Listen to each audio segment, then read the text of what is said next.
Lipton Tea and Lipton Soup present Inner Sanctum Mysteries.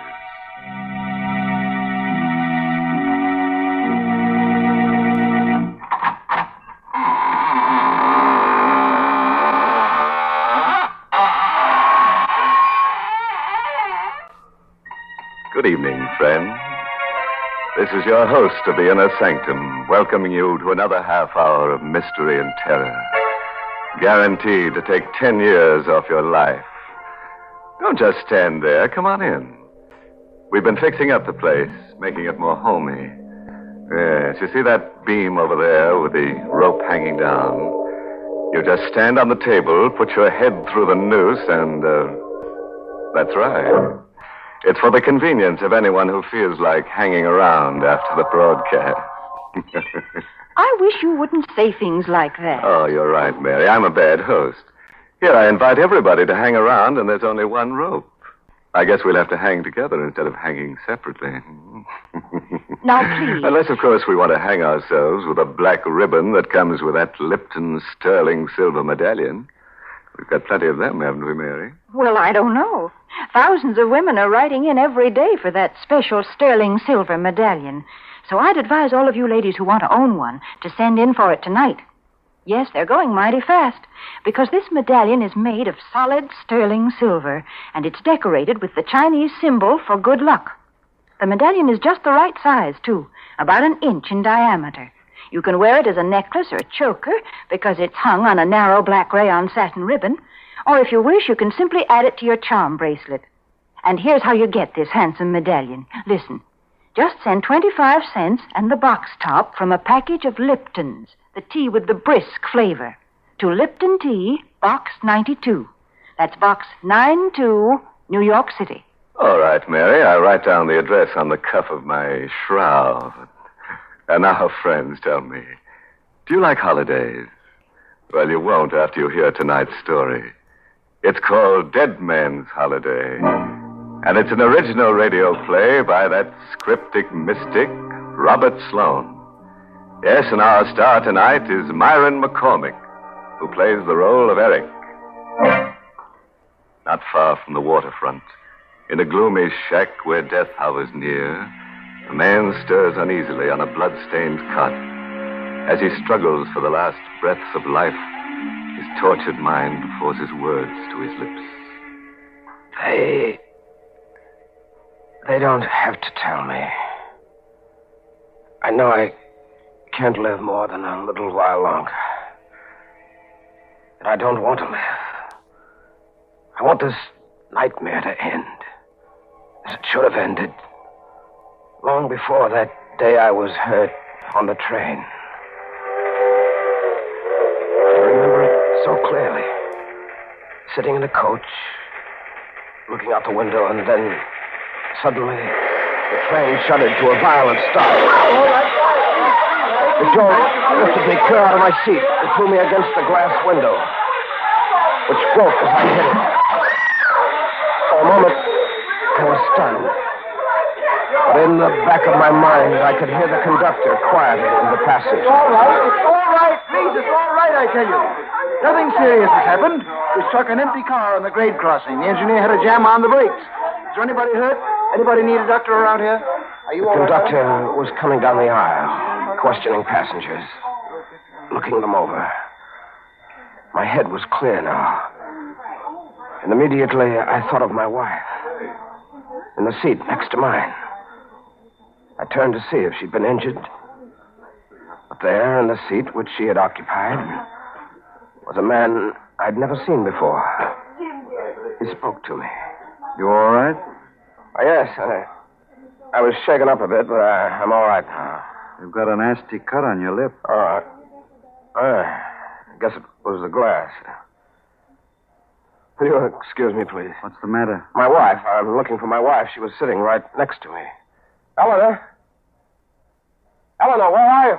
What's wrong, sir? My wife. She's gone, conductor. She's gone. All right, no. Don't get excited. She was sitting right next to me, right where this man is sitting now. You must be mistaken. What? There wasn't any woman sitting next to you. What are you trying to tell me?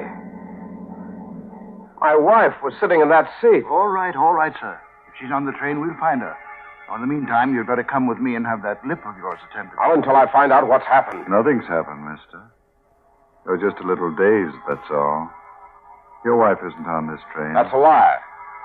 Why would I want to lie to you? I don't know what your reason is, but you're trying to hide something from me. I'm willing to swear you boarded this train alone. How do you know that? Because I've been sitting next to you ever since you got on.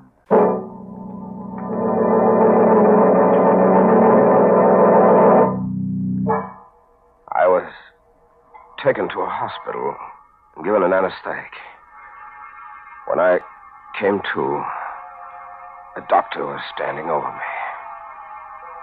He said I was well enough to get dressed and leave, but when I mentioned the disappearance of my wife, he acted strange. You've had a severe shock, Mr. Keating, and sometimes an accident like this has a way of playing tricks on the mind. You don't believe that my wife was on that train? I don't see how she could have been. Any number of the passengers were questioned. They all told the same story. You got on the train alone. So you're in on it, too. I beg your pardon? You and the railroad and the man who was sitting next to me, you're all in on it. What are you trying to do to me? I don't know what you're talking about. Don't you?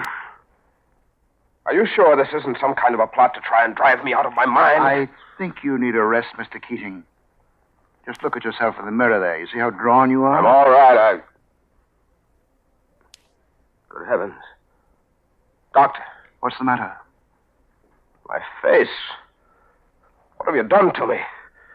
What's happened to my face? Why, nothing. I had to put a few stitches in your lip, It's not my lip. It's my whole face. Why, you've done something to it. It's different. Mr. Keating. It is, I tell you. You've changed my face.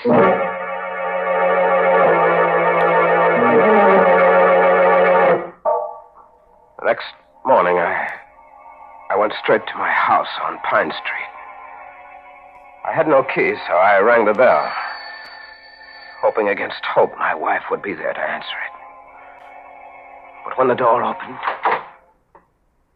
I was face to face with a gaunt, middle-aged woman I'd never seen before. Yes? Who are you? I beg your pardon. Come on, answer me. Who are you? Well, I'm the housekeeper. Don't lie to me. We don't have a housekeeper. What are you doing here? I don't see why I should answer your question. You'd better answer them. I'm Mr. Keating. Who? Mr. Keating, I live here. Where's Mrs. Keating? What have you done with her? You must have the wrong address. What do you mean? Nobody by the name of Keating lives here. What? I work for Mr. and Mrs. Drury. Don't you see the nameplate on the door? Yes, I see it. When did you put it there? Last night? You got the wrong address, Mr. Oh, I have I? You see that picture over there? The one on the hall table? Yes? That's a picture of my wife. I beg your pardon, sir, but that's a picture of Mrs. Drury. Drury. I didn't know anybody by the name of Drury. I couldn't imagine why he or anybody else would go to so much trouble to keep me from my wife. I walked down to the corner drugstore to phone the police. But just as I got there, a car drove up and stopped. In it was the man who sat next to me on the train. I hurried over to speak to him. You remember me? Why, yes, of course. Did you find your wife? No. Oh, I'm sorry to hear that. Can I be of any assistance to you? I work for the railroad, you know. This, I had a feeling you did. What's your name? Rory? Drury? You live in the white house around the corner? The one on Pine Street? That's right. How did you know? I was just over there. I thought it belonged to a man named Keating. Well, it did originally. You knew him? Knew him? Yes. Why do you speak in the past tense? You sound as if the man were dead. Well, didn't you know? He is dead. You can't imagine what it was like to have him tell me that Eric Keating was dead. I was Eric Keating. I hurried away from him, kept walking toward the center of town. But it wasn't long before I realized that I was being followed by a man in a gray hat. I waited until he caught up with me. Then, as he started to pass, I stopped him purposely to get a good look at his face. Excuse me. Yes? Can I trouble you for a match? Certainly. Thanks. Wait Wait a minute. Why are you following me? Who says I am? It's pretty obvious. Now, you'd better tell me what your game is, or I'll call a cop. That wouldn't do much good, mister. I'm on the force. What? Plainclothesman. Connors is the name. Why? I don't understand. Why are you watching me? That's my business, watching people. Your face looked kind of familiar to me. What's your name? Eric Keating. Try again, mister. You better tell me the truth this time. I am telling you the truth. Why don't you believe me? Because I happen to know where Eric Keating is right now. I saw his grave just the other day. His grave? Yes. He's buried in the same cemetery as my sister. Been buried for 6 years. I had a feeling that Connors was lying. When he let me go a moment later, without proving my identity, I could have sworn he wasn't a detective. But I had to make sure. I had to catch him in a lie. I took a bus out to the cemetery. It was dark by the time I got there. But I had a flashlight, and with it, I saw the very thing I hoped I wouldn't find. A tombstone with my name on it. The shock was like a blinding light in the darkness, and for a moment I lost my senses. Insanely, I dug into the earth with a piece of sharp stone, determined to see the empty coffin or the bones of the man who had been buried in my place. What you doing, mister? Connors. You better come with me, mister. Why? What's wrong? What have I done? Killed a man, maybe? What? Here. Look at this police circular. Wanted. For murder. That's right. The picture underneath those words is yours or your twin brother's. No, I'm not this man. I may look like his picture, but I'm not the man. Your fingerprints will settle that. We've got his on the circular. Now we've got to get yours. Any objections? Yeah. I won't go with you. Don't you Hold it!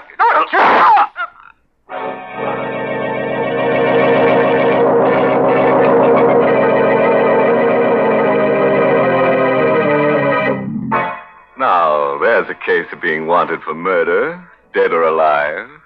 And this guy Keating seems to fit both conditions very well. I'd hate to see him get killed, though. It'd be like killing two birds with one stone. I'm really sorry for that poor man. He's so confused. I should say so, Mary. Imagine digging up a grave and finding yourself in it. Hmm? Well, that proves that a man can be two places at the same time. Nonsense. That's impossible. But you know, as far as killing two birds with one stone is concerned, that's easy. Any lady can do that just by sending in for the Lipton sterling silver medallion. What? Yes. You see, this sterling silver medallion is not only lovely, but it's a very useful piece of jewelry as well. It's just the thing to brighten up a simple silk dress or a dressy suit. And it can be worn as a necklace or a choker, or simply by removing the narrow black rayon satin ribbon on which it's hung, you can add it to your charm bracelet. And the medallion makes such a smart appearance. It's made of real sterling silver, and it's decorated with the Chinese characters that stand for good luck. So you might say the medallion is a Chinese good luck charm. And best of all, ladies, the Lipton people are making it easy for you to own one of these handsome medallions. All you have to do is send 25 cents and the box top from a package of Liptons, the tea with the brisk flavor, to Lipton Tea, Box 92. That's Box 92, New York City. Well, Mary, if the medallion really brings good luck, I hope our friend Eric Keating sends for one, because he's going to need it. When we left him, he was telling us how a detective named Connors was about to arrest him for murder. Eric resisted, and they struggled at the cemetery. Connors fired a shot. A bullet went through my left arm before I could reach Connors with the stone I had in my hand. I pounded it against his temple, and he dropped to the ground, unconscious. Then I ran as fast as I could, holding one arm with the other, losing blood all the time. Somehow, I got away.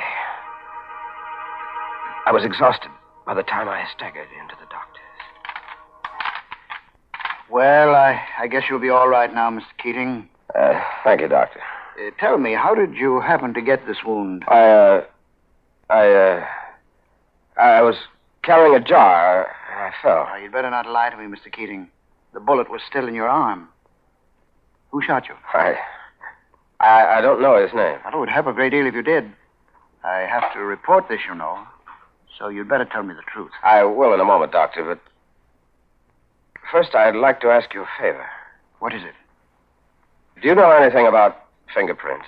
No, not a great deal. Well, you must know something. Here, take a look at the ones on this circular. Hmm?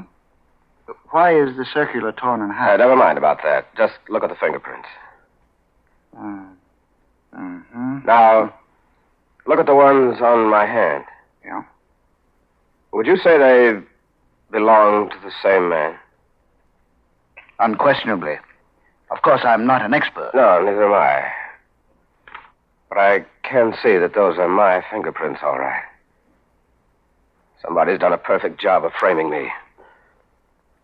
Either that, or I'm a murderer. Mr. Keating, suppose I just report my work to the police and let it go at that. I can't let it go at that. Don't you understand? I've been framed every possible way. And if I let it go, I'll be sent to the chair. No, not if you're innocent. I can't take the chance. Well, I'm very much afraid you'll have to. I reached for the paperweight on his desk. I crept a little closer. And then... Keating, put that down! You fool! I struck him hard on the side of the head. His body dropped to the floor, and I bent over him. My heart was pounding against my chest. Something in the back of my mind kept driving me on. A voice kept saying, "Kill him! You're a murderer! Kill him!" I don't know why, but I struck him again. And again. And again. Until his lifeless body choked out its last breath. And then I knew I was a murderer. I hurried away in the darkness, took a bus to a neighboring town. I hired a room in a boarding house. I stayed there 3 days, hiding, not going out on the street. Then, on the 4th day, the landlady paid me a visit. You'll have to get out of here. I can't take a chance of having you around anymore, killing that doctor. Weren't you in enough trouble already? Shut up, I got a thing. Gotta get out of here. They'll be searching this place before you know it. Why? Because you were here before. I never should have let you come back. Come back? Now get your coat and beat it. Where'll I go? Take it easy. I never let anybody down yet. Here, this is the address of a shack I own over near the waterfront. You can hide out there for a while. Any food in that shack? Never mind about that. I'll get in touch with Ruth and tell her where you are. Ruth? Yes, go on now. Get out of here before it's too late.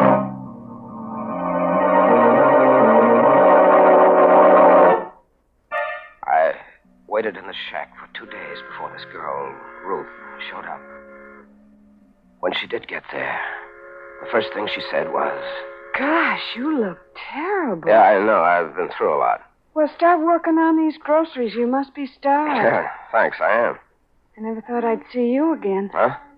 Why'd you do it? I couldn't help myself.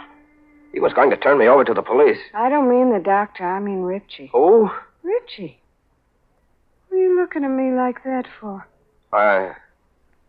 I'm just trying to think. You should have done some thinking before you buried his body where you did. They found it the next day.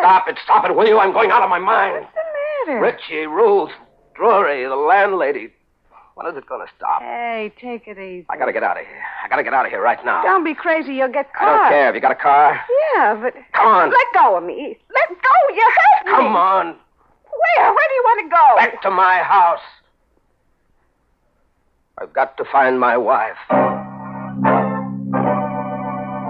In the dark, we drove to my house on Pine Street. Ruth waited for me in the car as I sneaked into the garage and came up through the cellar entrance. The house was dark, except for a light in the study. My wife was sitting there, alone, reading a book. I tried not to frighten her. Eleanor? Eleanor? That you, George? No, dear. It's Eric. Oh, good heavens. Who are you? What are you doing here? Don't you recognize me, Eleanor? No. No, get out of this house. Get up before I scream. Darling, I've got to make you understand. I'm your husband, Eric. You're insane. Eric is dead. No. You mustn't believe what they've been telling you. It's all part of a scheme I can't understand, but they're against us, Eleanor. They're trying to keep us apart. Eric is dead. Don't say that, He darling. died 6 years ago. And you're in on it, too. You want it this way. What do you mean? You and Drury want to be together. That's why you framed me. George Drury is my husband. Is he? Yes, we've been married for 3 years. You can't get away with this, Eleanor. I won't let you have it. I tied her to a chair and gagged her so that she couldn't scream or call the police. Then I left the house and got back into the car with Ruth. We waited there about 10 minutes. And then I saw the man I'd been waiting for. George Drury. He was walking down the far side of the street on the sidewalk. And I knew he'd have to cross over to get to the house. So I started the car. What are you doing? Getting ready. He's got to cross the street. He's got to. What are you going to do? Run him over. No. Let go of me, you fool. I'm crossing now. No, please. Shut up. No. I'll hurt you in cold blood.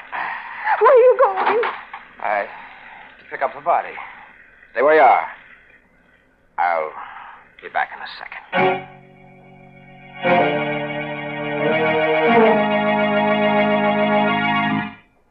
The three of us had a long ride that night. Ruth, George Drury's body, and myself. Automatically, I seemed to know where I was heading. Even though I had no destination in my mind.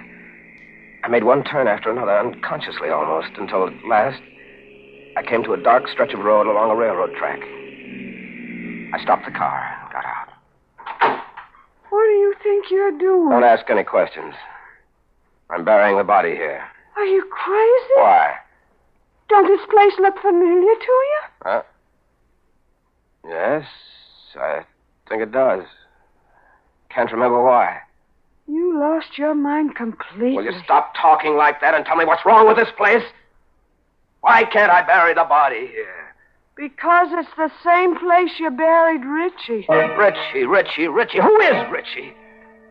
Why am I wanted for his murder? You're wanted because you killed him in cold blood just the way you killed Drury. Only Richie was your partner. You pulled all your jobs together. It couldn't have been me, Ruth. Not me. I didn't know Richie. I'm Eric Keating. Is that your real name? You never told me the real one. All right, but what's that? Sounds like... Yeah, it's the police. Quick, we've got to get out of here.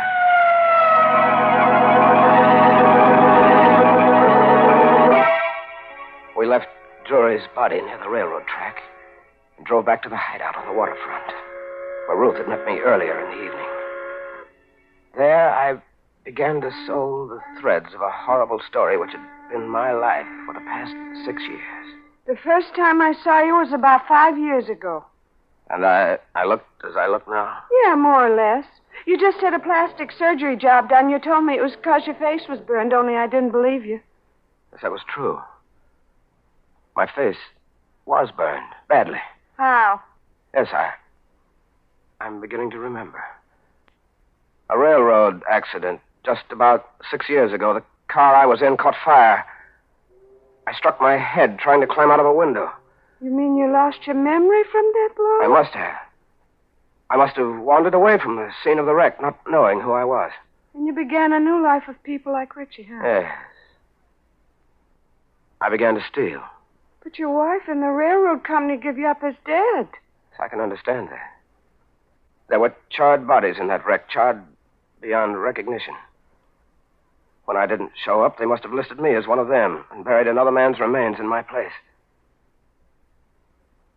I wish it had been me. Oh, Eric, that's awful. All the while you were suffering from amnesia, your wife thought you were dead. I didn't believe her when she said she'd married this fellow Drury. Oh. Funny how I sat next to him on the train that day. The jolt sent my mind back 6 years. And I thought I was Eric Keating, coming home from a trip with my wife. Who's there? Come on, put your hands up, Katie. It's the police. They got this place surrounded. You better do what he says, Eric. What for? Why prolong the agony any more than I have to? Eric, Don't get- call me Eric. Eric Keating is dead. Now let this other man die the way he should have died. Eric, don't be a fool. You can't get out that window. The cops got it covered. I know it, Ruth. I know it. Oh! It's all right. I wanted it just this way.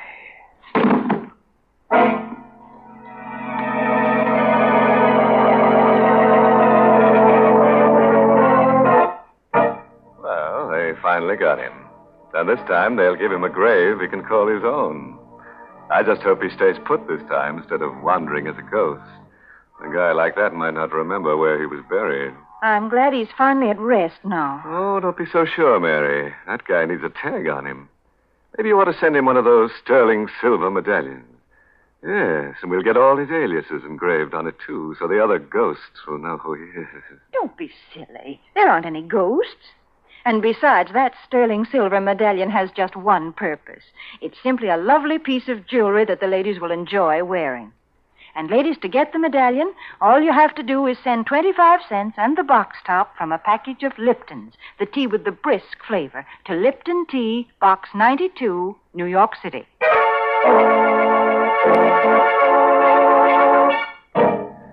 Well, it's time now to button up my shroud and start combing the catacombs. If you insist on a moral for tonight's story, try this. The evil that men do doesn't always live after them. Sometimes it catches up with them. Oh, by the way, this month's Inner Sanctum mystery novel is Lay That Pistol Down by Richard Powell. And oh, yes, next week's Inner Sanctum story, directed by Hyman Brown and brought to you by Lipton Tea and Lipton Soup. Next week's story is a real chiller-diller. It's about a man who owes a debt to society, and he tries to pay it in blood, only to discover that in so doing he has to pay a stiff price. Well, now it's time to close the squeaking door. So, good night. Pleasant dreams.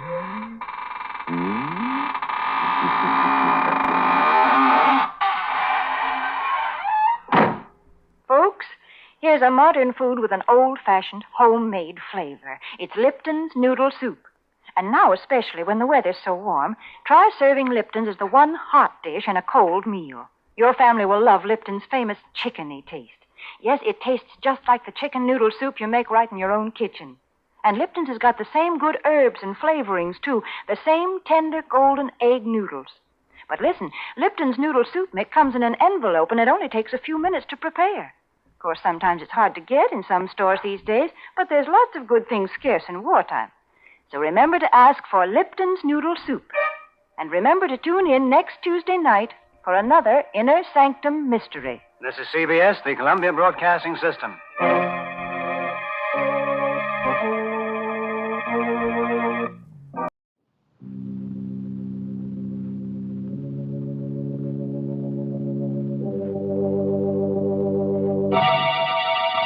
Lipton Tea and Lipton Soup present Inner Sanctum Mysteries.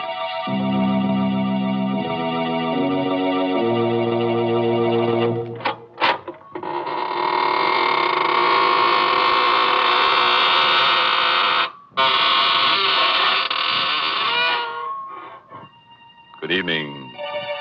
students of the mystic marvels of manifold murder. This is your host, extending a cordial invitation to step through the creaking door of the inner sanctum, where we probe deep into the dark and cavernous depths of men's souls to see what makes them kill. Our clinic here is the whole vast world of crime. And you who listen in may hear us dissect our characters at a safe distance. And unless your nerves are strong, you'd better take my advice and keep your distance. Why, Mr. Host, that's not the kind of advice to give folks. It sounds unfriendly. Well, what would you suggest, Mary? Well, give them some sort of friendly advice. Like pointing out to them the extra delight they'll get from a cheering cup of Lipton tea. Then go on to tell them why Lipton's is so downright delicious. Tell them that the reason is Lipton's brisk flavor. And don't forget to mention that brisk is the tea expert's own word for the spirited, full-bodied flavor of Lipton's. So refreshing and so zestful. Explain that Lipton's brisk flavor is never flat, but always lively and satisfying. And in closing, remind them to try Lipton's soon, because in every cup of Lipton's, there's extra enjoyment. And now, that's the kind of advice you should give folks. Well, Mary, you seem to have given it to them already. So we can go ahead and get launched on Skeleton Bay. That's the title of tonight's story. An original radio play by Emil Tepperman. It's about a lady novelist, a writer of mystery stories. It opens at a swanky hotel with private cabins situated on a storm-swept, rock-bound coast. The story itself is all about, you guessed it, murder. And here's Betty Lou Gerson as Carol De Winter, the lady novelist, who will give us a blow-by-blow description. I'll tell you first about the night I met Michael Barrett. It was in August at Skeleton Bay. I'd come to the hotel supposedly for a rest. That was what I kept telling myself. But in reality, I didn't know why I'd come here. Skeleton Bay. I'd seen the name advertised months ago. Skeleton Bay. Since then, it kept hammering at the inside of my brain. It's like the voice of implacable fate commanding.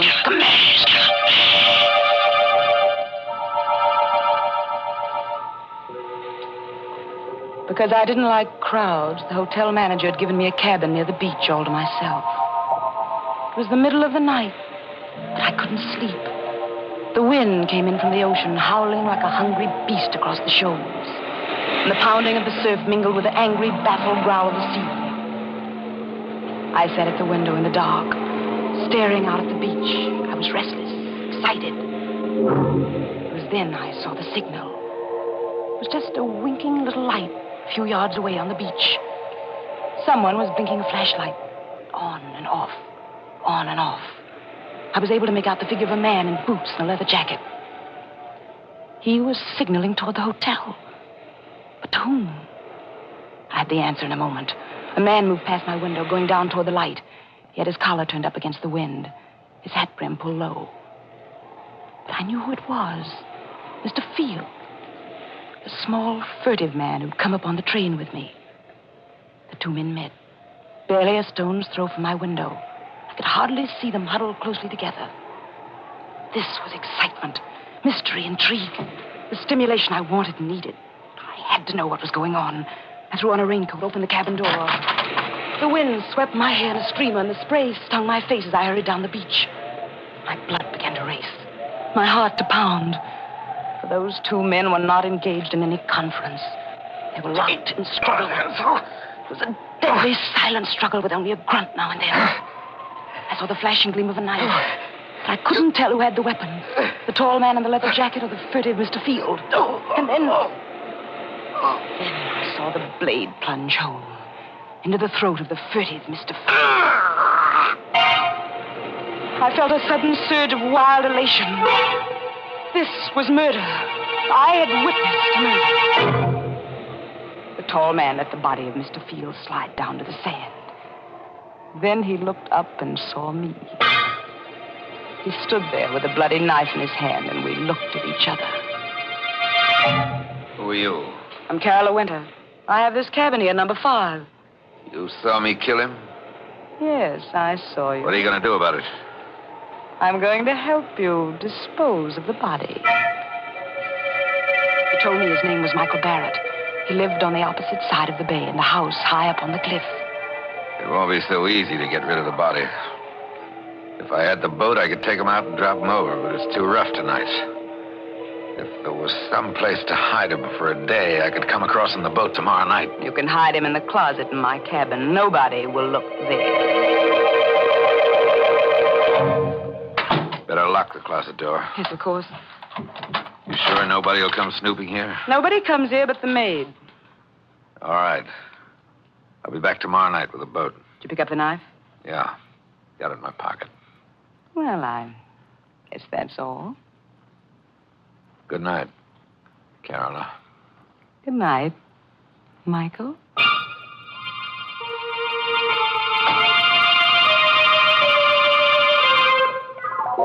All night I sat up alone, with the locked closet door between me and the staring, sightless body of Mr. Field. At breakfast the next morning, they'd already discovered the disappearance And of the Mr. maid Field. says his bed wasn't slept in at all. I think he could have committed suicide in the ocean. He was such a I hurried sleepy through my little man. breakfast, listening to the Of course, gossip they all just around know. me. Yes, I know that. Now, in broad daylight, I could hardly believe the thing had really happened last And night. you know, the hotel manager thinks it might be murder. I heard him phoning for the police. The police? I hadn't counted on that. Anything wrong, my dear? You look sick. I do feel a bit dizzy. I think I'll get some fresh air. Oh, poor dear. It must be quite a shock to her. She came up on the train with Mr. Field, you know. All in the open air, I let the wind cool my fevered face as I hurried down toward the beach. It was only 9:30 in the morning. A whole day. A whole evening before Michael could come for the body. And the police would be around all day investigating, snooping. And all the time, Mr. Field would be sitting in my closet, staring blankly out of his sightless eyes. When I reached my cabin, I put a hand on the doorknob. Suddenly, I went cold all over. The door was unlocked. I stood still as a statue, listening. Yes, there was someone inside. Someone moving around. I only had my handbag. I had a pistol in it. I always carried it for protection. But my handbag was inside on the dresser. Slowly, I pressed the door open. Half inch, an inch. And then the door creaked. Is that you, Miss Winter? The maid. It was only the maid, of course. She'd be making up the bed. Why hadn't I thought of that? Miss Winter, is that you? Yes, it's I. What are you doing in that closet with those keys? Why, they're just my pass keys, Miss Winter. I was just going to tidy up the closet. I didn't ask you to do anything to the closet. Well, but that's part of the job, Miss Winter. I'm supposed to do that in all the rooms. Well, you leave this one alone. Keep away from that closet, do you hear? Yes, Miss Winter. But I was only trying to help. When I want your help, I'll ask for it. Now, please leave at once. Just as you say, Miss Winter. I'm sorry if I did anything wrong. Did she suspect anything? I hadn't liked her tone. Why? Why had I been so sharp with her? Now she'd surely think there was something in the closet. Something she shouldn't see.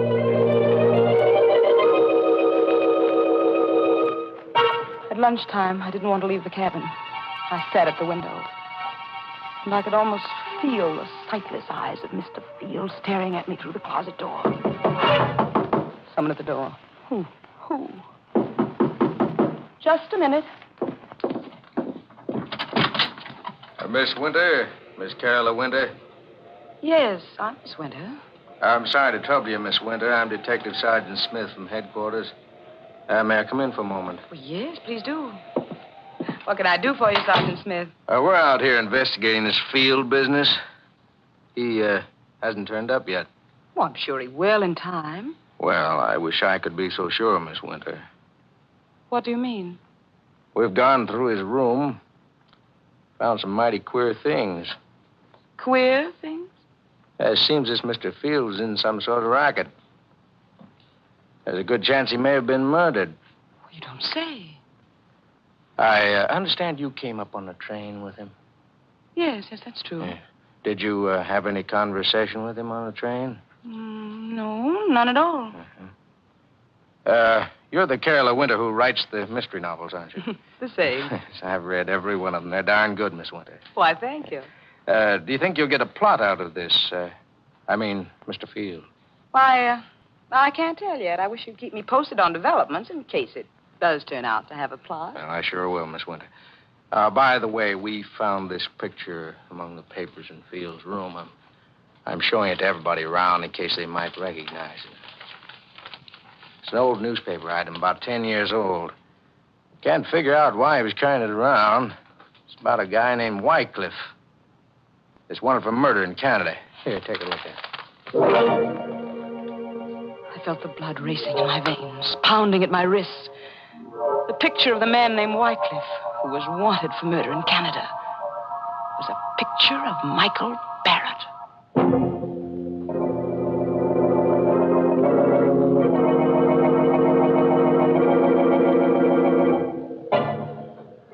Well, it looks as if Michael Barrett is a lucky guy. With a beautiful woman ready to commit murder for him.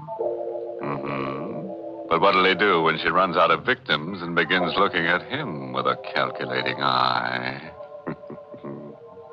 As for Carola, she sinned heavily, because murder is the greatest sin. Yes, if you ask me, she'd better hope for a depression, then all wages will go down, including the wages of sin. Well, I never knew that murder and economics were related, Mr. Host. Oh, definitely, Mary. Take the high cost of living, for instance. Why, those prices are murder. Oh, yes, Mr. Host, it is difficult when the cost of living starts to climb. But then, so often, the things that really add up to good living are just simple, inexpensive pleasures. Like that piping hot cup of Lipton tea that many of us find waiting when we come down to breakfast each morning. As you read the morning paper and sip that cheery cup of Lipton's, the whole world seems brighter. It's simply wonderful the way that lively, spirited Lipton tea gets you off to a fresh start. For Lipton's brisk flavor gives you all the natural zest of tea at its best. Gives you extra delight, extra satisfaction. So remember this, folks. At breakfast time, dinner time, or any other time when you want a grand, refreshing drink, pour yourself a cup of Lipton tea. And now, let's get back to the rock-bound coast of Skeleton Bay and see how Carola entertains the grisly guest in her closet. I don't remember now how I got rid of that Detective Smith. I told him I'd never seen the man in the picture and sent him away. The day was interminable. From my window, I could see the guests moving about the beach, but none of them went in swimming. The weather was too rough. I wondered if Michael would be able to bring the boat over tonight. If not, how much longer could I sit guard over Mr. Field in the closet? Now and then, I'd see Detective Smith poking around on the beach. And then, without warning, he was standing over the very spot where Michael had stabbed Mr. Field. I watched him bend down and examine something. Was there a telltale drop of blood there? Did Smith know that was the murder spot? I saw him frown. Then he stood up, walked quickly away. I had to know what it was he'd seen there. I slipped on a coat, went out. Started toward the spot on the beach. Going somewhere, Miss Winter? Oh, it's you, Detective. Going anywhere in particular? No, I'm just going up to the hotel for dinner. It's almost dinner time, you know. Oh, fine. I'll walk up with you if you don't mind. Not at all. Hey, can I help you? I'll take your arm there. Thank you. The sand is so soft. Yes, it's still wet. We had high tide last night. Miss Winter. Yes? You a sound sleeper? What? Why do you ask? Well, I just thought maybe you might have heard something last night. Like a fight or something? Fight? Yes. I was just looking at the sand back there, down near your cabin. It's all messed up, stamped around. What's that got to do with me? Oh, nothing at all. Except I think there was a fight there last night. Maybe that's where Mr. Field was killed. You You think Mr. Field was murdered? It's beginning to look more and more like it, Miss Winter.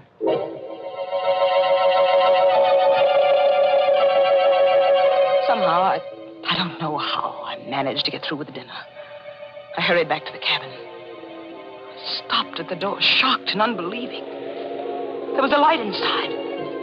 Someone was in there. This time, I had my handbag with me. I took the pistol out. Once more, I inched the door open. It happened. The thing I feared. The closet door was open. And there was the maid, stooping over the body of Mr. Field.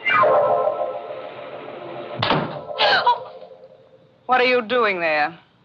The body. It's Mr. Field. You killed him. Suppose I did. What are you doing with that gun? What do you think? No! Oh. The wind was high, and the weather was rough. Unfortunately, no one heard the shot. I pushed her body into the closet next to the body of Mr. Field and closed the door. Now I was a murderer, too.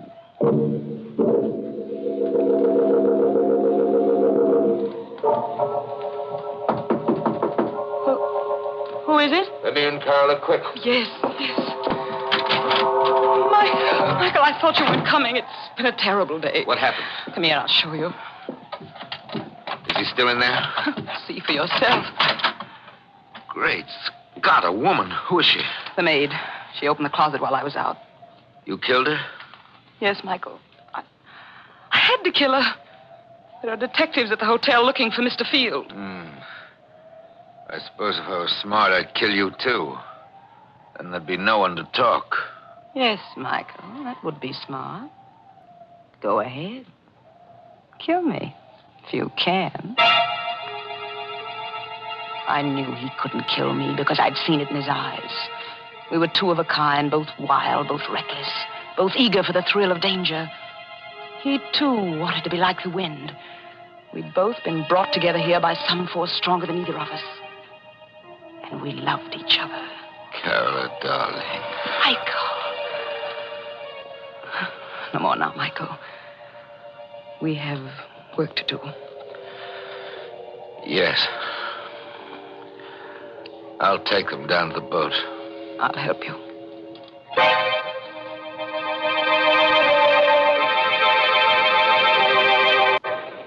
We carried Mr. Field and the maid down to the boat.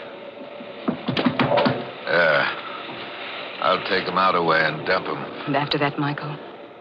After that, then I'm going home. To your house on the cliff on the other side of the bay? Yes, Carola. Michael, take me with you. What? Take me with you to your house up there on the cliff. I'm sorry. I can't. You can't? Why can't you? There isn't anything I can tell you. What are you hiding up there in the house on the cliff? You mustn't ask. Please, Carola, you mustn't ask. Why, you're married. You have a wife up there. No. Then what? I can't tell you. But you're going away, leaving me forever. Not forever, Carola. Go back to the city. I'll come to you soon.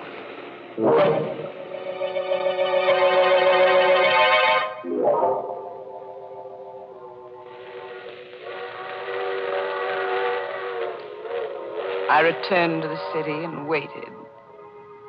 I waited a week, a month. But Michael Barrett did not come. I wrote to him, but there was no answer.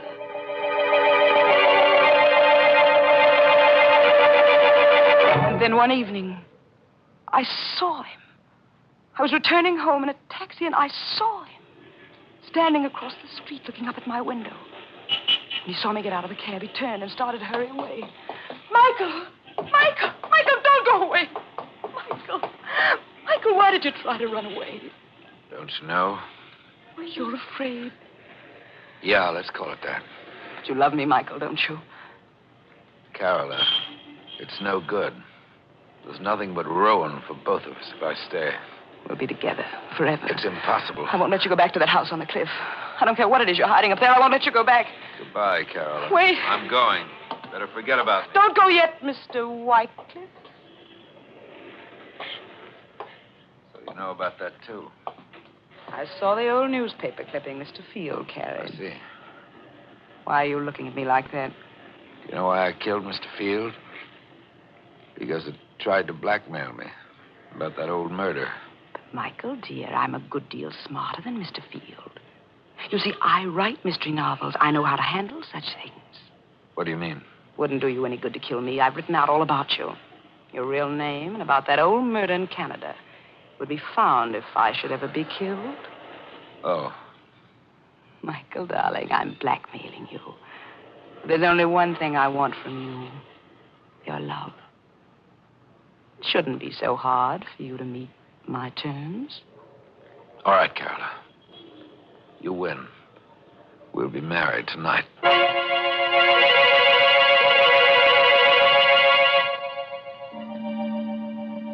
Soon after we were married, Michael began going out evenings. Once, sometimes twice a week. Staying out all night. He'd return late the next day. When I asked where he'd been, his temper would flare up into something terrible. I stopped asking, but I couldn't rest. I had to know where he went. One evening, I followed him. He boarded a train for Skeleton Bay.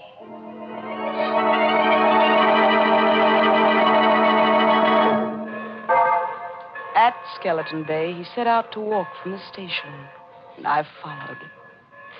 It was no longer summer. Trees were bare, and the night was forbidding. I kept behind him when he skirted the bay to the narrow road that led up toward his house high on the cliff. It was a small stone house, and the wind whistled around it, against it, and above it. I stole to one of the windows. It was barred, like a prison. Carefully, I raised my head above the sill, peered into a lighted room. Michael was there, with a woman. For the first time in my life, I knew the meaning of frustration, jealousy. Michael told me he wasn't married, but this woman, I'd helped him to do murder. I'd killed for him. I'd lied to that detective for him. And all the while, this was the secret he'd been keeping from me. I opened my handbag. I took out the pistol. I looked into the room again. The woman was alone now. Michael was gone. So you came up after all, Carola. Michael, you sneaked out. You knew I was here. I'm sorry you saw through that window, Carola. Is that your secret? That woman? Part of it, but it's the part you mustn't know. But I do know it now.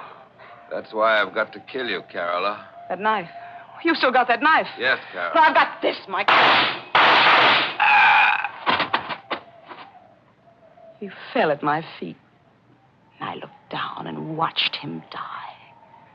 Now I knew why I'd really come to Skeleton Bay that first day. It was for this. To kill Michael Barrett. So he's dead. At last. You've killed him. You, the woman in the house. You saw me kill him? Yes, I saw you. What are you going to do about it? Help you dispose of the body, of course. Help me dispose of the body. Well, those were the very words I'd said to Michael Barrett down there on the beach. Now this woman was saying them to me. Who are you? I'm Lisbeth Wycliffe. I'm Michael's sister. Sister? And you want to help me dispose of his body? See the bars on those windows? Yes. I've been a prisoner in this house for 10 years. You what? Michael killed the man I was going to marry 10 years ago in Canada. He murdered him. But this house, this prison... Michael brought me here. He's kept me a prisoner because he knew if I got free, I'd tell the world he was a murderer. And that's the secret. The secret he wouldn't even tell me. I shot her. Yes, I killed her, too. There outside the house, and she fell beside Michael. And I rolled both bodies over the cliff, down into the sea.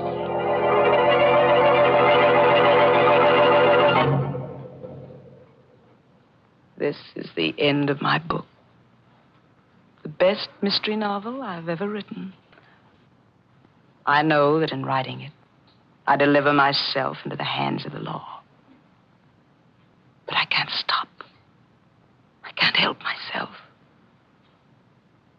So now, I'm finished.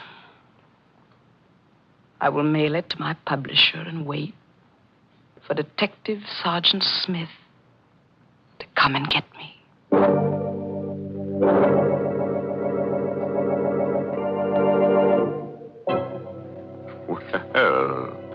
it looks as if Carola's mystery novel will earn a lot of money after she's executed. Yes, but I'd say it's tainted money. Why tainted? Because she'll be dead, and a ghost can't own money. So taint hers. The trouble with Carola was that her conscience was too little and too late. It told her not to commit murder after she'd done it. Well, that's certainly too late, Mr. Host. Oh, yes, Mary, especially for her victims. And now, what's on your mind? Well, Mr. Host, right here, I'd like to say a word to our listeners on behalf of our veterans. You know, friends, ex-servicemen are returning to civilian jobs with a lot to offer their employers. They've had valuable training and experience in highly specialized service jobs. Many of them were able to keep up with their civilian jobs and learn new trades through special correspondence courses. And they're coming home fully equipped to do the same fine job as civilians that they did in the services. So let's give them every employment opportunity to put their increased skill to work.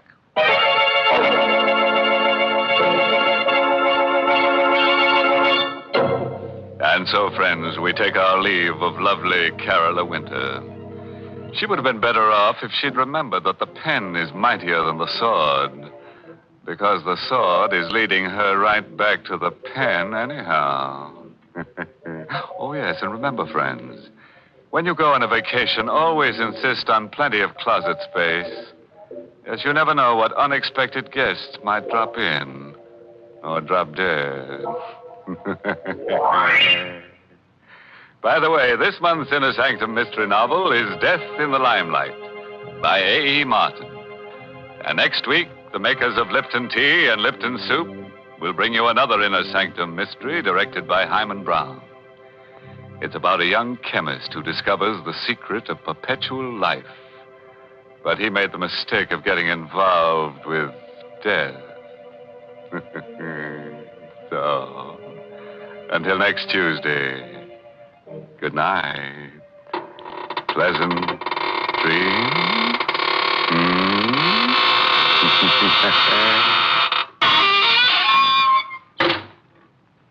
Here's a swell dish, folks, that's easy to make and mighty easy to take. Lipton's Noodle Soup. You can prepare it in a jiffy, and the whole family will love its delicious chickeny-tasting broth, so full of tender, golden noodles. Lipton's Noodle Soup has all the fresh-cooked, homemade flavor of grandmother's noodle soup. Yet it's economical. It costs less and makes lots more than canned soups. So get Lipton's Noodle Soup Mix tomorrow. And don't forget to tune in next Tuesday night for another Inner Sanctum Mystery. This is CBS, the Columbia Broadcasting System.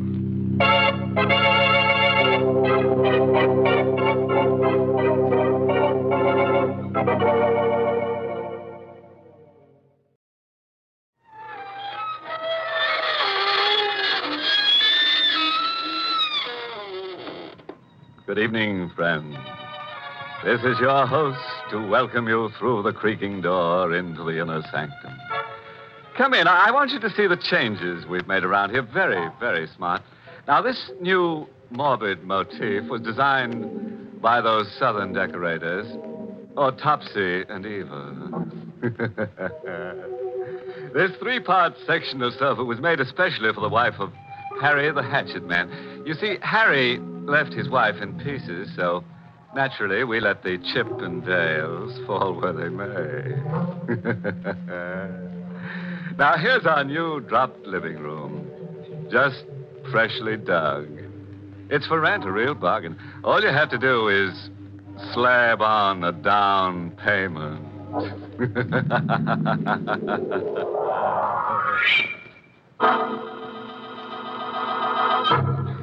Tonight's Inner Sanctum mystery, Death Wears a Lonely Smile, was written by Ed Adamson and Bob Sloan and stars Mr. Sloan in the role of Walter with Mercedes McCambridge as Carol. Well, now let's get to tonight's torturous tale. Find your places and make yourselves comfortable before we begin. As Harry the Hatchet Man says, we're not seating anyone before the first act's curtain falls. It's dusk, and a cold wind whips through the burial ground, stirring the leafless branches into wordless whispers of dead, forgotten voices. Amid the gravestones, the big man with a bloodied gash in his forehead stands, hatless, his massive ape-like arms hanging limply at his side, his eyes set in a lost, vacant stare. The big man remains there, transfixed, as the young woman in black comes out of the shadows behind him. Can I help you? Where did you come from? Oh, I was over there putting flowers on my father's grave, and I saw you. You were standing here, and you seemed lost, so I... Lola. What? I've been waiting for you, Lola. Oh, I'm not... I knew you'd come if I waited, Lola. I knew you would. But my name isn't Lola. I waited so long. I waited every day. I told you I'm not Lola. You've mistaken me. My name is Carol. Carol? That's right. Carol Finley. But Lola said she'd come. She promised me. I need her. Who is Lola? Lola's my friend. She never made fun of me because I'm so big. Lola never laughed like all the others, like all those other ones who were so mean. What's your name? I told you, it's Carol. What's yours? Walter. Walter, you'd better let me take you home. Home? Yes. Where do you live? Why, I don't know. There's something the matter with you. Yes, you're hurt. That cut on your forehead. Cut? Yes. Look, I'll take you to my place. My mother has a rooming house, and you can stay there until you feel better. No, I can't go. I must wait for Lola. I promised I'd wait Walter. for... Yeah? Was her name Lola Douglas? Yeah, Lola Douglas. There's no use in your waiting. Oh, you mustn't talk like that. She'll be here. She will. She's already here. That gravestone there, look at it. Lola Douglas died March 6, 1948.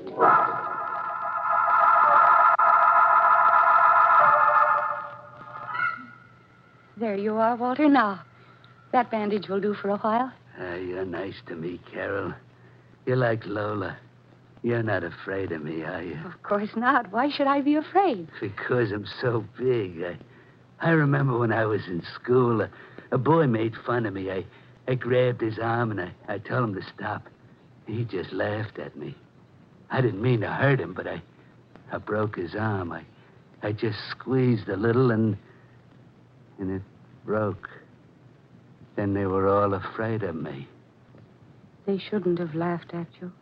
I like you, but I can't stay here. Oh, it's perfectly all right. I spoke to my mother, and she said that you can have my room for a few days, and I'll move downstairs. Oh, I have to find Lola. I promised her. Walter, try to understand. Lola is dead. Oh, no. She was buried over a year ago. Oh, that isn't true. I saw Lola last week. I spoke to her. All right, Walter. All right. And tomorrow you can start looking for her again. But now you must get some rest. You just lie down here and I'll... Carol, why are you looking at me like that? This was on the table among the things you took out of your pocket. What is it? A newspaper clipping. I didn't have a clipping in my pocket. It's dated March 7, 1948. Woman found brutally crushed to death. Victim identified as Lola Douglas.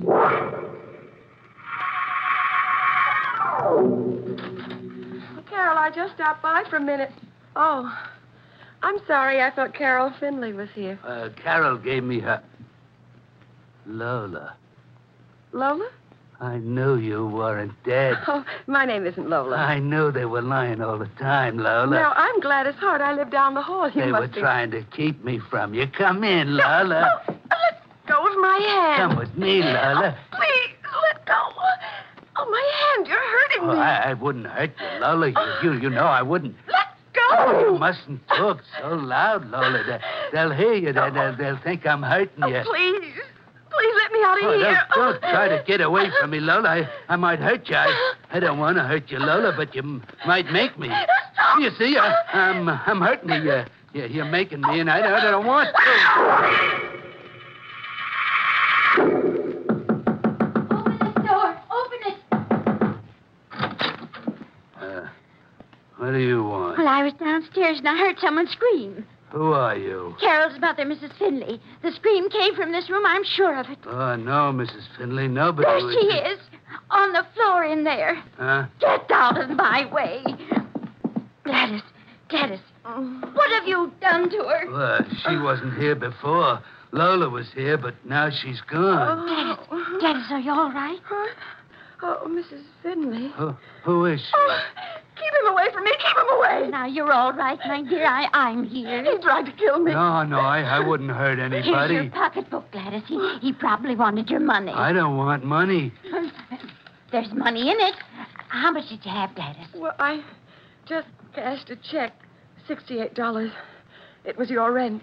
20, 40, 60, 5, 8. 68. Well, it's all here. Well, come on now, dear, and I'll take you to your room. All right. And I want you to clear out of here. No, I can't go. You're getting out, you understand? You're getting out. I can't go. Lola's coming back. I promised her I'd wait, and I'm staying here until she comes.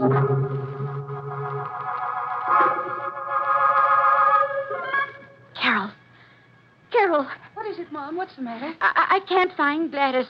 Her bed wasn't slept in. Did you see her? No. Well, I went to her room and she wasn't there. I had a feeling when you brought him home the other night, I had a feeling I should have turned him away. He's killed Gladys. Oh, Mom, stop it. Stop talking like that. Well, he tried it yesterday. No, he didn't, Mom. He's just mixed up. You've got to try to understand him. Please take it easy. Gladys probably left for work early. No, sir, she didn't leave this house alive. I was in her room. He's done something to her. He's hidden her body. Mommy, I don't believe he'd do a thing like that. Then what about Lola Douglas? She was murdered a year ago. You told me about that yourself. All right, I did. But there's no proof that Walter killed her. Mom, I understand him. I'll go up and talk to him. No, you won't. You're staying right here. I'll do the talking to him. I've got to get him out of this house before we're all murdered.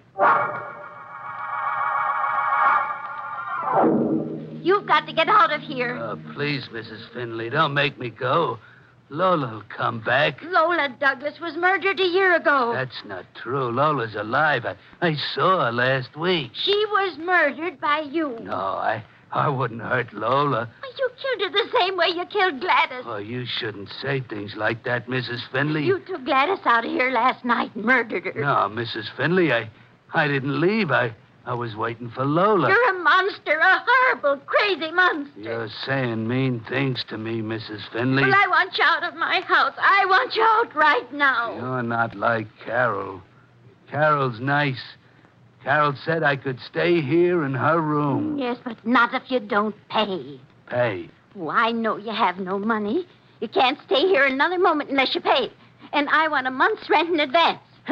Now, what do you say to that? All right, Mrs. Finley. And the quicker you get out of here... Here's your money. Well, where did you... Is this enough for a month in advance, Mrs. Finley? Is $68 enough?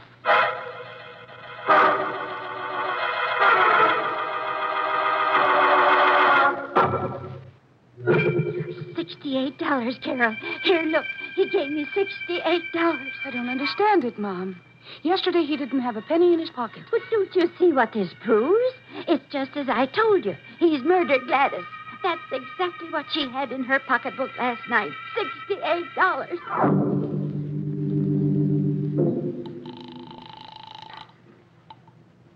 Sergeant Pierce, 12th Precinct. Sergeant, this is Mrs. Finley, 529 Elm Street. You'd better come over right away. Finley, 529 Elm. What's the trouble, lady? Well, one of my roomers, Gladys Hart, she's missing. Missing? Oh, we don't handle that, lady. Oh, but listen, I'll switch you over to missing person. Wait, just a minute, please. Yeah? Well, this woman, she's not just missing.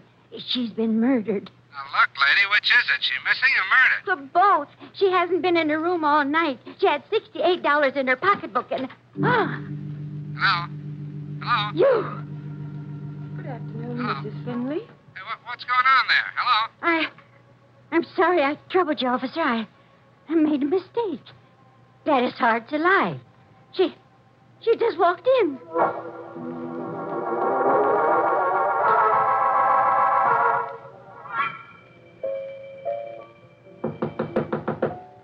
Who's there? It's Carol, Walter. Oh, come in, Carol. Did I disturb you? Oh, I was listening to the music on the radio. It's nice music, isn't it, Carol? Yes, Walter, very pleasant. Lola likes music just like that, too. Walter, Yeah? I came up to apologize for the way Mom acted to you. Mrs. Finley said mean things to me. Well, Mom didn't understand. Mrs. Finley said I killed that girl. I didn't kill her. Yes, we know that now. Gladys came in a little while ago. She stayed at a friend's house overnight. Walter, where did you get the money you gave Mom? Well, it was in my pocket. I found the $68 in my pocket. But it was more than $68. More? Yes, Mom was so excited when you gave it to her she forgot to count it. But you gave her $85. Oh, I only had 68. You must have made a mistake. You had 85. You gave Mom $17 too much. So here, she told me to give you back the 17. Oh, you keep it, Carol. You're nice to me. No, Walter, it's yours. Please take it. Carol. Yes? This money, well, would you let me take you to dinner? Well, you see, I don't. No, you wouldn't be ashamed to go with me because I'm so big. Because people would look at me and laugh. Of course I wouldn't be ashamed. Then you'll go? Yes, Walter, I'd be very glad to go with you. I'll just run downstairs and get my things. You meet me out in front of the house in 10 minutes. All right, Carol. I'll meet you. We'll have a nice time. Yes, Walter, I'm sure we will.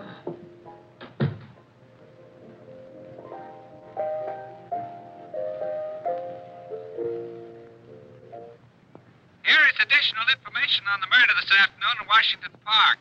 An empty purse seems to be the clue to the brutal crime. The murdered woman had $85 in bills when she left the house last night. According to the police, the murder was undoubtedly committed by a large man with great power in his hands. Local and state authorities are conducting an extensive search. Hey, stop playing the music. The music was so nice.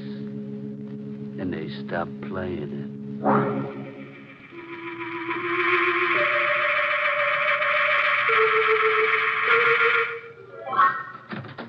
Carol. Yes, Mom, what's the matter? Oh, I've been looking all over the house for you. You're all right? Of course I'm all right. Why are you putting on your coat? I'm going out to dinner. Out to dinner? Yes, with Walter. Him? Oh, thank heavens I got here in time. Mom, what are you talking about? He's a murderer. Oh, you're not going to start that all over again, are Well, you? it just came over the radio. A woman was killed last night in Washington But Park. that doesn't prove that Walter is a murderer. It does. The radio said the woman had $85 in her pocketbook. She had what? $85. Well, that's what he gave me this afternoon. $85. That's what he killed that woman for. Oh, Mom, I can't believe it. Oh, that's how he suddenly had the money to pay the rent. And the radio said the woman was crushed to death by a man who was big and powerful. Big and powerful. It's him. Oh, and you would have been the next, Carol. Where is he now? Well, I was supposed to meet him outside the house. I suppose he's out there waiting for me now. Oh, that man's a lunatic, a crazy, killing lunatic. Mom, what are we going to do? Well, you stay here in this room now and don't leave it. What about you? Well, I'm going downstairs to call the police. I'll be back in a few minutes. And remember, no matter what happens, don't leave this room.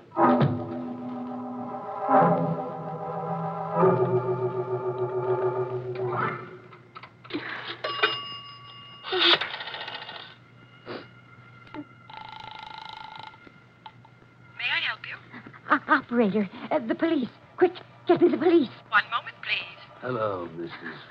Oh, You're calling the police. no, You're no, gonna tell on me. No, you're wrong. I wasn't going to...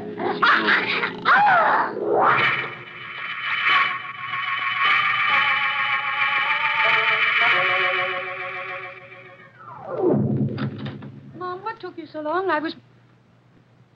Hello, Carol. Hello, Walter. I was waiting for you, Carol. Well, I'm not ready yet. You got your hat and coat on. Well, can't we wait just a little longer? You're afraid. You're afraid to go to dinner with me. No. Otherwise, you'd go with me right now. Well, All right, Walter, all right. I'll do just as you like. We'll go right now.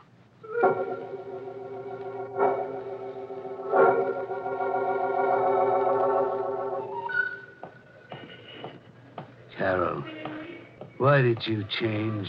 Me change? I don't know what you mean. I don't think you like me anymore. Oh, but I do like you, Walter. You want to get away from me, I can tell. You don't want to be with me. But I came out with you. I'm going to dinner with you. But you don't want to. I can tell by the way you act. You keep pulling away from me. Wait. What is it? Do you really want me to like you, Walter? Yeah, very much. Then I tell you what. This florist shop here. You go in there. You buy me some flowers. Some flowers? Mm-hmm. Oh, all right. Well, what kind? Oh, any kind. And I'll wait here while you do it. No, you come with me. You pick them out. Oh, but I want you to surprise me. Oh, I don't want you to be alone. You might run away from me. No, I wouldn't do a thing like that. If you want some flowers, you got to come in the shop with me. All right, Walter. I'll go with you. Good evening. What can I do for you? What kind of flowers do you want, Carol? Roses. Oh, yes, roses. Roses, very nice. A dozen? Yes. Well, I'll have them for you. Miss. Yes? Miss, I have to make a phone call. I wonder if I could... Well, there's a pay booth over there behind the fern. Oh, thank you. I'll just be a minute, Walter. But, Carol, you wait here for the flowers. I'll be right back.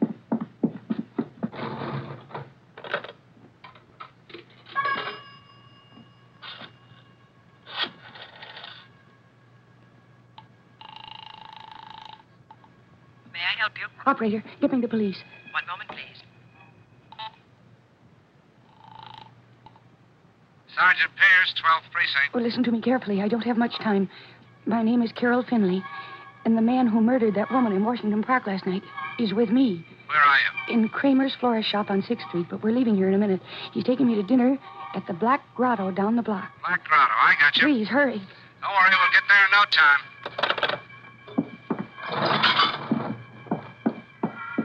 Oh, you have the flowers, Walter. Oh, they're very pretty. Who did you call, Carol? Why, I called Mom. You talked to Mrs. Finley? Yes, I just wanted to let her know where I'd be so that she wouldn't worry. You talked to her? Yes, I just told her that I did. Come on, Walter, I'm hungry. All right, Carol. Wait, Carol, I'll call a taxi. We're just going to the Black Grotto. We don't need a taxi. It's just down the street there. I changed my mind, Carol. We're not going to the Black Grotto. I'm taking you to a nicer place. Much nicer.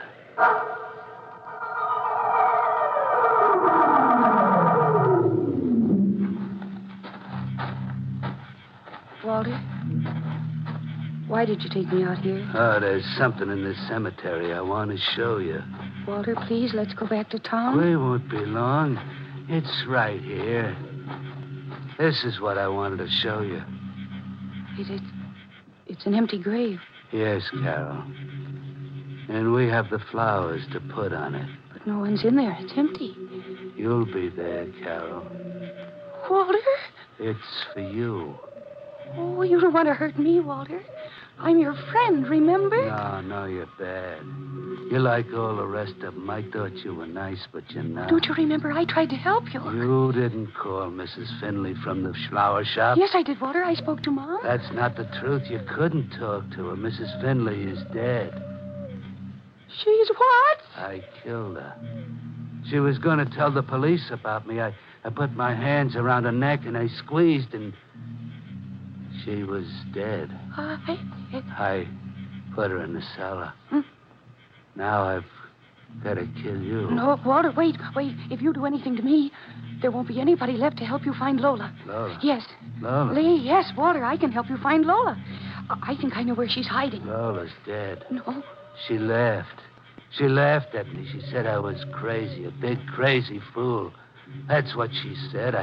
I thought she was my friend, but she wasn't. She was mean. She laughed at me. She was mean like all the rest. They all laughed at me. I wouldn't laugh at you, Walter. I wouldn't. I hate it when people laugh at me. I want to hurt them just like I want to hurt you, because you're laughing at me now. I'm not laughing. I'm not. You are. No, please, don't. Let's go, Stop please. laughing. Stop Please, laughing Walter, at don't. me. If you stopped laughing, I wouldn't have to hurt you. But you won't stop. You keep on. Lola, make them stop. Lola, please make them stop. They're hurting me. You all right, miss? Yes, officer. I'm all right. That was a close call you had. You didn't turn up at the Black Grotto. I checked with the florist. She saw him take you into a cab outside her shop. Lucky thing I got out here in time. Yes. He sure was a big guy, wasn't he? Yes, he was. A big guy who didn't want people to laugh at him. Well,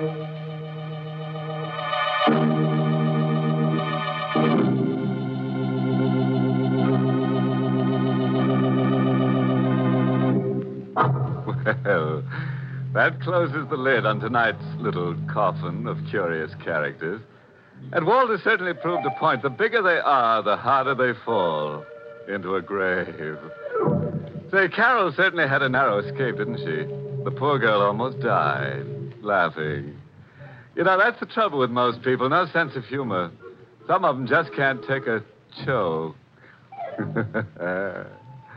All right, so my gags leave you morbid. You didn't want to sleep tonight anyway. Or did you?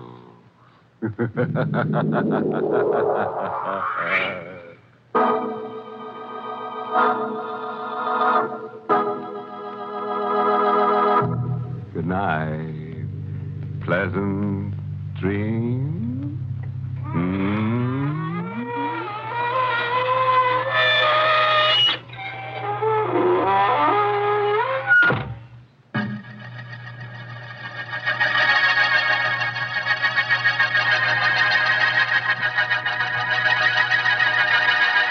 Inner Sanctum was heard in the United States over CBS, the Columbia Broadcasting System, and has been rebroadcast for servicemen and women overseas.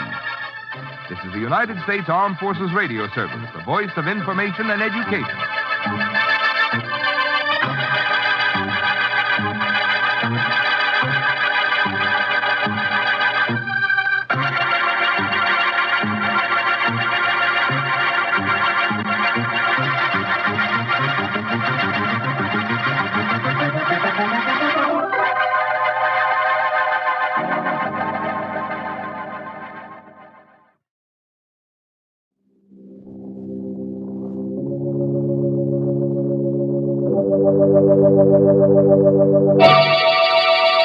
Lipton Tea and Lipton Soups present Inner Sanctum Mysteries.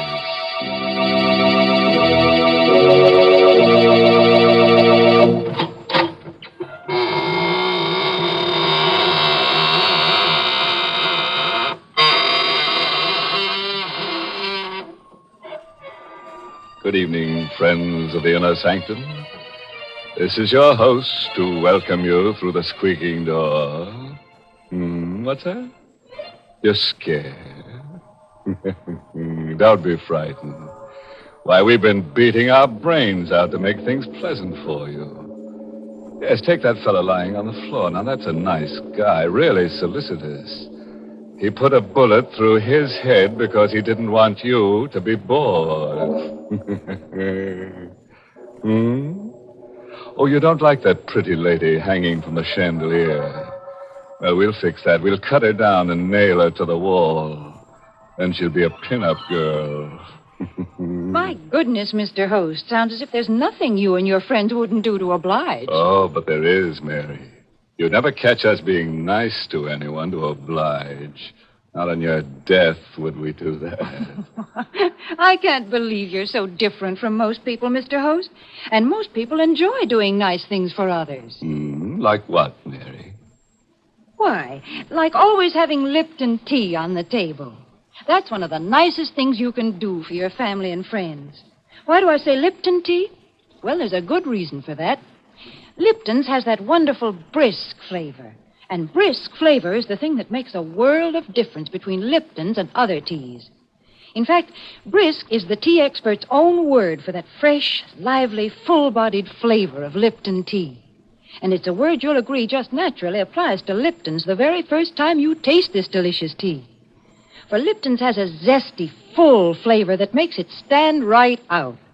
So, for extra cheer and comfort and satisfaction in your tea drinking, get acquainted with Lipton's right away. Why put up with just so-so teas any longer when there's so much more pleasure to be found in Lipton's brisk flavor?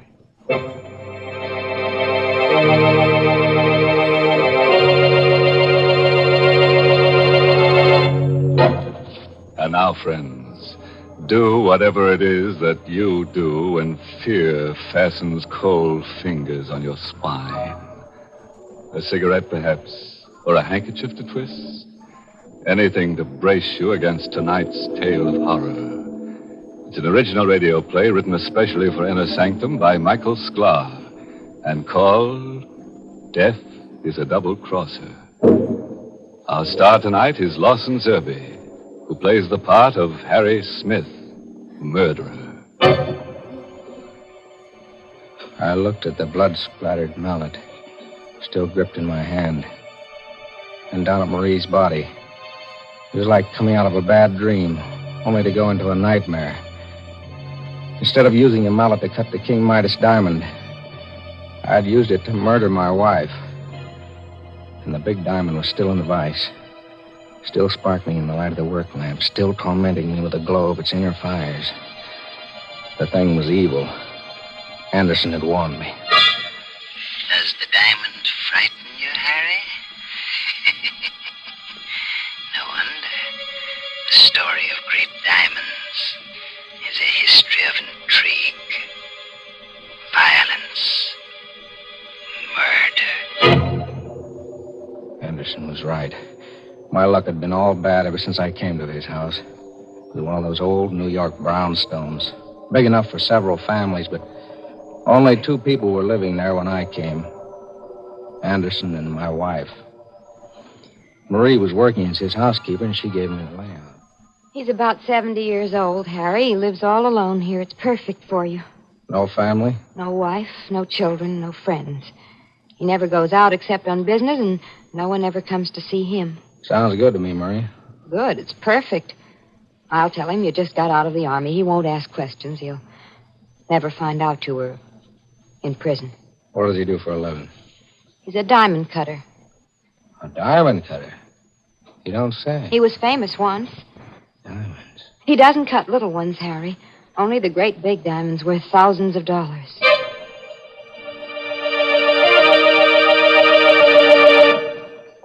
I moved in with Marie, and for a while everything was quiet.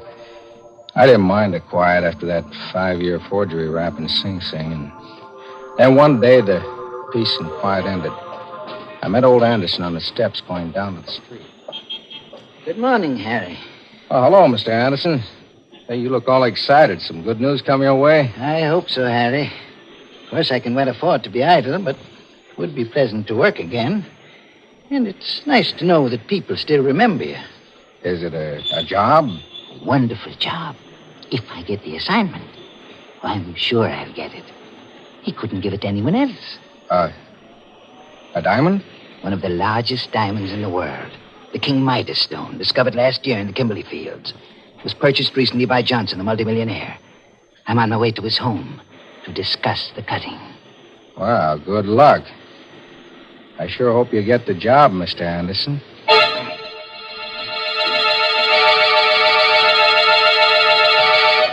The Next afternoon, Anderson invited me up to his workroom. On the bench was a square black velvet covered by a white cloth. Something big was underneath that cloth. Anderson lifted it, and for the first time I saw the King Midas diamond. What do you think of it, Harry? For a second, I couldn't talk. The blood was pumping too fast. 215 carats. When I'm finished cutting, it'll be reduced to 125. How much will it be worth? Diamond like that? You could get $100,000 and no questions asked. It's funny. It's kind of oily on the surface, but down inside it gleams like it's on fire. Does it frighten you? Yeah.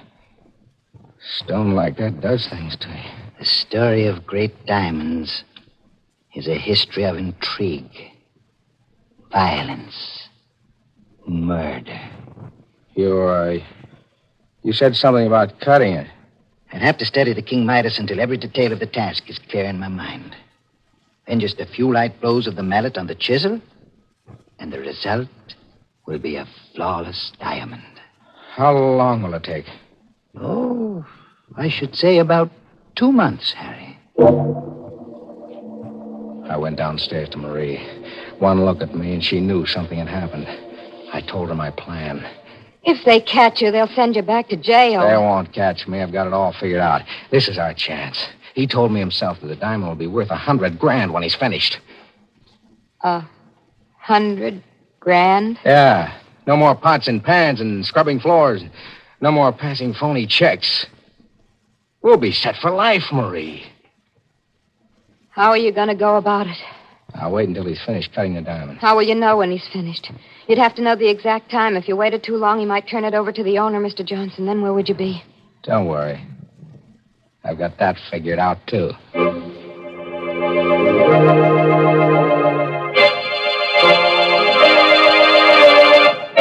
So you want to become a diamond cutter, Harry? If you'll teach me the work, Mr. Anderson, I promise it won't be any bother. All I want to do is watch you while you go about cutting the King Midas. Diamond cutters aren't made overnight. Takes a great deal of time. I spent 50 years learning the craft. Oh, please, Mr. Anderson, you don't know what this means to me. Well, all right, Harry. I'll let you watch me as I work. So that's how it began. Every day for 2 months, I went upstairs and watched Anderson as he studied the King Midas diamond. Cleavage must take place along planes parallel to the octahedron bases of the crystal. Step by step, he explained the job, how he would split it, where he would place the notches so that the diamond would split along the exact lines he wanted. He went over every detail again and again and again. Finally, he cut the notches for the splitting. Slowly, carefully. And then he placed the diamond in the vise. He got out the chisel and the mallet and placed them on the workbench. It was like a wedding ceremony. I was on fire. I couldn't wait. Just a few taps with the mallet, and it's done. Are you going to do it now? No, Harry. Tomorrow. Tomorrow. He kept putting it off. Then I realized what it was. He was scared. He couldn't trust his unsteady hands. It hit me like a ton of brick. He was never going to cut that diamond. You're so smart. What are you going to do now? I'm going to cut the diamond myself. You? Yeah, me. I know how to do it. It's all set. There's nothing to it. But what about Anderson? We don't need Anderson anymore. You mean... Yeah. But that's murder. So it's murder. They'll never pin it on us. I've figured out a way to do it without leaving any trace behind. We went upstairs. Anderson was standing where I left him at the workbench. He was so lost in thought that he didn't hear us come in. He isn't looking. Get it over with. All right.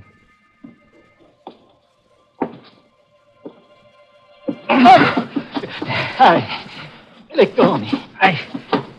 I don't like to do this, Mr. Anderson, honest. Mary, stop him. It's no use, Mr. Anderson. I don't. Please. He begged for mercy. He fought back, but it was useless. I had a firm grip on his neck with both hands, and he was an old man. I squeezed tighter and tighter till his voice was cut off. His body stopped thrashing around. I held him like that a couple of seconds more for good measure. You can let go of him now. He's dead, Harry.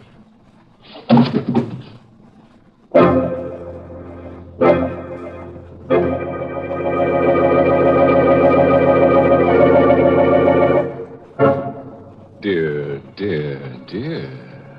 Imagine that. Cold-blooded murder.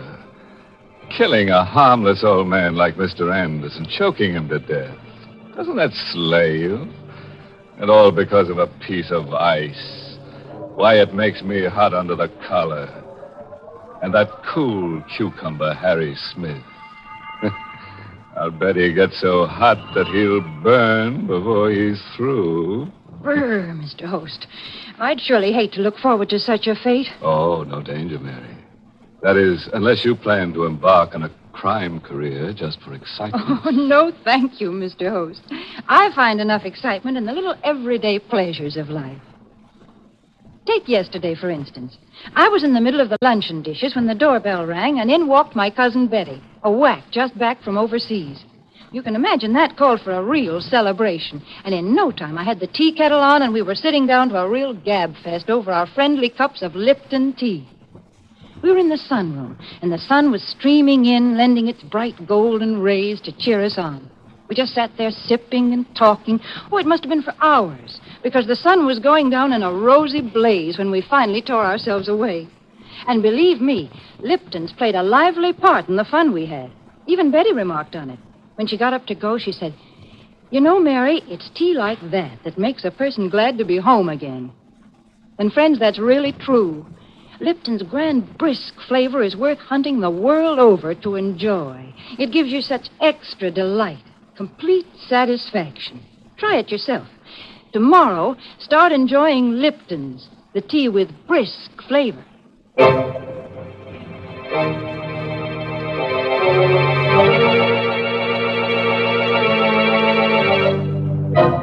Well, friends, let's get back to Harry Smith and his charming wife. Such nice people.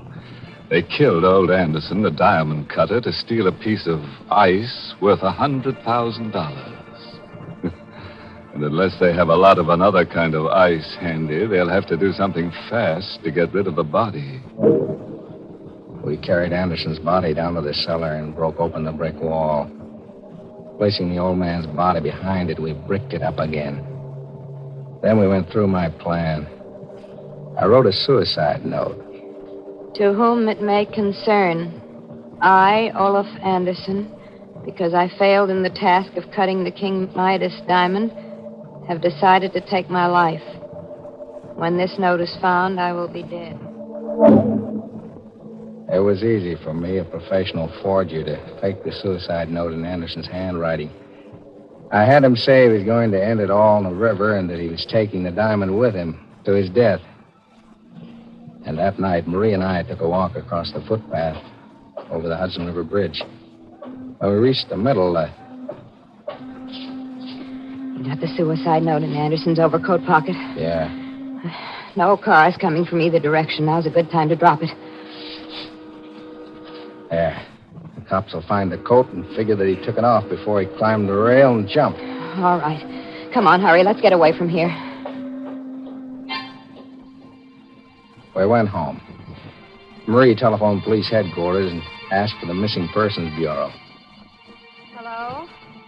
I want to report a missing person. It's the man I work for, Olaf Anderson. Yes, Anderson. I'm his housekeeper, and I'm worried because it's so late and he hasn't come home. My name? Mrs. Harry Smith. We went to bed. I guess we would hear from the police the next morning, and I was right. Yes, what is it? Megan is the name, lady. Detective Joe Megan, Missing Persons Bureau. Oh, yes, come in. Are you the party who reported a man named Olaf Anderson missing? Yes, did you... we find him? I think so. I'd like you folks to come down to the morgue with me. The morgue? What for? They've got a body down there. Body of an old man that fits the description of Anderson. It was fished out of the Hudson River early this morning. You might be able to identify him.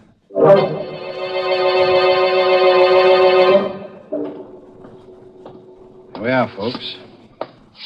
Before I lift the sheet on this slab, I ought to warn you. This stiff ain't exactly pretty. We can stand a little shock, Megan. I just thought the lady... I'm all right. Okay, then. Well, you recognize him? His face, it's gone like he went through a meat chopper. Most of his clothes were gone, too, when we got him. Poor guy must have got caught in the propeller of a passing ship. Marie, it's Mr. Anderson. Harry. Don't you recognize the pants? They're from that old suit he always used to wear. Oh, yes. Yes, you're right. So you can identify him, eh? I'm sure that's Mr. Anderson. Well, I guess that closes the case. Suicide. Body recovered. And a great big hunk of diamond at the bottom of the Hudson River.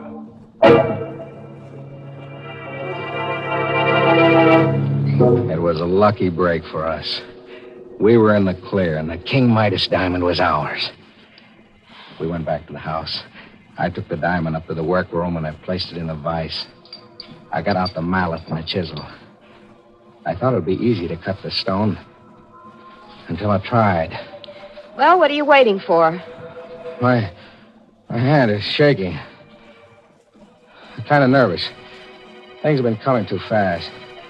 Let's put this off until tomorrow.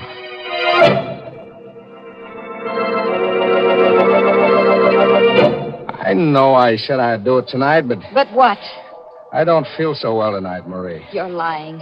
How long are you going to keep this up? I take it easy. You said you knew how to do it. I do. Well, then cut it. For heaven's sakes, get it over with. Don't rush me.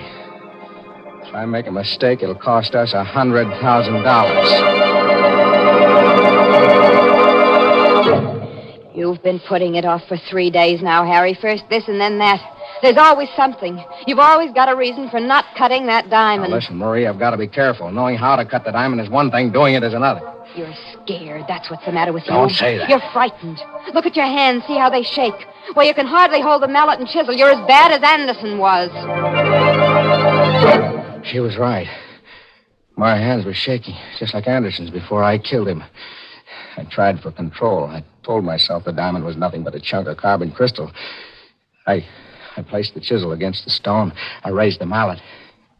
But I couldn't bring it down. Now what are you waiting for?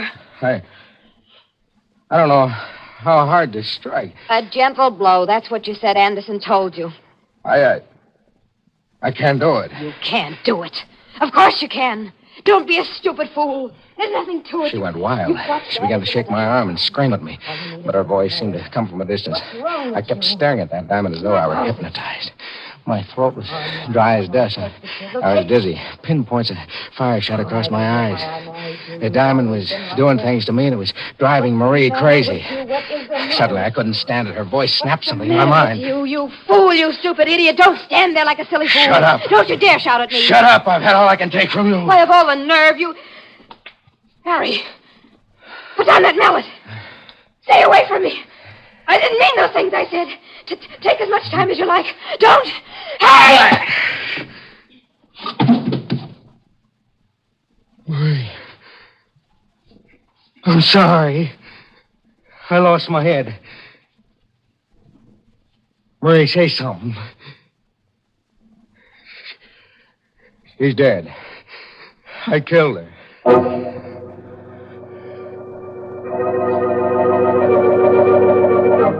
I took her body down to the cellar, reopened the wall, placed her body with Anderson's.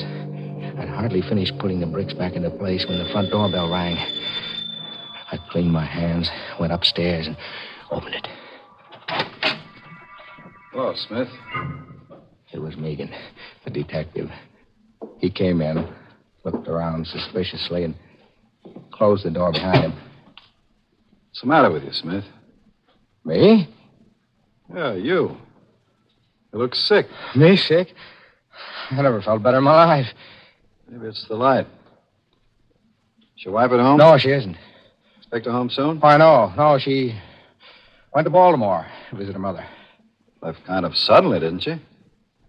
What are you driving at, Megan? Take the chip off your shoulder. Nobody's picking on you yet. What do you mean? This Anderson suicide. You said the case was closed. It's closed until this morning. Now there's a couple of angles in the case that don't make sense. I'm not even sure the old guy we pulled out of the river is Anderson. But I identified him. Sure you did. Yesterday, a guy named Keeler showed up at the morgue and swore that same body was his father. It must be Anderson. A suicide note. Suicide note said Anderson was killing himself because he made a mistake and ruined the King Midas diamond. There, don't you see? But Anderson never got the job of cutting that diamond. Hey, what? Say that again. Anderson never was commissioned to cut the King Midas diamond. How do you like that? It can't be. He told me himself. I got that information straight from the owner, Mr. Johnson. I don't believe it. Johnson was out of town until this morning. I got in touch with him, making a routine check on the facts. He told me he never commissioned Anderson to cut the stone. Said Anderson was too old and unreliable to be trusted with the job. Well, I saw the diamond. Saw it on Anderson's workbench. The diamond you saw must have been a phony. A diamond. Still upstairs in the workroom. Still waiting to be cut. I couldn't believe it was a phony. I wouldn't believe it. It had to be the King Midas. Megan was getting more and more suspicious. I had to act fast before he got down to the cellar and noticed the fresh plaster on the wall. I had to make sure about the diamond. I'd gone too far now to back out. I hit Megan on the head with an andiron. He was unconscious. I dragged his body into the closet and locked the door. Upstairs in the workroom, I grabbed up the chisel mallet. No time to think now, no time to be frightened. I had to know if that diamond was a King Midas. I put the edge of the chisel to one of the cleaving grooves and struck with the mallet. It chips like glass. Yeah, it is glass. Megan was right. I went through all this for nothing.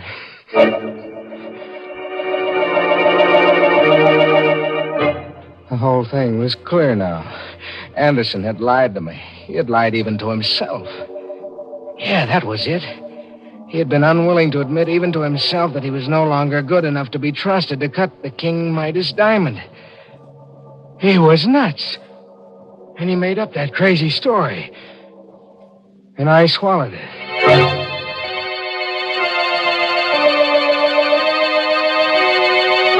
There was one thing left to do. I had to get away. As far away as possible and as fast as I could. I ran to the stairs. Going somewhere, Smith? Megan. Ice to hands. Get him up higher. Now, come on down here. That's close enough. How'd you get out of the closet? It's no trick at all to force that door when I recovered from the crack on the head you gave me. That sock did something for me, Smith. You know, it gave me a brand new angle on this case. A new angle? Yeah. How's this? You thought Anderson had the King Midas diamond. So you killed him for it and planted that phony suicide note on the bridge. You know, we almost fell for it. No, You killed Anderson. I wouldn't be at all surprised if you murdered your wife. And all for a phony 5 and 10 cent store diamond.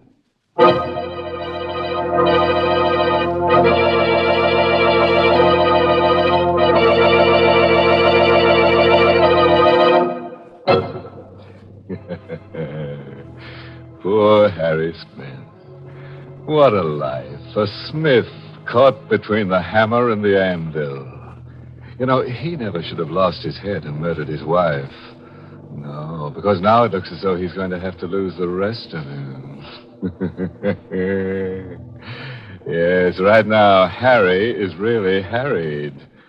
And when the state executioner gets him, he'll be fit to be tied in a noose. Well, this has all been very exciting, Mr. Host. But now, before we go, suppose we leave our listeners with a very special word. And that word is? A word that's quicker to say than a minute. The word brisk. Because, friends, brisk signifies the flavor you want in a tea. And brisk stands for Lipton tea. So if you like tea at its most flavorful, delicious best, just remember this. Always ask for Lipton tea. Maybe you meant to get it last week and just forgot. Well, keep that from happening again. Right now, put down Lipton tea on tomorrow's grocery list.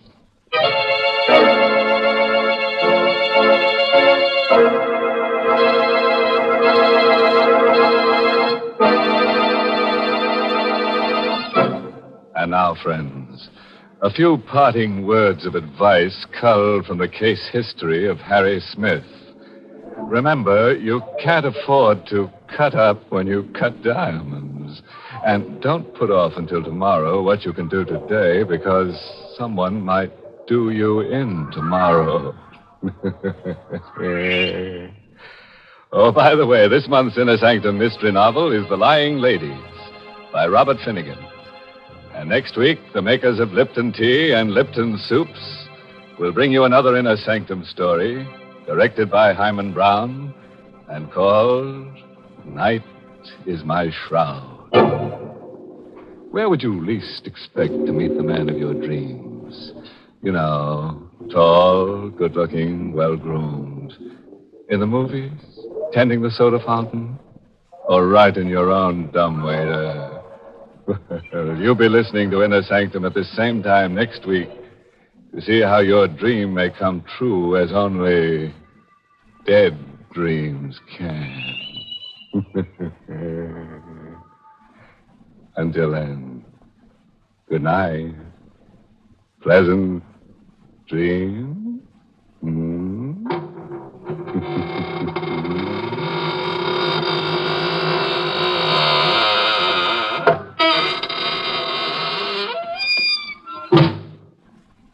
To make him say, "I'll have another helping of soup, please," better serve lots more Lipton's noodle soup. And serve it lots more often, friends. It's delicious, chickeny-tasting soup. Has that real old-fashioned flavor. And it's full of tempting, tender noodles. You prepare Lipton's noodle soup mix with ease and speed, and it costs less and makes lots more. It's Lipton's noodle soup. So ask for some tomorrow. And next week, tune in for another Inner Sanctum mystery. This is CBS, the Columbia Broadcasting System.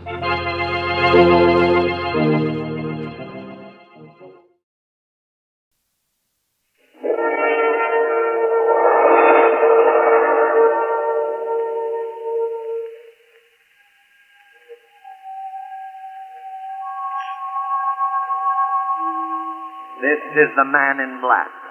I'm very happy to step over from the soundstage of Suspense to stand in for my fellow scare master of ceremonies, Peter Lorre. Mr. Lorre had to attend a special conclave of the International Association of Witches, Goons, and Creeps, of which he is a charter member. So I am here in his place, opening the doors of the Mystery Playhouse.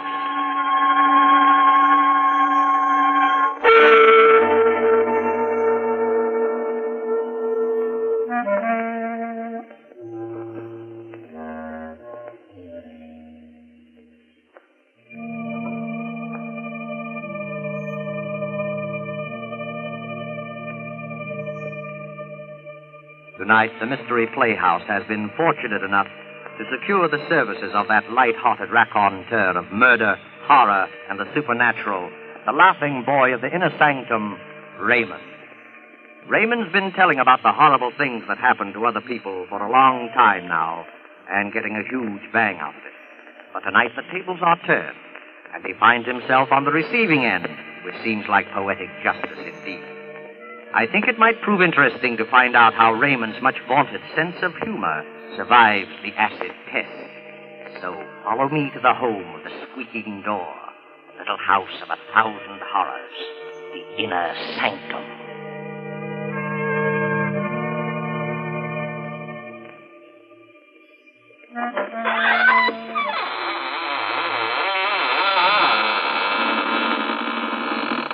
Good evening, friends. This is your host, Raymond. Welcome to the squeaking door of the inner sanctum. For those of you who write in to find out why our door squeaks so much, I guess now is good time as any to explain that the hinges are rusty with dried blood. Through that door pass the most beautiful ghouls in the world. Won't you come in?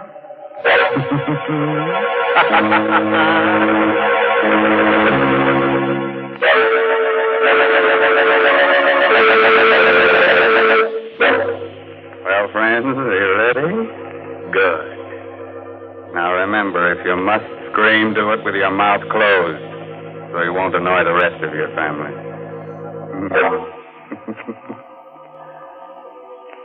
You know, you don't need dark old houses or murky graveyards to feel the chilly presence of beings from the other world. Last week, just after I completed my broadcast, I was called to the telephone. And I picked up the receiver. I heard. Hello, is that you, Raymond? Yes. Are you going to be at home tonight? Yes, why do you ask? Because I'm going to drop by. Something I want to ask you about. Try to be alone. Who are you? Don't you remember me? Well, the voice is familiar, but I can't quite place it. I'm Gideon Blake. I'll see you later, Ray. Goodbye. Now, there's nothing unusual about a call like that, except one thing. 10 years ago, my friend Gideon Blake was killed.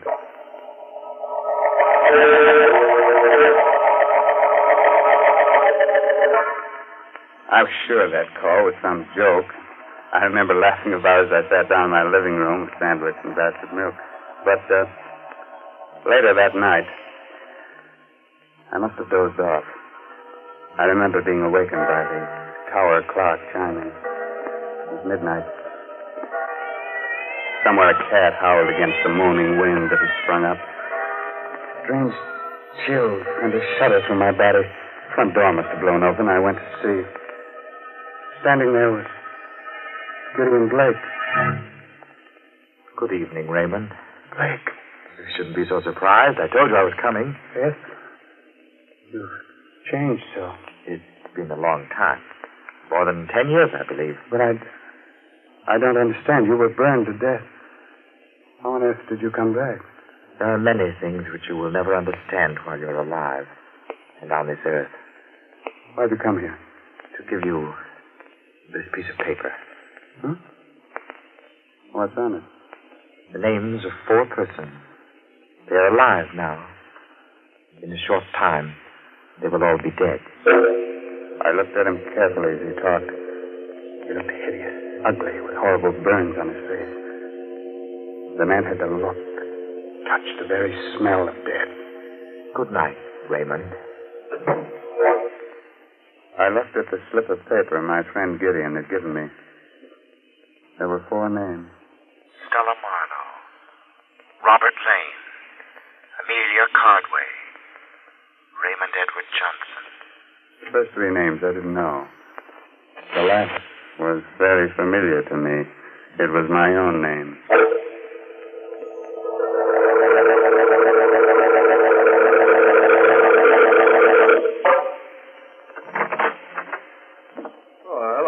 Sit down. Thanks, Inspector Dorr. Cigars? No, thanks. What about that piece of paper I gave you? How'd you get it? I told you. Look, I'm a cop, Raymond. When I believe a story like that one, you can call the little men in the white coats. Oh. No, I'm sorry I bothered you, Inspector. Let's forget it. I can't forget it. Why? Because Blake wrote that note. Are you sure? We checked the handwriting. It's his. So are the fingerprints we found on it. How do you figure it? I don't yet. I am waiting for you I to told tell you everything. Hey, wait a minute. Maybe Blake's really alive. He got burned to death 10 years ago. Are you sure? Positive. We checked every angle of his death at that time because we thought he might have been murdered. Murdered?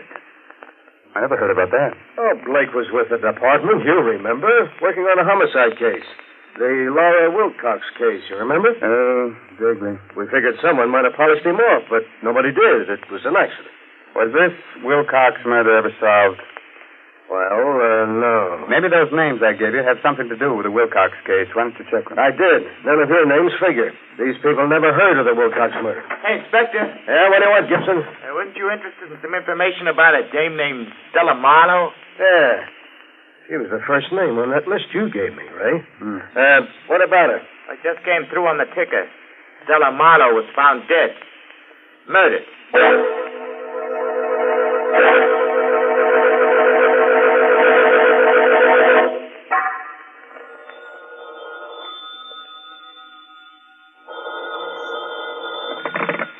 Hello? That you, Ray? Mm-hmm. This is Inspector Doyle. We're trying to get you all day. Oh, I just got in. I've been down to the police library studying the file on the Wilcox case. All right, forget about that. Now listen, I want you to lock your door and all the windows. I'm sending down a red-headed cop to guard you. What? Don't let any dark-haired guy into your house, even if he's your own best friend. What's this all about? We're dealing with a homicidal maniac. The body of Stella Marlowe was dismembered. Remember? Tell my man to call me at headquarters when he arrives. Goodbye. Goodbye. Just after I hung up the phone, I noticed a little black box on the living room table. How it got there, I don't know, because my house was locked all day. I undid the black ribbon, opened it. What I saw inside fascinated and horrified me. It was a human hand. Suddenly a thought clicked in my mind. I recognized something on the hand.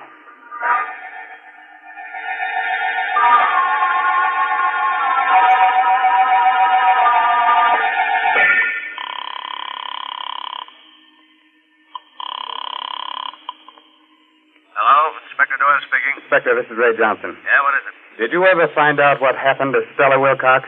Huh? She's the stepdaughter of the murdered Laura Wilcox. Why do you want to know? Well, she was suspected of the murder for a time. Listen, will you drop that angle? Will you just answer one or two questions? Did the killer dismember the whole body in the Stella Marlowe murder? Just the hands. Fine. Did she have on a large diamond ring, the third finger on the left hand? Yes. Her friends say she wore it all the time, but how do you... I've got it here. Someone sent me a hand with a ring on it. What? And get this, there's a name engraved inside the ring. The name is Laura Wilcox. What? There's a scar on the thumb. There was a scar on the left thumb of Stella Wilcox's print in your file. I took a fingerprint. The prints on the hand and the fingerprints of Stella Wilcox are identical. Are you sure? Yes. Stella Marlowe and Stella Wilcox are the same person. Did you find anything else there? Yes. Black hair on the fingernails. I'm coming down to your place as fast as I can get there. Goodbye. Goodbye. The front door slammed the second after I hung up. I turned around. Coming toward me was a man with jet black hair.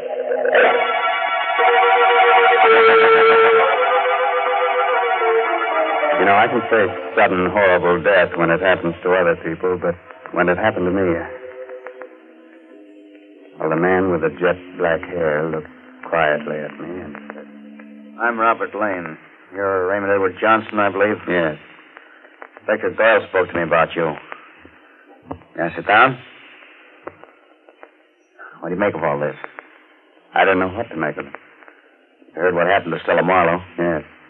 Did you know that's not her real name? Yes, she was the stepdaughter of Laura Wilcox, but how do you know? I think I know more about this than you imagine. Is your name really Robert Lane? Why? There was a chauffeur in the Wilcox home, a man named Lowry. I wonder if... There's no harm in telling you now. Yeah, I'm that chauffeur. And Amelia Cardway? She was Mrs. Wilcox's maid. You know, Johnson, the murder of Stella didn't come exactly as a surprise to me. Why? She poisoned her stepmother with the help of the maid, Amelia Cardway. But why am I involved in all this? Let's not fool each other. Somehow you discovered that Stella murdered her stepmother. But after 10 years, you can't dig up any evidence, and you know it. So you invent this wild story about Gideon Blake, Just the right sort of psychological scare to frighten the two women into making a move that'll give them away. Very clever. Just a moment. What color is the hair of Amelia Cardway? Blonde. Pretty shade of blonde, in fact. Very attractive girl 10 years ago. Oh, what's in the box? I advise you not to look. I rarely follow the advice of other people. Oh. Where'd you get this? Someone left it here this evening. That ring. Old Lady Wilcox gave that to Stella on her 18th birthday. That's the hand of Stella. I understand why you asked about the hair, Johnson. That hair under the fingernails is black, just like mine. Mm-hmm.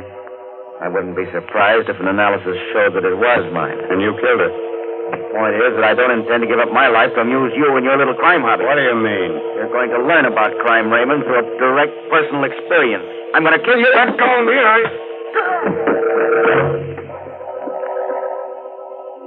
He was a powerful man. His blow dazed me. I struck my head against the furniture. I lay down on the floor dazed. Like a slow-motion picture, I saw Lane approach and lean over me. A long knife in his hand. You didn't expect to stir up this hornet's nest, did you? Crime and murder is very amusing, isn't it? Well, you'll find out just how funny it is. He don't raise his arm. I was powerless. He was driving the knife down. Suddenly... Let go. Grab my hand. I did. Did you, Blake? Yes. I heard him scream. Somewhere the door slammed. And I blacked out.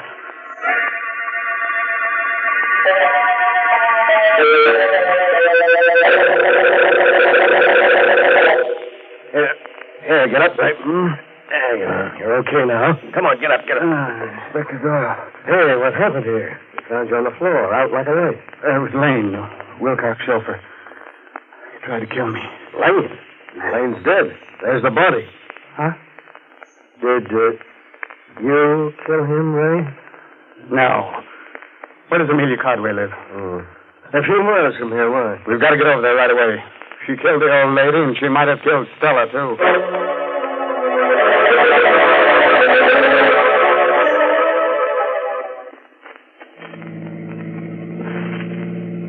I don't see how Amelia Cardway could have done it.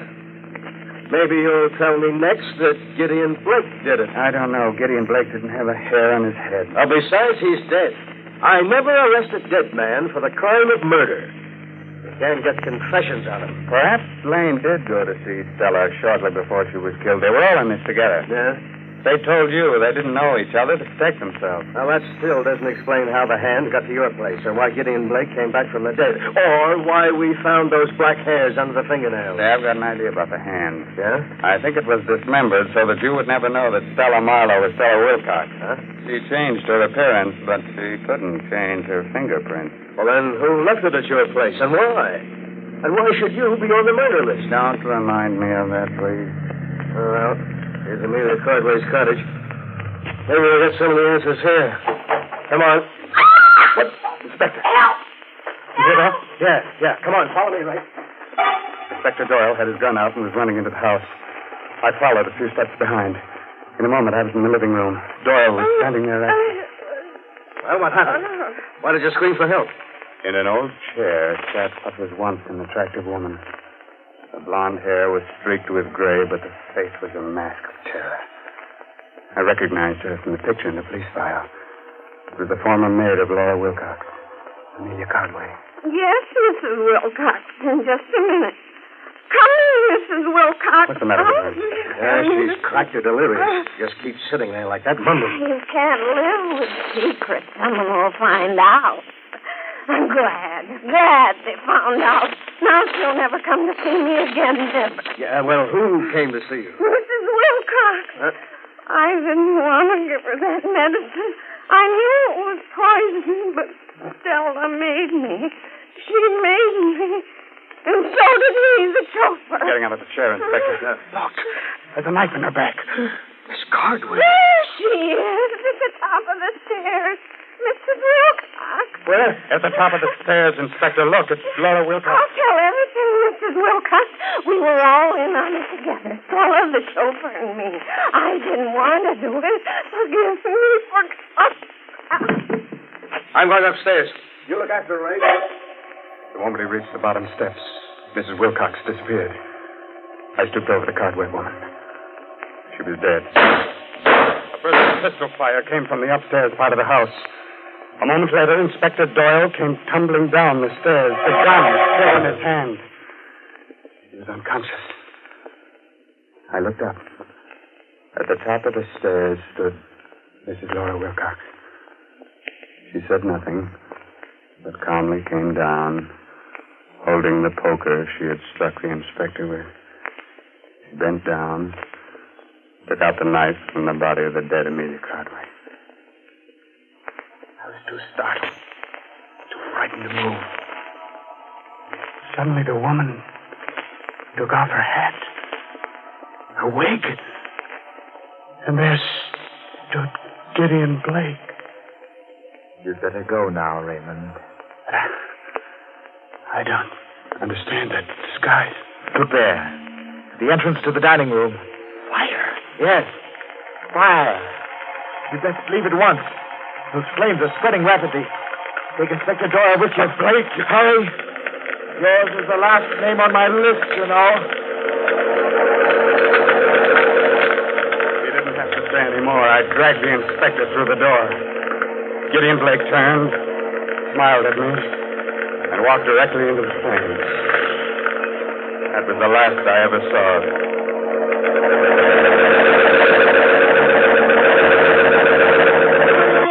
I found the missing pieces of the jigsaw puzzle. Hmm? Laura Wilcox was a twin sister of Gideon Blake. We dug up the birth records. Mm-hmm. So that's why she looked so familiar. And that's why he murdered the three people. Because they killed his sister. He faked his own death in order to carry out justice himself. Yes, but that still doesn't explain why I was brought into it. Huh? A bit. That's simple. He wanted us to know what was going on so that we didn't hold some innocent person. Mm-hmm. Just one more question. Yeah, go ahead. How did Blake fake his own death 10 years ago? Now, we don't know exactly, but Mm-hmm. he must have done it. Did you find his body in the ashes of Amelia Cardwell's cottage? Well, I guess they're there, but, it's impossible to identify them positively. Yeah, that leaves one other explanation. What's that? That Gideon Blake actually died 10 years ago.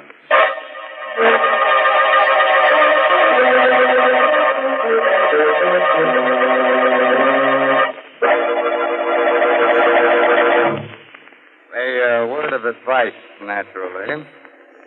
When you get killed, don't let your murderer slice your hands off. 'Cause then you can never put the finger on it. Good night. Pleasant dreams.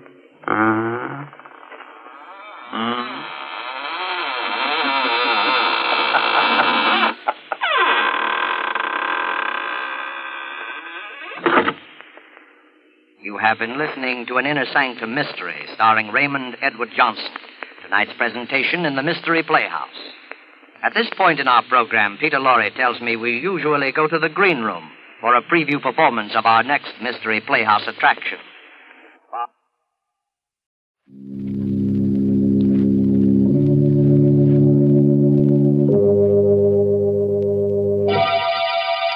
Lipton Tea and Lipton Soups present Inner Sanctum Mysteries.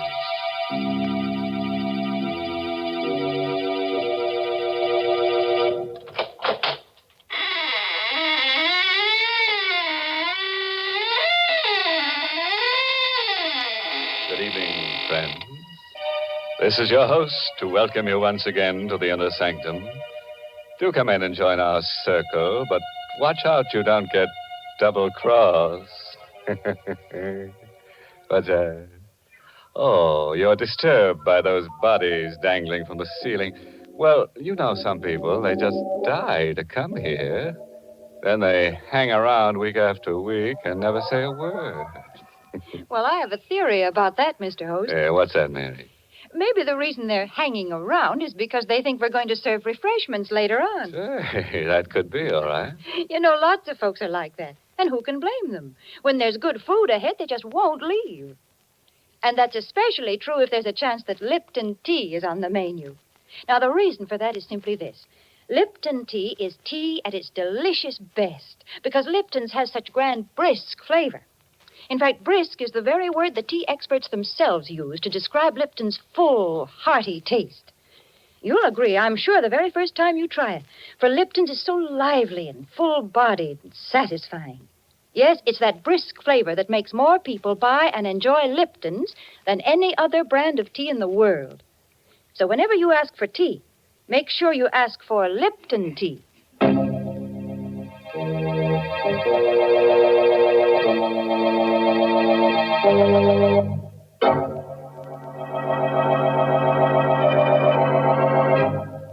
And now, friends, draw close your chairs. If there are no faint hearts among us, we'll begin tonight's tale of terror. A story written especially for Inner Sanctum by Michael Sklar.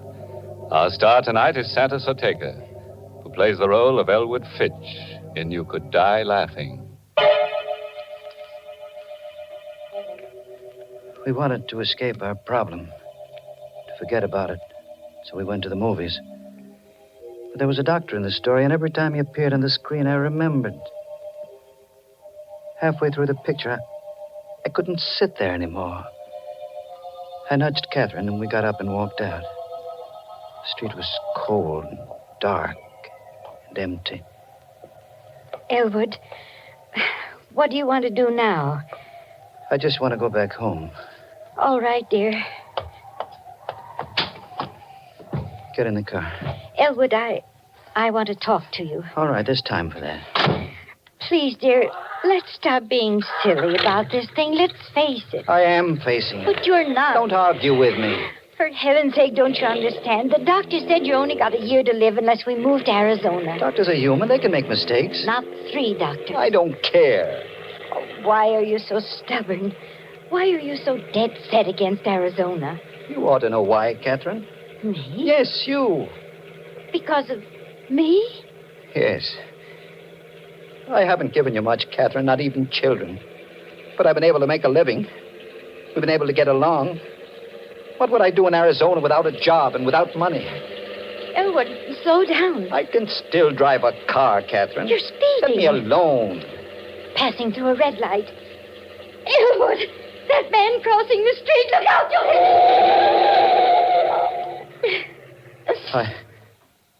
Catherine. Did I? Yes. He's lying on the ground. Good Lord. He walked in front of the car. Well, we've got to help him. Is he? He's dead. Oh, Elwood. I didn't mean to do it. I couldn't help it. It happened so fast. Better call the police. Police? Well, you said he's dead. The police? Catherine, there's no one but us on the street. Nobody else saw it happen. Well, what difference does that make? Get back in the car. Elwood, are you suggesting I was that... speeding. I passed a red light. And now this. They'll arrest me. They'll put me on trial for manslaughter. But my... He's dead, isn't he? We can't help him. It won't do him any good if I go to jail. But running away, leaving the body... Catherine, we've got enough troubles without this. We're going to get into the car and drive straight to the garage. I've got a year to live. And I'm not going to spend it in prison.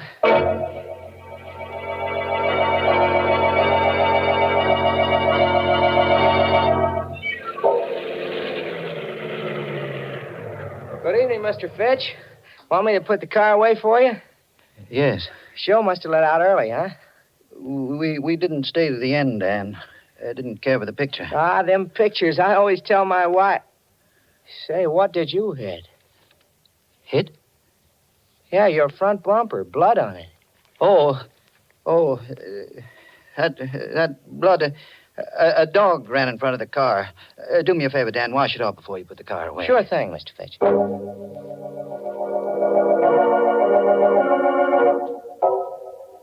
I didn't sleep well that night. Bad dreams, all mixed up. about doctors. But they all looked like the man lying on the street. And their faces were covered with blood. I woke up exhausted. Breakfast is on the table, Elwood. Just a moment. That newspaper can wait. Your toast is getting cold. Oh, here it is. What are you looking for? The story. You mean last night? It's in the newspaper? Listen to this. Stenger, victim of hit-and-run driver. The body of Augie Stenger, underworld character, was discovered early this morning at the intersection of Broad and Main Streets. Police believe Stenger was the victim of a hit-and-run driver.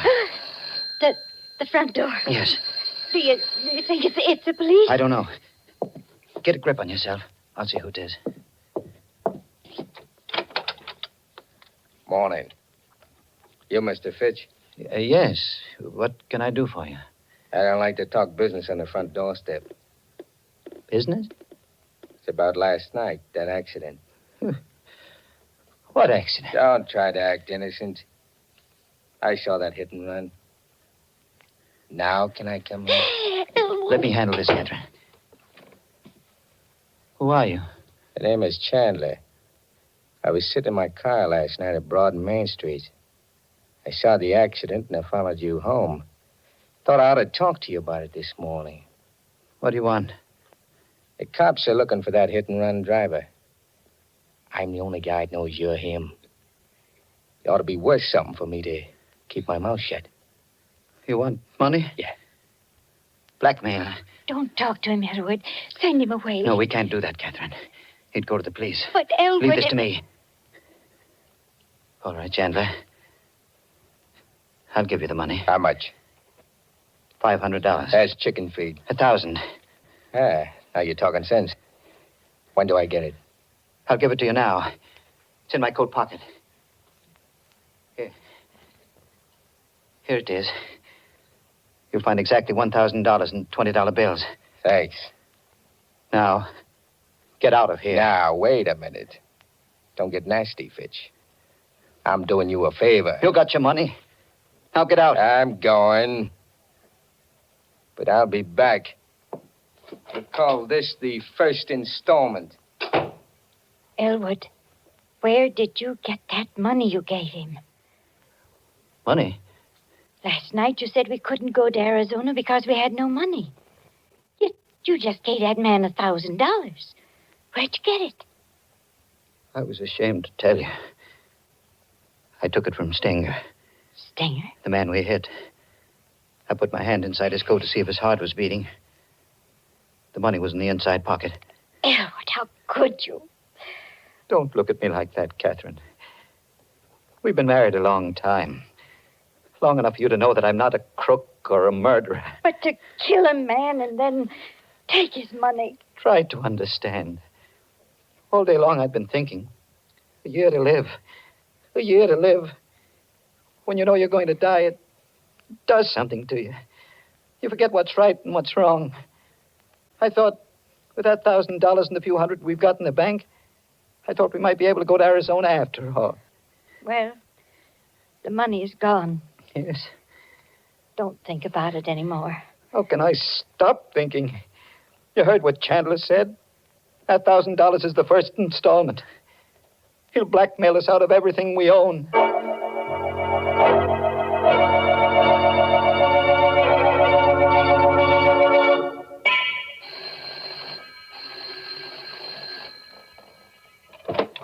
Chandler. Shut the door, quick. Who is it, Catherine? Shut that door, Mrs. Fitch. You were here only yesterday. What do you want now? The cops are after me. You and me on the same boat. What have you done? What do they want you for? Murder. Murder? You shouldn't have come here. I figured this place ought to make a pretty good hideout. No. You can't stay here. Who's going to stop me? I won't allow it, Elwood. I won't have this man in my house. All right, cut the squawk. No. I stood a lot from you, Chandler, but stay away from me. Don't you dare touch him. Elwood! Elwood! Don't cry, Catherine. I'm all right. Any more back talk, Fitch? No. Okay. I'm moving in.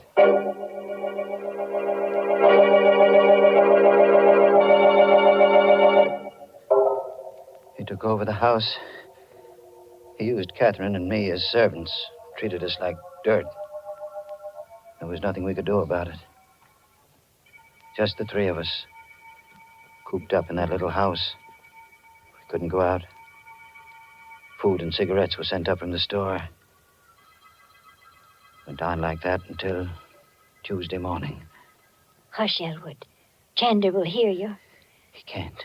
He's in the bedroom. You're going to give yourself up? I can't stand this anymore. I can't stand. Well, do what you think is best, darling. I've made up my mind. Rather than put up with that man, I'd prefer to go to prison. I'll call the police right now. Hello, operator. Get me police headquarters. Got a pal at headquarters, Fitch? Hey, Chandler. Don't point that gun at me. Cancel that call. Oh, all right. Hello, operator. Operator. Never mind that call to police headquarters. No, nothing's wrong. I just made a mistake. Thank you. You made your last mistake, Fitch.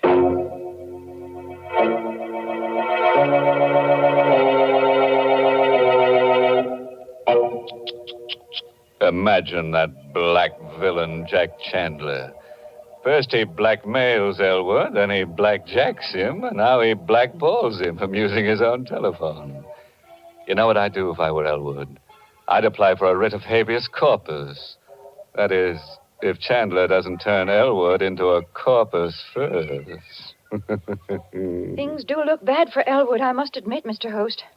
My, what a lot of unpleasant surprises he's been having. Yes, and he's in for a lot more, Mary. Goodness. Well, right now, I'd much rather talk about pleasant surprises. Well, that's a lady's privilege, Mary. You go right ahead. A good instance of a pleasant surprise happened to me one of those glorious sunny days last week. Florence Perry and I drove out to the woods to gather spring wildflowers. But the bone. Back to the car we hurried, figuring the whole afternoon was ruined. And it was then that Florence brought out that pleasant surprise I mentioned. A whole big thermos of heavenly hot Lipton tea. Well, we sat down and had ourselves a regular tea party right there in the woods. Suddenly, everything seemed bright and cheery again. Lipton's had certainly saved the day with its bracing, cheery taste, its delightful, brisk flavor.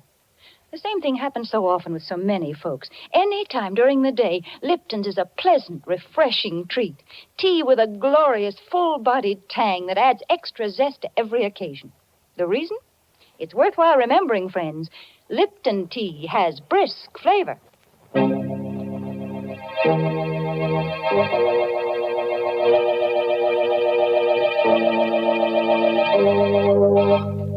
Now, friends, let's get back to those lovely people, Jack Chandler and Elwood Fitch.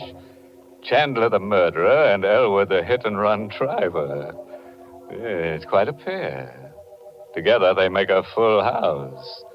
A moment ago, Elwood tried to give himself up to the police, but Chandler caught him at the telephone. So, you were going to double-cross me, huh? No. I was only going to tell the police about myself. What do you suppose would happen to me when the cops came for you? I ought to kill you right now. Oh, no. You shut up. First thing I'm going to do is pull out that phone so you don't make no more calls to headquarters. Yeah. That settles the phone. Now, stand up. What are you going to... The door. Can you see who it is through the window, Fitch? Yes. Take a look. But remember, I still got this gun. Don't try any tricks. It's a man. Recognize him? No. Now, listen. Before you open the door, I'm taking your wife into the next room with me. I'll be able to watch you and hear every word you say. You know what I'll do to Mrs. Fitch if you double-cross me. Yes. Okay. Now, answer the door. Mr. Fitch? Elwood Fitch? That's right. May I come in? Yes, of course. I'm Detective Farley from headquarters. Here's my badge. Mind if I ask a few questions? What about? Well, I've been assigned to the Stenger case. Familiar with it? I read about it in the newspaper. A hit-and-run driver. That's the case. What do you know about it, Fitch? Why, nothing. Are you sure? See here, you don't You think... and your wife went to the movies Friday night, correct? Yes, that's right. Did you drive straight to your garage from the movies? Why, no. It wasn't a good movie, so we left early and went for a ride. Did you pass the corner of Broad and Main Streets? No. We went in the other direction. You're lying, Fitch. I've been checking garages for that hit-and-run car. Your garage man told me you brought your car in Friday night with blood on the bumper. I told him we ran into a dog. Don't make me laugh. Your story wouldn't hold up a minute if that fool garage man hadn't washed the blood off. Are you going to arrest me? I need evidence first. When I get it, I'll come back.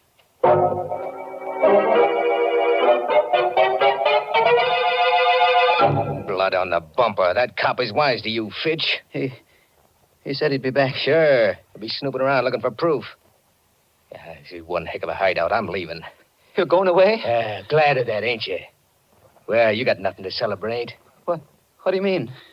I need time, plenty of time to get away from the city. I'm not going to leave you here to squeal to the cops as soon as I'm out of the door. We wouldn't tell the police. Yeah, I'm going to make sure you don't. I got one murder rap on me already. It might as well be 3. 3? Elwood, he means that... Listen, Chandler. I swear we won't tell. Why should we? Remember what you said. We're both in the same boat. The police are after me, too. You tried to double-cross me once before. I ain't taking any chances. Please. There's no use begging. It won't do no good. When are you going to do it? Before I go.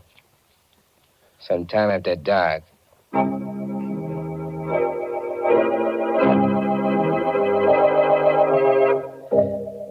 The rest of that day was a nightmare. Chandler wouldn't let me separate from Catherine. Everywhere we went, everything we did, he was always behind us with that gun in his hand. The gun. I had to take it away from him. He was much younger than I, big and tough. But I had to try. I watched for my chance. It came late in the afternoon. He was lighting a cigarette. He put the gun down on the living room table while he felt in his pockets for a match. Both of us were the same distance from the gun. I made a dive for it. Hey, get away from that rod. No, let go. I kill you for this. Catherine, help me. Grab his hand. Let go of me. Let go. Hold him, Catherine. Hang on to him.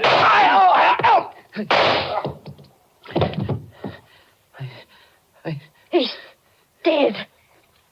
I had to shoot him. I had to. Now what will we do? I don't know. What would he do if the positions were reversed? Call the police. No. The money. The money I gave him. The $1,000 I took from Stenger. He still got it. It's ours again, Catherine. We're going to Arizona. Arizona? Don't you see? It's just like it was before he came. We'll take the money and we'll go to Arizona. But his body... He's a murderer, he said so himself. We'll put the body into the car, drive out to the suburbs, and leave it on the highway. The police will think it was just another gangster murder.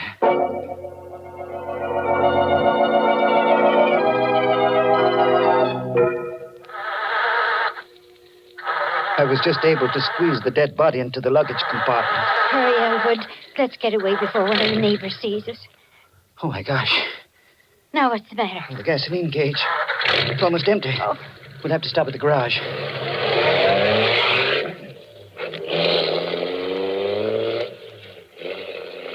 I drove back to the garage. Had Dan fill the tank. And paid him with one of the $20 bills I'd taken from the body of Stenger. Dan gave me a queer look as he brought me the change.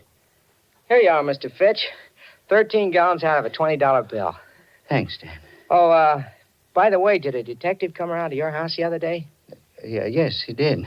I hope you don't hold it against me telling him about that blood on the bumper of your car. Oh, of course not, Dan. Why should I?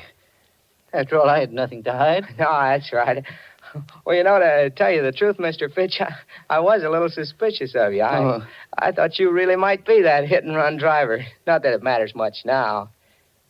No? No. The police don't care much now about that driver. Why not? Oh, he's small potatoes now.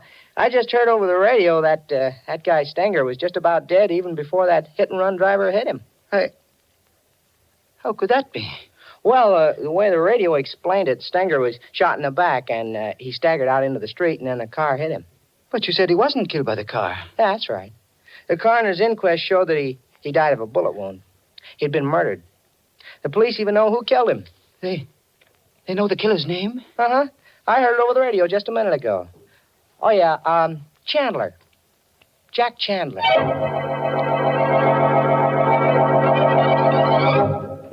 I don't remember driving away from the garage. It kept going around in my brain. Chandler had murdered Stenger. Catherine and I had run away from a crime we hadn't committed.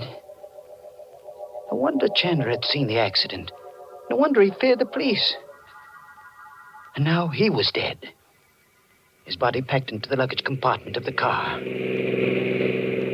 Elwood, you're not listening to me. What? Oh, I was thinking about Chandler. That's what I was talking about. If he killed Stenger, why can't we go to the police and confess everything? Because we killed Chandler. But it was self-defense. Would the police believe that? They'd have to believe it. Even if they did, it would be murder in the third degree. They'd learn about the $1,000. I'd be held for trial. We'd never get to Arizona. No, Catherine. We've got to go through with our original plan. Elwood, that siren. It's a police car behind us. What are you going to do? They may not be after us. If they do stop us, let me do the talking. Hey, forward! Stop that car! Don't be afraid, Catherine. I'll handle it. Uh-huh. Middle-aged man and woman. You answer the description, all right. Name Fitch? Yes. What's the trouble, officer? There's an alert out for you. You bought gas back at your garage a few minutes ago. Paid for it with a $20 bill. That's right. Got any more of those bills on you? Why, yes. Hand them over. Here. Here they are. Uh-huh. Looks like it's all here. This is the stuff, all right. What stuff? What are you talking about? This money, it's counterfeit. Just like the bill you gave the garage man. Counterfeit? Phony money down to the last dollar. Move over. We're driving to headquarters.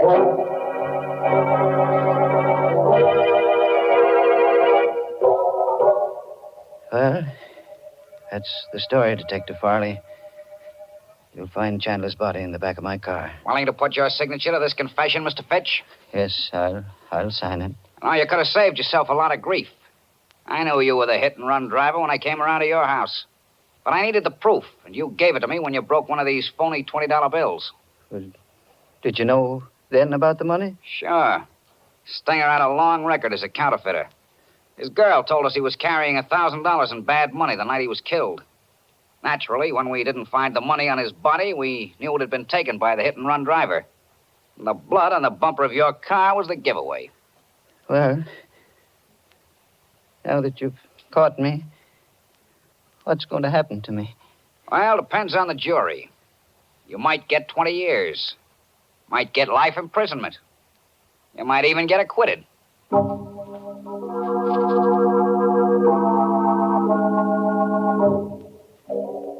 I'm in the courtroom now.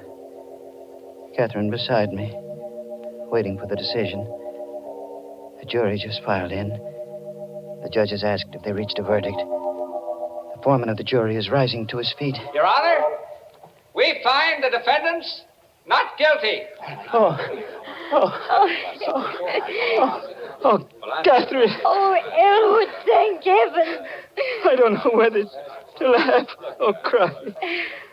Oh, darling, you were right from the very beginning. Money or no money, we're going to Arizona.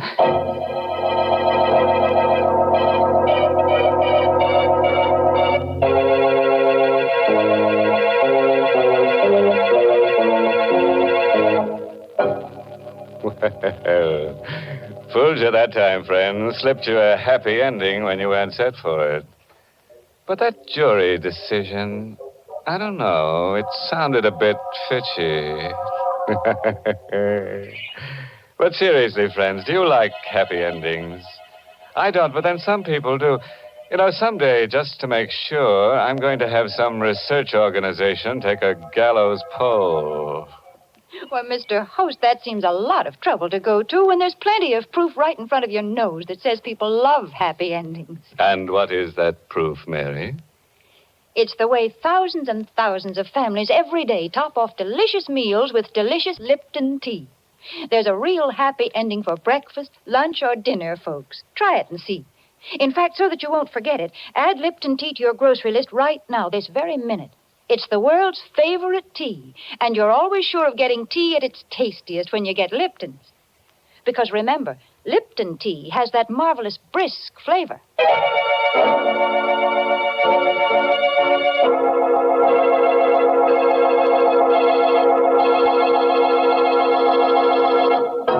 A parting word of advice, friends, drawn from the experiences of Elwood Fitch. If your wife wants you to take a trip, don't argue. No, don't protest. Simply bash her on the head and deliver her to the police. You can always say she tripped.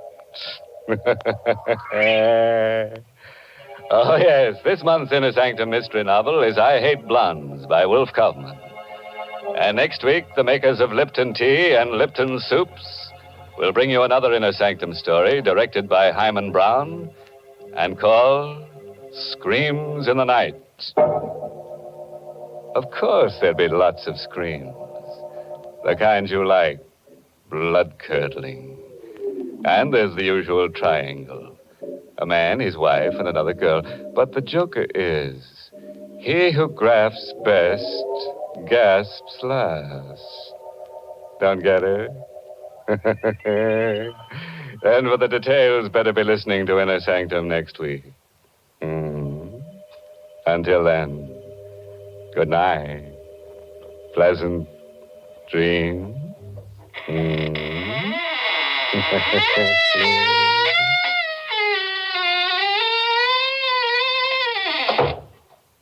Let's begin at the beginning of the meal, friends, with the soup.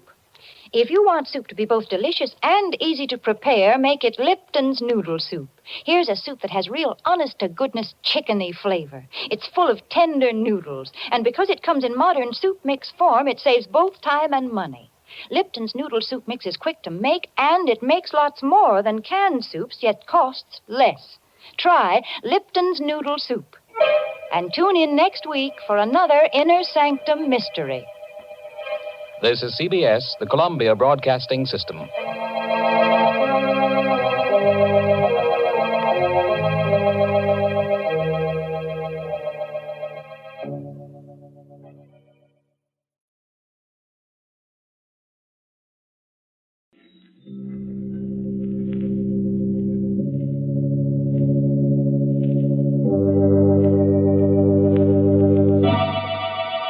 Lipton Tea and Lipton Soups present Inner Sanctum Mysteries.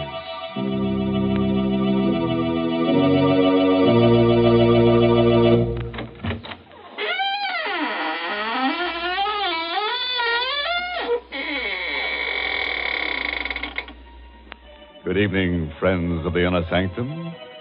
This is your host, waiting to act as your guide through the squeaking door on a specially prepared travelogue. First, we'll take a little jaunt with jeopardy along the path of peril, where we'll prowl with panic until we take the left turn into Horror Highway, and thence via Terror Turnpike straight into the road to ruin. I don't think I like your itinerary, Mr. Host. If you don't mind, I'd much rather take a shortcut to the highway of happiness via the kitchen. And pray tell us, by what signpost shall we recognize your blithesome highway of happiness, Mary? Well, you'll just know you're headed for pleasure when you take your first taste of swell Lipton tea. Because, what a world of contentment there is in every cupful. What flavor, what wide-awake flavor. No wonder the tea experts say there's only one word to describe Lipton's, and that's brisk. No wonder more folks enjoy Lipton's than any other brand of tea in the world. It's because Lipton tea never tastes dull, flat, or dreary. It's always lively and cheery. Yes, Lipton's is the world's favorite tea, and it will be your favorite, too, once you taste that brisk Lipton flavor. So be sure you try Lipton tea.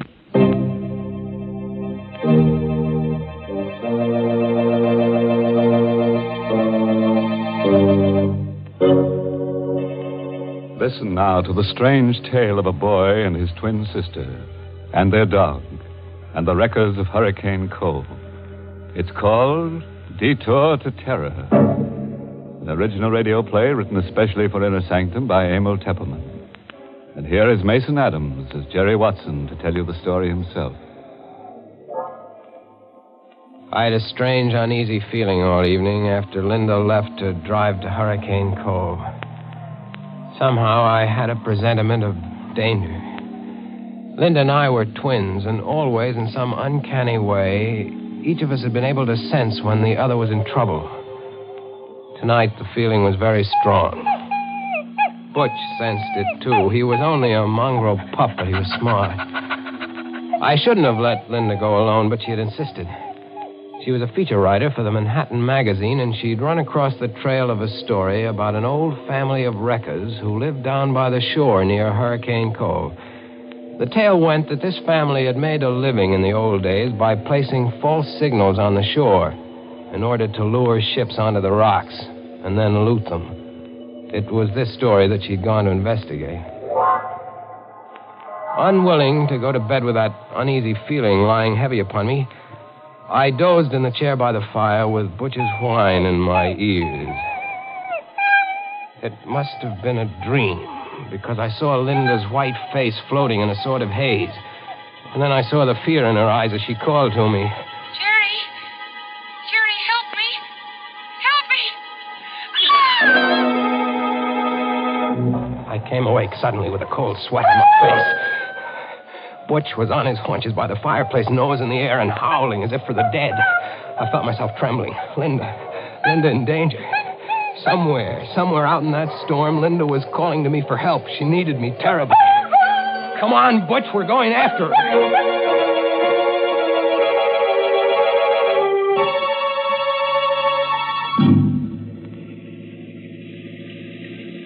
Within 20 minutes, I was speeding through the storm out along Highway 9. I remembered Linda's telling me just what route she'd take. See, Jerry, I'll go out on 9 to here, and then turn off on the old shore road. It isn't used much anymore, but it's the shortest route to Hurricane Cove. And if I leave now, I should be there by midnight.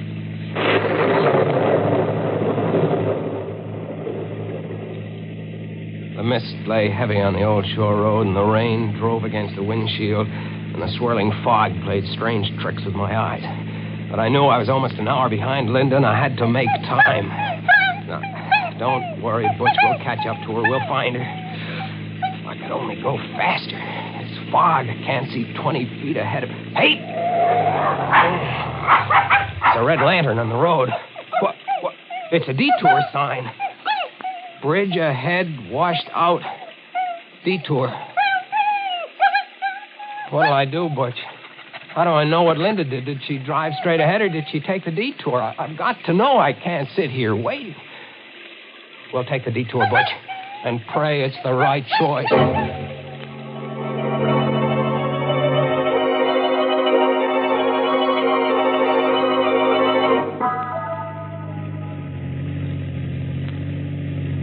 This detour isn't taking us anywhere, Butch. I don't think Linda came this way. Maybe she didn't see the detour sign back there. Drove into the washed-out bridge. Maybe that's what the danger was. No, she couldn't have missed that red lantern even in the fog. She must have turned off. She must have come this way. Hey! There's the car, Butch, stalled in the ditch and blocking the road. It's Linda's car. Come on, let's get to her quick. Gosh, it's coming down and bucking. Never mind the lightning. Let's go. She's not in the car, Butch. I don't see her in the car. Oh, no, she's not in here. Linda! Linda! Where could she have gone, Butch? She was always scared of thunder and lightning. Linda! How can we look for her in the dark and the fog? What is it, Butch? What have you found over there? I'm coming, Butch. I'm coming. Where, Butch? Where? Behind the tree? All right. Linda. She's not. Linda, open your eyes. It's Jerry, Linda. Oh, Linda, don't be scared, Linda. Everything's all right. It's me. It's Jerry. Oh, Linda. Jerry. Yeah. Oh, thank heaven. Oh, Jerry, take me away from here. Sure, kid. Come on. Here, I'll help you out. Come on. My car's over this way. I must have fainted. I knew you'd come, Jerry. I had a feeling you would. I was afraid it might be too late. Here, get in the car. Yeah. Come on in, Butch. Gosh, you're soaked to the skin, kid. What happened here? Well, there was a man. He was hiding up there behind a tree. The headlights caught him when I got stalled in the ditch. How'd you come to land in the ditch? Well, there's a tree lying across the road. See, look over there. You can just see it in the headlights. Oh, yeah. Oh, I see. Gosh, it's a big one. Must have been struck by the lightning. That's what I thought at first. But when I got out to look at it, I saw that it wasn't struck by lightning. What? Jerry, that tree has been deliberately cut. Linda, are you sure? Sure I am. It's been cut by a saw. The minute I looked at it, I realized it wasn't any accident. Somebody meant to block this road. Great Scott. So I hurried back into the car, and I tried to turn around. I wanted to go back. You couldn't have turned around anyway. This road is too narrow. Yeah, well, I was too scared to realize that. I started backing up, and the rear wheels landed in the ditch. And it was just then that I saw the man. He was coming out from behind the tree, and he was all hunched up so I couldn't see his face. Then when the headlights struck him, he ducked back, and he disappeared. Well, I was afraid to stay in the car, so I jumped out, and I started to run. Then I could hear him coming after me. And I must have tripped, and my head struck something. That's all I knew till you found me. Are you sure it was a man you saw, kid? Yeah, positive, Jerry. I don't get it. What was the idea of blocking the road? What's the matter, Bush? He hears something. Look over there. Someone running through the woods carrying something. I'm going after him. Careful, Jerry. Look, Butch has that man by the trousers. Oh, he kicked Butch. Hey, you don't you kick my door! Jerry, be careful. Come on back here, you! Jerry, I'm coming with you. Oh, it's no use. He ran away in the night. Are you all right, Butch? Look, Jerry. Whoever he was, he dropped what he was carrying. What is it? It looks like a big board of some kind. Here, I'll turn the flashlight on.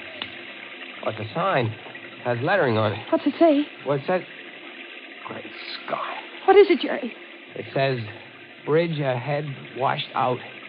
Detour. Jerry, this is the detour sign from the highway. Yeah. They only put it up there to lure you onto this back road. Then they blocked the road with a tree. Kid, it looks like we're in some kind of a trap.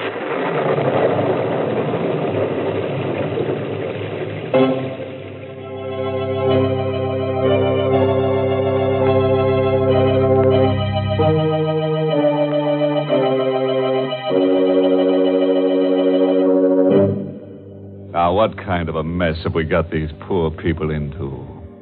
Imagine finding that poor twin sister unconscious behind the tree.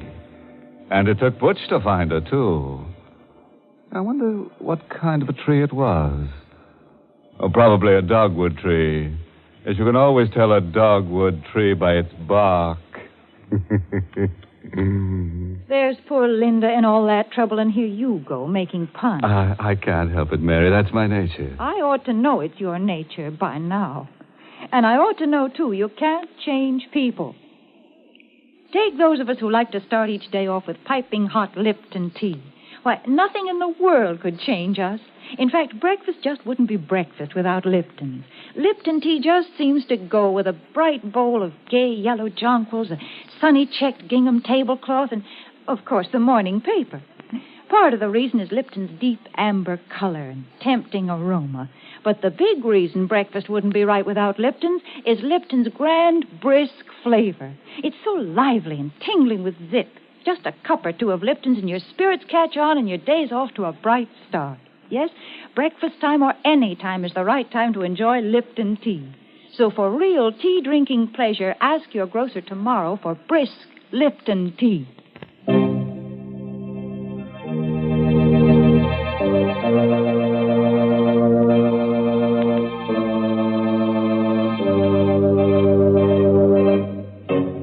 Well, Let's get back to our story now and see what happens along that deadly detour. I have a hunch that Jerry and Linda are in for a lot of trouble. Trouble in twins, you know, never comes singly.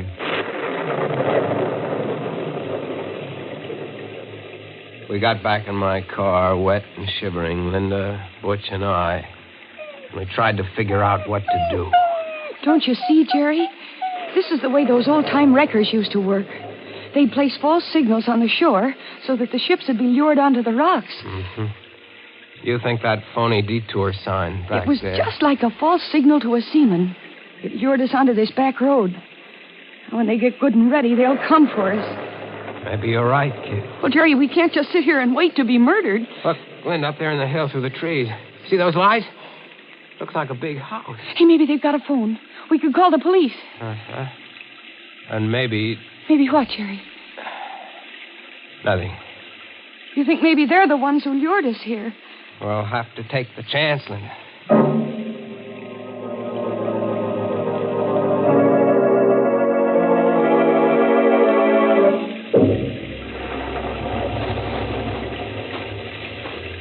The ground here is so soft. Isn't there a path through these woods? There is. We could never find it now. Anyway, this is the quickest. There are the lights of the house, up ahead through the trees. Such big trees, so old and bare.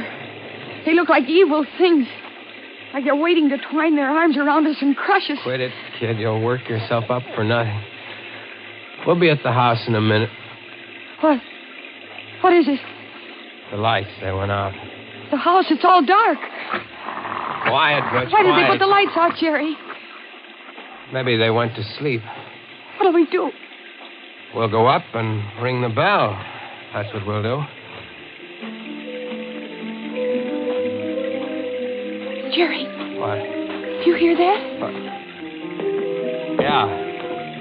Yeah, someone playing the piano in there. In the dark. Oh, it sounds uncanny. Come on, I'm going to ring the bell.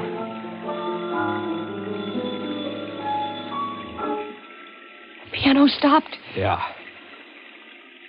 I think I hear someone coming.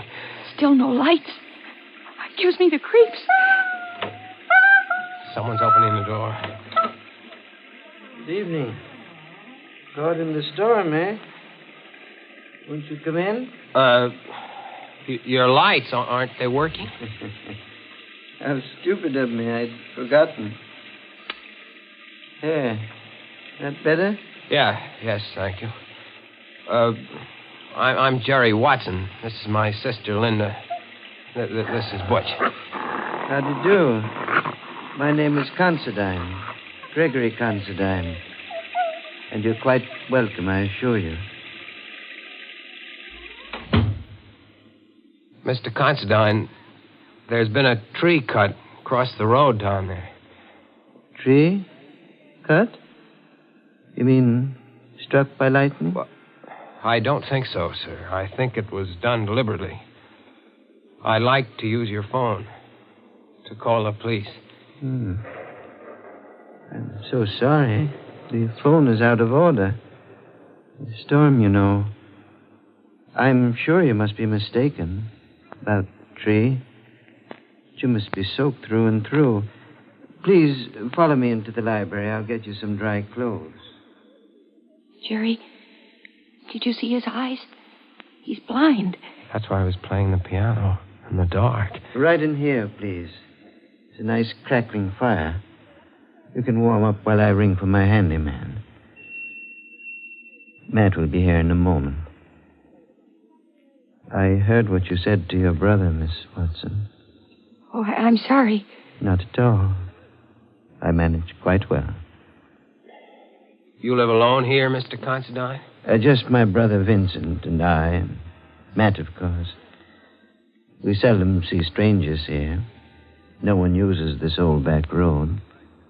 Mr. Considine, someone put a phony detour sign out on the main road.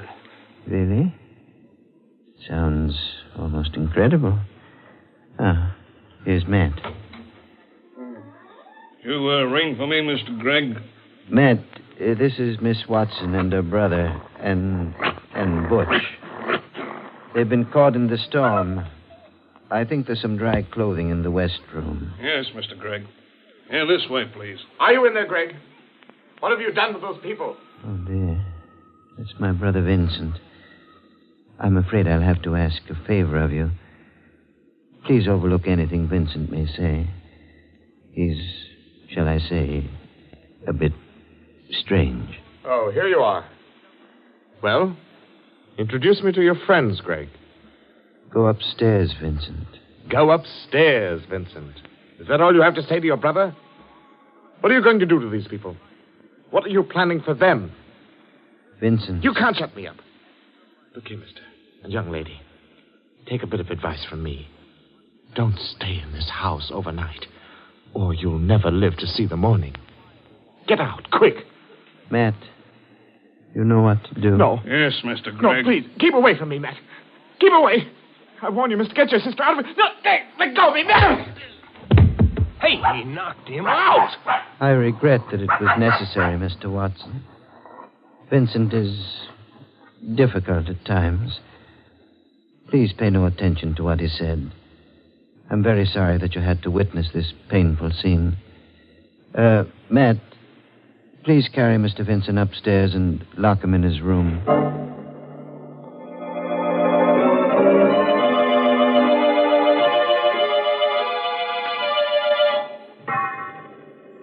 I hope you like these rooms. Yes, thank you.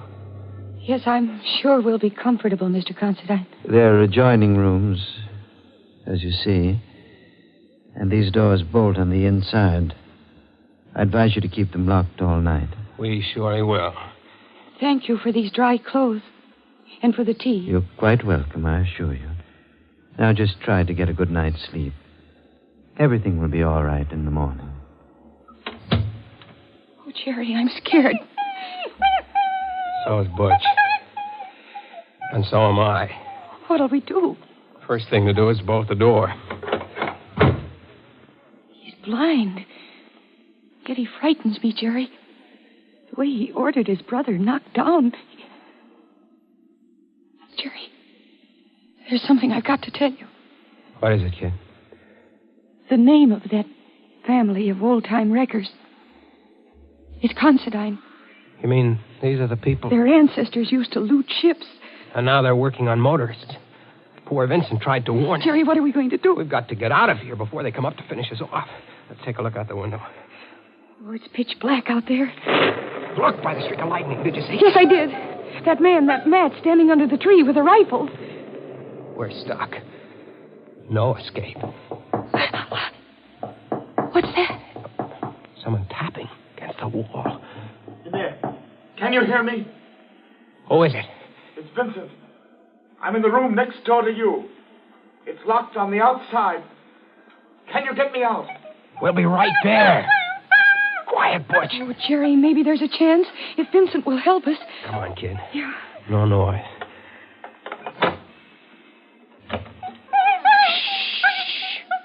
Come on. Here, this is the door. Look, it's bolted on the outside. They must keep him locked up all the time. Well, here goes.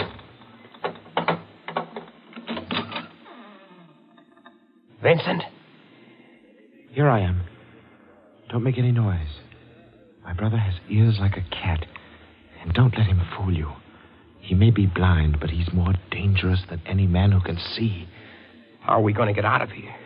Matt's watching outside with a rifle. Listen. The piano. My brother is amusing himself in the dark. He always plays the piano when he has something on his mind. Do you know any way for us to get out of here? Well, there's only a slim chance. Now listen to me carefully. The only chance is to get out the back way. But you have to pass the open living room door downstairs. And Greg is in there at the piano. And what'll we do? Well, you wait here. I'll go down first. See if they've left the cellar door unlocked. I'll come back for you. Please, don't move until I return. Be careful. Don't worry. I will. Jerry, what'll happen if Greg hears him? Greg will probably call Matt and they'll lock him up again. And what'll become of us? We'll worry about that later. Jerry, he stopped playing. Yeah. Do you think he heard Vincent coming down?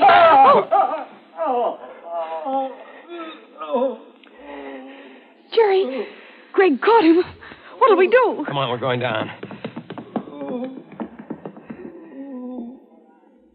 The lights are all out down here. I don't hear anything. Where do you think Greg is? Maybe waiting to jump us in the dark. Come on, I don't care. Stick behind me. We're going in the living room. Where's Butch? I don't know. What is it? My foot touched something. A body. Then I'm going to take a chance on the flashlight. Stand by. All right. Great Scott. What is it? Look. What is it? That isn't Vincent. It's Greg. He's been stabbed. Watch out. Vincent is somewhere around. He'll kill you. What do you mean? My brother Vincent, the one who's been doing the wrecking. We always keep him locked up. But tonight, he got away. Planted the detour sign. Cut the trees. Vincent did all that. Matt and I, we tried to stop him. Matt went out to the road, took down the detour sign. But it was too late. Watch out. He'll be back to kill you.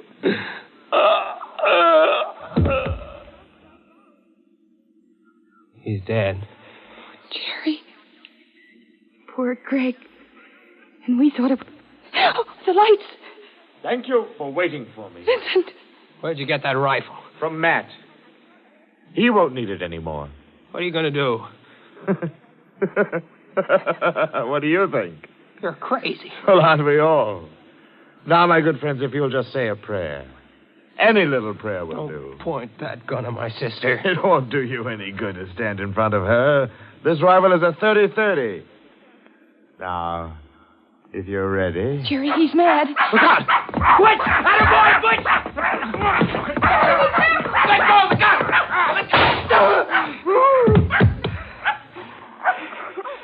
The gun went off in his face. Oh, Jerry. Take it easy, kid. He's dead. Don't look at him. He isn't pretty to look at. What you did all right. Oh, kid, you can write your feature story now. The story of the wreckers of Hurricane Cove. And it'll be under your own byline, too. Oh, I'm going to write it under a double byline, Jerry. The Wreckers of Hurricane Cove by Linda Watson and Butch.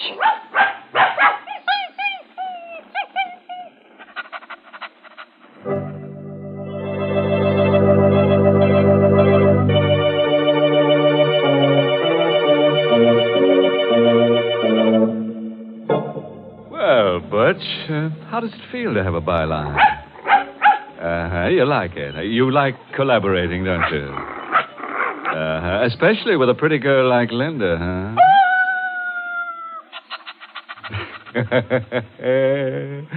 Which just goes to prove that there's a little bit of wolf in the best of dogs. But do you know the difference between a wolf call and a wolf whistle, Mr. Host? Let me think. When a fella gives a wolf whistle, he's starved for love. And when he gives a wolf call, he's just plain starved. In which case, there's just one thing to do. Feed him. But if you really want to appeal to his better nature, see that he winds up every meal with a good big cup of satisfying Lipton tea. Men certainly go for that brisk Lipton flavor. It's so lively and full of zip. So make a note right now to ask your grocer for Lipton tea tomorrow morning. Once you taste full-bodied Lipton tea, you'll know why you find Lipton tea in more teacups than any other brand of tea in the world. For Lipton is tea at its delicious best. Start enjoying it real soon. Get the tea with brisk flavor. Get Lipton tea.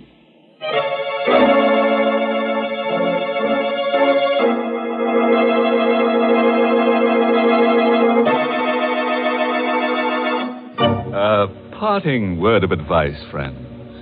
If you should ever awake from a hideous nightmare and find yourself driving in a mental fog along a lane that has no turning, with madmen lurking behind trees waiting to strike you down, and strange beasts with red tongues lapping at your ankles, and the bare and ugly trees stretching forth their gnarled arms to crush you, and there is no escape at all, why worry about it? You won't come out alive anyway. Oh, by the way, this month's Inner Sanctum mystery novel is Benefit Performance by Richard Sage. And next week, the makers of Lipton Tea and Lipton Soups will bring you another Inner Sanctum story, directed by Hyman Brown, and called Murder in the Night. Correction. There'll be 3 murders. You know, it's going to take a lot of nerve to hear this tale out, so I don't suppose you'll be listening. That is, unless you've just got to find out how a brass button in a dead man's hand traps the murderer. If so, tune in to Inner Sanctum next week at this same time. Until then, good night. Pleasant dreams.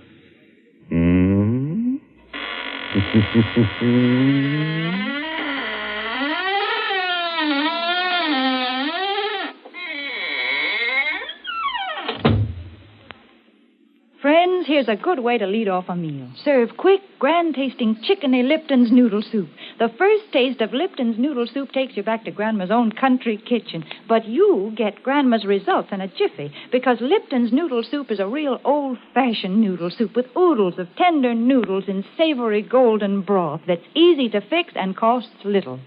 Ask for Lipton's when you ask for noodle soup, and you'll hear your folks ask for more. And tune in next week for another Inner Sanctum mystery.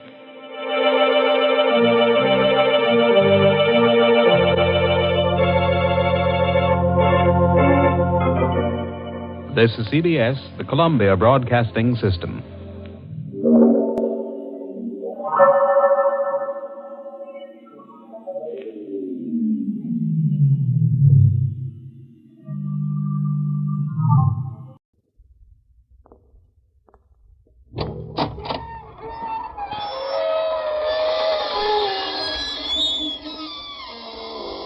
Good evening, friends. This is your host to welcome you through the creaking door into the Inner Sanctum. Well, I booted myself over to a traveling freak show this afternoon to see how the competition was doing. Ran into an old schoolmate, fascinating fellow. We once voted him most likely to succeed.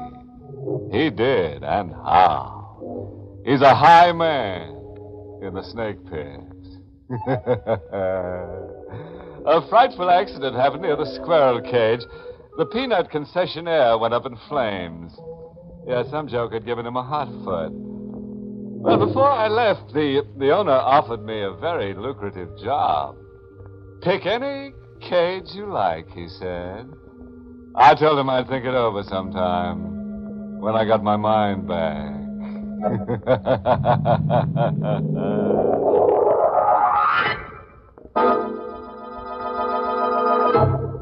Tonight's Inner Sanctum mystery, The Corpse is Lonely, was written by John Robert and stars Larry Haynes in the role of Smitty with Barbara Weeks as Julie. And now for tonight's anguish. We're on the ground level of an old abandoned lighthouse on Jellicoe Strip, a narrow islet 2 miles off the North Atlantic mainland. It's the exact instant a sputtering fuse hisses close to a wooden box that reads, "Danger, dynamite." Near the box, lying dazed, are 2 figures. Julie. A boy and a girl. Julie. The boy rises, staggers unsteadily, then Julie. reaches down frantically toward the unconscious girl. Julie, get up.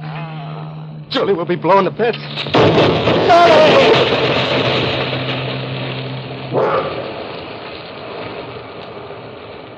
The 100-year-old lighthouse lies toppled in a crazy pile of shattered stone. One figure lies outside it, flung clear of the wreckage in a freakish whim of the fates. One figure, the boy. Blood spurts from head wounds and mixes with the sand under him. His eyes open slowly. and he stares in a slow circle away from the lighthouse, as if trying to find it. His eyes fix on nothing. Jolie, I can't see.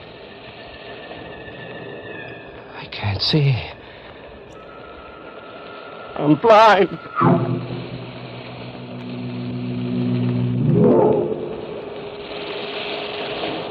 I'll write my story on the wind. Yes. The short, happy story of Smitty Lonergan. It began with an old green bottle on the beach. Only yesterday. I'd been out all day casting for sea bass in an old rowboat rigged up with an outboard motor. When I'd had enough, I ran the boat up on the beach.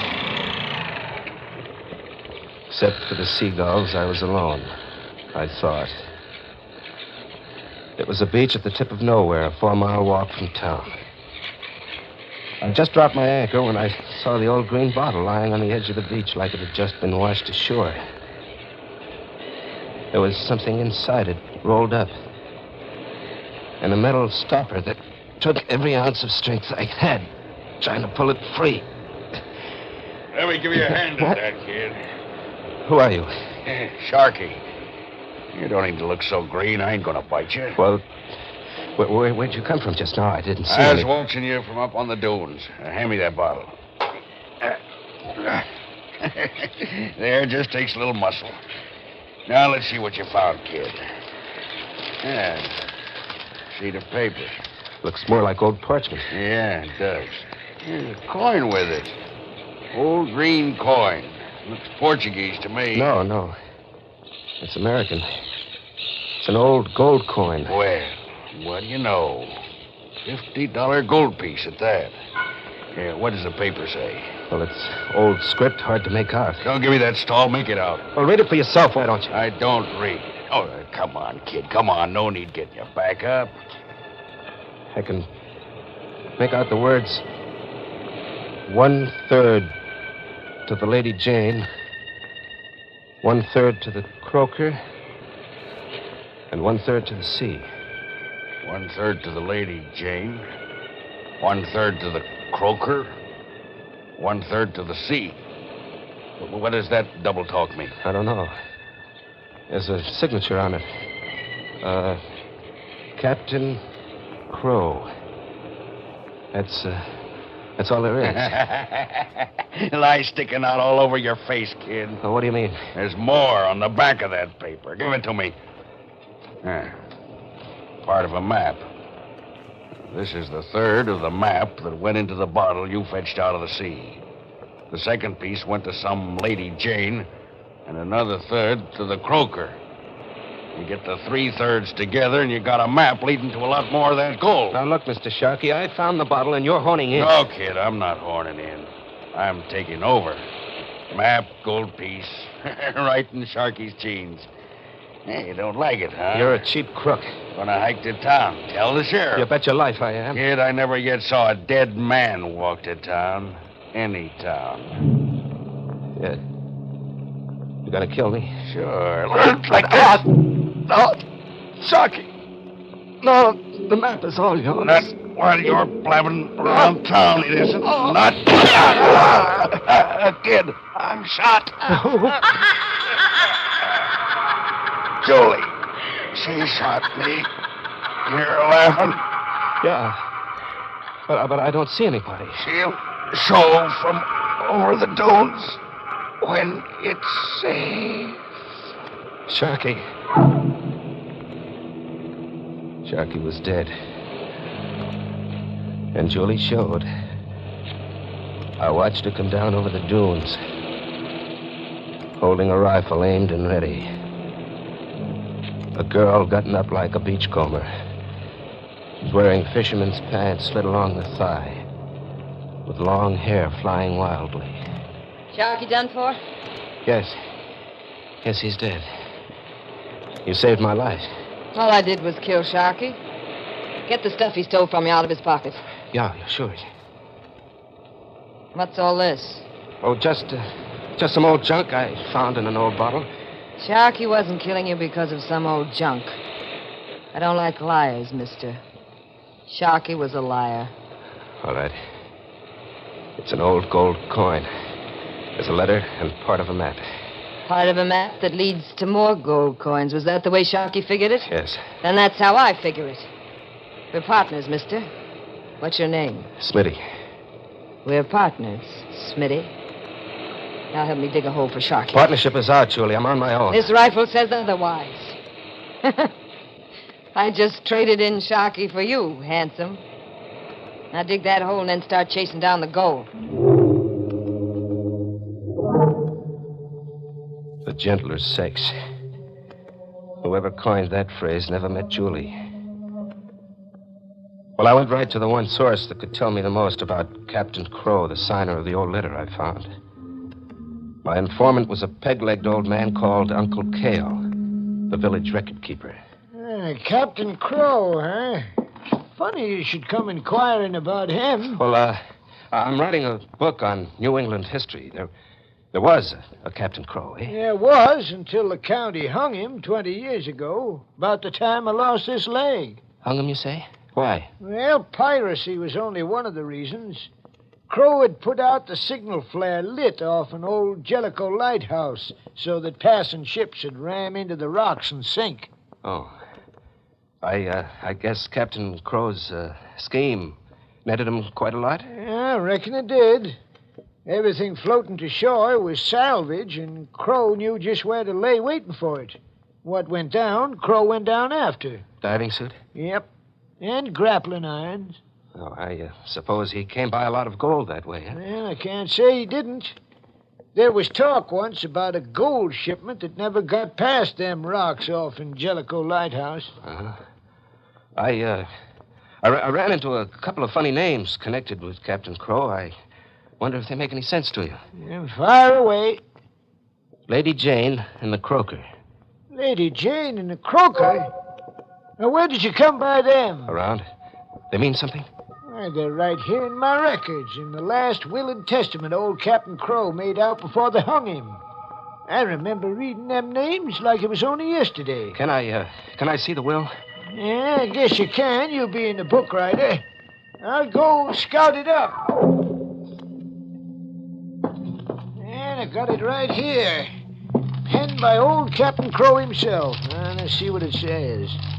A ship's clock, grappling irons, a diver's suit, windlass, a rocker, a picture of Lady Jane. And there's one of your questions answered, son. A picture of Lady Jane? Yep. A hand-painted picture of a sailing boat. Went to his sister right here in the village, the way he wanted it. Hester Crow's got the picture now, hanging over a mantel. What about the Croaker? Well, the Croaker is written down here as a stuffed parrot. A stuffed parrot? Who did Captain Crow leave that to? Yeah, his brother Tom. Yeah, Tom's got that stuffed bird sitting on a table in his parlor right now. I've seen it there. Say, you want to hear the rest of what Crow divided around in his will? No. No, thanks. I know all I want to know. Thanks. Hester Crow and Tom Crow, the surviving brother and sister of old Captain Crow. I had 2 stops to make. To pick up a painting of a ship and a stuffed parrot. Yeah. Pick them up somehow. Buy them if I could. Steal them if I had to. Hester Crow's cottage faced the sea in a deserted corner of the village. Picking my way up a short flower path to the weather-beaten front door, I knew I wouldn't have to buy or steal the Lady Jane picture. Hester Crow was just about giving up claim to it.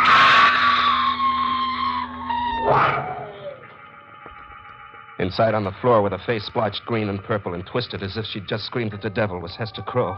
Stop staring stupid and get the painting down off the mantelpiece. Julie, you killed Hester Crow. It didn't have to be murder. When you're chasing gold, it's kill or be killed. How'd you know to go after Hester Crow? I was outside the window listening to you pump that record keeper. You just thanked him and walked away, sucker. You got a double track back there sometimes, Smitty. And murder Uncle Cale, I couldn't. then I'll have to do it for you. I'll get that Lady Jane picture down. Rip off the back. Well, is it there or isn't it? It's there. Another 1/3 of a map. That proves the letter in that bottle was a McCoy. Yeah. I guess it does. We just need the last third of that map now. The stuffed bird sitting on Tom Crow's parlor table. A stuffed parrot's gonna make us rich. What are you staring at me like that for? You're crazy. Maybe. But you're going to be crazy about me. Am I? You'll see. Now you go down to the beach and wait for me. I'll go get that stuffed bird. You're gonna kill Tom Crow? You forgot what I told you about chasing gold? No. No, I didn't forget. You said kill or be killed.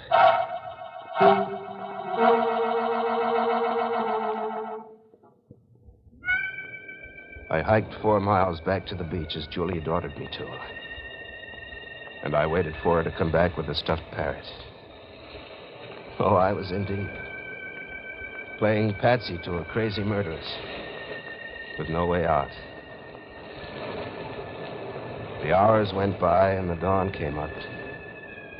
But Julie didn't show. Julie didn't show. But somebody else did. Somebody else came scooting along the surf in a 20-foot motorboat. A burly guy with a wind-tanned face and a yellow poncho and a rain hat. With a sheriff's badge pinned on his chest. And with him, piloting the motorboat onto the beach, was a short, olive-skinned fisherman. Hiya, son. I'm Sheriff Kirkus. Hiya. Been camping out here? Yeah. Is it okay? I guess it is. Outside the town limits here. Where you from? Inland away, Fall River. On the bum? Sort of. I'm between jobs and thought I'd like to get a little fishing in before locating again. Fish biting? Some. Yeah. What line you in when you work? No line, especially soda jerking and odd jobs. Uh-huh. Been into the village lately? Yeah, I thought I'd look it over. Why? Well, no reason, especially. You got any objection to looking it over some more? Me showing you around? Do I have to? Maybe you do. Got no reason not to want to, have you? No. Why do you ask that? No reason, especially. Old Hester Crow died mysteriously last night, but that shouldn't bother you any. Didn't even know the old lady, did you? No, I didn't. If you're ready now, we'll go. And if I'm not ready now? Then I'll have to take you in. Son, you're up. Julie! It was Julie who shot you, Sheriff. I don't see nobody. She'll show. From over the dunes. Julie showed. I watched her come down the dunes. A rifle aimed and ready.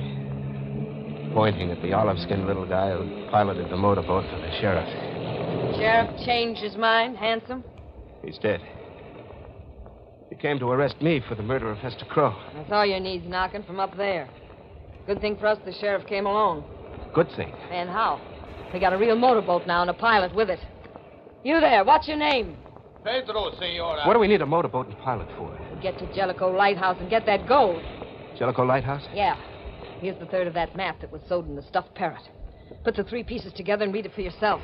What happened to the owner of the stuffed parrot, Ed Crow? You just gotta know, huh? Read the map, handsome. According to the directions and arrows, there's something buried in the foundation of the Jellicoe Lighthouse. And the something's gold. Well, to get at it, we'd have to take the whole structure down. That means wrecking equipment. It's too big a job for us. You sure quit easy. What's wrong with dynamite in the lighthouse? How do we get the dynamite? By getting it. Pedro, come here. Si, senora. You want to stay alive? Oh, si, senora. Then tell us where to lay our hands on a box of dynamite. But, senora, Pedro do not know. Pedro had better know.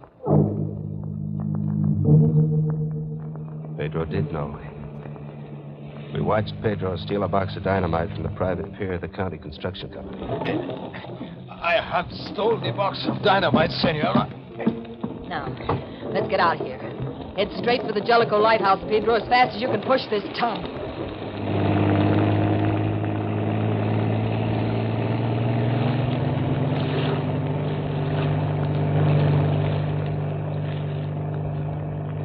The Jellicoe Lighthouse is over there, senora. On that little island. See, I throw the light on it. I see it. The lighthouse is abandoned, isn't it? Oh, si, senora. For a long time, there is nobody in it. Stop the boat here. Here? In the middle of the water? Right here. Turn around, Pedro. What for? Do as I say. Surely. Pedro's helped us. One of you's got to go, handsome. I can't keep an eye on both of you in the dark and on that island at the same time. I'm only a helpless woman. Which'll it be, Smitty? You or Pedro? Go ahead, make it me. You'll kill me anyway, sooner or later. Maybe I won't. Ready for it, Pedro?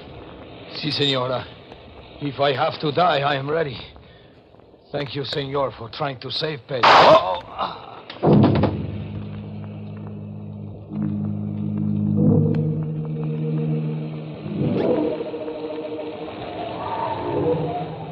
We planted the dynamite in the ground level of the Jellicoe Lighthouse during the lashing gale. Pencil strips of moon shining on Julie's face looked like tiger stripes. There was a crazy gloating burning in her eyes. Is it all right, handsome? Yes, it's okay. Now, light the fuse. The whole lighthouse will blow sky high in a minute. And shower us with gold. Let's get out of here before we blow up. Let's not get out of here. Let's not. But Julie will. You will. Move and I'll shoot you. Go ahead, shoot. I'm coming. Not good enough, Julie. I've got enough left to choke the living breath. Kill. Be killed, you said.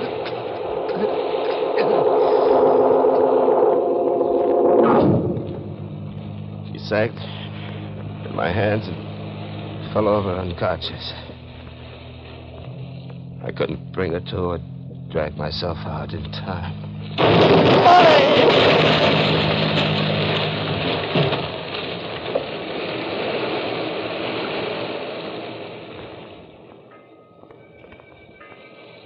I'm here now, on the beach, blinded by the blast, writing my story on the wind. Hello, son.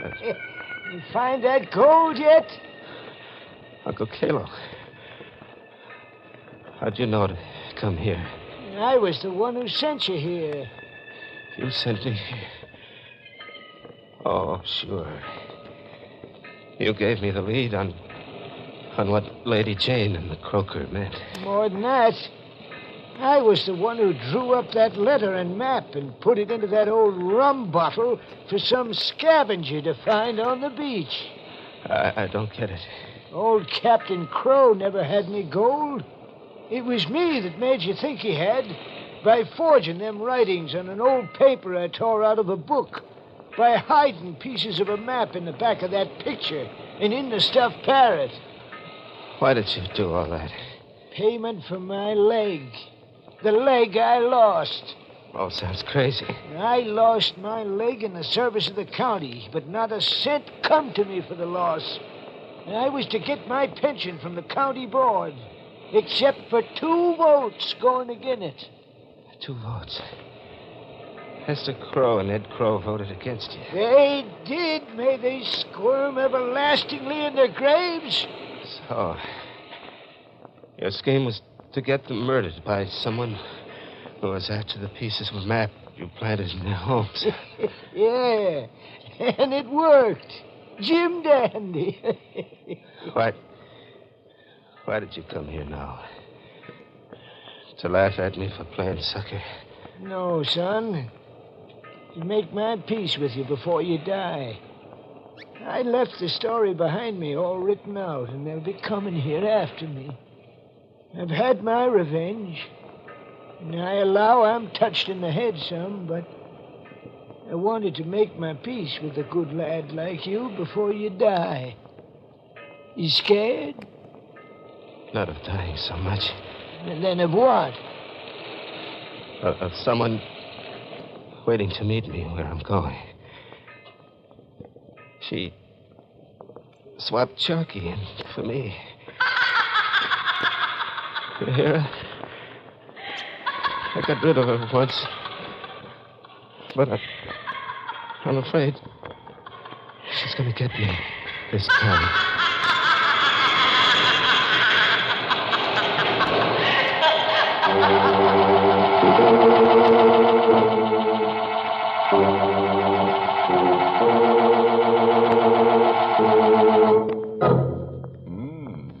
What do you bet now that he's crossed the great divide, Smitty's troubles begin to multiply? Julie won't take no for an answer, especially now that she knows Smitty's a real gone guy. Did somebody say Uncle Cale gambled a $50 coin and hit the crackpot? Well, what do you say we close this merriment with a moral, everybody? When bottle washes out of the sea, don't pull the stopper, sucker. You might blow your own top.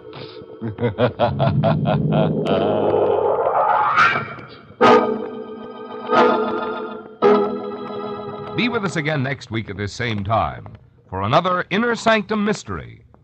This program was heard in the United States over CBS, the Columbia Broadcasting System, and has been rebroadcast for servicemen and women overseas.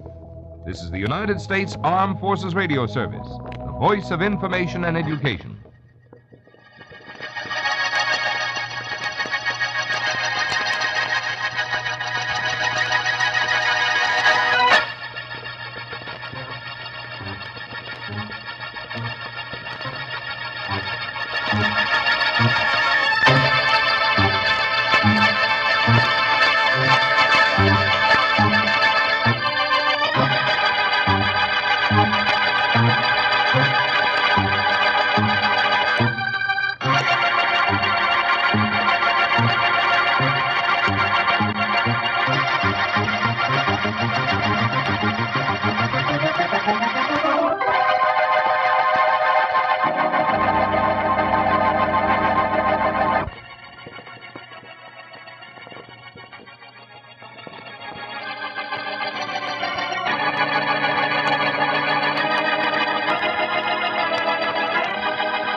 Good evening, friends.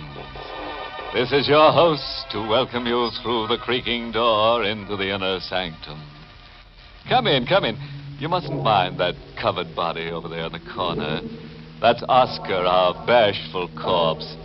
You see, we covered him up because Oscar said he didn't want to be seen dead in here. And those folks sitting on the coffins just came in to rest their bones. Sort of a skeleton crew, you know. Oh, we're having a big party here tonight, but if you don't see any smiles, just remember, all the people here are grave characters.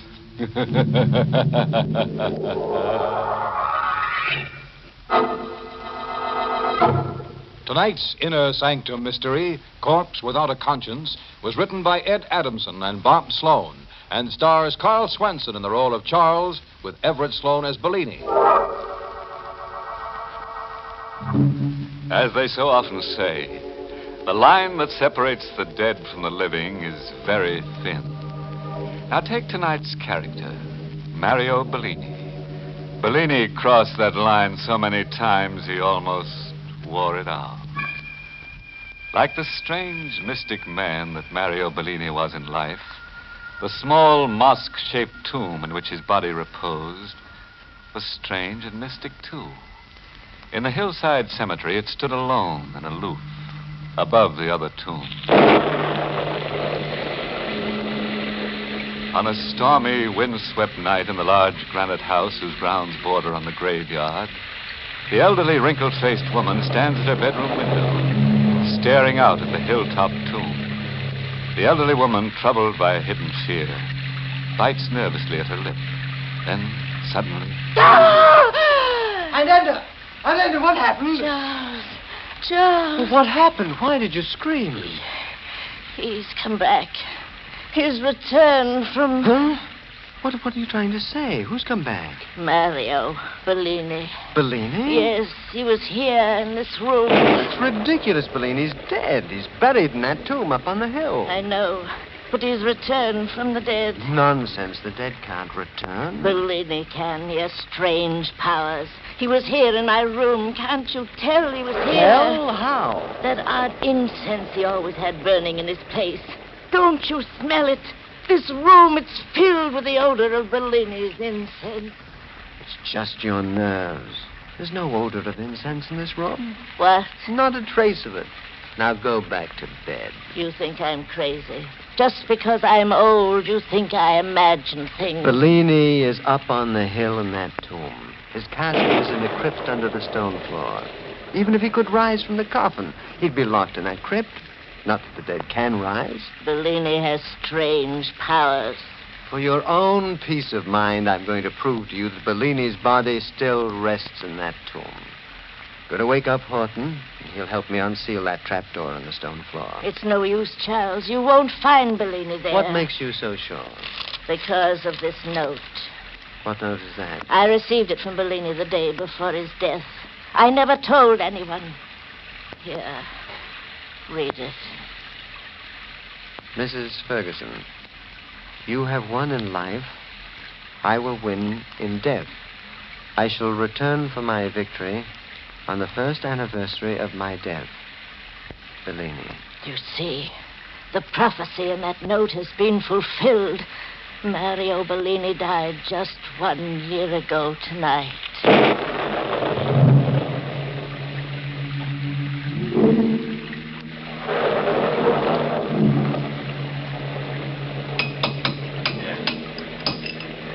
Charles, please, I want to go back to the house. After I show you what's below the floor of this tomb. It's pure witchcraft, Mrs. Ferguson, coming to life after being dead for a year. My aunt is upset enough, Horton, without your comments. I'm sorry, Mr. Ferguson. Just keep working on that concrete. Yes, sir. Aunt Edna, you still haven't told me why Bellini sent you that note. I don't know. You sure? I told you, I don't know. Could it be because you swindled him? Swindled? I won't have you talking to me that way. Forgive me, Aunt Edna. Swindle is a bad choice of a word, isn't it? It was a perfectly legal transaction. I obtained his property fair and open. Just a shrewd business, hmm? Well, I've always prided myself on my ability to deal shrewdly in all matters. How's it coming, Horton? You need any help? No, sir. As soon as I get this bolt loosened, it'll take the two of us to raise the door. It's solid stone, you know. I know. Charles, perhaps we better call the police. You have nothing to worry about, Aunt Edna. Except, of course, your own conscience. That's an ugly thing to say to me. I've given you everything you ever wanted, haven't I? Yes, you have, Aunt Edna. And I've often wondered why. There. It's off. Boat's free, Mr. Ferguson. I think we can raise the door now. All right, Horton, take hold of the ring. Yes, sir. Let's pull together. All right. Come on. It's beginning to lift, sir. There. That's it. Keep pulling. Keep pulling. It's open. What do we do now, sir? Mrs. Ferguson, you and I are going down there into the crypt. Oh, please, sir. Mr. Bellini always frightened me when he was alive. I'd rather Don't not. be a fool, Horton. The dead can do no harm. But Mrs. Ferguson said he came out to this crypt tonight. Never mind what Mrs. Ferguson said. You are doing as I say. Yes, sir. Ready, Aunt Edna? Yes, Charles. If you insist. I'll take the lantern, Horton. Here you are, sir. All right. Now, you two follow me down. Watch out for your head, Mrs. Ferguson. The ceiling's low. Please, Charles, hurry. Moving as fast as I can. Got to find the catch on the side of the casket. Here it is. Pull back the panel, Horton. Yes, sir. Is he there, Charles? Of course he is there. Exactly as I said he would be. Hermetically sealed under glass. No sign of life, is there? No sign of life. Don't be afraid to look. But I... Go ahead. Look. See for yourself. See how safe you are from the unrising, dead Mario Bellini. Oh, thank heaven. He's there. And dead.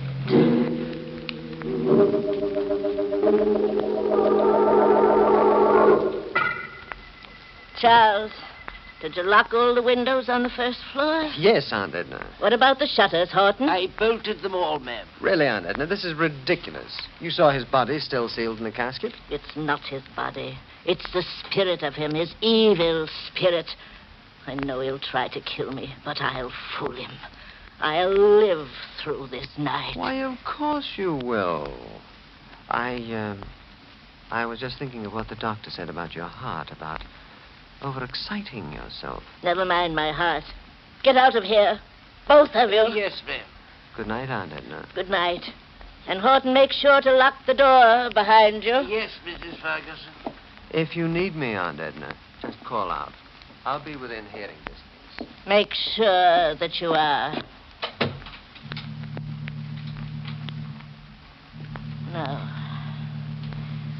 Now, let's see. Is there anything I've overlooked? Yes, Mrs. Ferguson. Your closet. Oh, who said that? I did, Mrs. Ferguson. Turn around and you will see. No. Oh, no, it can't be. But it is. It's Mario Bellini. No. It's just in my mind. You're not really here at all. It's just my mind. You're in your casket where we left you. Am I? You're dead. I saw you in that casket. And I will return there after I settle with you. Oh, this is a trick. A trick to frighten an old lady. You're not really Mario Bellini. You can't be. You are going to die, Mrs. Ferguson.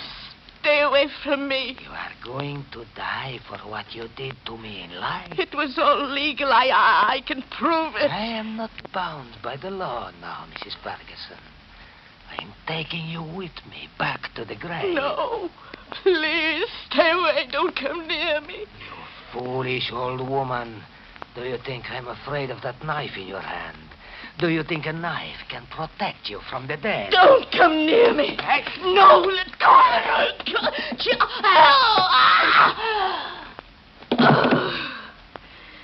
Aunt Edna, what's the matter?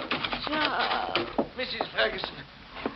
Oh, she's been stabbed, sir. Horton, call Dr. Marshall. No. Wait.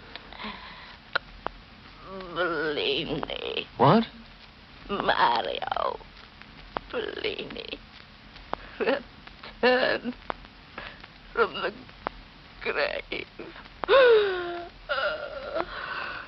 Mrs. Ferguson. She's dead, Horton. She was trying to tell us something. What did she say about Bellini? I'm not sure, but it seems as if she were trying to accuse him. Of stabbing her? Yes, but that doesn't seem possible. Every entrance to this room was locked. Horton, look. Her hand on the knife as if she'd plunged it into herself. Mrs. Ferguson wouldn't have killed herself, sir. And yet there was no way for anyone to get in here. Anyone alive. I don't know what to think now. Maybe my aunt knew what she was saying. Maybe she did. Horton, what are you staring at?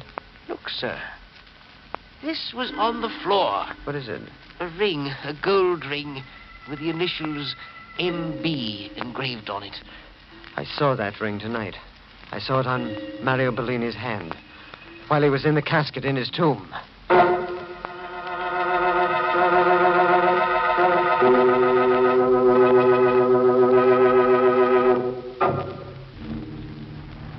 Everything's just as we left it, sir. The stone trapdoor still open. The casket seems to be in place down there in the crypt. Yes, well, we'll go down to make sure. Do you think it's safe, sir? We've got to find out if this was the ring Bellini really had on his hand. Mr. Ferguson, the panel of the casket is open. Nothing to be afraid of. It's the way we left it.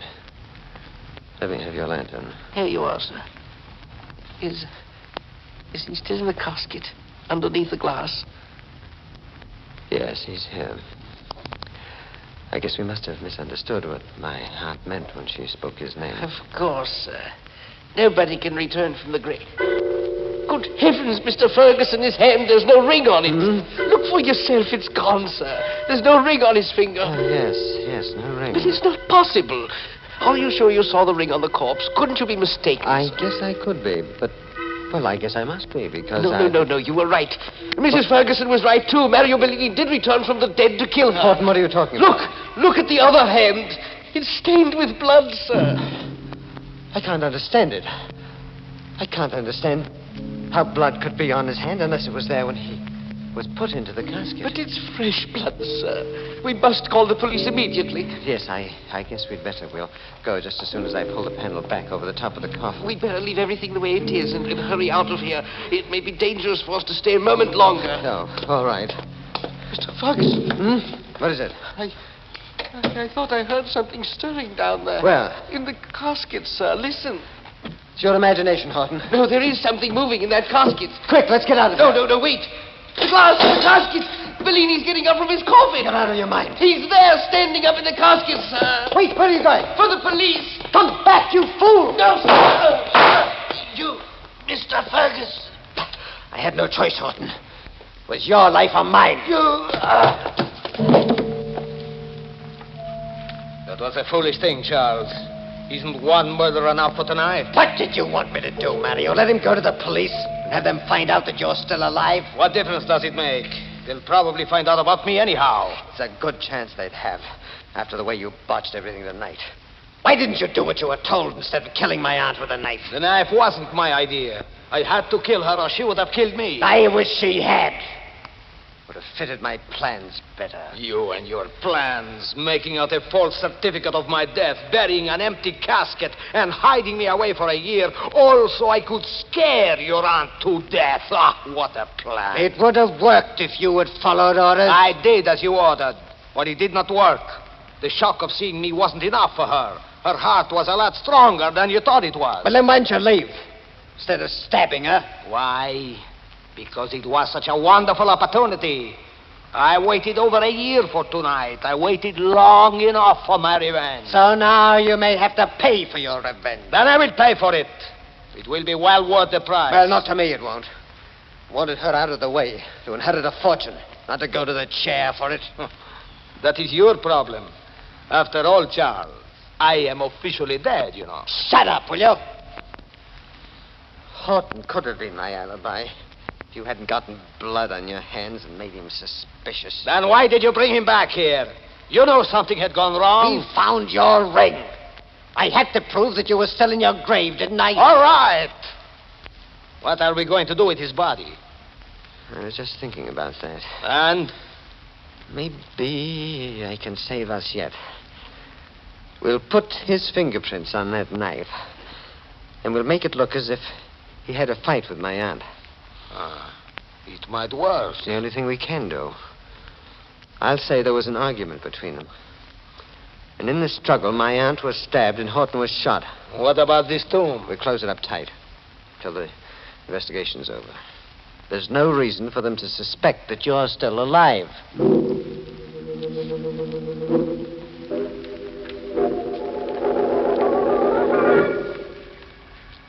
Yes, Lieutenant, the bodies were just where you found them. You didn't touch a thing, Mr. Ferguson? No, not a thing. My aunt was there on the floor near the bed, and Horton was only a few feet away.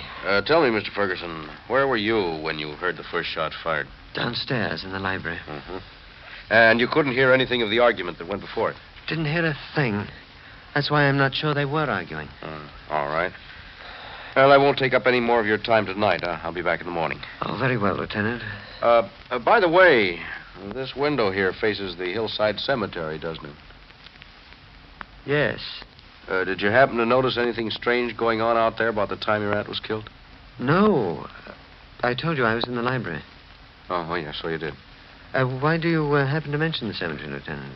Oh, it probably has nothing to do with this case, but I had a call about an hour ago from a woman who said she saw a light out there.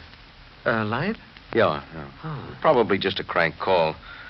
The woman insisted she saw two men coming out of a tomb, the one on the top of the hill shaped like a mosque. Tomb they buried that queer duck in. His name was Mario Bellini. Mario Bellini. Oh, yes. I guess I'll have to investigate it sometime tomorrow after I make my report on this case. It's the trouble with being a cop. You get 100 crazy calls like that a year. No, they're bum steers, but you got to see them through anyway. Yes. It must be quite a nuisance. Yeah, sure is. Well, good night, Mr. Ferguson. Good night, Inspector.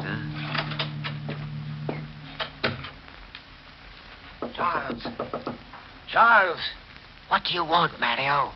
Is it all right to come in now? Give him a chance to get out of the house. He won't come back anymore. All right. Come in. I heard what he said, Charles. Well, what about it? If the lieutenant goes to that tomb tomorrow, there will be trouble. Why do you say that? Are you crazy? That stone door to the crypt is chipped. The bolt has been broken. And there may be bloodstains on the floor. Well, what if there are? There's no connection between me and Mario Bellini. Isn't there? What about the false death certificate? Don't you think they can eventually trace that back to you? Oh, I don't know. Well, I'm not going to wait to find out. I'm taking the first train out of here, and you had better do the same. Run away? What good would it do me without the inheritance? Where can I go? How can I live?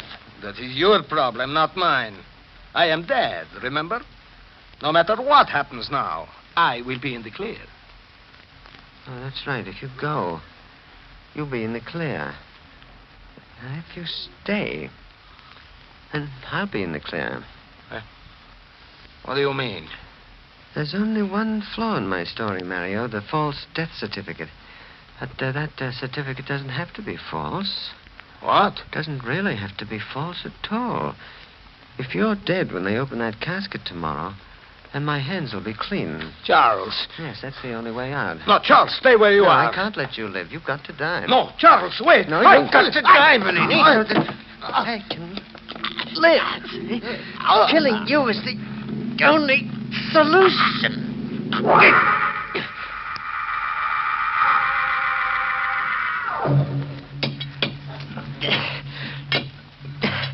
What a shame, Mario, that you cannot help me lift this door. Even with an iron lever, it's too much for one man to open all the way. Now it's coming. It's a little farther. I can prop it up enough for me to slide in. Not that.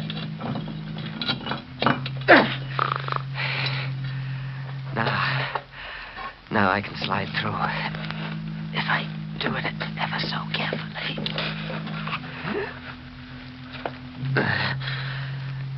Now, it's your turn, Bellini. I just pull you through the opening. Now I can carry you the rest of the way down. The juice is caught on the top of that door. My hand, Charles. Bellini. My hand is on the door, Charles. It's not you talking. It's just my mind. It's just my nerves. You're dead. Am I? You're dead. I killed you. In my own hand, you're dead. Your hand on that door is just a reflex. I'll get it loose, even if I have to. Good heavens, the stone door! It dies! It slams shut! Now we are alone, Charles. You are trapped with me in my tomb. You're dead. You can't talk. You're dead. I'm not quite dead yet. You did not do your job well. I've got to get out of here. There's not enough air. You can get out, Charles. Just push off the door. Oh, the door? Yes. Is it too heavy? Of course, it's much too heavy for one man. But two men could. Oh, yes. There's two men could do it. Help me. Two men could push open this door. Here. Two normal men could. But I am half dead. I have no strength. Remember, you choked the strength out of me. Help! Help! I'm dying here. Somebody help me! Shouting won't do you any good. No one can hear you through the stone. You will have to stay here with me until they find your body. No, I can't. I won't. I don't want to die. Oh, don't be such a coward, Charles. Death is not so bad. You will see. And after all, we do have an elegant tomb in which to rest in peace.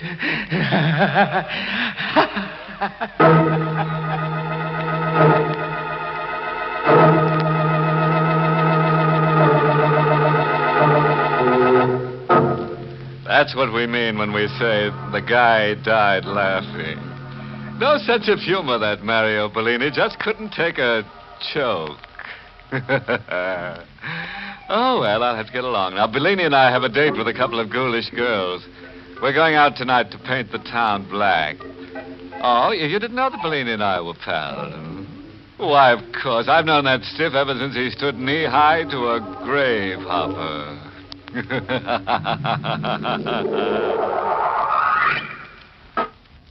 Good night. Pleasant dreams.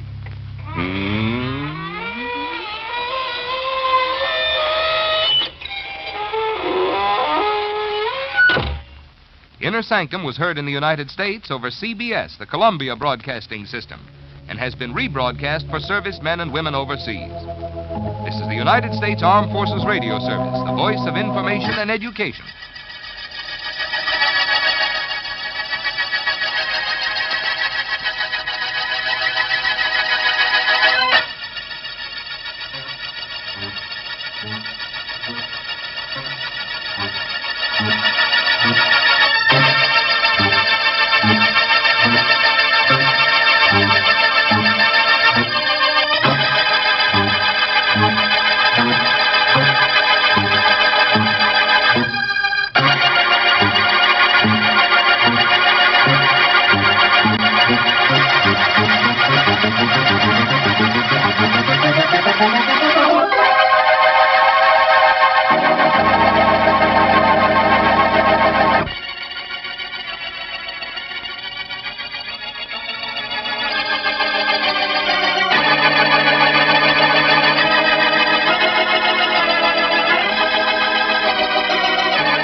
Lipton Tea and Lipton Soup present Inner Sanctum Mysteries, starring Lee Bowman.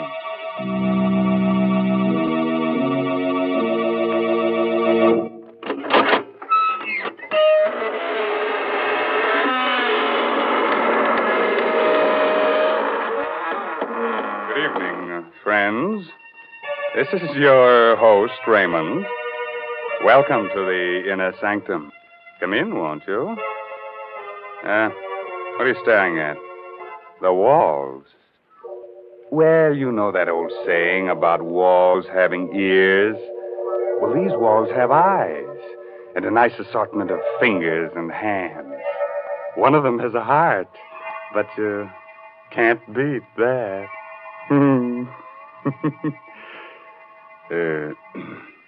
Don't mind me, friends. In my old age, I'm getting to be a bit of a gore. You're getting to be a crotchety old bachelor, that's what. Who said that? Oh, Mary Bennett. Hello. Tell me, Mary, do you think I should get married? You know, I used to have a girlfriend, but she threw me over. She was a vampire. She said I wasn't her blood type. Mr. Raymond, please, what a silly thing to say. More and more, I'm convinced that what you need is a wife. I'd just love to see the way a wife would handle you. Would you send me a wedding present, Mary? I sure would. I'd send you a big supply of Lipton's noodle soup.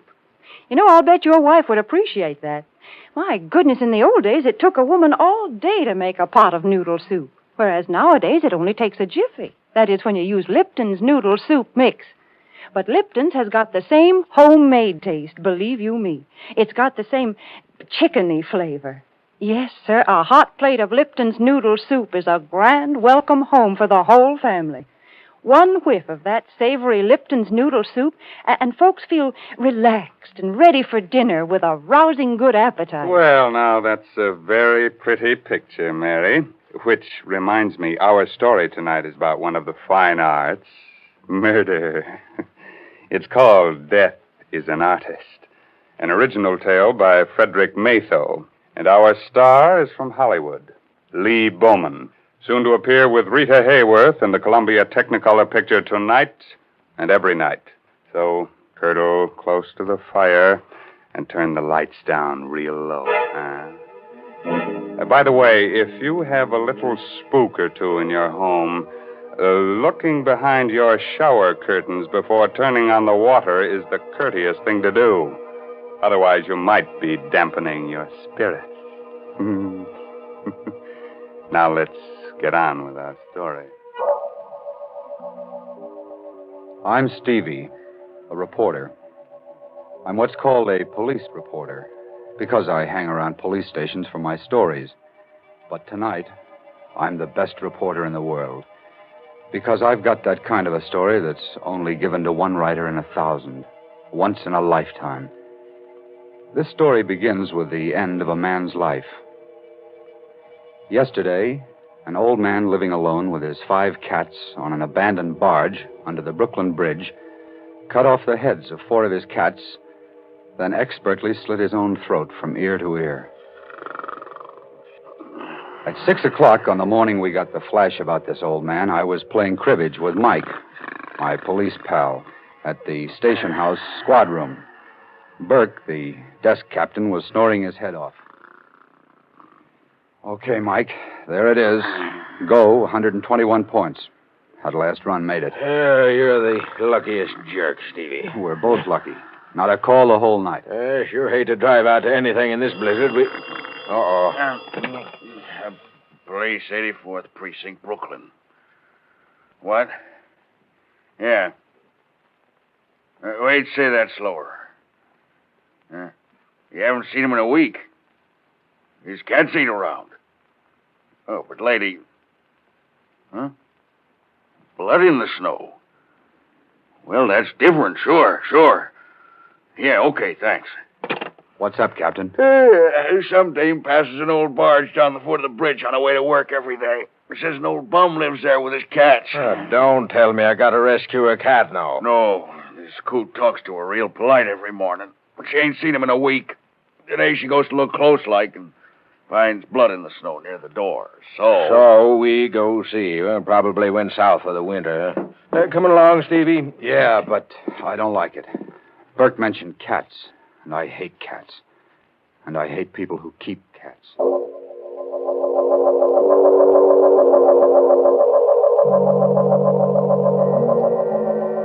Well, this is it, I guess. Come on, Stevie. Hey, look, Mike. There's a snowman. So what? Haven't you ever seen a snowman? Yeah, but look. That's not an ordinary snowman. It's a beautifully sculptured head of a woman made out of snow. Come on. It's cold. Let's get inside this scow here. Hey, open up. Open up there. Open up inside. There is blood out here, Mike. Look. See? Here's where the woman's footprints stop. Okay, Sherlock. Help me bust this door.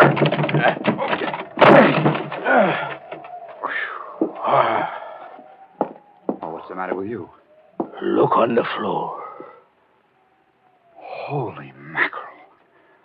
1, 2, 3, 4 cats with their heads cut off. And another one. Alive. Hey, where are you going? I told you I can't stand them dead or alive. One of them clawed me when I was a kid. Stevie, get a load of this over here on the bed. He did a good job. From ear to ear. He had done a good job. He was naked to the waist, and his hairy torso was bathed in blood. His head lay to one side and was nearly severed at the throat. His mouth, a strangely sensitive mouth, hung foolishly open in the middle of a matted mass of beard. But it was his eyes that stirred something inside me. They were coal black agates that smoldered with defiance, even in death. They seemed to carry a message only I was meant to see.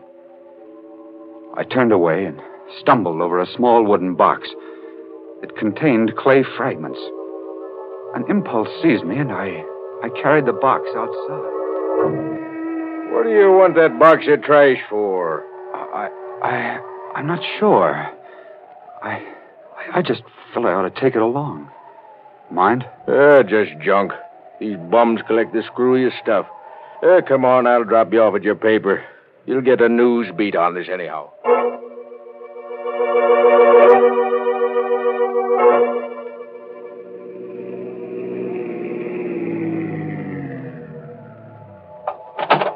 Okay, Mike. Thanks. I'll call you later to see if you identify the old bird. All right, Stevie. Hey, here's that box of junk. You want it? Oh, yeah. Yeah, thanks, Mike. I wrote the item. All we could learn was that he was Ivan. No fingerprints on record, no relatives, just Ivan. So he stayed just Ivan to 250,000 readers and to the police. But to me, he was a man who had not yet died. I poked through the rubble of clay in the box, and I was about to throw the whole mess out when a time-blackened metal tag caught my eye. It was the kind of tag used to mark paintings or statues. It read, Agatha, January 2nd, 1924. 20 years ago, today. And below that was a name, Ivan Thorne. The name jangled a bell in my memory. It frightened me. It fascinated me. I rummaged in the box some more. A hunch grew to certainty. Ivan Thorne had been a sculptor. Here was a fragment of clay, a nose. Here, part of a chin. Here, an ear, a woman's ear. And the snow image of a woman's head came to mind. Why did Ivan Thorne, a sculptor of obvious talent, do a head of a woman named Agatha in clay, then on the same date, 20 years later, as a bum, reproduce it in snow and slit his throat? I found the answer in the yellowed clippings of the newsroom morgue. The story of Ivan Thorne was filed under Murders Unsolved. After I'd read the story, I marched into GC's office. Hey, what's up, Stevie? They study the Brooklyn Bridge again? No. You read the item on the old guy I found with his throat cut? Sure. Cut off his cat's heads, then his own. Unidentified. Good item. I know who he is. Was. Yeah? Story? Story. You got time to listen? Shoot. Well, this begins in a sculptor's studio off Washington Square on a stormy night long ago. Ivan Thorne and Agatha, his wife, were having words. For the last time, Agatha. Are you really going through with this divorce foolishness? For the last time, yes. I'm tired of living from hand to mouth. I'm tired of your stupid statues. I'm tired of your stupid cats. I'm tired of you. All right. I'll give you the divorce. You can marry Greg Stevens. He'll give you everything you want. But Horace stays with me. I want custody of the boy. The court will decide that. Agatha, I've been working on that head of you for a year. It's good. I think the museum will... Oh, that thing? It doesn't even come close to looking like me. Of course, that head isn't you. It's what I remember you as when I first met you. Ivan, let go of me. You're hurting me. All right. I'll let go of you. But I'm going to finish that head, Agatha. And you're going to help me. I will not. You'll get your divorce. Only if you agree in writing. Depose me one day each month for 6 months.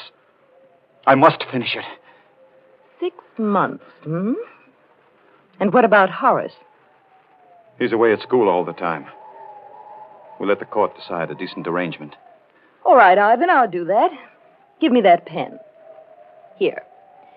I, Agatha Thorne, agree to pose for a sculptured head by Ivan Thorne on the first day of each month for 6 months. Signed, Agatha Thorne. There you are. Now, get out. Get out before I break your neck.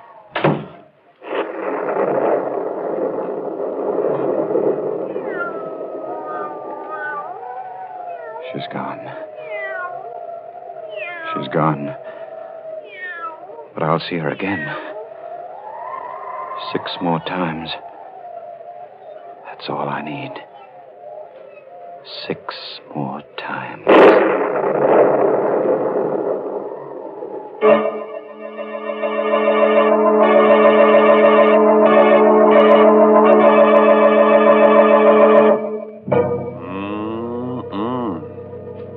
Sounds to me like this Ivan guy is working up a neat little catastrophe. Mr. Raymond, Yes, Mary. I got to thinking about that snowman they found. Did you ever make a snowman? Oh, sure, and I cut off his head for a souvenir. Kept it in the icebox over the summer. And you're teasing me, Mr. Raymond.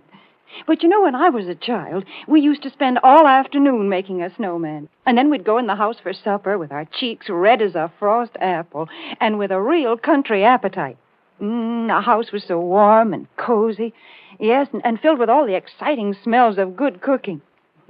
You know how children are. They play in the snow and then come in ready to eat you out of house and home. And I've got a grand suggestion for these winter night suppers. Lipton's Noodle Soup Mix. It's such a heartening dish. Thrifty, too. Costs a lot less than canned soups. Yes, Lipton's Noodle Soup just seems to belong to folks young and old who've got a healthy appetite and a yen for homemade chickeny-tasting soup. Mary. Yes, Mr. Raymond? Mr. Bowman is waiting to resume his part of the young police reporter, Stevie.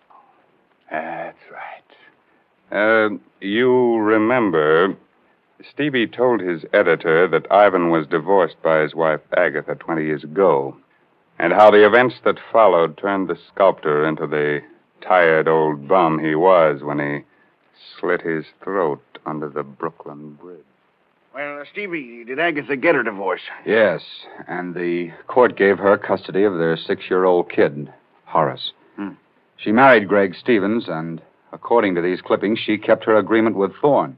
She posed for the head he was doing of her so that he could finish it. The first day of each month for 6 months, huh? Yeah.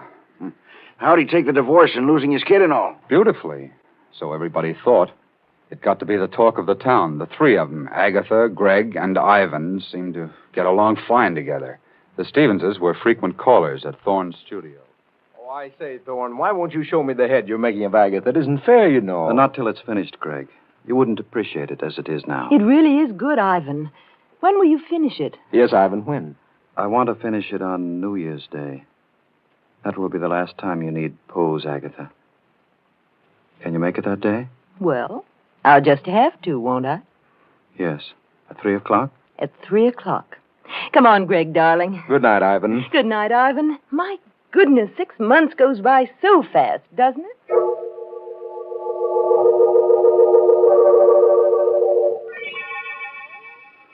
Six months. I gave them 6 months. One day it's over. Monday is the last day she poses for me. One day I'll finish that head. I love her. And for 6 months, 6 centuries, she belonged to that idiot. He took my son from me. You can't hear me, Agatha. Can you? This is you and Clay. You can't hear me. Everybody thinks it's wonderful that Ivan Thorne is such a good sport about it. I fooled them all. I fooled you. Yes.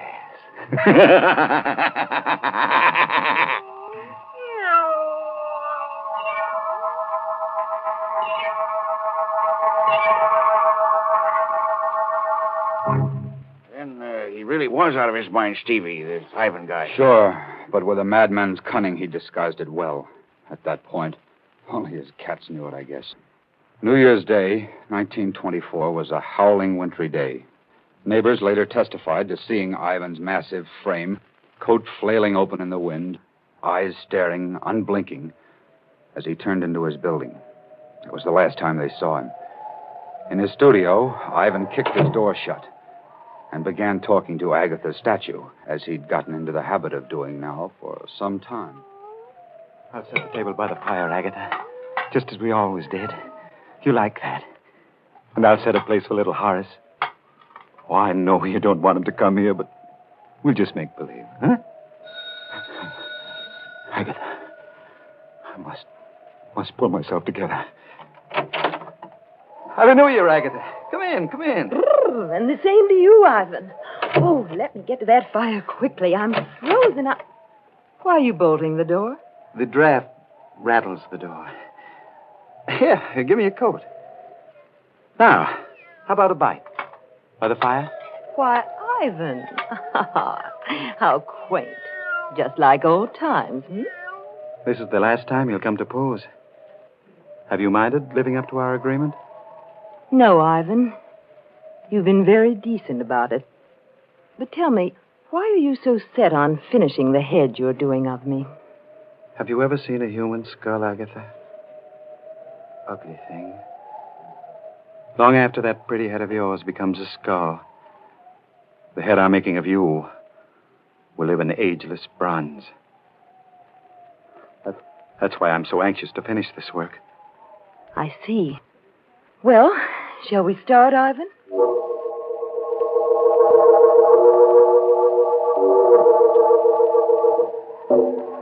Ivan, you're not working. You're just staring at me. I'm studying the line of your neck, darling. It eludes me. Well, hurry, please. I've sat here for 2 hours now. I'm tired. I'll be finished soon. Then you can rest, darling. Then you can rest. Ivan, you're looking at me as though... Ivan! You've moved your head again, darling. Here, let me show you. There. So. Just like this. Don't move, Agatha. My fingers are loose on your throat. But in a split second, I can sink them into you tight. Like this. Don't. I've loved you more in these few months you've been away from me than I ever did before. I'll always love you. But if I can't have you, no one else can. Ivan, you're mad. You can't. I gave you 6 months with that fool because I wasn't sure. I thought I could get over losing you and the boy. But I can't. We all thought you were... Resigned. No. But even now, I don't know if I want to kill you, Agatha. I'm not sure. No, you don't. You know you don't. Think of Horace. Your son. I am thinking of your little fool. Oh, Greg. Greg, help me. Greg. You've got the nerve to speak his name here. No. You aren't Gregory.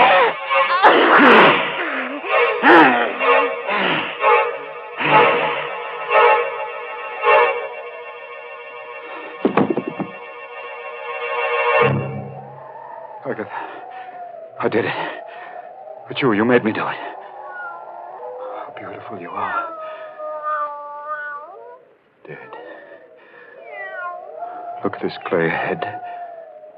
Agatha, see, I was wrong. You're much more beautiful. I've changed my mind. I don't want fame. I don't want a statue. I want you.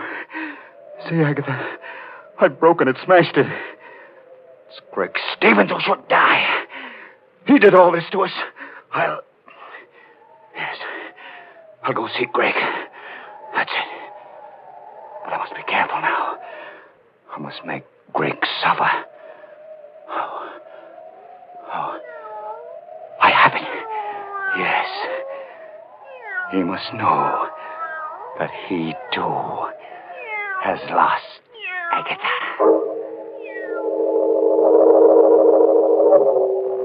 Wow, that's some yarn, Stevie. He actually strangled Agatha, huh? What happened then? He left his studio and called at the Stevens' house a little after 6. Greg Stevens and young Horace were the only ones there, except for the butler. He testified that Ivan quietly asked to see Stevens alone. He had a bundle in his arms, covered with a piece of black velvet, when Gregory greeted him. Ivan, well, glad to see you and Happy New Year to you. But where's Agatha? She was supposed to be with you. She'll turn up shortly. Said something about a girlfriend she had to stop by for. Oh, I see. Well, come on in, Ivan. We can have a glass of sherry while we wait. Thanks. Put your package down somewhere on the table here. Thank you.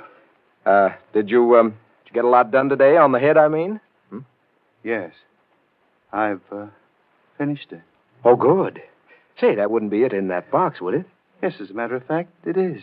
Well, good heavens, man, let me see it. I've been kept from all this long enough. Now that it's finished, wait. I'd Till Agatha gets here. I'm going away for a while, Stevens. Before I go, I want you to tell me something. Do you love Agatha? A lot, I mean. A lot? I worship her. I adore her. You know what you did to me when you took Agatha and my boy from me? Well, the choice was hers. I'm glad for my sake. I'm sorry for you.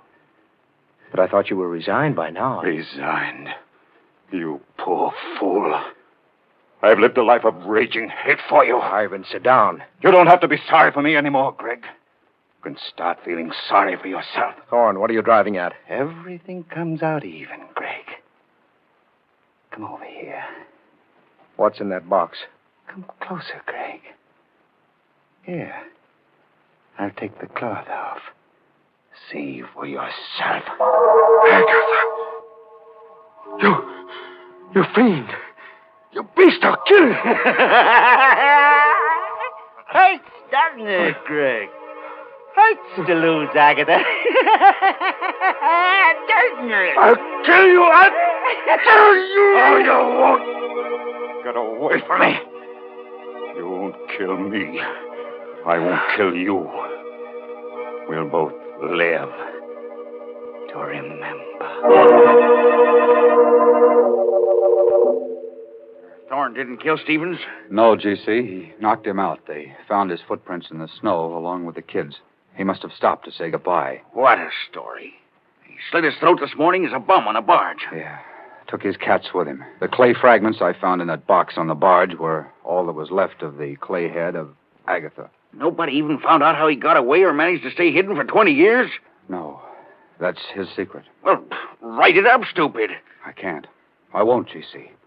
You can't print that story. The devil I can't. Where's this Greg Stevens? Where's Horace, the kid? Find him. Greg Stevens died penniless and insane a year later.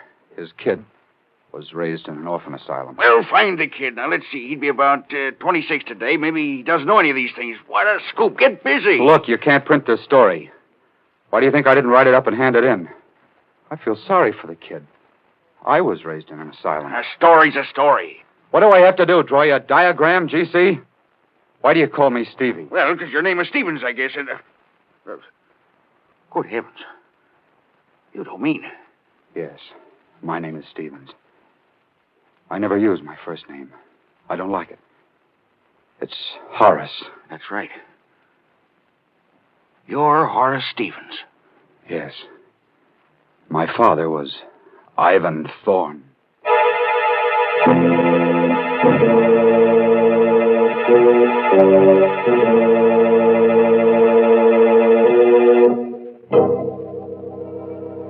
You have a little sculptor in your home. Better take his modeling away from him. Might grow up to be a bust. That's enough to give anybody the creeps. It certainly is, Mr. Raymond. Oh, Mary Bennett. Say, didn't you like our story tonight? Well, it was exciting, all right, but why don't you tell stories about normal, happy people? Of course, folks like that never get murdered or anything, but interesting things happen to them. Nice things, too. Like discovering Lipton's noodle soup, huh, Mary? Well, why not? Lipton's noodle soup is a good way to brighten up a meal, and good meals are a mighty important part of life. So, folks, maybe you've tried other envelope soups. But if you've never tried Lipton's noodle soup, you've got something real nice ahead of you, because Lipton's is the favorite noodle soup of them all. Our moral for tonight is don't drive alone. If you have a car, lucky you, form a carpool. Then, if you should have a flat tire, you'll be among friends on that cold, cold highway. Fun, huh? And Uncle Sam says join the carpool, too. He's not kidding.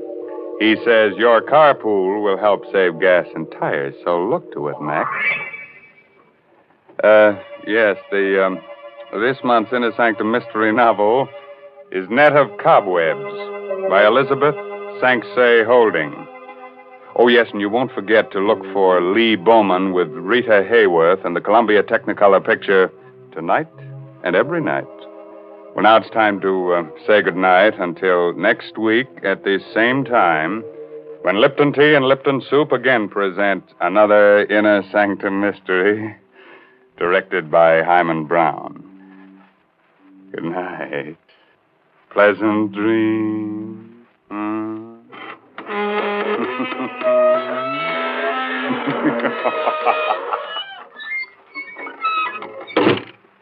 Folks, I got to thinking about wintertime, about snowmen and frost pictures on the windows, and about how cozy a house can be when there's a gale blowing outside. And then I got to thinking about Lipton tea, because a cup of Lipton's, the tea with that brisk flavor, really hits the spot. It's so cheerful and warming. You know, the word brisk, B-R-I-S-K, means that Lipton tea has a fresh, lively flavor. It's never thin or wishy-washy. That's why Lipton's is America's favorite tea. So don't forget to ask for it when you go to the grocery store. And don't forget to tune in next Tuesday night for another Inner Sanctum mystery.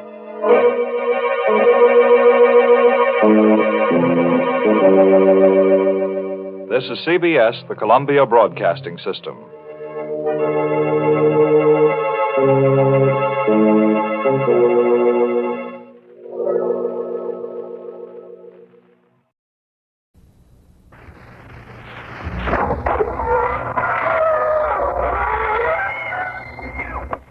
Good evening, friends of the Inner Sanctum.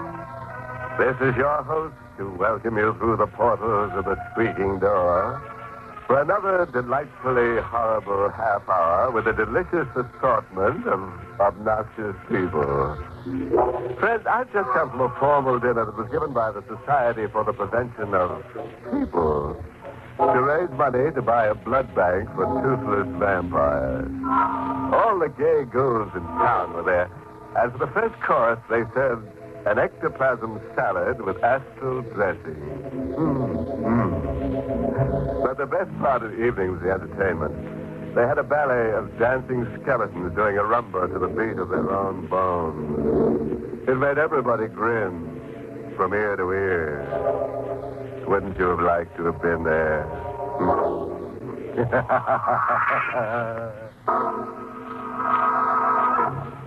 Tonight's Inner Sanctum mystery, The Magic Tile, was written by Milton Lewis and stars Mercedes McCambridge in the role of Catherine with Everett Sloane as Mark. All right, friends. Let's get dreadful. Now, remember, don't scream back at the radio. It won't do you any good.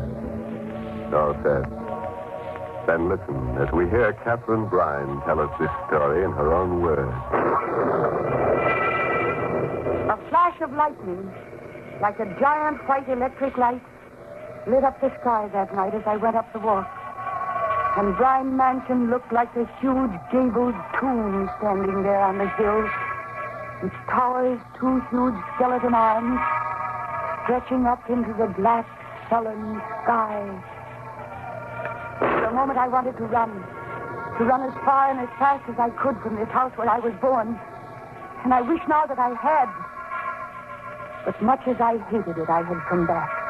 Not because I lived there, not because I wanted to be there, but because in this house I should find out if I was going to live or if I was going to die.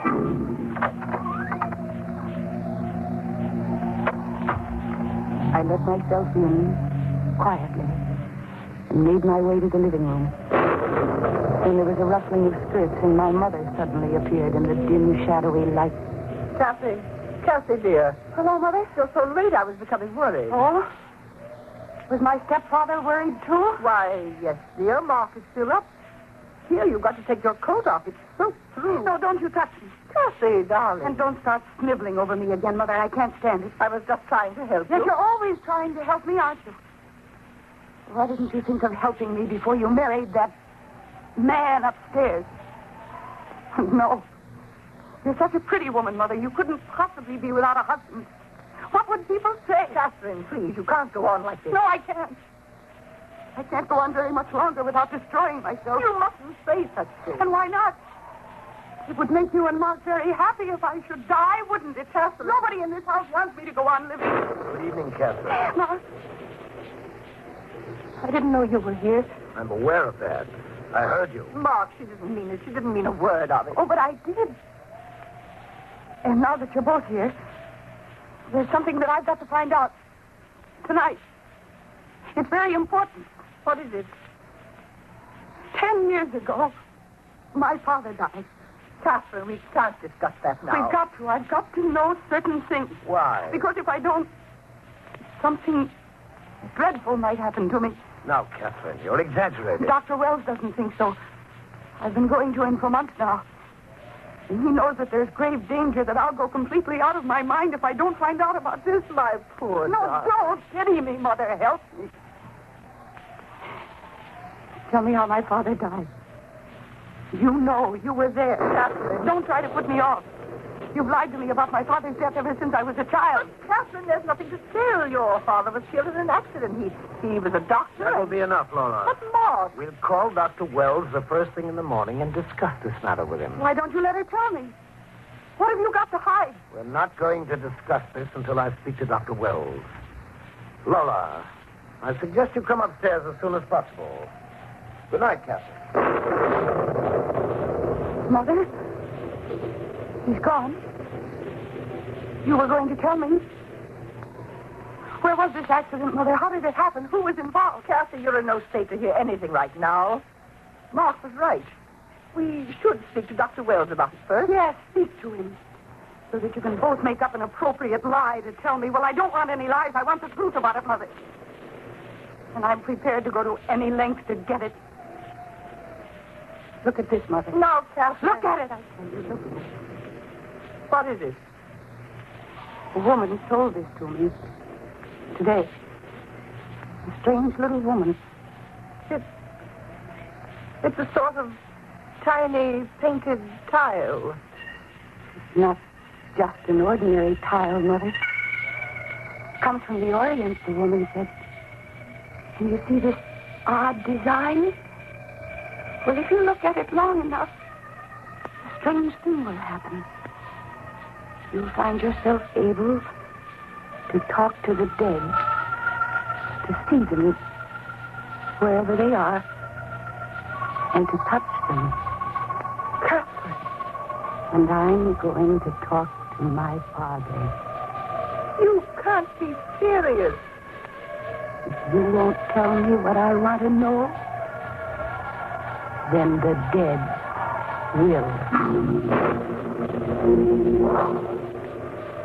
My mother left the room, and I sat down in front of the fireplace as I used to when I was a child. I looked at the tile, at the design, and parallel lines and dots seemed to dance before my eyes. I stared at it. It seemed to hold me, to control my gaze. And then almost at once I felt an icy chill in the air, and the design vanished.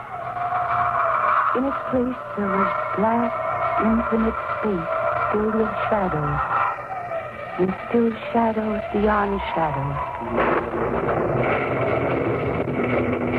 And then I noticed a speck of gray come out of the blackness with a strange, sulphurous odor, and it came toward me, at first very slowly, and gradually faster and faster, as though it were coming to me through endless years of space.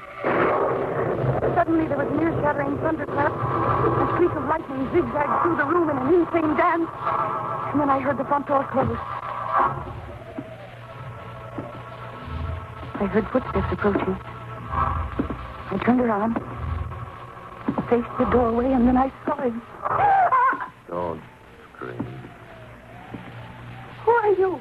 You're Kathy Brine. You know me? I did, 10 years ago. How strange this house has become. As though deep in the heart of it, something started to rot and decay. It was not like this when I saw it last. Where did you come from? Tell me, how do I appear to you? How you appear? Yes, please. You have white hair, a white beard, but your eyes...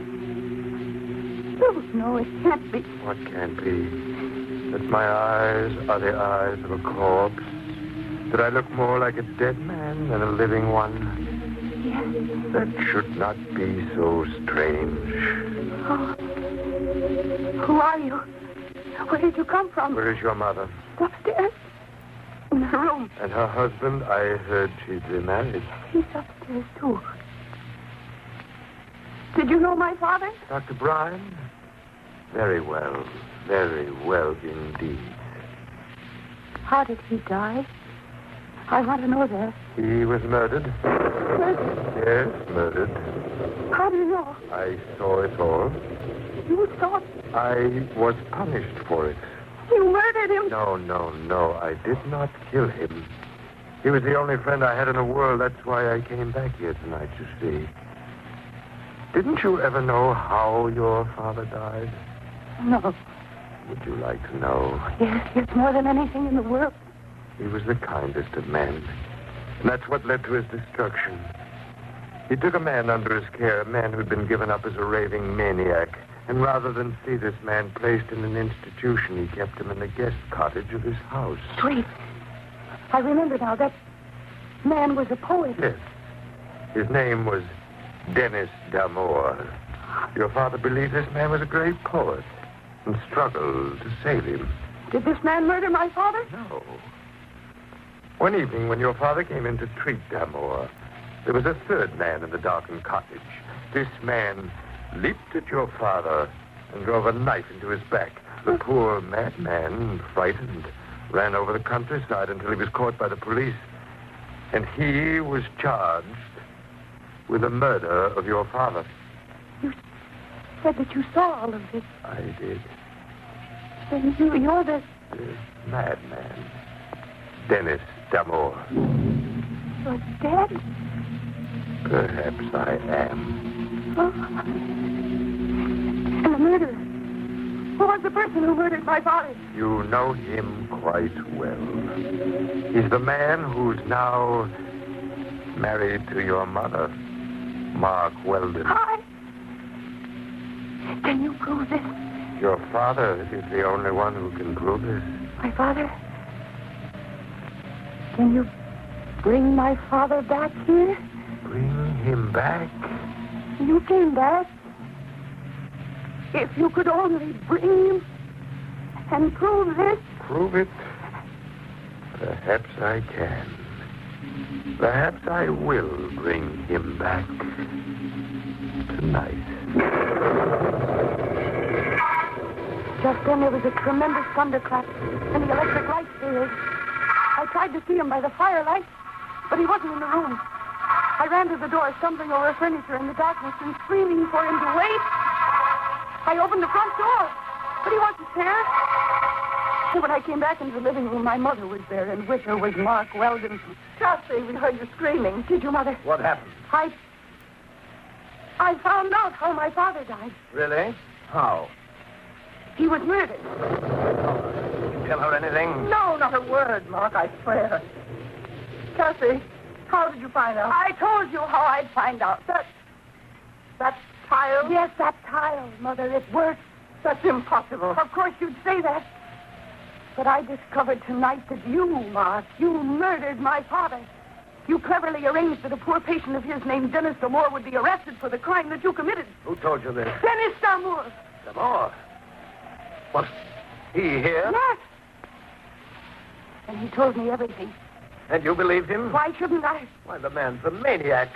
I don't know how he ever got here.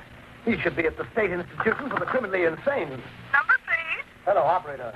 Will you put through a call to the State Institution for the Criminally Insane at Blyton? I wish to speak to whomever is in charge. And call me back as soon as you get them. It's urgent. Yes, sir, I understand. Thank you. Catherine, you actually claim you spoke to this man? Yes, Mark. And he told me that he saw you murder my father. You're lucky you escaped with your life. The man's a homicidal maniac. I find it shocking that you should even begin to believe this fantastic story. But it seems to be true, Mark, doesn't it? My father was murdered, and Dennis Damore was sent away for the crime. Yes, that part of it is true, but to accuse me? He not only accuses you, Mark, but he's going to prove it. How? By bringing my father back here. Laura, we've tolerated her in this house for... Hello. Hello, this is Dr. King, night supervisor of State Institution. Oh, hello. This is Mark Weldon speaking. Has one of your patients, Dennis Damore, escaped? Dennis Damore, the poet? That's right, a homicidal maniac. Well, he hasn't escaped, Mr. Weldon. He was one of the patients who was killed in a fire that broke out in this place 2 years ago. What's that? Well, didn't you hear me? Yes. Yes, I heard you. Thank you. Goodbye. Mark, what is it? Dennis Damore is dead. He was killed 2 years ago.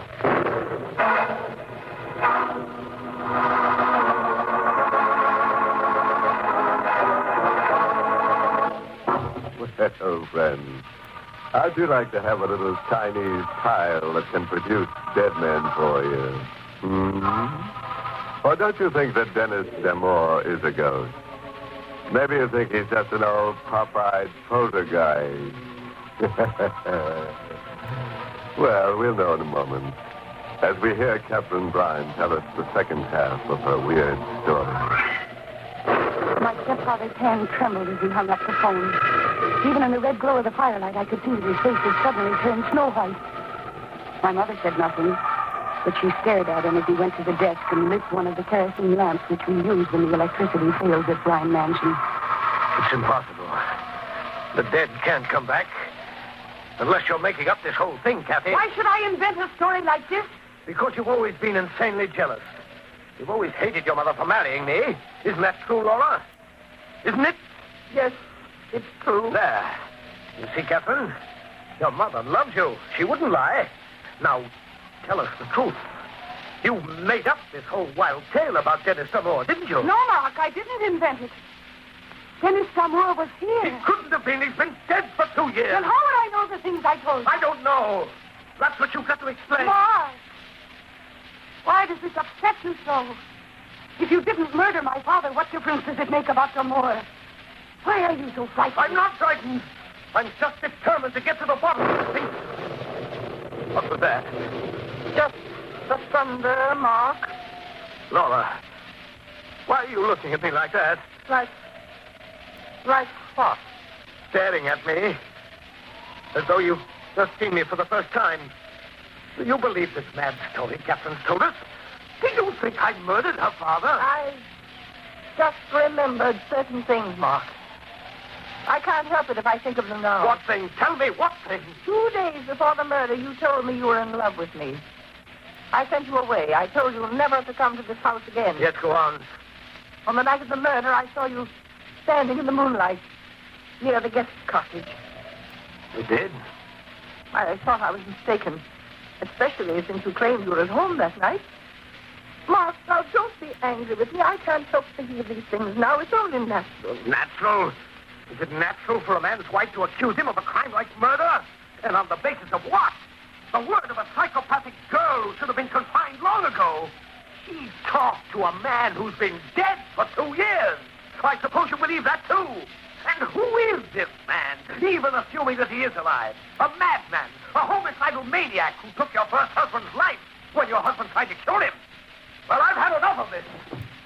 Mark, what are you taking out of that drawer? Kathy, come here. Why, Mark, put that gun away. Shut up, Laura. Kathy, I won't hurt you unless you try something dangerous. I'm holding this gun because I believe your mother and I are no longer safe in the same room with you. Now, I want the truth. You were lying to us before, weren't you? No. Very well, then. Who is this man you saw? I'd like to see him, too. I don't know. Of course you don't, because he doesn't exist. He does. He appeared when I looked at the Chinese tile. The Chinese tile? Good, good. Look at your Chinese tile now. Make him appear. No, you're trying to make a fool of me, a liar. You do as I tell you. Look at that tile. Go on. All right. I will. Now, what do you see? Nothing. But the design. Yes, and that's all you're going to see. No. The design is fading. It's getting dark. Dark.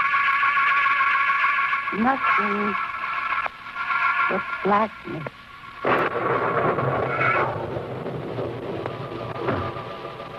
Mark! I heard the front door. Someone just came in.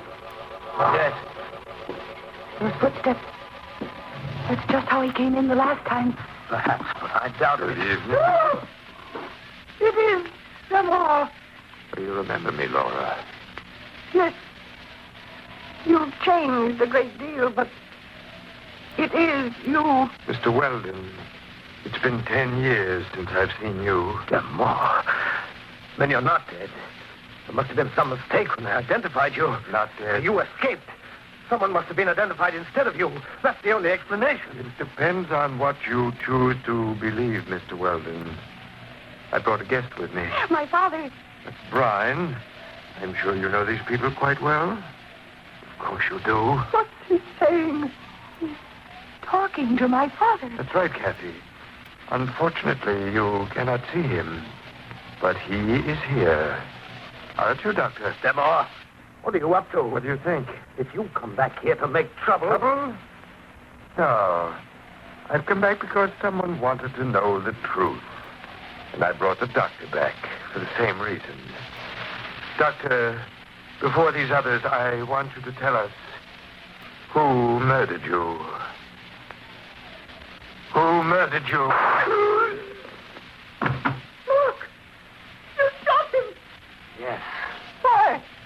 Why? He's dangerous. A maniac. That's not the reason. It's because you murdered my father and you didn't want us to know. All right, Kathy. I did kill him. Mark! It doesn't make any difference now. This maniac has planted the suspicion in your minds. You would have found out sooner or later. Mark! Yes, I killed him. For you, Laura. I loved you. That's over now. It's been over for a long time. I know what to do now, and it's going to be very simple, thanks to our friend lying there. What are you going to do? Don't you know, Laura? It's so simple. Your bodies must be found in such a condition that they will be certain Demore killed you. Then I'll tell them how I shot the homicidal maniac to protect myself. The same way he killed my father? Yes, Kathy. You won't die, Kathy. Did you think you could kill me, Weldon? Demore! Do you think those shots will stop me? No, don't you come near me. Stand back! Nothing will stop me, Weldon. The gun. It's empty. No door. Let go. I saw the bullet strike Demore. They hit him, but they didn't stop him from lurching toward Mark and seizing him by the throat. As they fell to the floor, the kerosene lamp fell off the table. It might have been the wind, but I believe otherwise. I'm almost certain it was my father. And then in a moment, the drapes were on fire and the whole place was blazing. I screamed to my mother to leave, and she ran with me out of the blazing building, out into the storm that raged outside.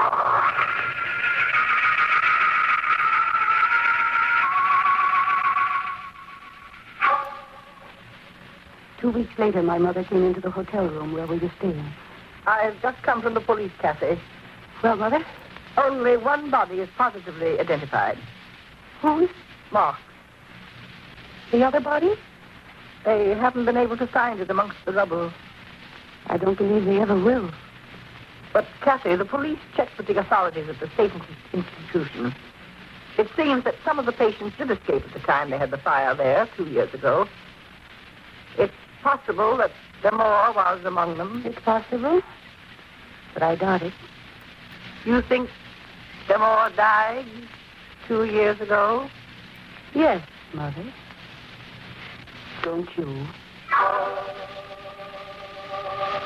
A short time later, the police found something in the ruins of the building that had once been a human being. They assumed it was the remains of Dennis Damour. Identification was impossible. However, these remains freed us of all suspicion. And now we are living in the city, a long way from Bryan Mansion, where I know that the dead come back to settle their debt with the murderer.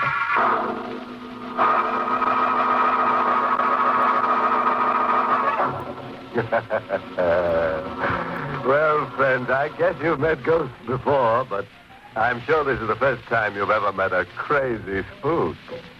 Or don't you think Dennis Damour was a ghost? Well, you know, there's only one way to find out if ghosts really exist. Just ask one to haunt you sometime.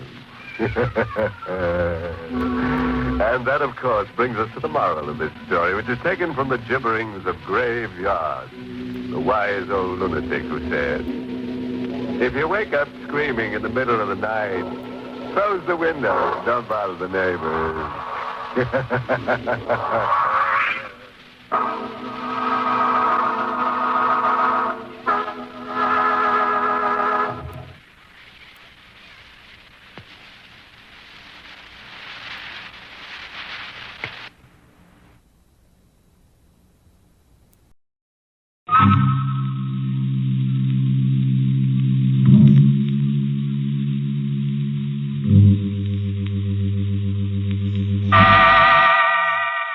Inner Sanctum Mysteries.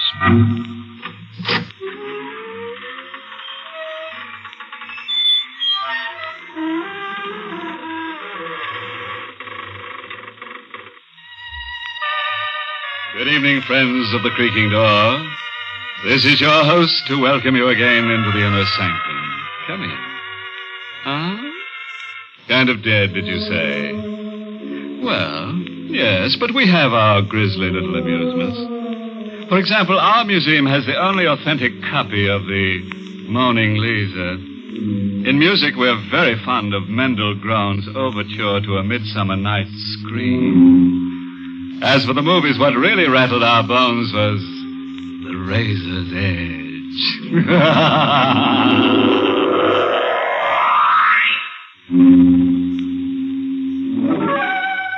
Well, as the dentist said when the drill hit bottom and the patient screamed, you've got a nerve. It begins at night, outside a railroad station. It's raining, and Anne Winslow has just missed the last train that would take her to the house she lives in a couple of miles outside the city. Taxi! Taxi! Taxi! Kind of hard getting a taxi in the rain, miss. I know, but I've got to get one. I've missed my train. Taxi! All taken. Want me to check your bag? No, Porter, I've got to get home. Hey, there's one with his flag up. Stop at the light. If you run, maybe... Oh, yes, thank you. Oh, light, please, don't change. Don't change. Oh. Hey, lady. Made it. I guess you didn't see me waving to you from the I sidewalk. ain't taking passengers. Well, you've got to. The lights changed. Yes, but listen, shut up, you mother. You see, I missed my train and I live some way out. Not really very far, though, on the Reservoir Road. The Reservoir Road? I know, it's outside the city, but I'm willing to pay a little extra, and the flag on your meter was up, so I thought... Okay. Oh, thank you very much. Well, I guess I can relax now and... What's the matter? There's someone else in the cab. He's a friend of mine. Don't bother him, and he won't bother you. If you already had a passenger, why didn't you turn your meter down? Because he ain't paying for the ride.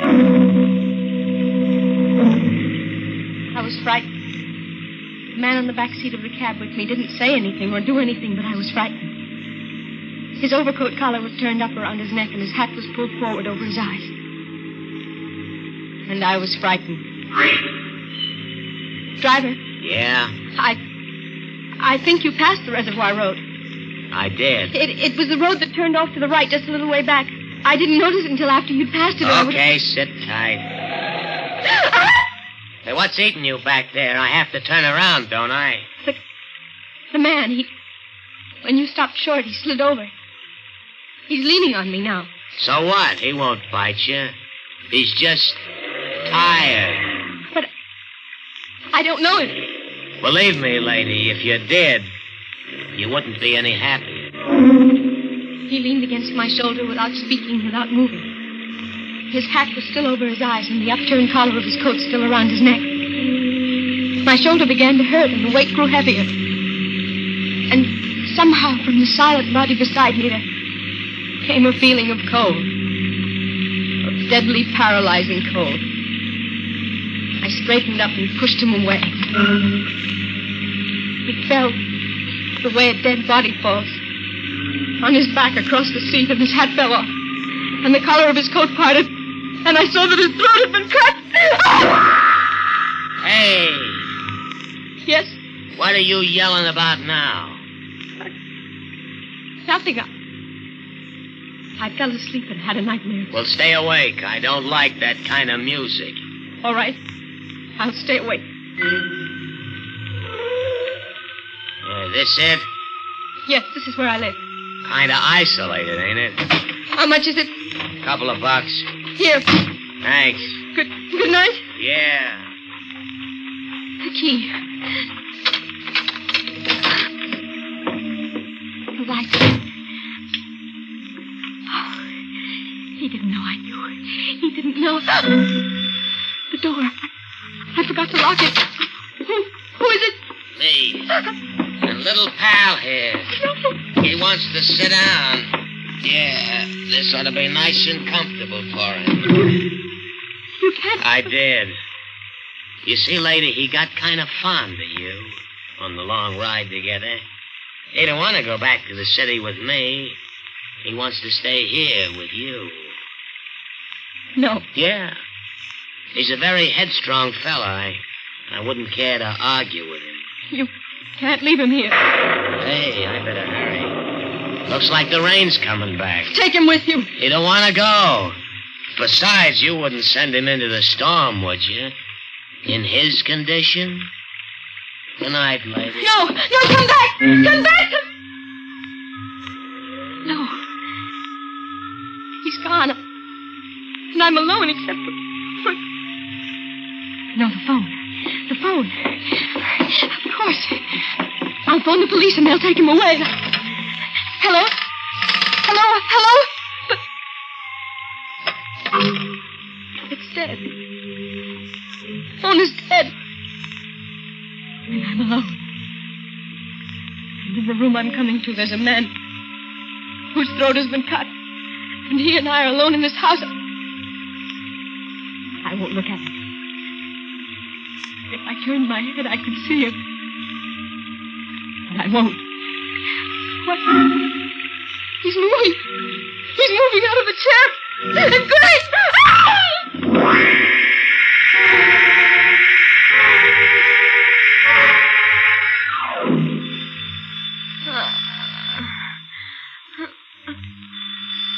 What?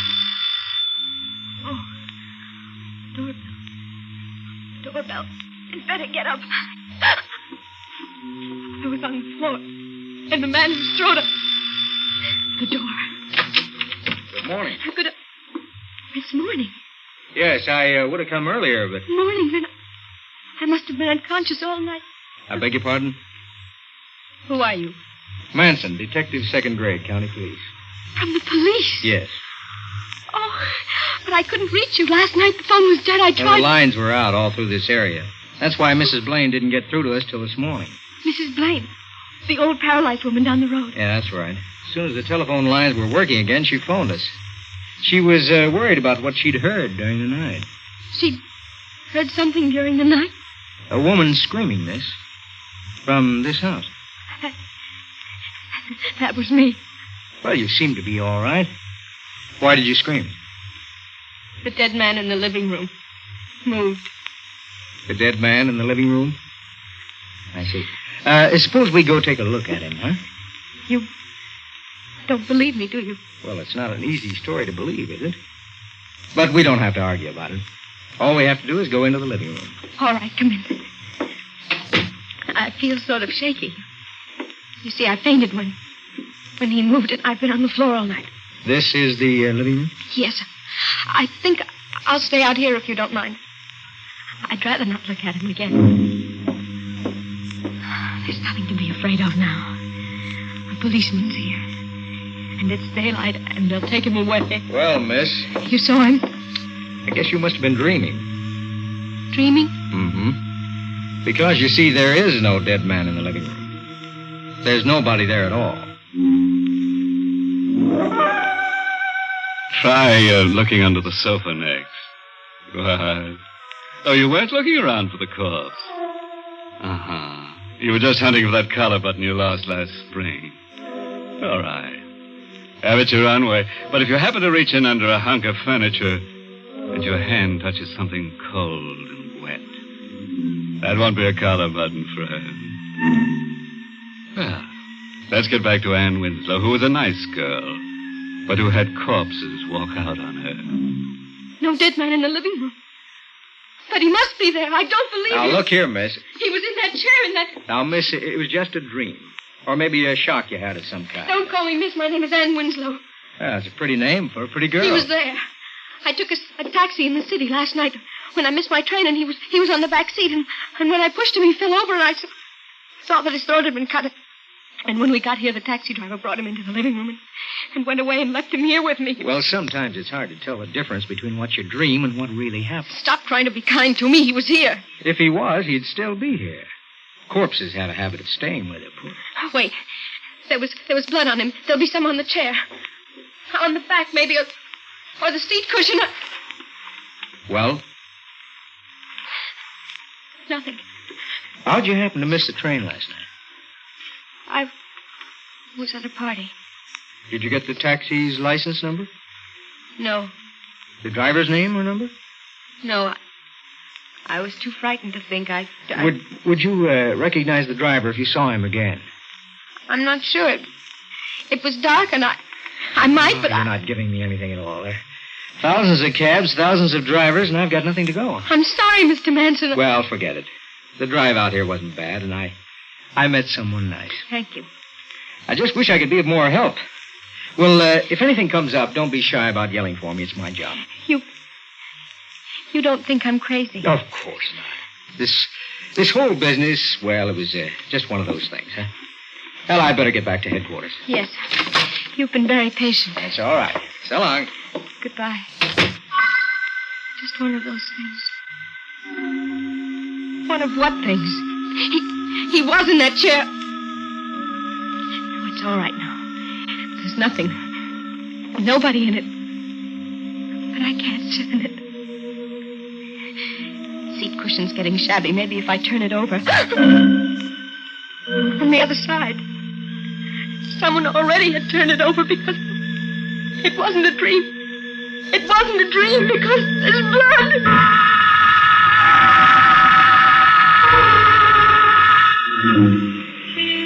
Can I help you, miss? I noticed you've been standing out here in front of the terminal for quite a while. Well, oh, no, thanks, Porter. There's nothing you can do. Well, you're the young lady who missed her train last night, aren't you? Yes, that... Of course, you're the porter who helped me. Plenty of taxis around now. I know, but I'm trying to find the one I had last night. You are? Yes, you see, I left something in the cab. I thought if I could find the taxi again... Well, that's not easy. Well, but taxis usually work in the same neighborhood all the time, don't they? I mean, they have their special stand and Well, that's true, miss, but you didn't get your cab last night at a stand. It was cruising. Oh. You didn't happen to notice the license number, did you? No, miss, I didn't. Or recognize the driver? I didn't even see him. I'm beginning to wonder if I saw him. I beg your pardon? Nothing. I guess I'd better go. I don't want to miss my train again tonight. Goodbye.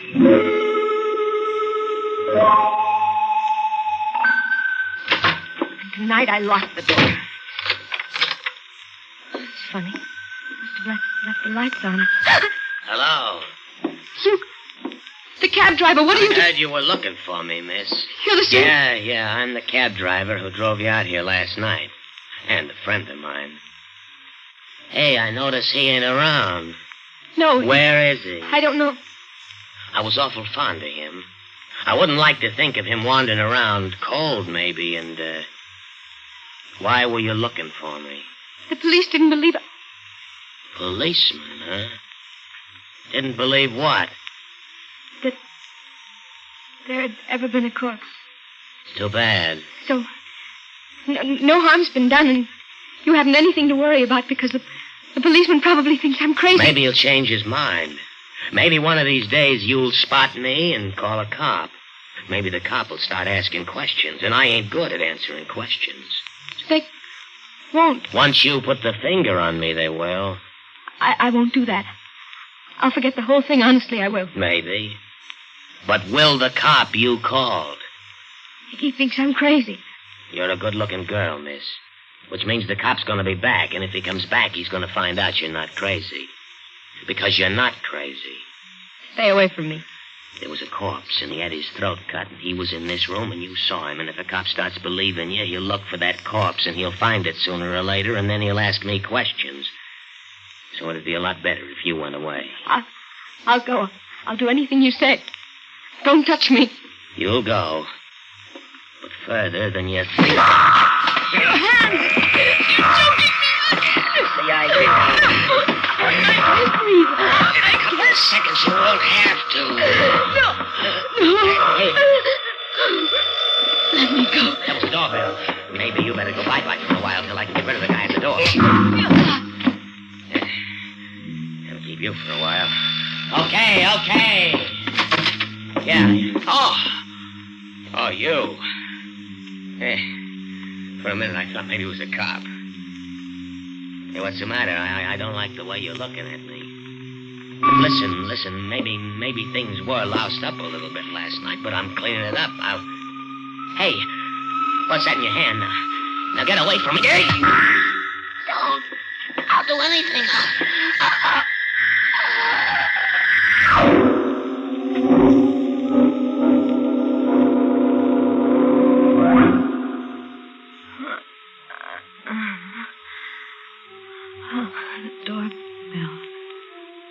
The doorbell.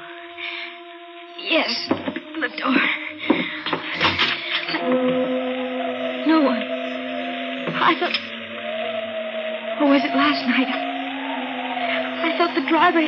He came back for me. I've got to get away. Get away. Someone lying at the doorstep. The driver. And he's trying. Run. Get away. Run. Hey! Run. Someone at the road. Run the other way. Other way. No. I won't stop. I'll never stop. Too smart to stop. He's getting closer. I can't. Other people. I'm tired. I'm so tired. And my head hurts. Miss Winslow, stop. I'm tired. And my head hurts. My head. Miss Winslow.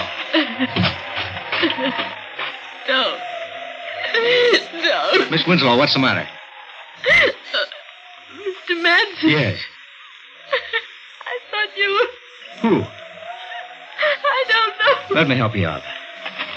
I was so tired. You better get back to your house. No. It's cold. You have no coat. Come on. All right. But he's there. He? The driver. I see. I'll take care of him. He doesn't need care. He's dead. Did you? Somebody... His throat. Got it. Don't talk anymore. He started to strangle me. Shh. Here's the house. How did you get here? My car. It's out in the road. I meant in time to... I was worried about you. Now, watch the steps. I can't go through that door. He's lying across it. You've been very brave. Just step past him. There. Now, we'll shut the door. Now, sit down. No. The chair here. Not the chair. It's the one... All right. The couch. Thank you. How would I get the body away from your door? Notify headquarters. Yes, of course. Where's your phone? In the hallway, right outside the living room door. Good.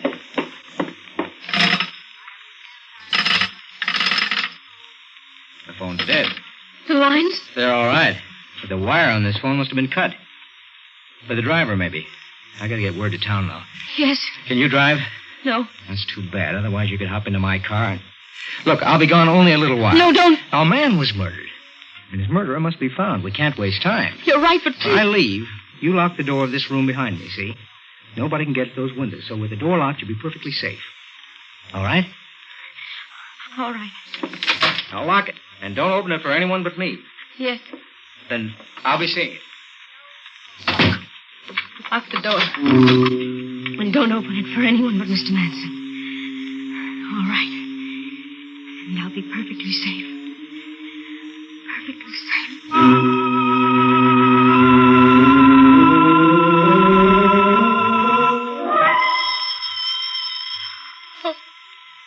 Oh. I dropped off. The phone. It was locked. Oh, I remember. Wait, he told me not to open it for anyone but himself. Still, this isn't anyone. This is the phone. No, I'll let it ring. I won't leave this room. Let it ring. He said the phone was dead. Not the line, but only my phone. Mr. Manson said the wire had been cut, but if it really had been cut, it couldn't ring. And it is ringing. It's ringing. That means he was lying. And if he was lying, he wanted me locked in this room so I wouldn't tell anyone. It stopped. Hello? Hello? It stopped, but I can call. The police, I'll call. Calling somebody? Put the receiver back. I said put it back. But that gun. Well, that's better. Living room, please. How come you tried the phone? It rang. Too bad I didn't rip the wire out as I should have. Careless of me, but too bad for you. What do you mean? I haven't much choice, have I? The driver's buried alongside of the corpse you met last night. Back in the woods. That's where I went. You're not a policeman. I'm a murderer.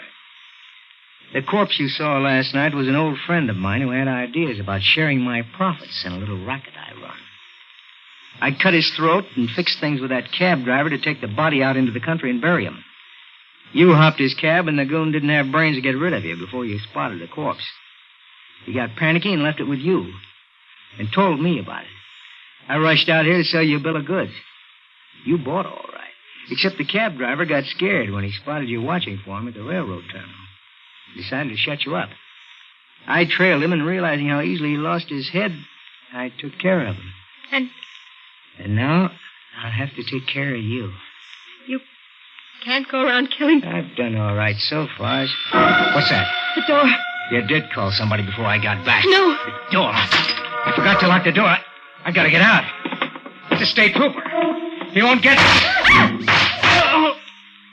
Oh. Anybody else? Hey, you. Is he dead? Yeah. It's a doornail.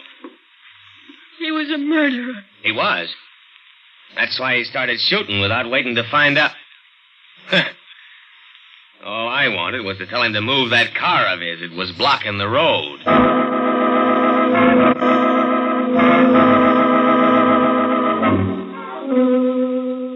Quite a cut-up, Mr. Manson, wasn't he? And ambitious, too. Wanted to leave his mark on somebody's throat. He probably believed wholeheartedly in that proverb. You know the one. All work and no slay makes Jack a dull boy. Oh, that reminds me. I'd better hurry out and turn the motor off on that taxi. Oh, yes, it'll be still going. You can rely on that because nothing's sure but death and taxis.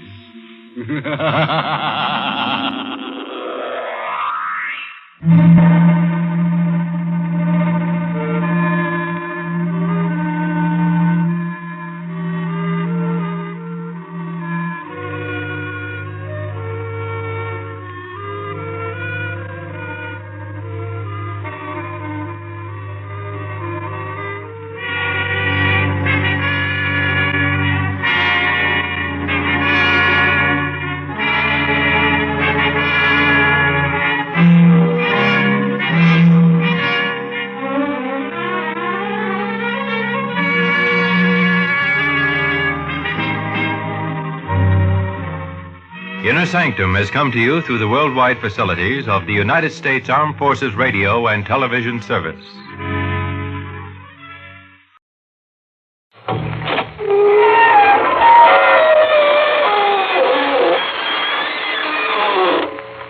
Good evening, friends of the Creaking Door. This is your host inviting you into the Inner Sanctum. Come in, come on in. Oh, come on, we love company. Simply can't do enough to them. We've got lots of games custom designed for our guests. They'll simply slay you. The favorite's called A Tisket, a Casket. But the game we play best is called Revival. Oh, it's wonderful. You pass out and we try to revive you. If we don't, you don't.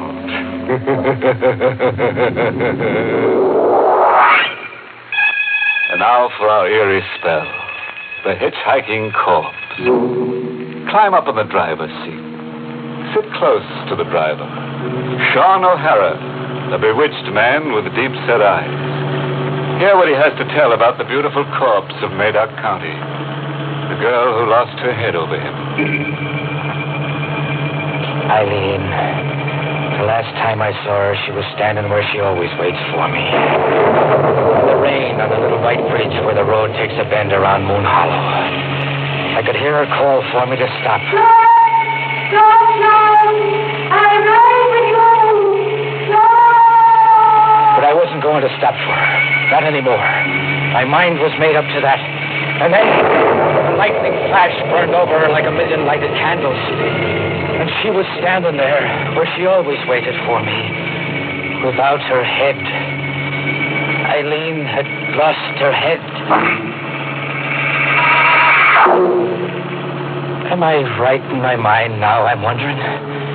These things I know, these things that I saw, was it a dream? A man's imagination gets tipsy when he drives a great silver van 400 miles in the loneliness of the night. Eileen. The first time I saw her, she was standing where she stood the last time on a little white bridge near Moon Hollow. Climb in, miss. There you are. Sit deep in your seat with your head low. It's a black mark in the book for me. If the company inspectors see you riding in the cab, I'll be docked. They won't see me. Only you can see me, son. Only I can see... You're calling me by name. No. I'm making up a name for you. But it is my name, Sean O'Hara. It's an uncanny bit of making up you just did, Miss... Try, Sean. If you try, you too can do an uncanny bit of making up. With your hair like it is, and your face, just one name suits. Only one name. And my name? Eileen. I am Eileen. And just where are you riding to? To Madoc County. But someday, not tonight. Madoc County is a good 80-mile ride from Moon Hollow. Is it someday, I heard you say? Yes, someday I'll be riding to Madoc County. And it will be you who will take me there. Oh, there's little to that. I always pass through Madoc. It's on my route. My people came from up there. It's a big house we once had. A great big house. Without windows. Without windows, you say? There was a great hall. And a great long table. With my people sitting round it. The living and the dead. The living and the... A house without windows, and now it's the living and the dead. You're a pretty one. But you're as batty as a loon. Am I really a pretty one to you, Sean? Sure. Pretty hair. Eyes to light up a man's dream. Dainty little hands. The two of them fit into one of mine. The face... A face, Sean. No. The face I cannot praise. Why not? With all the war paint on it, if I didn't bite my tongue, I might say that what I see smeared over your cheeks is blood. Don't bite your tongue, Sean. You're getting out. Trust Sean O'Hara to pick up a gibbering farm girl who smears her face with chicken blood. Good night to you. Good night, Sean. I'll be waiting again tomorrow night at Moon Hollow. I'll be watching for you.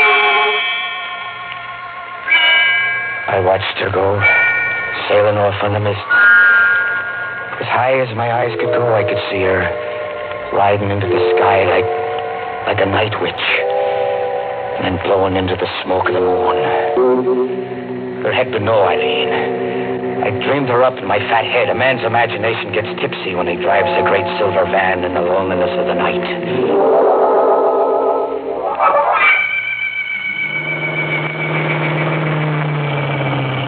Way up, I pulled into the yard behind old Morgan's diner to sleep the night from 2 to 6, curled up in my cab like I always did. I'm a hearty man and a steady sleeper, not given to dreaming. But this night, bad luck to me, I dreamed. She was leaning over me, Eileen, with the moon in her eyes. And now the blood was wet on her cheeks and running down in big red beads to splash my shirt. The old mill house in Maida, where the water falls in Maida. The old mill house in Naidoc, where the water The falls. old mill house in Maida, where the water falls. You must see that the dead go home. See that the dead... Eileen... Eileen!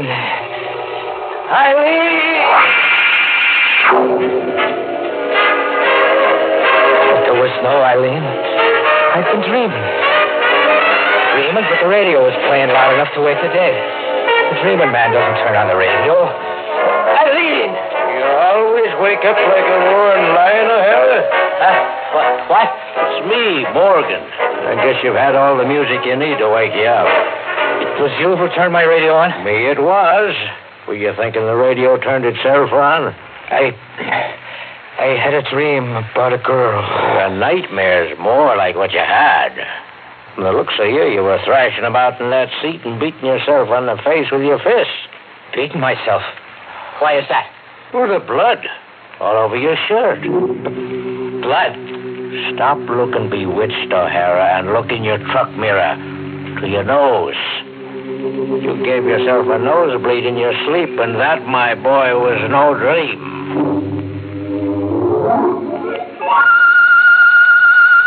I was an hour late for unloading in the Cloverville depot. O'Hara. Yeah, Red. Come over to the van a minute, where the loaders can't get an airful. Oh, you're acting funny. We got everything off the inventory calls for.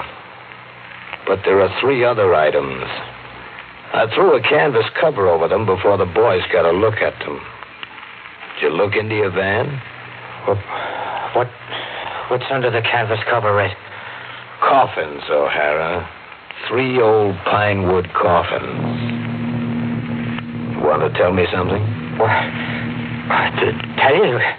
Oh, sure. I almost forgot about those coffins. It's a side job. Some yokel undertaker down by Moon Hollow. I'm to drop him off somewhere. Save him trucking charges that way and make myself $20 side money. Quit lying to me, O'Hara. And to yourself. Oh, lying, you say? But it's a fact, Red. Positively a fact. And I'm giving you half of the $20 for covering me. Wasn't one to pass up $20 for trucking 3 empty coffins. The coffins aren't empty, O'Hara.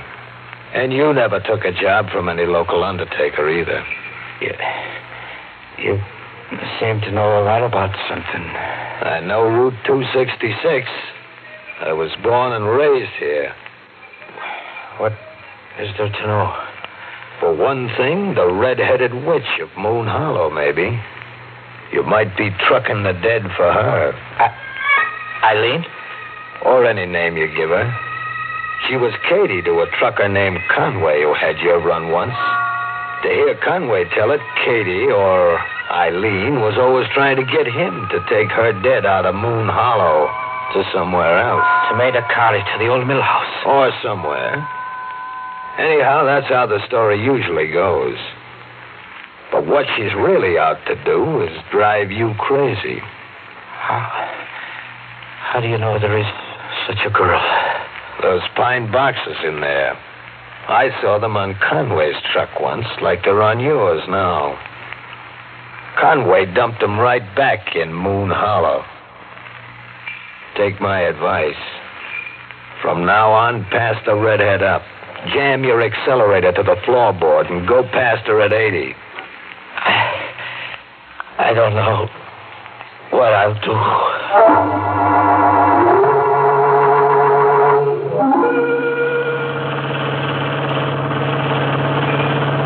What I did, bad luck to me on the trip back, was look for the waterfalls and the old mill house. When I came to the Madoc County line, was there an old mill house where the waterfalls, I was wondering?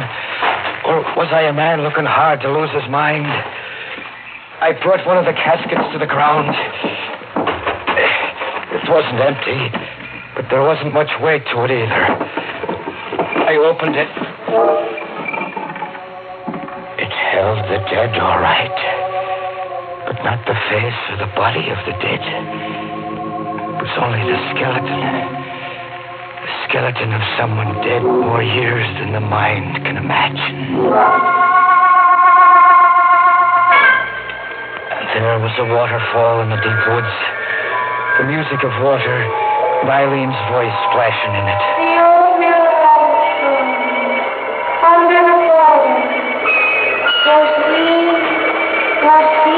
There was an old mill house down below the rocks. A stone house without windows, like Eileen had said. I pulled an old rusted bolt and opened the door to one great room and a table that went from wall to wall. It was old. The flying dust could blind a man, so he'd only see what his tipsy imagination would want him to see.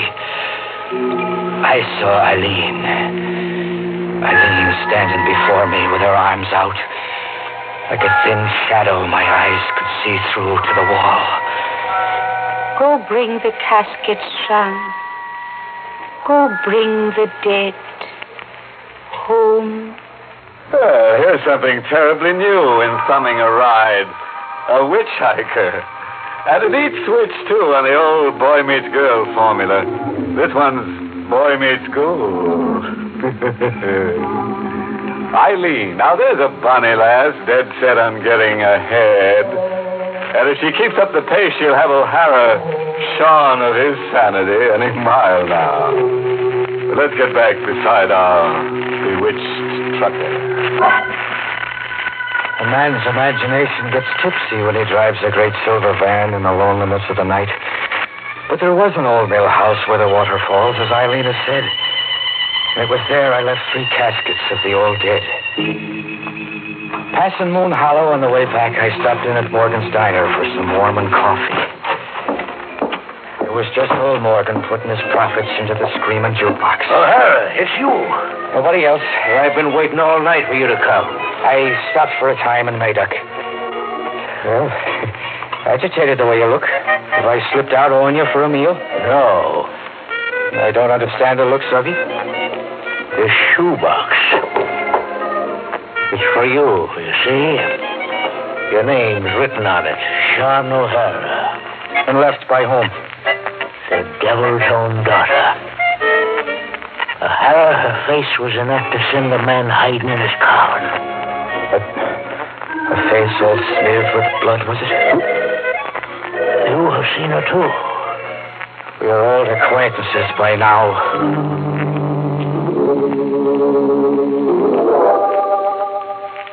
When I left Morgan's prying eyes, I opened the shoebox. It held a small white envelope, an old rusted tin can. I opened the envelope. 2 tickets there were to a costume party in the Moon Hollow firehouse for the next night. And the tin can full of money. A showering of Indian pennies and buffalo nickels, coins with the grit and tarnish of years on them, like some miser had saved them in a secret nook of the kitchen. That was too much for a tired working man to puzzle out. My poor head would have none of it. I had a load to haul back that night. It was time enough for puzzles another night. She'd be standing on the little white bridge where the road takes a bend, and then I would put my questions to her.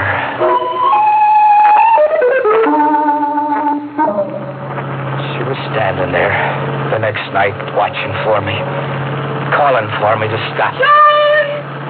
Stop, Sean! Her hair was wild as before, and her face the same. Her dress was changed.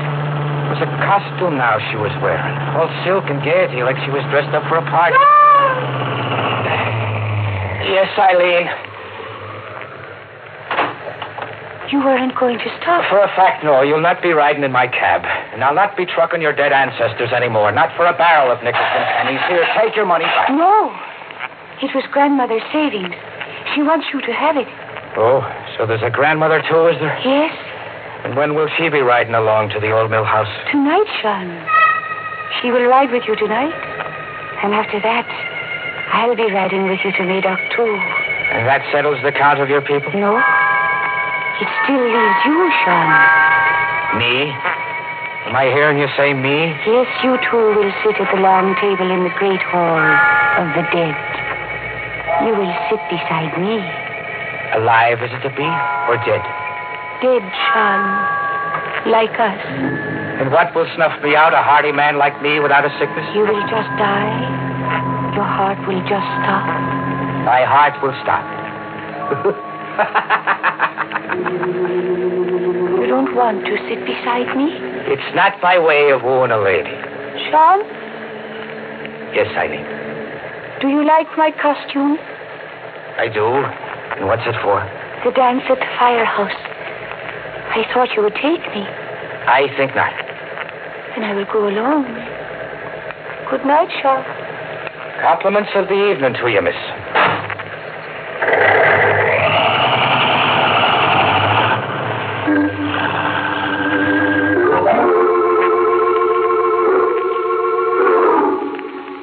But instead of sleeping in old Morgan's yard, there I was just before the midnight hour, in the costume of a trucker with a tottering mind, and looking for Eileen in the firehouse. I found her in her silken gaiety where the Japanese lanterns were dimmest, wearing a mask like the others were, but not dancing like the others. Eileen? Sean. You're not surprised I came? I knew you'd come. You're not dancing? The music is stopped. It's unmasking time. Midnight's not a minute away. The caller's announcing. Attention! Attention, everybody! It's midnight! Everybody, unmask! You're not unmasking, Eileen. You unmask me, Sean O'Hara. All right, I'll speak again. Say my name again. Sean O'Hara. Your voice. It's not the voice of Eileen. I am not Eileen. Put your hand to my mask, Sean. You're an old lady. I am old, and the life you see is the last I have to show. Look at me for the last time, O'Hara. I am Eileen's grandmother. But Eileen, she was here. Her hand was in mine. Dressed in the costume with the silken gaiety you're now wearing. Eileen slipped away to leave me with you. You have business with me now, Sean. Business, you say? Take me to Madoc County. The old mill house where the water falls. I'll be waiting to ride with you, O'Hara. Don't be long.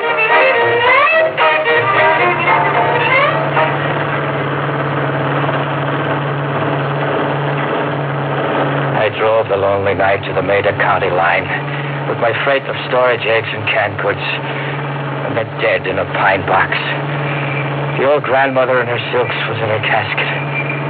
I didn't bother to ask whose job it was. I put the questions to Eileen the next time she waited for me where the road takes a bend around Moon Hollow. And she was there like I knew she'd be, pointing her thumb to hitch a ride. John, stop for me! John! But I didn't stop this last time. I did what the checker-red Lacey said Conway failed to do, and what I must do. I passed her up. I pushed the gas accelerator to the floor and passed her by in 80. A shriek where the highway bends into Moon Hollow. But I didn't leave Eileen behind.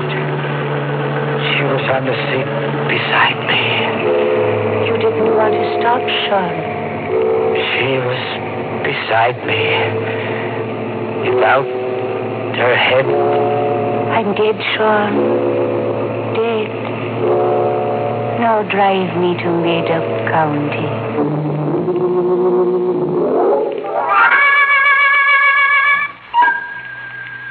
The imagination gets tipsy. The sheriff of Made-Up County is one to know it. And the doctor beside him looking at me with eyes of pity is one to know it, too. I hear them talking to me, but the words go sailing into the smoke of the moon.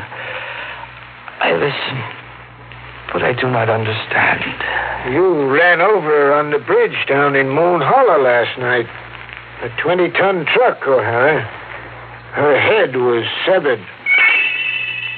I'll tell you all you need to know about Eileen Grant, her grandmother, and her people. They were run out of the old mill out of Made-Up County about 30 years ago. Native superstition did that. The family was thought to have, well, call it evil powers. Where'd you take Eileen to, O'Hara? Huh? Eileen. What did you do with the body? I'll take you to her. Come, I'll take you to her.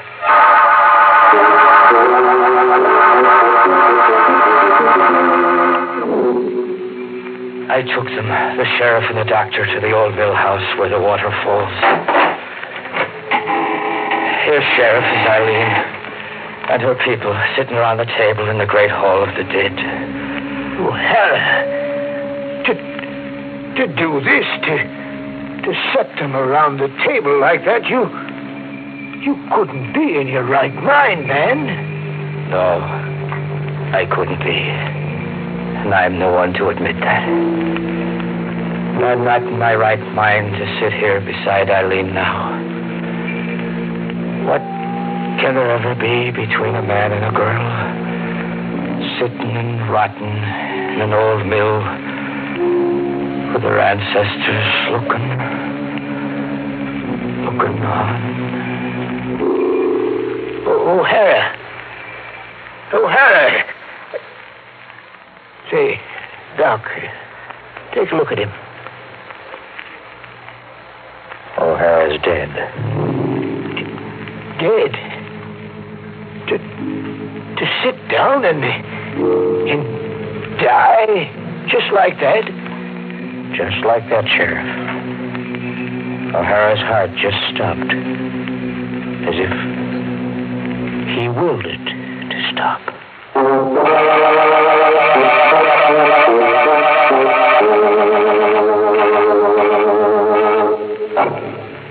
Now that O'Hara's given up the ghost, there's a job open. Somebody... As a special inducement to insanity, a pretty girl goes along with every truck. Oh, sorry, friend. I can't tell you which of the two jobs is the more harrowing. Moral? Oh, sure. I've got one carved right here on my vertebrae. This is for any motorist who runs across Eileen. Give her the go-by, Bob. All she'll get you is dead mileage.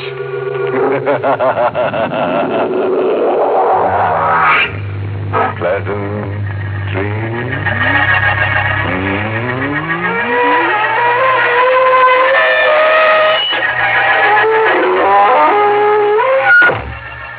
Inner Sanctum has been brought to you through the facilities of the United States Armed Forces Radio Service, the voice of information and education.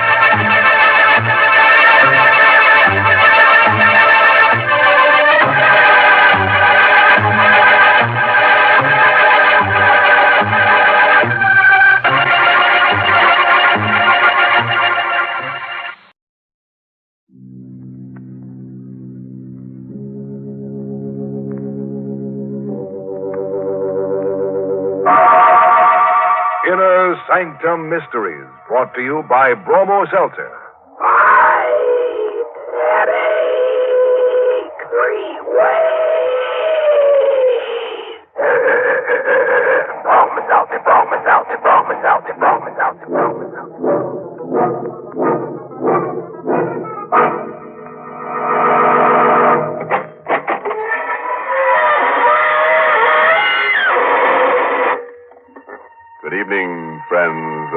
Sanctum.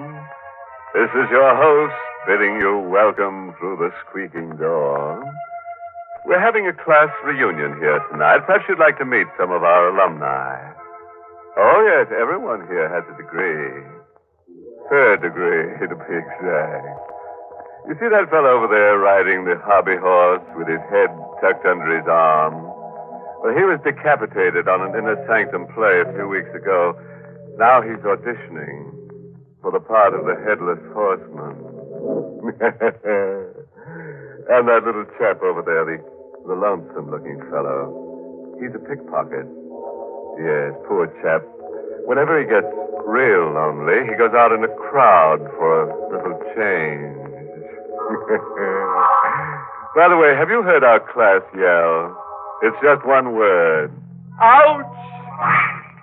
And our school colors? Black and blue, of course.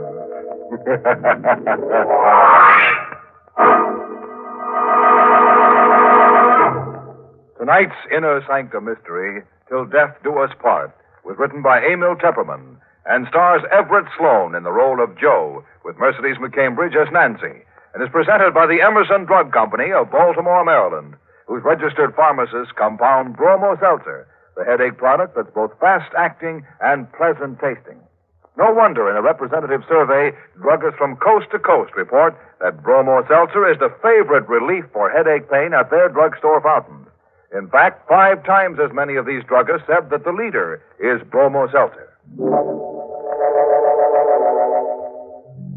And now we can turn to a little matter of murder. Our story tonight begins on a pleasant note, with a honeymoon couple. But don't start to squirm. The unpleasantness will commence soon enough. Oh, darling, no. Just look at them. Joe and Nancy Page, married hardly 5 hours, and parked at the side of the road by the bank of the old mill stream, and whispering sweet nothings to each other. Oh, gee, Nancy, it's wonderful to be married to you. Oh, Joe. If the other clerks at Scott's department store could see us now. Well, I don't want anybody to see us. I just want to be alone with you, Joe, for the rest of my life. I hope you don't mind spending our honeymoon in a tourist cabin instead of a swanky hotel. Oh, I love it this way, Joe. The stream rushing past, the moonlight shining on the bridge, the woods all around us. Oh, look. There's another car. They're parking on the bridge. He's turning his headlights out, too. They think they've got privacy. Guess they can't see us parked here. Look, Joe. The couple's getting out of the car. Yeah, for a walk on the bridge. Mm. I wonder if this is their wedding night, too. That's a beautiful car they got. Joe. What? That couple, they're acting very strange. They're having an argument. Joe, look what he just took out of his pocket. Holy mackerel, a gun. He's pointing the gun at her. Joe! Joe! He shot her in the face. Holy mackerel, it can't be. Must be a gag of some kind. No, you saw the flashes when he fired the gun, and see how still she lies. Her body's crumpled at his feet. Yeah, he's picking her up. I bet he's going to throw Joe, her. don't let him. No. See, you push my hand down on the horn. He sees us. He'll drive across the bridge. He knows we witnessed the murder. He's got to kill us, too. Oh, Joe, quick, start our car. He'll be here before I can turn the car around. What do we do? We'll duck into the woods. Come on. Quick. Let's run. Oh, my high heels. I can't run fast. You've got to. Here, through these bushes. Get behind this tree. He's getting out of the car. He has a gun, Joe. He means to kill us. He's coming straight for this tree. He knows we're here. Nancy, we've got to run for our lives. Take my hand. Come on. Oh! Joe, he's shooting at us. Run, Nancy. Faster.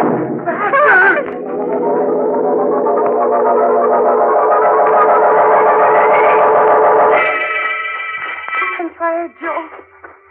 I can't go much further. We can't stop. He's close behind us. Is he gaining on us? No, but he's still after us. Oh, please, let's stop and rest. Not yet. I saw headlights up ahead. Maybe there's a road. If we can only make it. Joe, I'm through. I can't go anymore. Nancy, look. Through the trees. The road. Come on. One last sprint.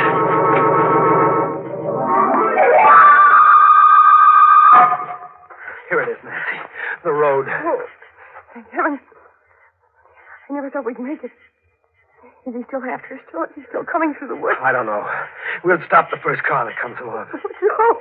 Oh, now take it easy, baby. I was thinking of that poor girl lying dead on the bridge. And on our wedding night, too. Oh, here comes a car. I'll stop it. It isn't stopping. He went right by. Joe. What? I think I hear something behind us in the woods. Only the wind in the trees. Suppose he should suddenly step out of those woods with his gun. Maybe he gave up. Maybe he went back to take care of that body. Our car is there, Joe. With our marriage license in the glove compartment and the receipt Mrs. Swenson gave us for the cabin. Yeah, he'll know all about us. Who we are, where to find us. We don't know a thing about him, except his face. The face of a murderer. Come on, Nancy. I think we better start walking. We've got to get to the cabin and phone the police.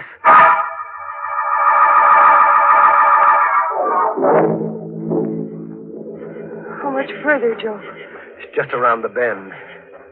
Johnny, I'd like to lie down and sleep right here on the road. A fine way to spend a wedding night. Darling, look. We're there. Swenson's cabin. Yeah, they're all dark. Everybody's asleep. We'll have to wake up Mrs. Swenson. Use her phone. Joe. What? Look. In front of our cabin. What? Hey, that's our car. The murderer must have come here by another road to wait for us. I don't see anybody around. Maybe he's in the car. You wait here. I'll go and see. Oh, no, Joe, he'll kill you. Don't worry. We both saw his face. He's got to kill us both. If I go over there alone, he won't shoot until he knows where you are. But Now, take it easy. Stay back here in the shadows. It'll be all right.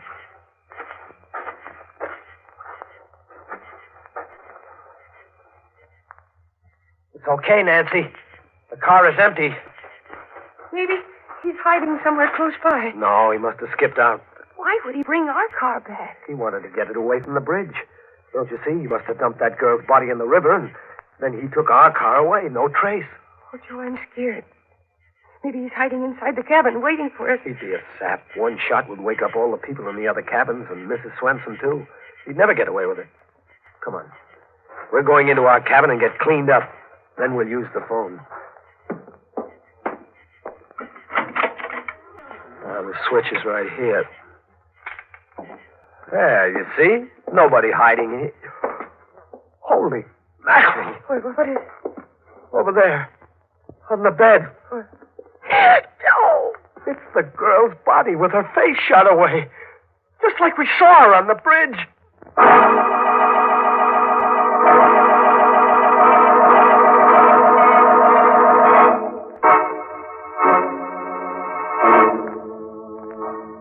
You are listening to Inner Sanctum, brought to you by...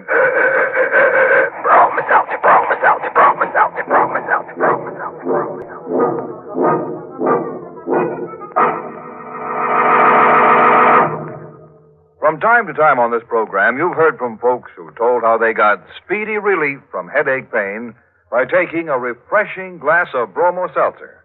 These people write in on their own initiative to say that they appreciate the quick and pleasant headache help that bromo seltzer brings. Recently, we received such a letter from Mrs. Katharina Eckerline of Schenectady, New York. Mrs. Eckerline said, One Sunday afternoon, as a young bride of 24, I went for a walk with my husband. On our return home, I developed a headache. My husband went into a nearby drugstore for bromoseltzer, which a friend had suggested. And bromoseltzer brought me quick relief from my pain. Many years have passed, and ever since that day, I've made sure I had bromoseltzer on hand at all the time. Thank you, Mrs. Eckerline.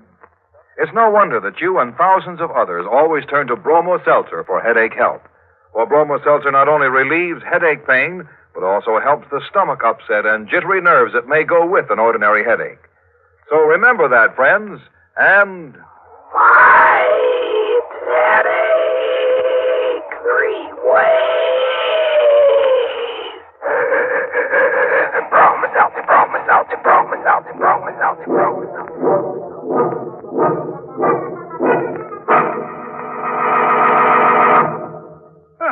Now we can return to that cozy little honeymoon cabin where Joe and Nancy found the beautiful corpse on their bed.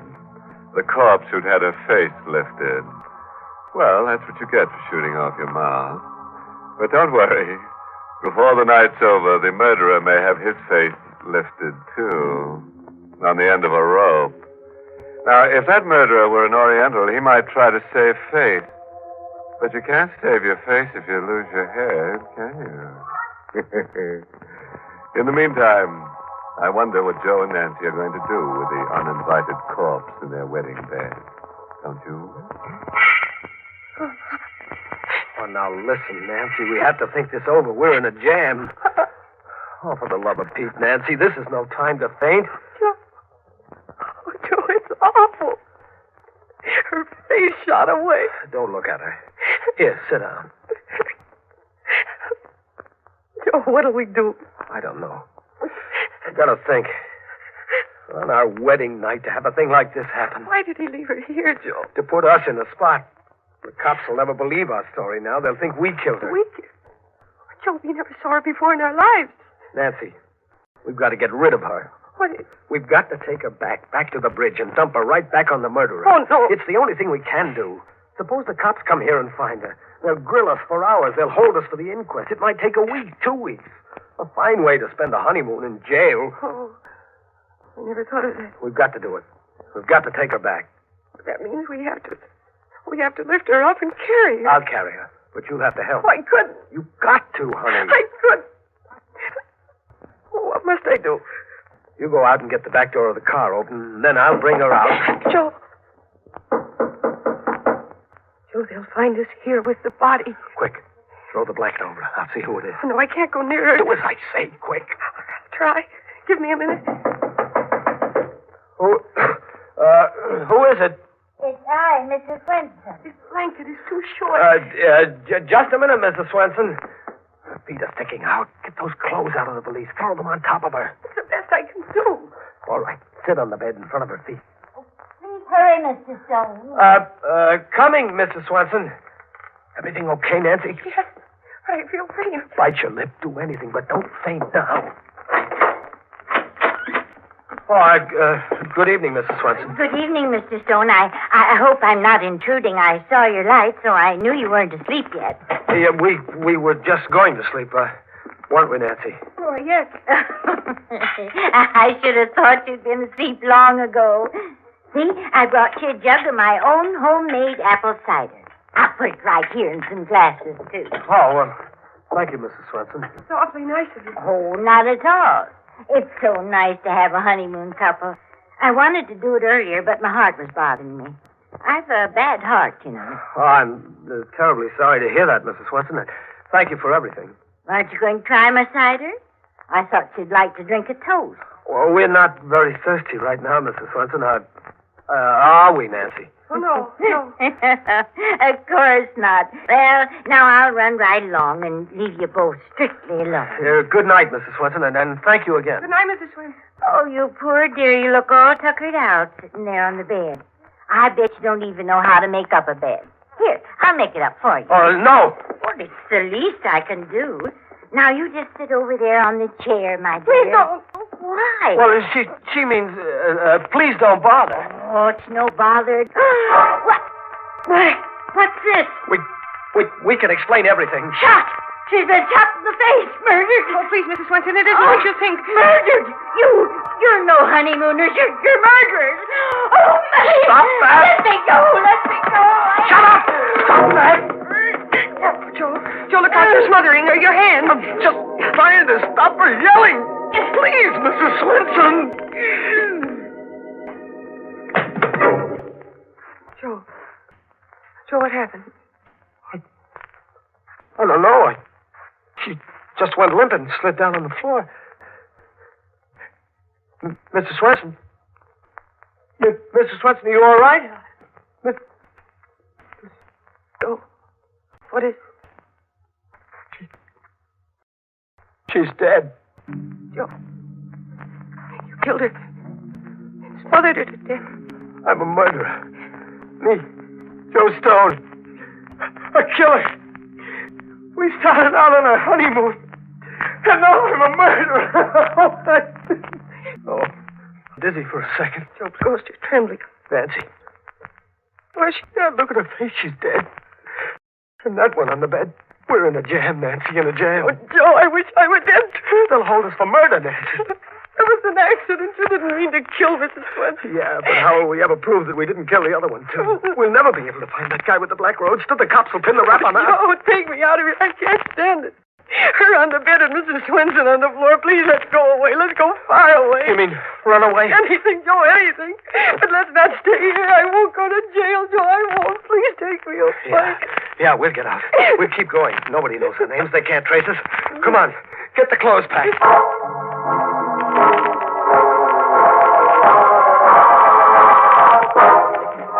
Joe, I can't close this valise. I'll close it. You get the other one packed. Don't forget anything. Look under the bed. Be sure we don't leave a single thing behind. No, mustn't leave anything behind.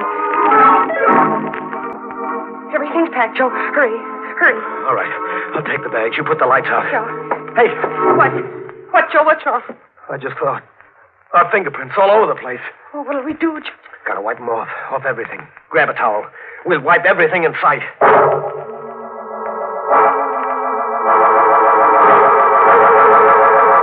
We wiped everything, Joe, I think. The bedstead. Yeah. Bathroom. Faucet. Yes. Doorknobs. Dresser. Yes. Water pitcher. Yes. All right, that's all. Let's go. No, Joe, no.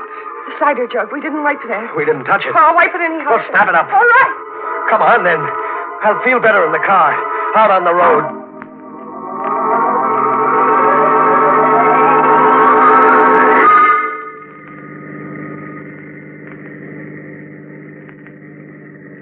Joe, do you think we forgot anything? I don't know. I can't think. I'm numb all over. Oh, darling. Holy mackerel, Nancy. I'm a murderer, a killer. Running away. We shouldn't have done it. We shouldn't have run away. Oh, it's not as if you killed her on purpose. It was an accident. Nancy, do you realize you're married to a murderer? I wasn't murdered. It was so easy. So easy to kill. I never thought it could be so easy. All I did was to hold my hand over her face. Joe, please, Joe. What time is it? It's almost 2:00. We've been driving for an hour. Got a cigarette?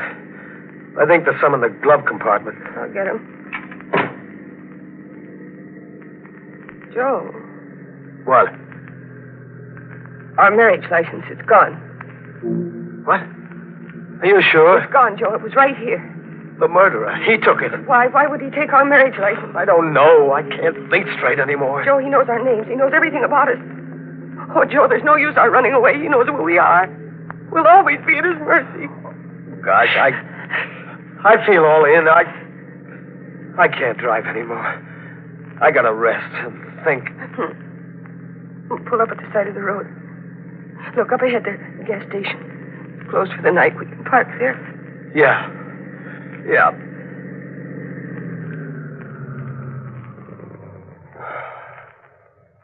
Gee, I wish I could sleep for 100 years. Poor Joe. Here. Put your head on my shoulder. The first night of our honeymoon. And maybe the last.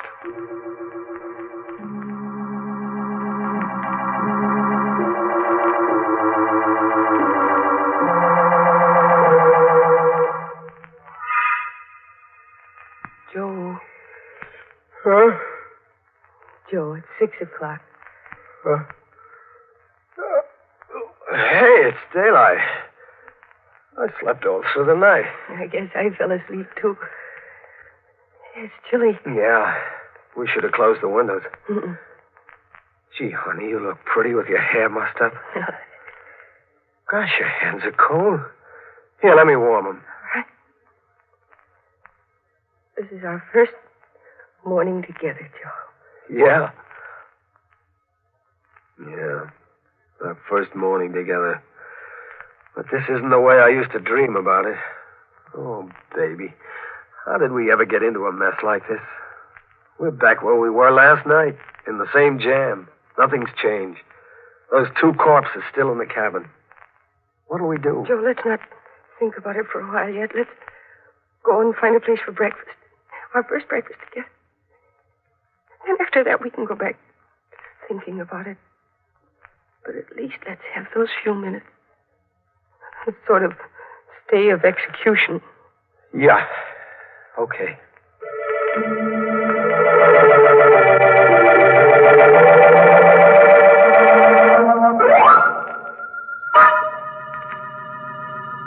There's a place, Joe, a diner. Yep. But I haven't got much appetite. No, what we both need is something hot. Think there's an alarm out for us yet? Joe, please, let's not think about it. No other customers inside. That's good. Good morning. Been traveling all night? Yeah, all night. Some scrambled eggs, please. Right. That'll take a few minutes. That's all right. We'll wait. And I'll turn the radio up for you. Your friendly neighborhood station with the early morning local news. During the night, death came to Mrs. Hannah Swenson, whose tourist cabins are located on the Bay Park Highway. Right off Route 27.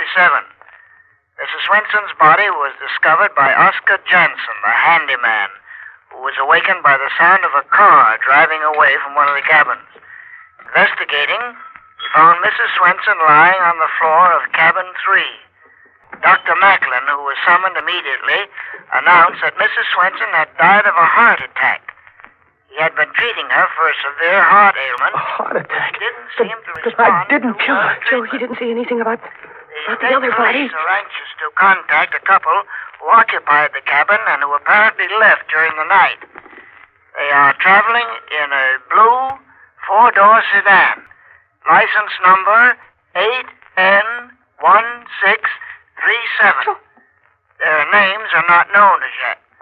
But if they should hear this broadcast, they are requested to call at the State Police Barracks. Let's get out of here, Nancy. State Police are anxious to establish the identity. Hey, what about your ring? I can't wait. We're in a hurry. Come on, Nancy. Joe. Oh, Joe, what does it mean? Joe, why didn't he mention the other body? It's a trap, Nancy. Get it? They're keeping mum about the girl's body. No, Joe, I don't think so. What else could it be? We left 2 bodies there, didn't we? Shut the motor off, Joe. Maybe the real murderer was waiting close by all the time, and maybe after we left, he went in and took the girl's body away again. I don't like it. I want to get away from here, far away. Wait, Joe, wait. Don't you realize you're not a murderer, darling? You didn't kill Mrs. Swenson. It was a heart attack. That's what they say. I say it's a trap. Let's get moving. Oh, Joe, it's too late. Look. State troopers. Yeah. Oh, Joe. He's coming right over here. Sure. He's got this license number. Well, I guess our honeymoon is over. Oh, are you Mr. and Mrs. Joseph Stone? Yes. You're Joe Stone? That's right. And you, lady, you're Nancy Stone? Oh, yes, I am. Uh-huh. Well, then, I guess this belongs to you. Thank you. What is it? Here, take it. Joe, it's our marriage license. Where did you get it? One of our men happened to be cruising down by the old mill stream last night. He saw a fella get out of a roadster on the bridge carrying a girl's body. Fella dumped the girl over the rail, and our man went after him. They had a gunfight. Fella got a slug through the heart. When we went through his car, we found this. And on the back of it there, you'll notice he wrote your license number. Then you got the murderer. Yes, we sure did. But we didn't recover the body of the girl. It's carried downstream, and it may take several days to find it. Then we're not wanted for anything? Well, you're the folks from Mrs. Swenson's cabin last night. We figured you left in a hurry. Kind of embarrassing to have a thing like that happen on your honeymoon, ain't it? Well, I can't blame you. Well, then we're free to go on our honeymoon. Yeah, you just come on down to the barracks and sign a statement. And then you can be on your way. Well, would you mind, officer, just a few minutes? We want to go back in the diner for our honeymoon breakfast.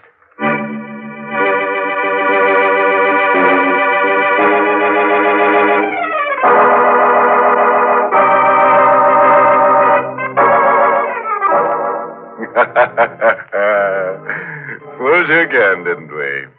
I'll wager you expected Joe and Nancy to come to a bad end. You know, it's too bad Nancy had to be framed for murder, but we just couldn't resist framing her. She is as pretty as a picture. And, oh yes, would you care to hear our recipe for eliminating crime? Well, it goes like this. To prevent a murderer from committing murder, you must commit the murderer before he commits the murder. Think that over for a while, and then you'll be ready to murder someone.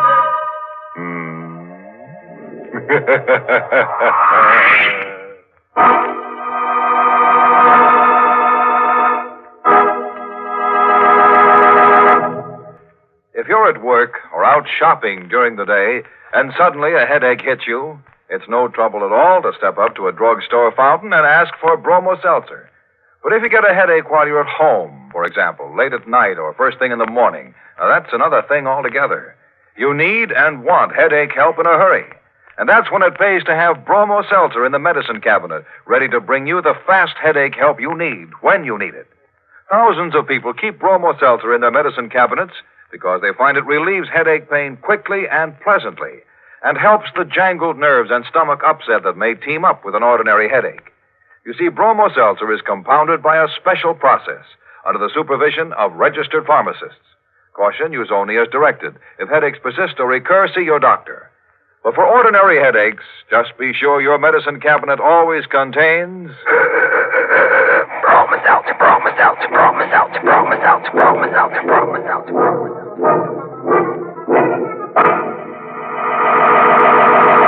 Well, it's time to close that squeaking door for another 7-day rest. Until next week at this time, when Bromo Seltzer brings you another Inner Sanctum mystery directed by Hyman Brown. Oh, by the way, this month's Inner Sanctum mystery novel is The Blank Wall by Elizabeth Sanksy Holding. Next week, a grisly little tale titled Carnival of Death. It's about Joe Backus, who was fat, enormously fat. But that's not what made him different from all the other people in the carnival he traveled with. On one night each month, a strange thing, a frightening thing happened to Joe. Want to know more about it? Be sure to listen next Monday. Until then, good night. Pleasant dreams.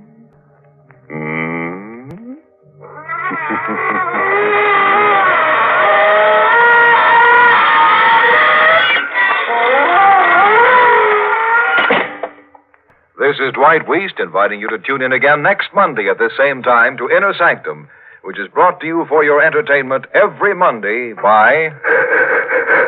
Bromo seltzer, bromo seltzer, bromo seltzer, bromo seltzer, bromo seltzer, bromo seltzer, bromo seltzer. Friends, today is Navy Day.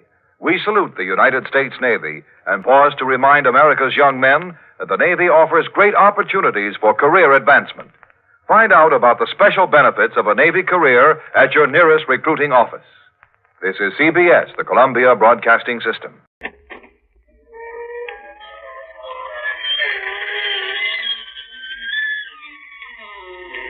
Good evening, friends. This is your host to welcome you through the creaking door into the inner sanctum for another gamble of ghoulish goings-on. Come in. We're celebrating an anniversary here tonight. Our pet vampires, Oscar and Bertha, have been dead just 100 years. They're such a devoted couple. With them, it was love at first sight. In all their years of unholy wedlock, they've argued only once, over the training of their backwoods son, Abner. Oscar blames the little vampire's shyness on Bertha. She kept insisting that Abner was much too young to be taught the facts of death. Say, you should see the new home that Oscar just dug for his family, complete with hot and cold running victims.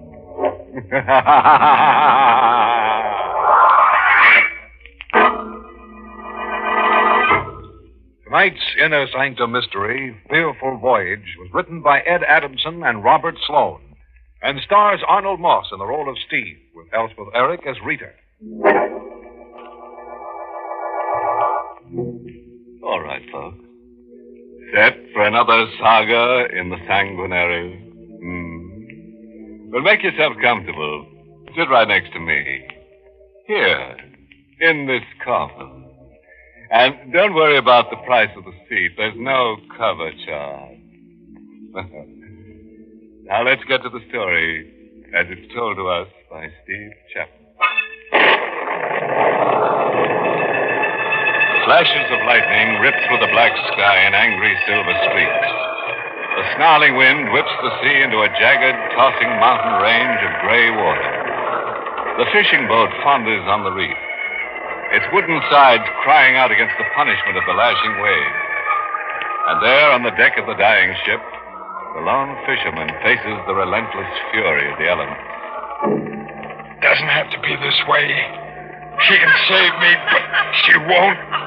She just stands on that rock and looks down at me and laughs. This is just the way she wants it. She just stands up there and laughs at me because she wants me to be as dead as she is. Oh, if I could only go back. It was only 2 days ago. Just 2 days ago. If I could only go back to where I was 2 days ago.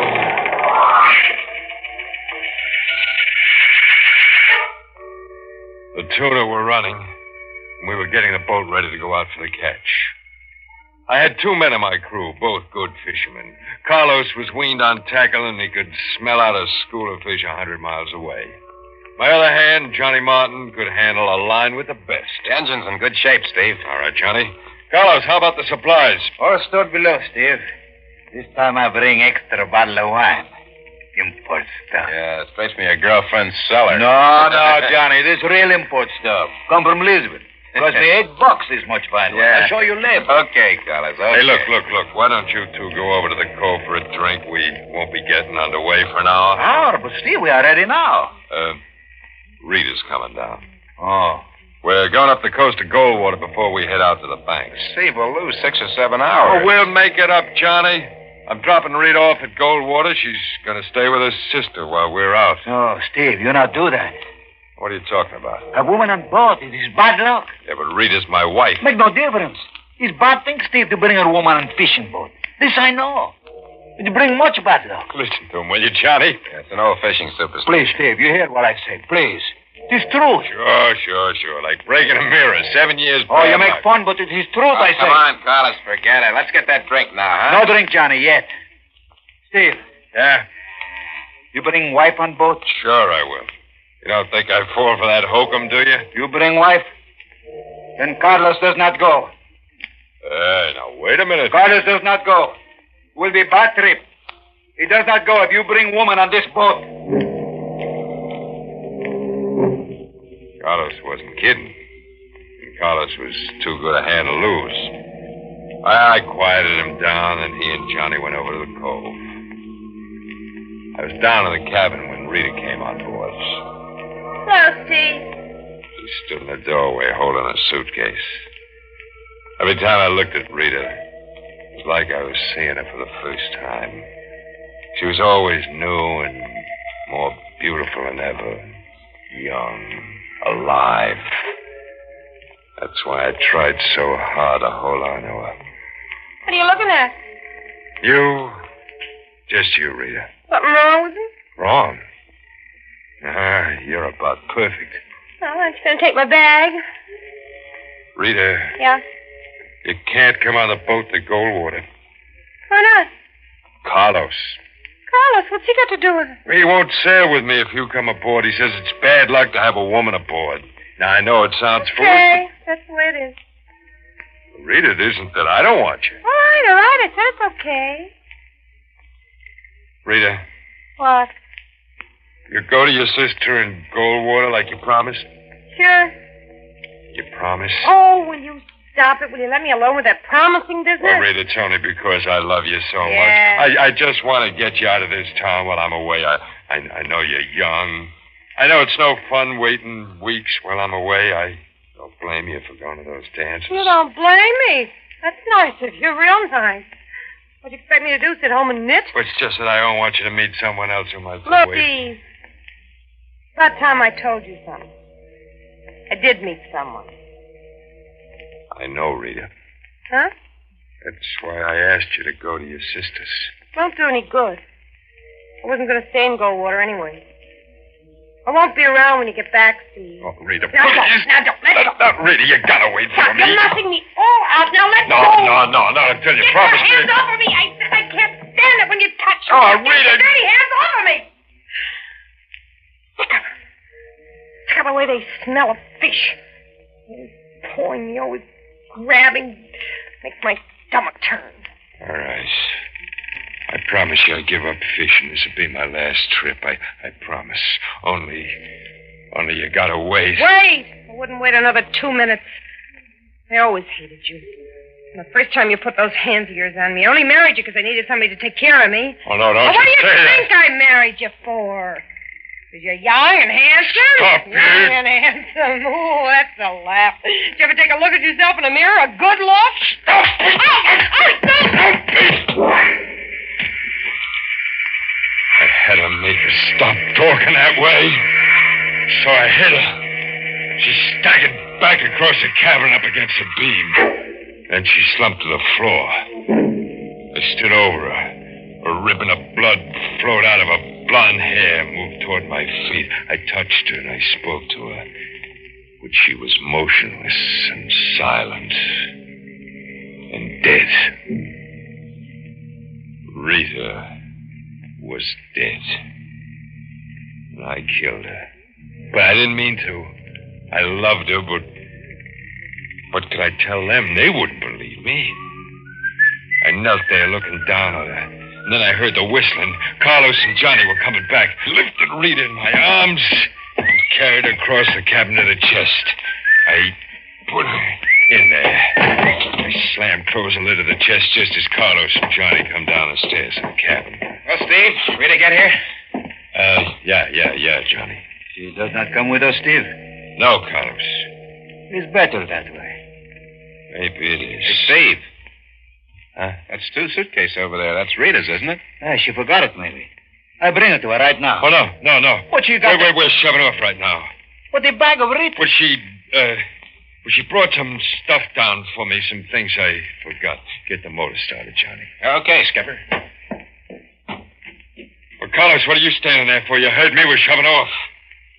I hear you, Steve. I hear you.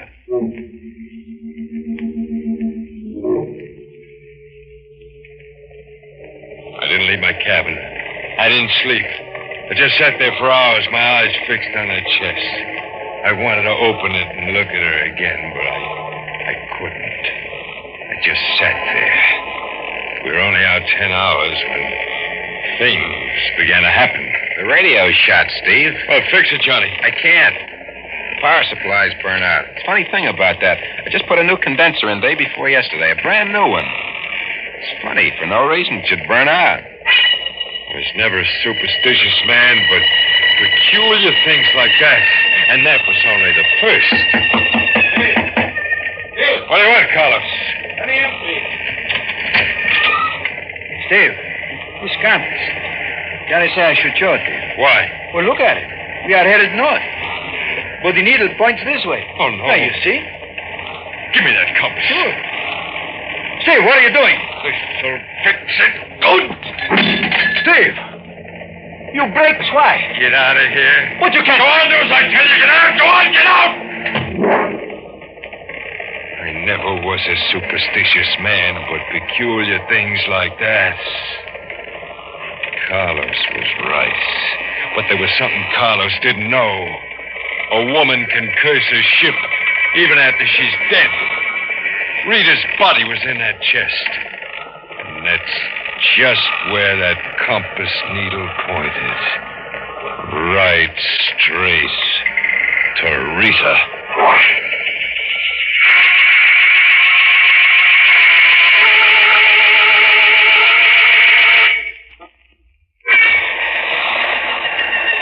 Superstition become a fact.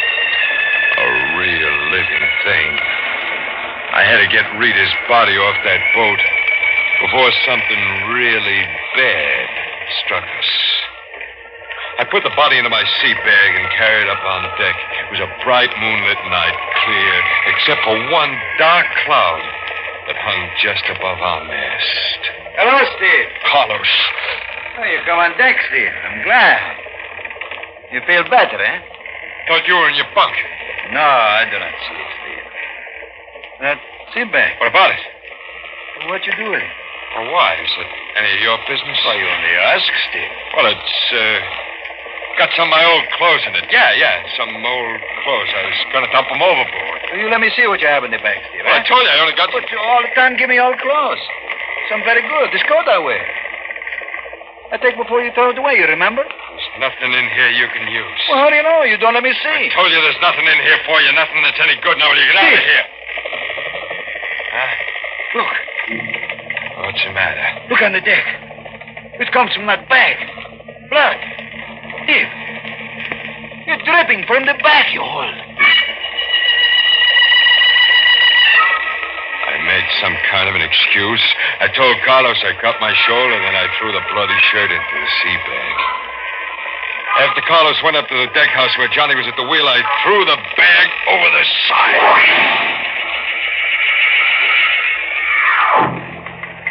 I went below to my cabin. I almost felt good again. All my worries, all my fears went over the side with that bag. Now the curse was lifted. Now everything would be all right. I thought, but it didn't turn out that way. I heard the ship's motor die out. Boat came to a stop. I hurried across the cabin, opened the door, went upstairs to the deck. Steve. The motor stopped. Yeah. Well, what happened? I cut it off. You cut it? Well, why? There's someone in the water. What? Off the port side. Carlos is going out in the lifeboat to get her. Her? Yes, Steve, it's a woman. Well, get Carlos. Call him back. But, Steve... Do what I tell you. Get him back.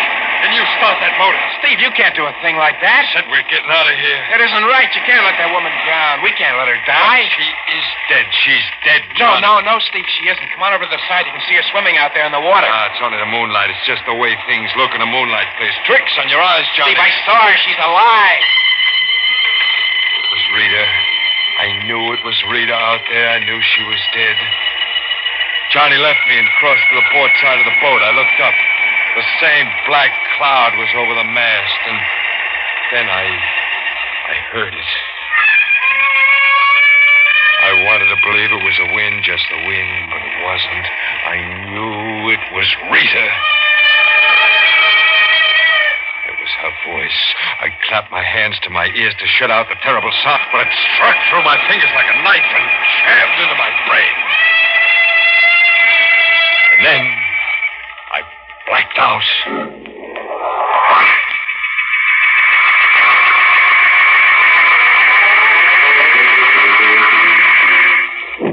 Oh. Here, Steve. You drink this wine. Carlos. You fall downstairs. You get sick, eh, Steve? Yeah, Carlos. I get sick, I guess. We have woman. Huh? She's here. Woman? Oh, yeah. Now, I remember. Carlos. You brought her on board? Yeah. You know what that means, Carlos. You told me yourself it's bad luck. I know, but this we cannot tell.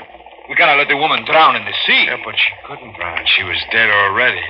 I tell you, she was dead. I know Do I look dead to you? Carlos. Well, do I? I go up to deck house with Johnny. No, Carlos, don't leave me here with her. You talk to her. No, Carlos, come back. You're afraid of something, Steve. Is it me? You're dead. Now, why do you keep saying? Well, because I know you're dead. I would have been, but Carlos and Johnny saved me. Well, you don't look the same, but that's a trick to fool them. I know who you are. No, you don't. Yes, I do, and I know why you come back, Rita. My name isn't Rita. It's Edith. Edith Lawson. I told the whole story to Johnny and Carlos. My plane crashed into the ocean. That's simple. They believed it. Because they don't know. You can trick them. Steve, you're sick.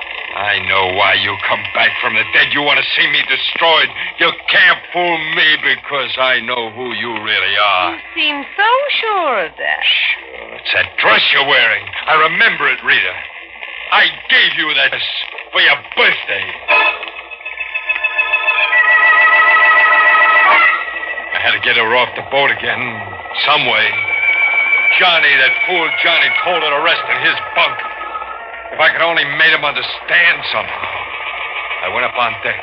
The superstition was being fulfilled right in front of my eyes. The black cloud above the mast spread itself out into a giant blanket, snuffing out the light of the moon and the stars. Cold wind came moaning out of nowhere. I had to do something before it was too late. I went forward to the deck house where Carlos was at the wheel. Carlos, yeah, he would understand. I don't understand, Steve. What do you try to say? That woman, Carlos, she's cursing this boat. Look how it's blowing up. Yeah, yes, Steve. Big storm coming. Well, she's doing it. It's because she's on this boat. We'll all be killed. Nothing we can do, Steve. Yes, there is.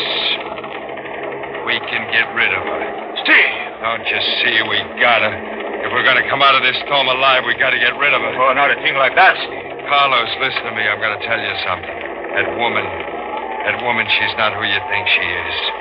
She's my wife, Rita. No, Steve. Yeah, she is. Rita, come on board before we left port. I lied to you. She didn't go back on shore. I killed her. It's a trick. The dead who return can play tricks. But there's one sure thing I know her by.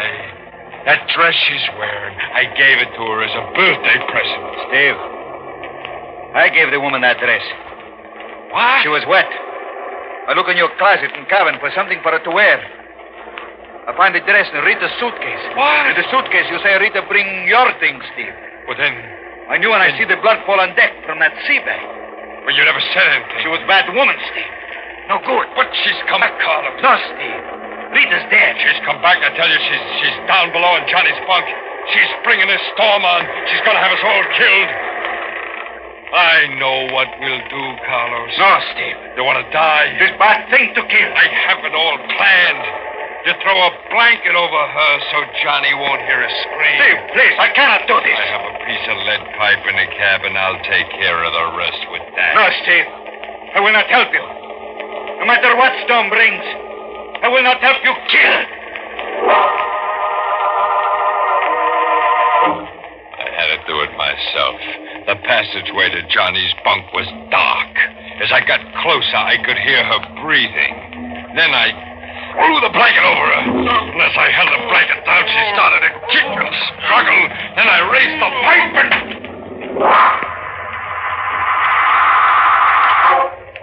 I picked up the lifeless body in the blanket and carried it up to the deck and over to the rail.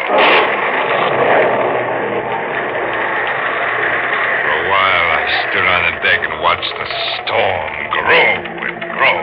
A wind whipped the heavy rain before it. The swelling waves lashed and kicked at the sides of the boat. I almost welcomed the storm because I knew we'd ride through it.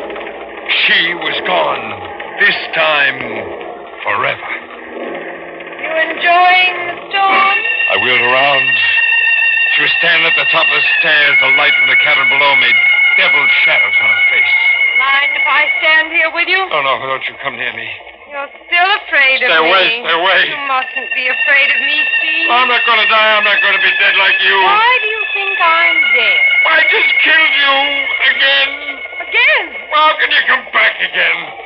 I had it all planned perfectly. The pipe. I knew you'd be in Johnny's bunk. I wasn't in Johnny's bunk. Yes, you were. I threw the blanket over you. You killed Johnny. What? Carlos told Johnny wanted me to come up to the deck house, and then Johnny went back to his bunk. It wasn't you. Johnny. I killed Johnny. Steve, we've got trouble. Carlos, Johnny, Real trouble, Steve. The wheel. It will not move. It stays one way.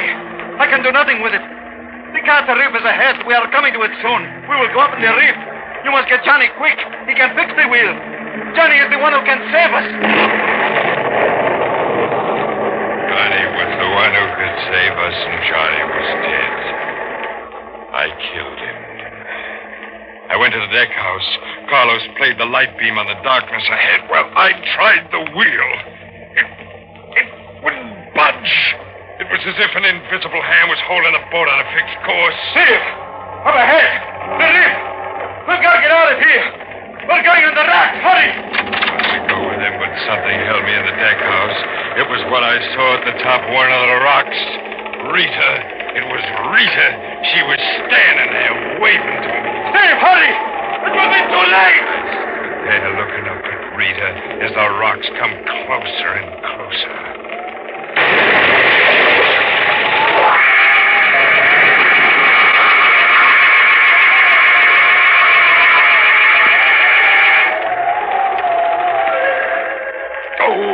Steve, you hurt bad. Yeah, pretty bad, Carlos. Gotta get me out of here. I tried, Steve. I cannot move the beam. The boat's going under. You can't let me die like this. I'm sorry, Steve. I can do nothing. The woman, Edith Lawson. I must save her. She's hurt, too. I must get to her in the lifeboat. Carlos, don't leave me. Goodbye, Steve. Goodbye. Carlos, please come back and help me.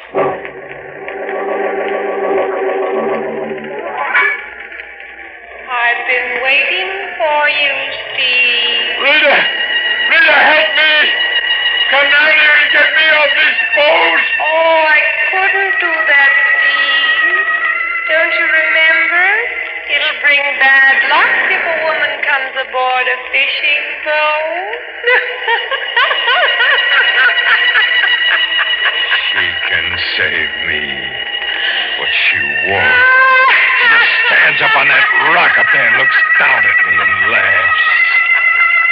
This is the way she wants it. She wants me to be as dead as she is.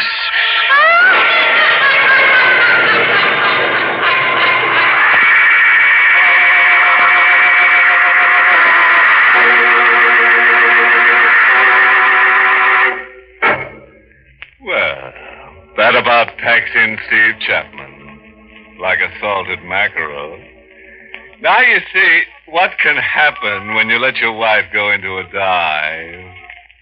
Say, here's something for all you folks with troublesome spouses. Watered down theme song composed by the three ancient mariners. Hook, line, and sinker. Now, let's see. How's it go? Oh, yeah.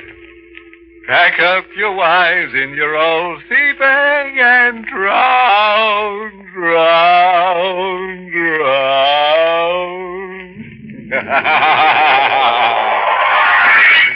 Good night.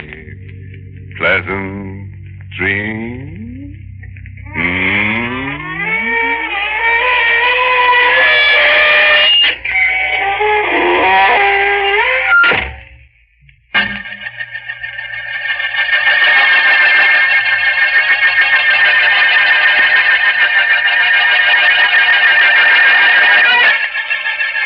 Inner Sanctum was heard in the United States over CBS, the Columbia Broadcasting System. Has been rebroadcast for servicemen and women overseas through the facilities of the United States Armed Forces Radio Service, the voice of information and education.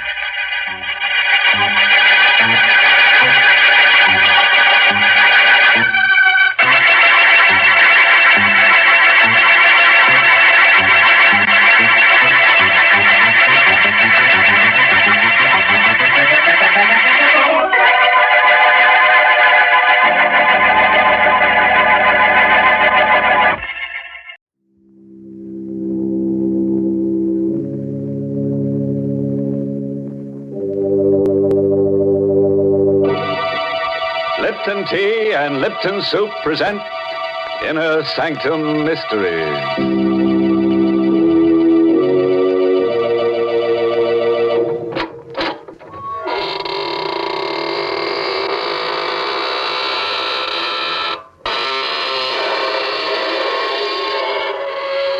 Good evening, friends of the Inner Sanctum. Here's your host at the creaking door. Through these portals pass the world's most horrified people. Oh, what's the matter? Did my happy medium startle you? Sorry, I keep him around to get in the right spirit, you know. Oh, by the way, if you feel a cold, thin sliver of steel across your neck in the next half hour, sit perfectly still. Someone's got an edge on you. Gracious, Mr. Host, I'm afraid I'd have to move fast. No, Mary, you must sit still. You wouldn't want to lose your head. Well, I'll remember your advice, Mr. Host. But right now, I have some advice for our Lipton listeners. You know, a teapot can't talk. But if it could, I think it would tell you the same thing that I do about making tea. I think it would probably say, the most delicious tea is the tea with the most flavor. And I'll bet it would cast its vote, as so many folks do, for Lipton tea. Because Lipton's has that grand, brisk flavor, the flavor that's so different from other teas, the flavor that fills your cup with pleasure. You'll taste a world of tangy, full-bodied goodness in Lipton's. It's tea at its tastiest. So make that next pot of tea you brew at your house Lipton tea. And now here's a little tale of horror that speaks for itself. The Edge of Death. Written by Frederick Matho and starring Larry Haynes in the role of Ralph. We're going to tell you of a night Satan played a game of murder along a deserted strip of Manhattan's waterfront. For his sport, he chose two friends. For his victim, a woman. And the weapon he suggested he had long ago placed in the hands of another murderer. The weapon was a long, slender, graceful rapier, which first drew blood at the hand of Rasputin, the mad monk of Russia. Denton O'Brien, open up. Denton. Ralph Vitkin. Well, come on in, man. What's the matter with you? You're soaked. No hat, no coat. Denton, you're my best friend, my only friend. You've got to help me. Well, I just got back from Chicago. I was going to drop over to your shop a little later. You got back too late. You could have helped me. No, it's too late. Well, what's the matter, Ralph? What have you done? Well, what's that in the package? Why, it's the antique sword I gave you when you were married. Ralph! Naked steel always looks different. Coated with blood. Ralph, you fool. You didn't... Yes. I just pierced a woman's heart with that rapier. About 15 minutes ago. Warned you about your temper ever since we were kids. You almost killed me once, do you remember? You warned me about my hobby, too. You said I had a psychosis. That's what we psychiatrists call it. Your unnatural love of steel blades, your worship of ancient weapons and tempered steel. It's off balance. There's nothing in the world more beautiful than a piece of true hand-forged steel. It's an art as old as man. Yes, I know. We've been over all that before, but now you're a murderer. And I want to know everything that happened. It's too late, Denton. I only came... Maybe I can dig something out of you that might help your defense. Now, Ralph, close your eyes. Close your eyes and let your mind wander. Tell me the first image you get. Tell me every detail, no matter what. I see the wedding. Here at your house. The guests have left. Ingrid is blonde and beautiful in white satin. She's standing beside me. And you come toward me with a package. Denton, oh, it was so good of you to make such a beautiful wedding for us. You are the best man ever. Oh, no. Maybe the second best man ever. Ralph was best today. Well, you gave me some stiff competition, Denton. I've got another wedding present for you, Ralph. I waited till now to bring it out because I didn't think the others would understand. Here, open it. Well, do you like it, Ralph? Is it a good one? This is a good one. Why, it's the most beautiful rapier I've ever seen. The balance and the lines. Magnificent steel. Look, Ingrid. Isn't it wonderful? It will be the very nicest sword in your collection, darling. As well as your last. His last? Oh, yes, Denton. I promised Ingrid no more auctions. And he'll keep his promise this time. I'm going to change, darling. Won't take me long. All right, darling, hurry. You really like that blade, don't you, Ralph? Like it. It's beautiful. Where did you find it? Well, I saw it yesterday in a small, junky antique shop in the village. Little Russian fellow runs it. Oh, did he tell you anything about the blade? I mean, where he got it? No, but he said it was Russian. He said the hilt was black lacquer on rosewood and The steel was superior. He said something there. He mumbled on about wanting to get rid of it before the full moon, something about it being an evil thing. He claimed it once belonged to Rasputin, the mad monk of Russia. Say, I wonder if it did. I doubt it. Anyhow, he finished by saying that whoever owned it would have evil luck, and failing to get rid of it before the full moon, would die by violence. I'll take it back to him if you like, Ralph. No, not on your life, then. But don't mention that nonsense to Ingrid, will you?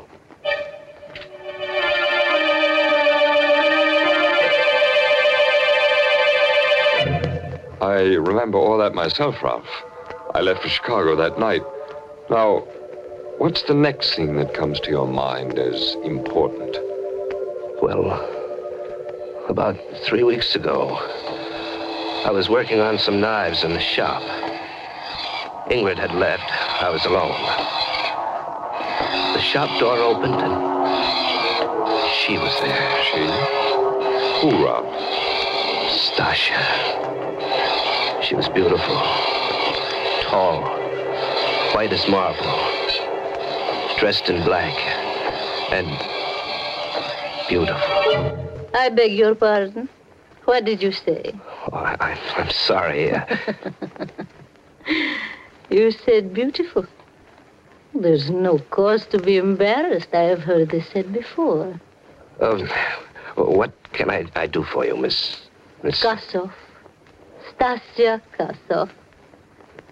You own something that I would like to buy. What is it? A rapier. A Russian rapier. I saw it in your window as I passed. It's not for sale. Oh, really? Are you sure? I will pay you well. Say, $100. Sorry. Very well. Perhaps you might change your mind. Here. Here is my card. Come and see me if you do. Well, thanks, but I...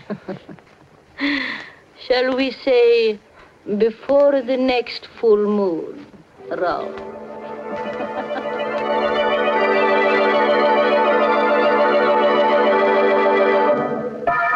Ralph, if it weren't for that blood-stained rapier on the table, I'd say you were lying. How could this woman know your name or anything about the legend of the rapier? I know how. What happened then, Ralph? I've handled steel all my life. I've forged it, pounded it, tempered it, ground it to razor edge, and I've never cut myself. After Stasha left, I put the rapier to the stone. And as I worked, I kept seeing her eyes in the forge fire, glinting with evil beauty. Kept hearing her voice. Ralph, shall we say before the full moon? I turned suddenly to see if she was there, and I tripped. The rapier fell, and I fell against the upturned point. Ah! Oh! Oh! Rolf! Rolf, what's happened? Rolf! I'm all right. Pull it out. Straight out. Oh, no. No, I can't do that. All right, I'll do it then. I'll do it. Oh. Rolf, your arm is all blood. Oh, it's not bad. It just passed through the flesh. Call Dr. Burns. Oh, those stupid knives. Why don't you get rid of them? While Ingrid phoned, it crept over me the deadening certainty that my fate was tied to Stasha Kasov's. That death was lunging at us with Rasputin's rapier, and I was unarmed. I told Ingrid about the woman. I told her about Stasha's offer of $100 for the blade. I shouldn't have. And to turn down $100 for it, Rolf, that's the limit. Ingrid, I can't expect everyone to understand some things about my character, but I do expect you to try. I think I do understand, Rolf. I think you didn't want to sell that thing because you want that woman to come back. That was your first quarrel, Ralph? Yes. There were lots more. Things got worse. We quarreled a lot. It wasn't Ingrid's fault. I was changing. I kept thinking of Stasia. Her eyes mocked me. I tore up a card in anger, but I'd memorized the address. It It was an old Dutch mansion on Litmus Street. I had to see her again. There was a light in the house, and oddly enough, the front door was open a bit. I rang a long time, but no one answered. I obeyed an impulse and walked in. There was a coal fire going in the high-ceilinged living room. It cast dancing shadows on a life-sized oil painting above. A cold hand gripped my heart when I saw that painting. It was the painting of a man in a monk's habit, and his gnarled hand rested on the hilt of a jeweled rapier of exquisite beauty. Yes, the man in the picture is long dead. But his mad spirit is in this room. It laughs from within you, Rolf Wittkuhn. It has seized your body. Stasia.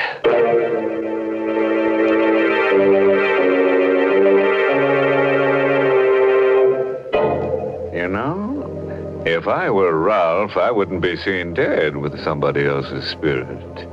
You can't tell what will happen to a man when the spirit moves him. Goodness, Mr. Host. That sword has certainly brought Rolf bad luck. Yes, Mary. It got him in trouble right up to the hilt. And we're only halfway through the story. Oh, yes, there's still a lot more excitement to look forward to. And I think looking forward to things is so much fun. For instance, imagine you're brewing up a pot of Lipton tea. Well, you know there's enjoyment ahead just as soon as that water starts bubbling in the tea kettle. The very sound of it is warm and cheerful and friendly, like Lipton's itself. And then when you lift that cup to your lips, oh, there's such a deep-down satisfaction in Lipton's brisk flavor, because it's so mellow and satisfying, brimming with lively, full-bodied goodness. Yes, all those little promises of enjoyment are completely fulfilled in your first delicious sip of brisk-flavored Lipton tea. Well, you certainly have a point there, Mary. But now, back to Ralph Wittgen as he tells his friend the events leading to the murder he has committed tonight. He's telling of his first visit to the strange house of Stasia Kasov. So the Kasov woman convinced you that the spirit or the ghost of Rasputin had taken possession of your body, and you fell for it. Oh, I fought against believing it, Denton. But it did explain so many of the strange promptings that had been stirring me all up inside. She say anything more about it? No. I turned to face her. She was a smiling column of white beauty, sheathed in black satin. Miss Kasov, how is it? Stasia. Call me Stasia. How is it you know my name? What do you know about the rapier? Does it matter? You have changed your mind, perhaps? About selling me your rapier? Hmm? No, I came to ask you about it. Or you came because you are confused? We will discuss it. But first, let us have some tea. Yes? I examined the room while she was out of it. On the wall across from the fireplace were 5 oil paintings. All of them portraits of men. At first, I thought the light was playing tricks. It wasn't. Each face was painted with closed eyes. Each was a study in sleep or death. You like my painting? Come and sit down. We'll have tea and talk. Who are those men you painted, Stasia? The 5 men you see in those paintings, each own the rapier you now possess. Good Lord. Then they're... Dead. And the dates on the paintings? Those are the dates on which they died, Rolf. Each on a day of the full moon. Each kept the rapier beyond the time he should have. More tea? Stasia's eyes were eager and wide. My ears began to ring. I recall setting the cup down. I remember Stasia's voice a long way off.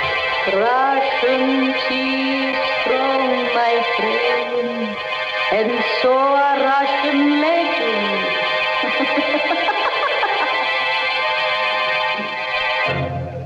This is all so fantastic, Ralph.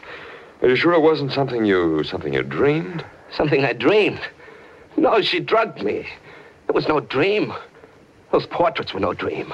The painting of Rasputin was no dream. They were there when I woke. Stasia was gone. The fire was out. My head ached. There was an easel near the lamp. It hadn't been there before. I shuffled toward it. There was a fresh painting on the easel. I stared at the face before me. Its eyes were closed in sleep. The face was mine. There was a date painted in it. It was January 15th. What? Yes, that's tonight. I couldn't find Stasia, so I dashed out of the house, cursing like a madman. It was 4 a.m. when I reached home. Ingrid was waiting for me. She was crying. Rolf! Rolf, darling, where have you been? Why? What difference does it make? You've been to see that Kossoff woman. Yes, I've been to see that Kossoff woman. Rolf. I had to. I'm losing my mind, Ingrid. Something's trying to kill me. That woman knows about it. She knows how and when it'll happen. And the funny thing is, I don't care anymore. I don't care. Rolf, where are you going? Back to the shop. Back to that cursed rapier. In the shop, I tried to reason the thing out. I was toying with the rapier. There was a tiny green speck on the black hilt. Idly, I picked at it with my thumbnail, and a chip of lacquer snapped off. The hilt was supposed to be wood. But here was what looked like a large emerald. My heart pounding, I chipped and picked at the lacquer until bit by bit I uncovered the most dazzling and richly wrought collection of jewels I'd ever seen. Set in solid gold were pearls, rubies, emeralds, and a magnificent star sapphire. This was the bejeweled blade that Rasputin held in his hand in Stasia's painting. This was Rasputin's rapier. I returned to Stasia's house. Like the first night, the door was ajar. Like the first night, I walked in. I walked into the living room. I looked about. Nothing had changed. Nothing, that is, except that mine was the 6th painting, now hung beside the others. And the easel already had a fresh canvas. Stasia was already painting a new portrait. The face was indistinct, but the date was clear. 1 lunar month from tonight. I gave up and walked home with the rapier under my arm. It was drizzling and foggy along the waterfront, and I was sick inside. I kept hearing Stasia's voice locked in my brain. Tonight is the last night you may own the rapier, Rolf. But there is a way out. A way out? How? There's no way out as long as either of us lives. There is a way out, Rolf. Kill her and come to me. Tonight is the night of the full moon, Rolf. If I own the rapier, you will be safe. Kill her, Rolf. Kill her and come to me. Somebody's following me. A woman. I could hear her high heels on the cobblestones. I'd just passed that little blind alley. You know, the one about a block away from my shop. I decided to trick her. I stopped short. I spun around and caught sight of a woman in black as she darted into the alley. It was Stasia. And there was no exit from that alley. I tiptoed to the entrance and leaped into its shadows. All I could see was a large empty carton against the far wall. She had to be behind that. I gripped the jeweled handle of the rapier until it burned my hand. Only one searing thought in my tired mind. Stasia must die. I took a deep breath and drew the needle-pointed steel back, aimed at where I judged her heart to be, and thrust. Rolf. took the blade out, and her body slumped forward. I lit a match to see her face.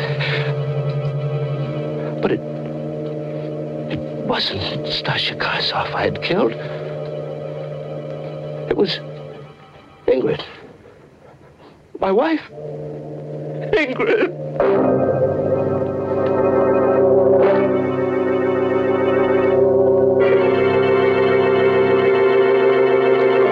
It worked, Stasia. It worked. My plan worked. Ralph reacted just as I planned it. You mean he did it?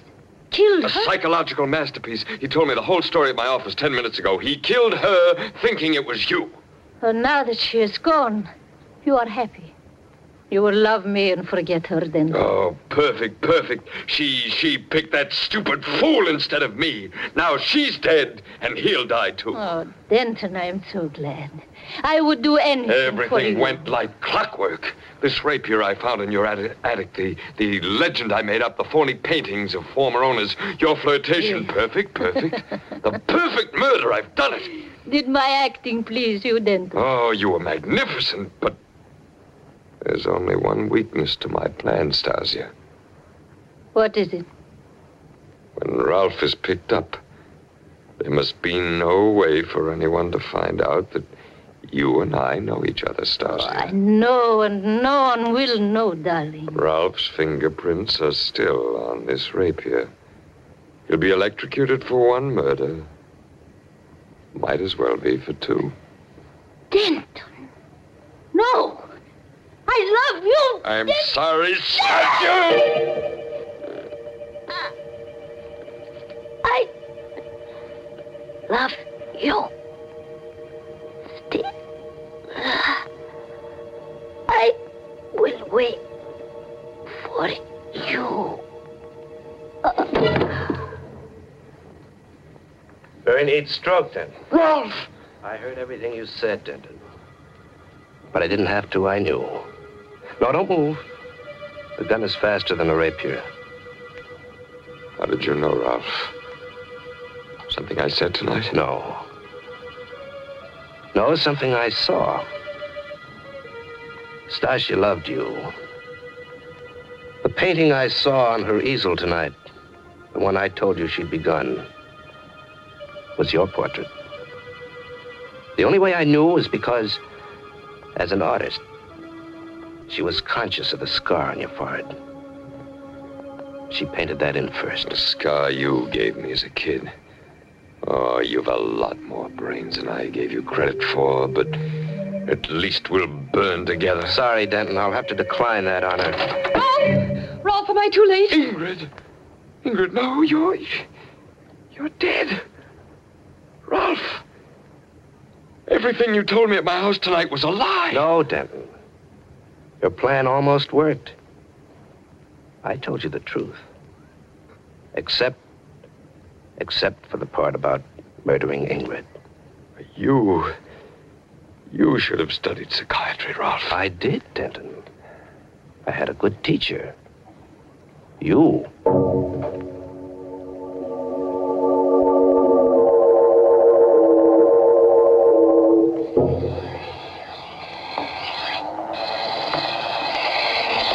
Are we going home soon, darling? You seem so far away, Rolf. Is anything wrong? No. I've been thinking about Denton. Odd the way things turned out. He made up that story about the rapier and its belonging to Rasputin and its owners dying on the night of the full moon. You don't believe it, do you? No. But what he thought was a cheap blade turns out to be a priceless treasure. It matches the one Rasputin held in his hand in the painting. That was coincidence, darling. Come on, now put your work away. Let's go home. It's late. Mm-hmm. Such a beautiful night, Rolf. Let's walk home. All right. You know that painting Stasia started of Denton, the one that gave his plot away? Yes? It had a date on it. I wonder what ghostly hand guided her brush as she wrote that date. Why? The date she wrote was today's. But there's a full moon. And tonight was the night Denton was electrocuted.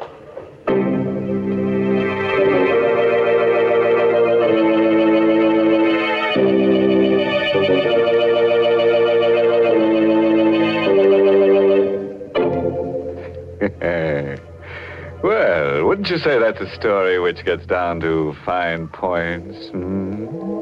Happy ending, too. Yes, you get a ghost-to-ghost hookup between Stasia and Denton. Ralph and Ingrid get an Exhibit A worth a few bucks and go back to the old grind. Well, I'm glad Denton's plot didn't work. Yes, Mary, but if it had, Ralph would have had a plot of his own, in the cemetery. After all, that's one of the best-selling plots I know of. Nonsense, Mr. Host. If you think that's the kind of thought we want to leave our Lipton listeners with, you're quite wrong. Here's a much better thought for folks to carry away with them. Tomorrow, when you visit the grocer's, get a package of Lipton tea. Buy it, try it, and see if you don't agree that Lipton's brisk flavor gives you extra enjoyment. Oh, yes, there's a great treat in store for you when you first taste Lipton's full-bodied, zestful goodness. Ask your grocer for a package of Lipton tea tomorrow.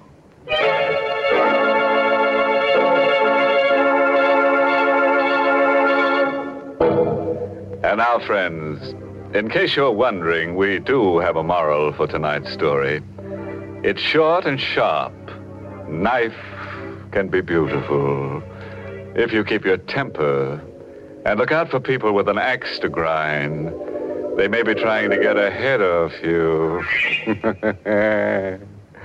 Oh, by the way, this month's Inner Sanctum mystery novel is The Pavilion by Hilda Lawrence. And next week, the makers of Lipton Tea and Lipton Soup bring you another grisly Inner Sanctum tale, directed by Hyman Brown, and titled The Confession. And now, if you'll excuse me, I have an appointment with Stasia and Denton. Yes, they've got the concession for hand-forged hinges where it's hotter than the hinges of... Until next Tuesday, then. Good night. Pleasant dreams.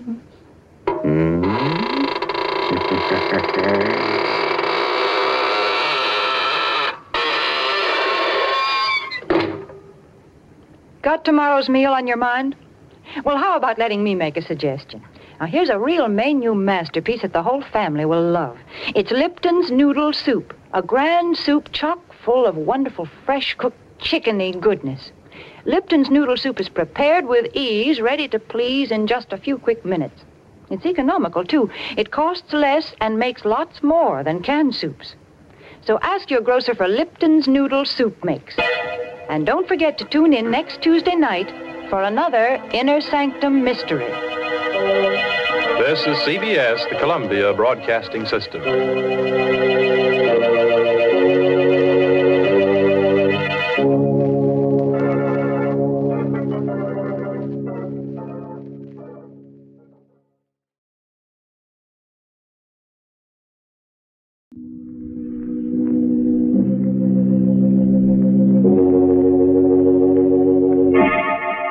Palmolive Brushless and Palmolive Lather Shaving Cream present Inner Sanctum Mysteries, starring Mary Astor.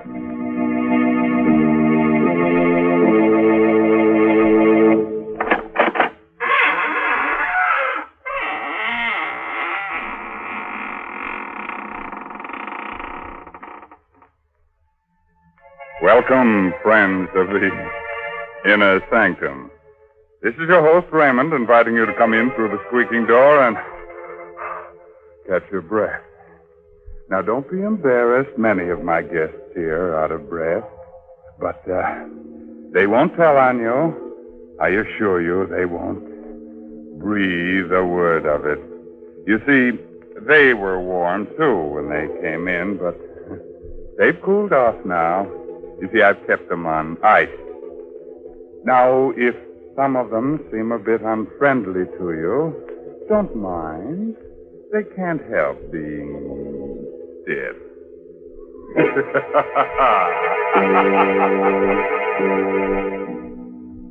Tonight's Inner Sanctum story, The Silent Hands, is an original radio drama by Robert Sloan and Robert Tallman and stars Mary Astor in the role of Nina Kohler.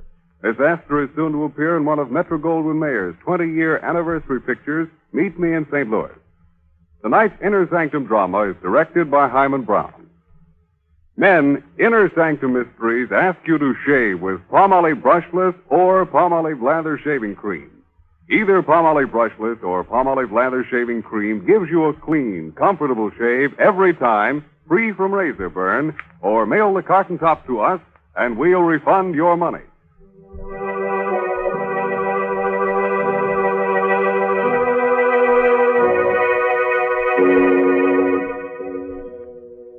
When a murderer sneaks up behind you and you haven't a rear view mirror handy, the best thing to do is listen carefully and try to hear the sound of the silent hands.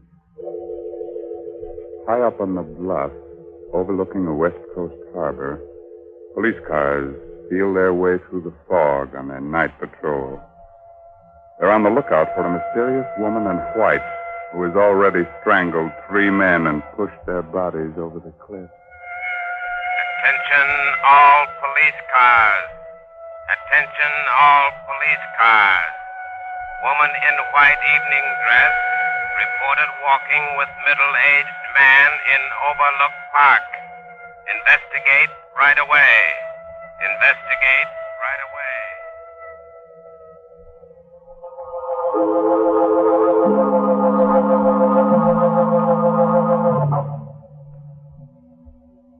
Michael, Yes, Nina.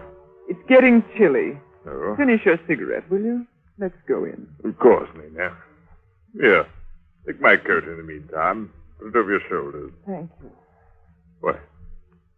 Trembling? What's the matter? Nothing, just nerve, that's all. Michael, What, dear? my bag, it's gone. Well, you sure you had it with you? Oh, yes, positive. Oh, well, it must be around here somewhere.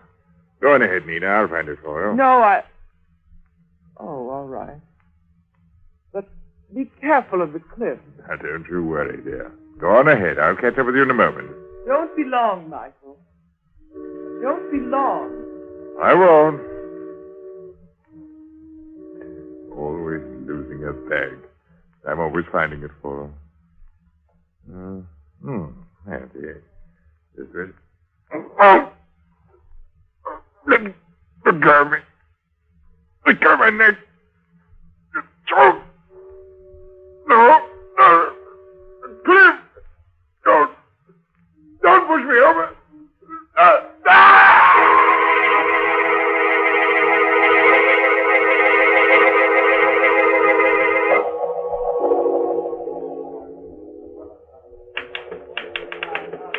Don't you ever go home, Barnes? Not when there's a story to get out. Uh-huh. I'll be finished in a minute, McGraw, and then we can leave. Okay. Oh. Hello, Barnes speaking. Mr. Barnes, Yeah?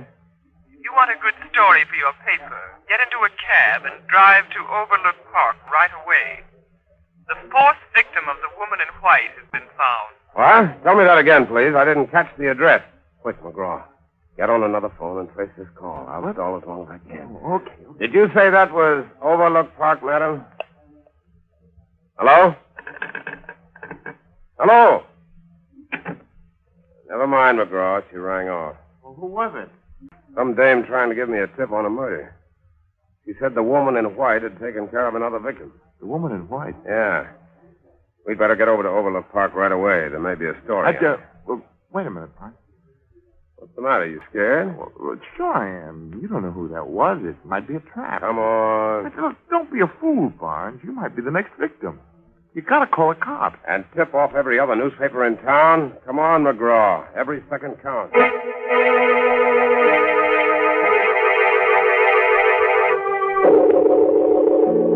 Holy mackerel. That dame was right. Look down there on the rock. What is it? A man's body. A man without a coat. We better get the police. Yeah, we'll phone the story in and then we'll... Hey, wait a minute. Look at this. Barnes, don't touch anything. I won't. I just want to see if... Yeah. The same, all right. What's the same? This metal ring on the ground, and a piece of silk next to it. That's what they found before in every one of these murders. What do you suppose it means? I don't know. The cops say it's like an East Indian trick, practiced by highway thieves. A precious stone or coins left on the road. When a traveler stoops over to pick it up, wham! A silk noose is slipped over the neck, and in a few seconds, it's all over. Barnes. Yeah? Somebody watching us. What? Over there, behind that hedge. Something moving. Something white. You got a gun? No. Neither have I. Come on, we better not fool around. Which way do we go? Back to the car? No. There's a house beyond those trees. Maybe we can get to a phone. Okay, let's run for it. Right.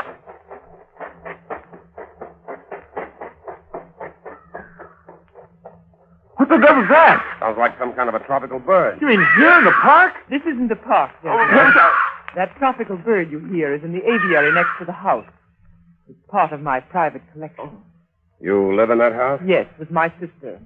These are our grounds, gentlemen, and you're trespassing. Well, lady... We're looking for a telephone, madam. We're from the Chronicle. I don't care where you're from. You'll have to leave immediately. But someone's been killed. You'll have to leave immediately. My sister is ill. She can't have any excitement. Nina! Go back into the house, Carolyn. Nina! I've been looking for you. Where have you been? You know very well I've been out here feeding the birds. Why do you ask? Because I didn't see you. I thought perhaps you went back to the place where... Carolyn! You'll catch cold out here. We'd better go back in the house. But who are these men, Nina? Reporters, dear. We'd like to use your telephone, miss, if there's one in the house. Why, of course. Come along. I'll take you to it. Thank you. If you men are reporters, I suppose you want to phone your paper about... About what? Nina, you're hurting. I'm sorry, dear. If I held your arm too tightly, I didn't want you to stumble. You're lying. You don't want me to talk. That's not true, Carolyn. You can say anything you please. Go ahead. Say anything you please. Oh, Nina. Please forgive me. I didn't mean what I said before. I'm just upset because you've left me alone so much tonight. But I haven't left you alone, dear. I've been in the house with you all evening. Don't you remember? Oh, yes, of course. You've been with me all evening. In the house. Carolyn. I think you're strong enough now to take these gentlemen inside and show them to the phone. I'm going to stay out here for a while and speak to the birds. Yes, Nina. This way, please. Now go along, McGraw. I'll be with you in a minute. Okay, I'll put the clothes through. Are you staying behind just to watch me? In a way, yes. You're a fool. Well, maybe I am. But these birds you've collected fascinate me. Especially the gaily colored ones which were brought over from the Orient. Oh, are you a fancier? In a manner of speaking. At least I know that the creature with the yellow bill and the green eyes is a very rare species. I had to write a story about it once. Indeed? Yes. It's found only in certain parts of India. What if it is? You've been to India, haven't you? Never. You're lying. I'm not accustomed to being spoken to like this. But you are accustomed to lying. Only that alibi about not being out of the house tonight won't stand up. Won't it? No. That dress you're wearing is torn. And the piece that's missing from it is in my pocket. I found it out there on the cliff, near a metal ring and a bit of silk. Now you're lying. I have the evidence right here in my hand. Give it to me. Not so fast. Let go of my hand. Let go. Open it. Open it. I'll dig my nails into you. Wait a minute. Wait. I'll open it. There. I knew you were lying. There's nothing in it. Oh, of course not. But I found out what I wanted to know. For a woman, your hands are abnormally strong.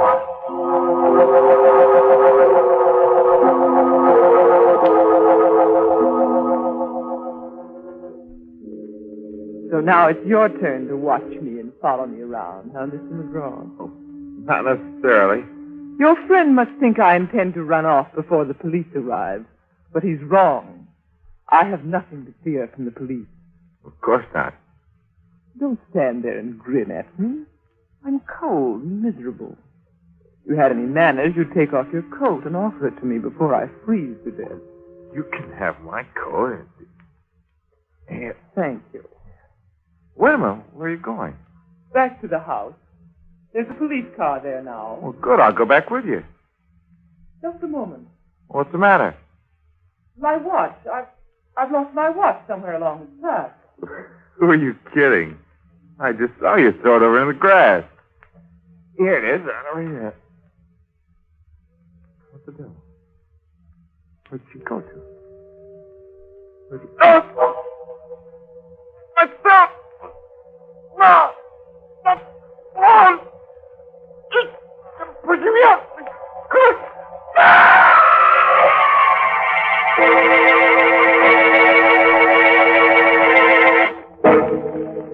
Oh, sorry to see McGraw go like that. He was such a nice boy. But, you know, it's his own fault in a way. He never should have tried that jump without a parachute.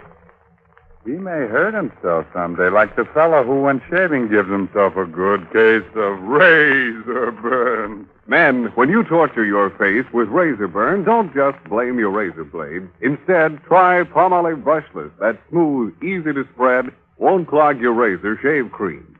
You see, Palmolive Brushless literally lubricates your skin, so your razor just glides along without tugging, scratching, or scraping.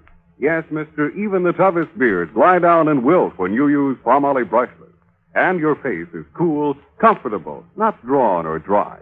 So why don't you quit bothering with a shaving brush and try Palmolive Brushless? You buy Palmolive Brushless in the big money-saving Victory jar, and we'll guarantee you a clean, comfortable shave every time. And we know you'll sing goodbye forever to painful razor burn.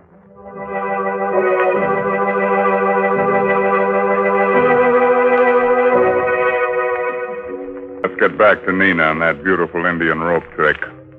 After that double-header killing, Nina was picked up by the police and put in jail on suspicion of murder. But the case against her was still pretty slim, and when Barnes went down to his cell to get her story for his paper. You seem very confident for a woman who has so little time left to live. You're meddling, Mr. Barnes. Something that doesn't concern you. Oh, it does concern me. McGraw was a good friend of mine. I'm warning you not to interfere, Mr. Barnes. You'll regret it if you do. You'll regret it more. I have everything to gain and nothing to lose. Nothing but your life. Yeah, what about yours?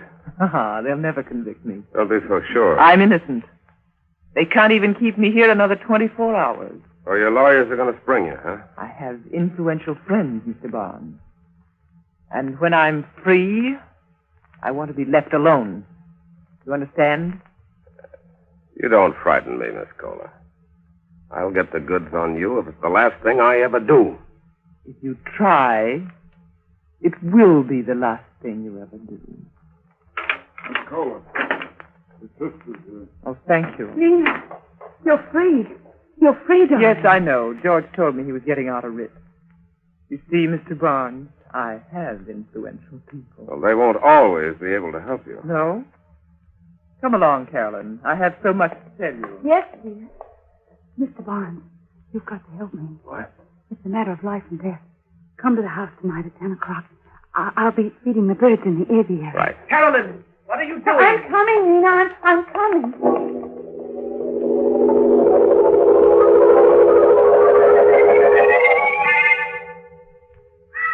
Miss Kohler. Miss Kohler. Oh, Mr. Barnes, thank heaven you're here.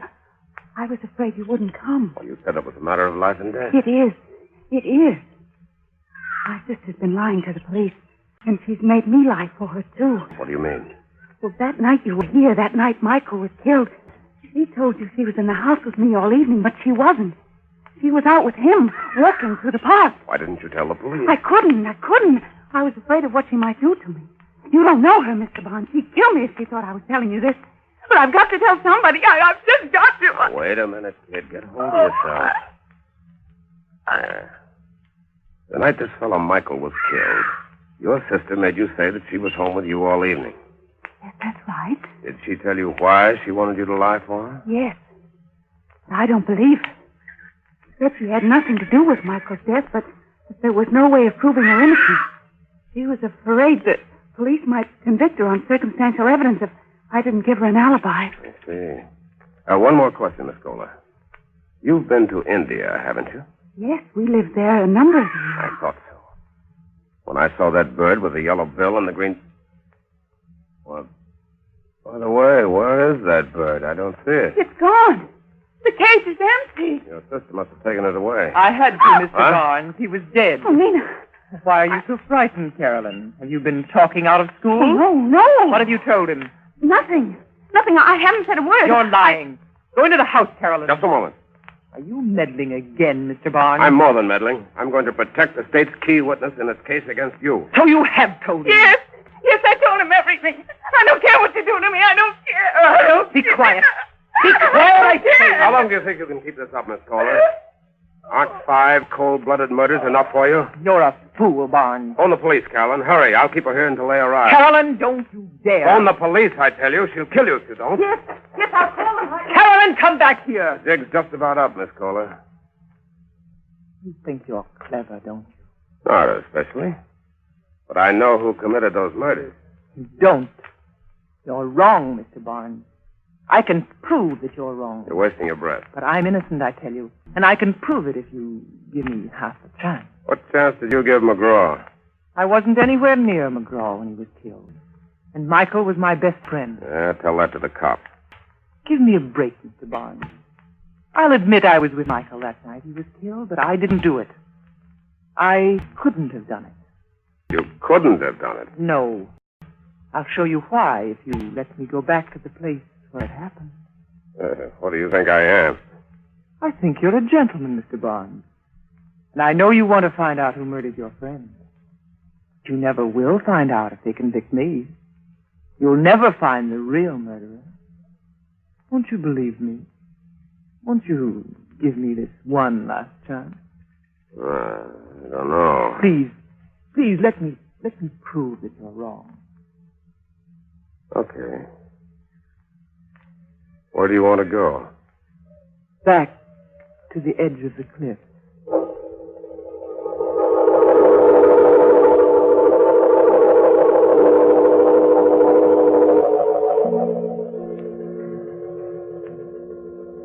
Michael and I were standing just about here, Mr. Barnes. Yes, go on.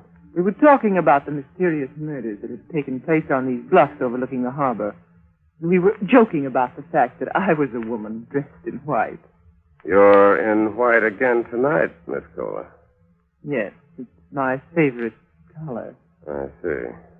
We stood here for a while, and then the cold air chilled me, so I asked Michael for his coat. May I have your coat, please, Mr. Barnes? What's the idea? I want to show you what happened. Well, do you have to be that graphic? Yes, it's important. The details are terribly important. All right, you can have my coat. But I'm warning you, Miss Kohler. I know the game. Slipping a silk noose over a man's neck is done more easily when his coat's off. That's why all the victims were found in their shirt sleeves. But Michael was the only one I knew. I couldn't possibly have had a motive for killing the others. They're complete strangers to me. That's not much of a defense. Psychopathic murderers often kill without a motive. They do it for the thrill it gives them, whether they know their victims or not. All right, continue with your story, Miss Kohler. Well, after I put on Michael's coat, I started toward the house. Yes? And then I missed my bag. Yes? I guess I left it near the edge in this, over there somewhere beside that rock. Good heavens. What's the matter? Isn't that another bag over there? Where? Beside the rock. Get it, Mr. Barnes, and bring it here. What? Bring it here. Oh, no, you bring it here. Oh, all right. If you're that frightened of me, I will. Just an ordinary bag. I don't know why you were afraid of picking it up. Nothing could have... Oh, my neck! I knew you couldn't resist another victim, Mr. Barnes. But you forgot about my strong hands and this coat I borrowed from you. You should have known better than to try that trick while I still had it on. There are other ways of committing murder, Miss Kohler. And I'm sure a psychopathic killer like yourself knows most of them. Yes, I do. Stay where you are. You're smarter than I thought, Miss Kohler. I never dreamed that you'd plant a gun in that bag. That was the chief's idea. You underrated our police force, Barnes. We've suspected you for some time. We couldn't get the goods on you till tonight. We? Yes. Didn't you know there were women detectives? My sister and I have been leading you on ever since you killed Michael. And all the time I was figuring I could pin the rap on you.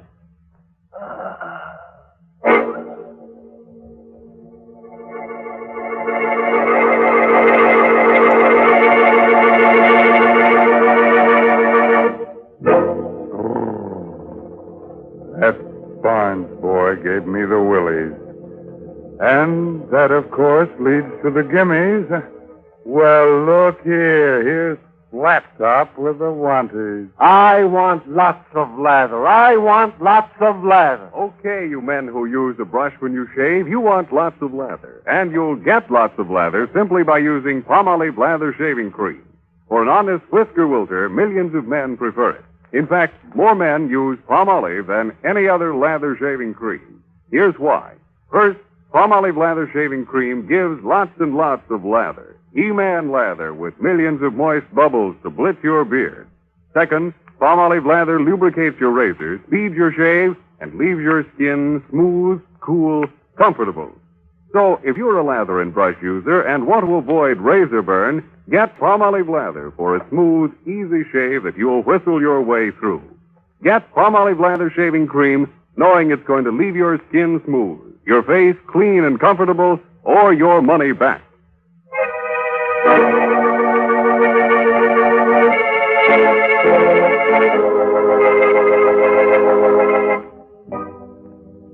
Well, it's time to fold up the ghosts now, those little folds, and put them back in the closet with the family skeleton, which is something. But remember, the next time you're out in the park on a foggy night, keep your shirt on. And keep your coat on, too. Although silent hands are liable to give you a pain in the neck. By the way, this month's Inner Sanctum mystery is Said the Spider to the Fly by Richard Shattuck. Well, if there's no more business to scare up, I guess I'll turn on the darkness. Thanks. So, until next week, when Palmolive Brushless and Palmolive Lather Shaving Creams bring you another Inner Sanctum mystery. Good night. Pleasant dreams.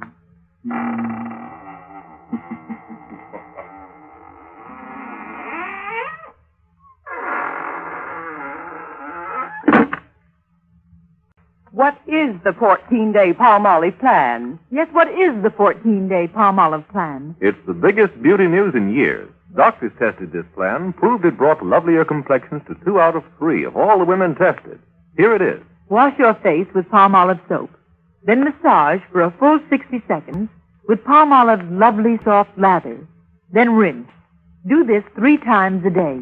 Easy to do, yet 36 doctors prove this Palmolive plan brings a lovelier complexion to 2 out of 3 women.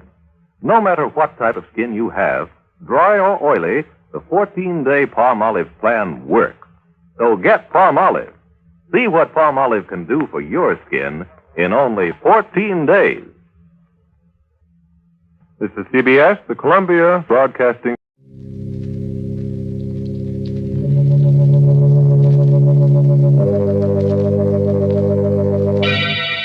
Lipton Tea and Lipton Soup present Inner Sanctum Mysteries, starring Wendy Barry.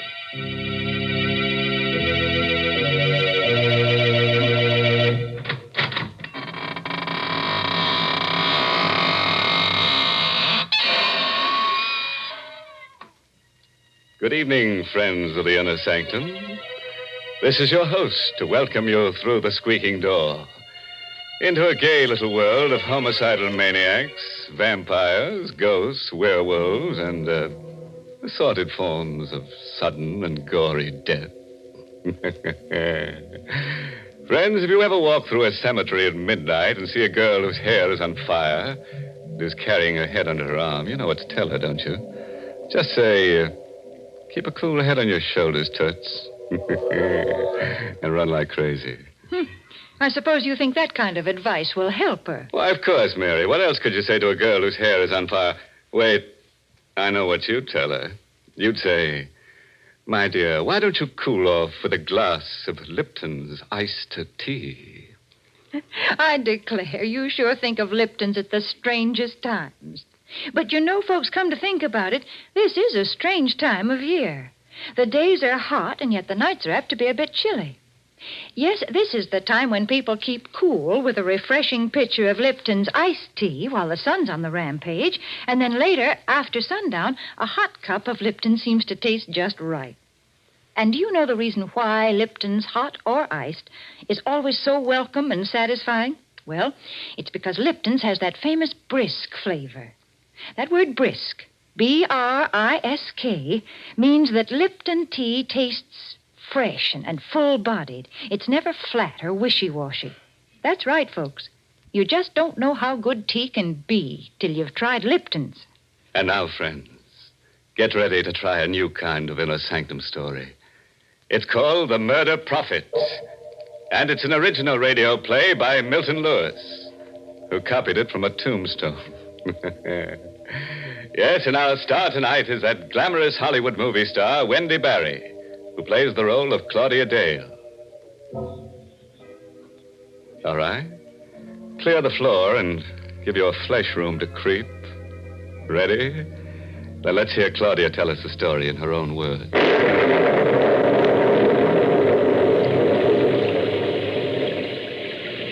At exactly midnight, I saw him for the first time. My headlights picked him up when he hailed me along a lonely stretch of road near my home. I wouldn't have stopped, but the storm was so fierce, I felt sorry for him. I drew up to the side of the road. Thank you. Going far? No, not far. Where to? I'll let you know. Oh, what's that? Where? There on the side. Tombstone. Oh, there's a cemetery where I picked you up. Yes, Birch Lawn. Cigarette? No, thank you. I don't smoke.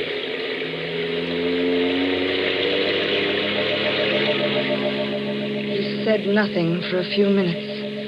In the reflection of the dashboard light, I saw his face for the first time. Sunken eyes, hollow cheeks, mouth set in a queer grin, a skull barely covered with a thin layer of milk-white flesh. With a start, I realized he was staring at me. I've seen you before. Oh, I don't think we've met. No, I know you. Are you sure? Yes. I would never forget someone so beautiful. Oh, really? You're Claudia Dale. Why, yes. You're married to Howard Dale. That's right. But I don't seem to place you. No, you wouldn't. I know quite a lot about you. Do you really? Your first husband was Willard Banks. How did you know that? He died 8 years ago, a suicide. Who are you? You don't know me. Be careful, you're speeding. Oh, I'm sorry. I didn't realize. You're trembling. How do you know so much about me? I just know. Oh, really? I suppose you have second sight or some such rubbish. It is not rubbish. Then tell me where I'm coming from. Pittsfield. You guessed. You went there to visit a sick friend, Martha Wollston. But you couldn't guess that. You're going too fast. You're losing control. No, I'm not. I'm quite all right. I can go fast if I choose to. I shall go as fast as I wish. Would you care to know more of yourself? No, I do not find your little trick particularly amusing. Besides, What else do you think you can tell me about myself? Your future. Oh, nonsense. Your husband is dead. Howard? Murdered. Oh, you're lying. You'll find his body on the floor near the piano of your living room when you get home. There are 2 bullets in his head. Get out of here. Get out of this car. Get out, you hear me? Get out! Very well. It happens that this is where I wish to go. Good night, and thank you, Mrs. Dale.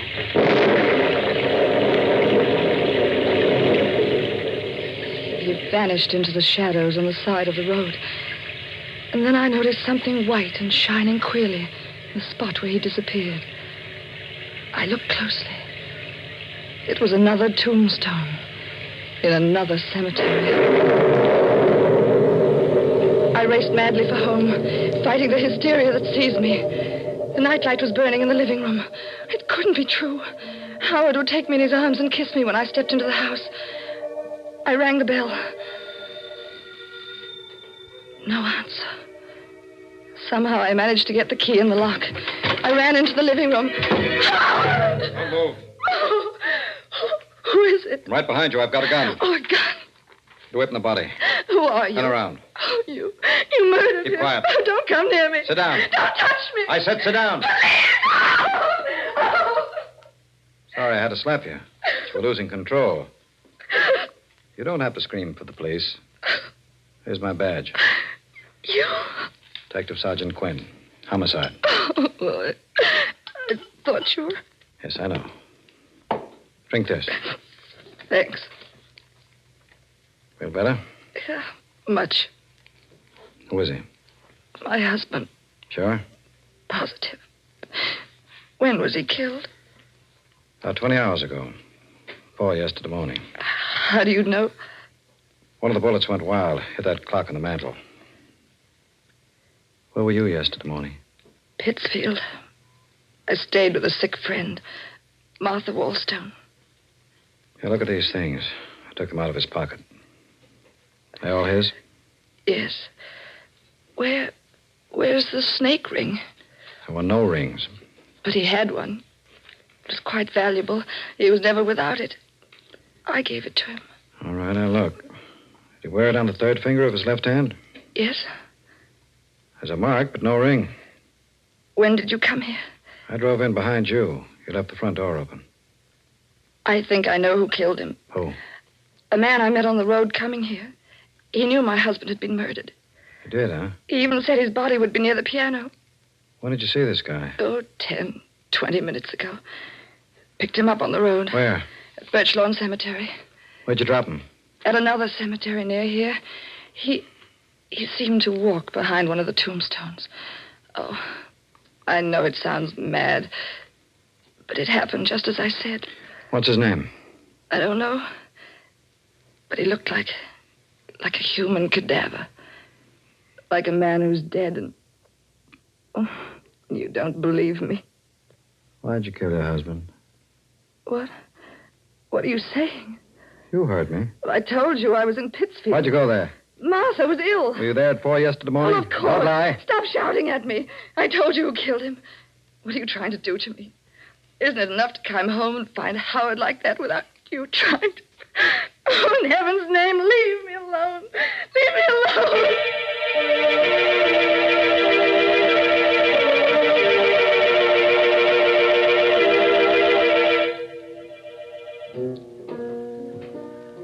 Not a scotch, lady? No, thanks. Here, keep the change. I'm leaving. Sit down, Mrs. Dale. Don't go yet. You? Yes. Won't you please sit down? Yes. Didn't expect to find you here. Nor I you. Are they making it difficult? It's a nightmare. You told them about me? Yes. You shouldn't have. They wouldn't understand. Did you kill him? Would you care for another drink, Mrs. Dale? No. Who are you? I'll tell you later. Why'd you come here? To talk to you. I knew I'd find you here. Yes, you knew. You're not so skeptical now. No. What did you want to tell me? That you are the most beautiful woman I have ever seen and that I love you. I've loved you since I first saw you 7 years ago. When you came here to live with your husband. Is that why you... Why I killed him? Is that what you meant to say? Yes. I am not an ordinary man, Mrs. Dale, but I'm not a fool. Now, on this card, you'll find my name, address, and telephone. Do you really believe I'd phone you? Yes. There will come a time when you shall want love. Good night, Mrs. Dale. Good night.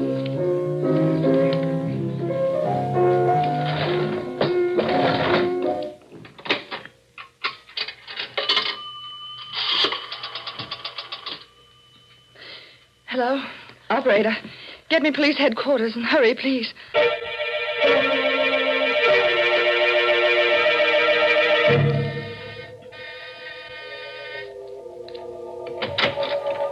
Yes? That's him, Detective Quinn. That's Garth Dragman. Thank you, Mrs. Dale. Do you mind coming down to headquarters, Mr. Dragman? Not at all. Did she tell you that I murdered her husband? Yes. I thought she would. I'm not angry, Mrs. Dale, and what I told you earlier this evening still goes. I'll come along right now, Mr. Quinn.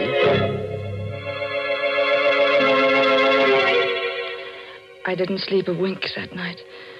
Twice I got out of bed and drove to police headquarters. The lights were blazing in Quinn's office. I went in the third time. I couldn't bear waiting. Oh, Miss Dale. Well? Glad you stopped by. We checked everything Dragman said. Seemed he was in the same bar and grill where you met him tonight when your husband was killed. You believed him? Naturally. Bartender and several regular customers backed up a story. Seems they all left together after the place was closed to play poker. Well, what about the things he said to me in the car? How could he know about the murder before you or I? That I don't know. Perhaps he does, if second sight. Odd-looking fellow, isn't he? You can't arrest a man for murder because of that. He's criminally insane, I tell you. I know he is. My dear Mrs. Dale. Oh. What's the use? I loved Howard. I loved him to the point of insanity. Otherwise, there was no accounting for the things I did when I left police headquarters. I was determined to find the man who murdered my husband. It was towards dawn when I made up my mind what to do. I went to Garth Dragman's home. I was about to ring the doorbell when... Don't ring, Mrs. Dale. The door is open. Come in. You were expecting me? Yes, I was expecting you. Do you still think that I killed him? I don't know what to think anymore. Do you want me to find the person who murdered him? Yes, more than anything in the whole world. See, I have strange gifts, Mrs. Dale. And I do believe I understand the mind of a criminal. That mad impulse to crime, that strange, twisted desire to take a living being, a creature of arrogance and power, and make it a corroding, lifeless mass of flesh fit for worms. Oh. You're shocked? Crime is a shocking, evil thing. And only a man with the brain of a genius can succeed at it. And only a man with a greater brain can trap a successful criminal. I'll find your murderer for you, Mrs. Dale. On one condition. What's that? That you marry me. I felt my body turn to ice. I knew I was talking to a madman. I was sure I was talking to the man who'd murdered my husband.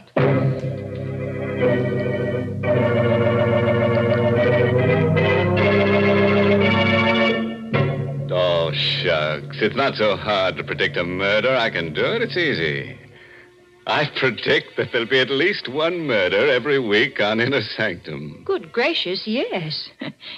You might say it's worth a character's life to appear on this program. Oh, don't feel sorry for them, Mary. Don't forget they can always make a comeback as a ghost on next week's show. In fact, I predict that Claudia's husband will be around one of these Tuesdays. All right, now it's my turn to make a prediction. And I predict that during the coming fall and winter, more people will drink Lipton tea than any other brand. Oh, you said that last year. Yes, and it came true then just as it will now. Folks just naturally seem to prefer Lipton's. If you'd ask a tea expert to explain this preference, he'd say it's because Lipton's has a brisk flavor. You see, that word brisk, B-R-I-S-K, is a technical word.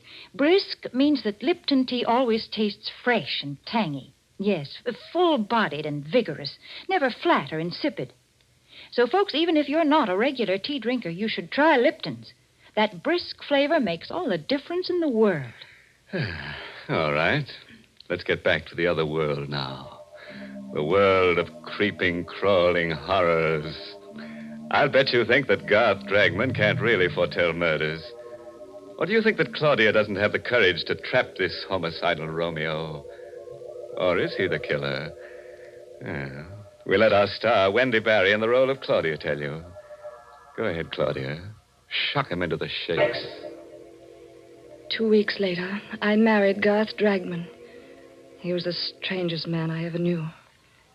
He would disappear for days at a time, and then suddenly turn up without warning.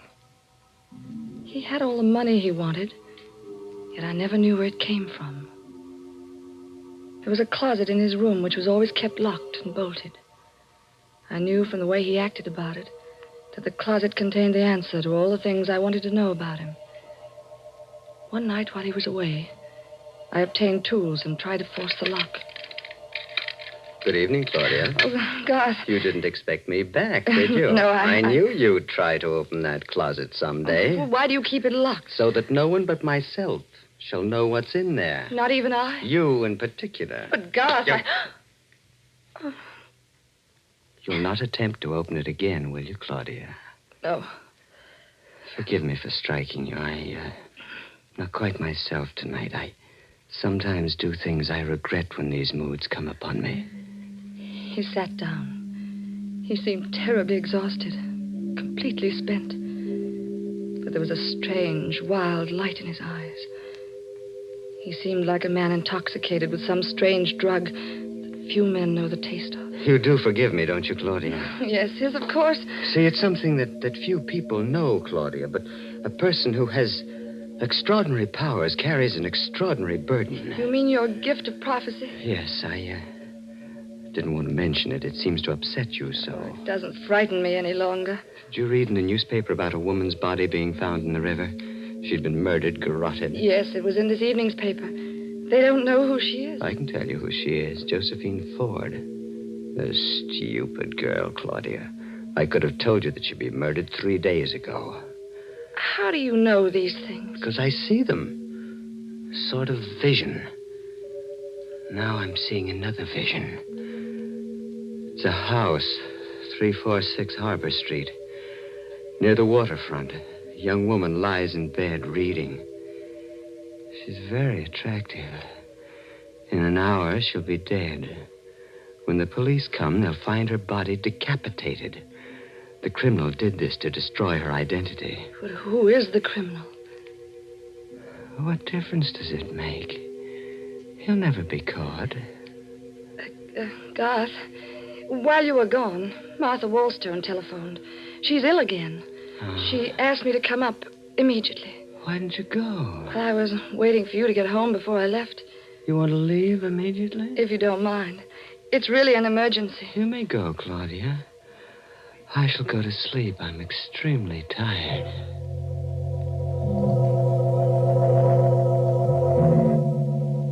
It took only a few minutes to get to the waterfront. I found the house at 346 Harbor Street. I went in. The lamp in the bedroom was burning. I looked at the bed. I fainted. Hey, Mrs. Dale. Think you can sit up now? Detective Quinn. Yes. Hardly expected to find you here. I came because Garth Dragman predicted this would happen. Oh, Mrs. Dale. You still don't believe me? You're a strange woman, all right. You accused this man of killing your husband, and then you married him. I suppose you're going to accuse him of this murder, too. Yes. This and heaven only knows how many others. Mrs. Dale, do you realize that you haven't got a single piece of evidence to back up your contention? I'll get the evidence tonight. Will you let me have a gun? No. Will you be near my house? I'll need protection. Oh, after all. What must I do to convince you what he is? I've risked my own life. I'm willing to risk it again. He's a monster. You're going to wait until he murders me before you believe what I say. All right. I'll give it a try. I'll come back to your house with you. If you want me for an emergency, smash the window pane. We drove back together. I dropped Detective Quinn on the corner. The house seemed deserted when I came in, but I wasn't taking any chances. I went to the kitchen, got a knife, hid it in the folds of the long-sleeved gown I was wearing. I went into Garth's room. He wasn't there. But the closet door was open. What What I saw in there nearly made me ill. Clothes. Garth's clothes. Some of them soaked in blood. I forced myself to examine them. Then I found something that made my heart beat faster. A little jewelry case. I'll take that, Claudia. Oh, Garth! Give me that jewelry case, Oh, no. please. No, don't take it. Thank you. Garth! Get away from that window, Claudia. Go on. Oh, don't shoot, Garth. You were so anxious to see what's in that closet. Well, now you have. And perhaps you'd like to see the latest addition to my collection. It's in this box. That box. Yes, Claudia. A hat box. Garth! Sit down, Claudia.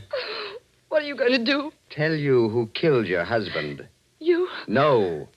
You. You're insane. I've written out a confession for you to sign. What'll happen if I don't sign it?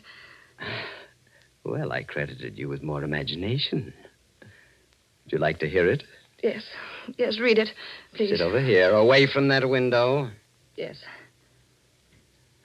I, Claudia Dale, murdered my first husband, Willard Banks, for his insurance by administering poison. My first husband? Yes, Claudia. See, I mean to make this document strong enough to send you to your death if I wish.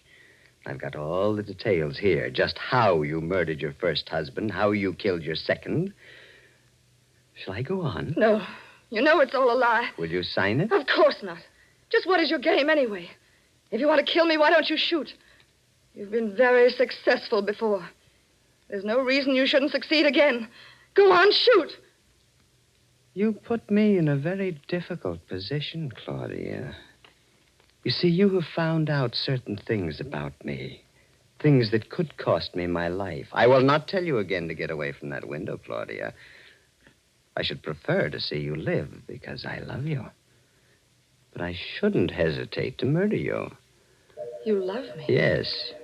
You haven't taken me in your arms once since I know you. The right time had not arrived. What do you consider the right time? When I feel that you understand me. When I feel that you, who murdered two men, understand the deep and strange cravings and desires that race in my blood. You really believe I'm a murderess? Of course. That's why I love you. Then the time is now. The time? To take me in your arms. Claudia. He still held the gun. He wasn't more than 2 inches from me. I turned my lips up to him.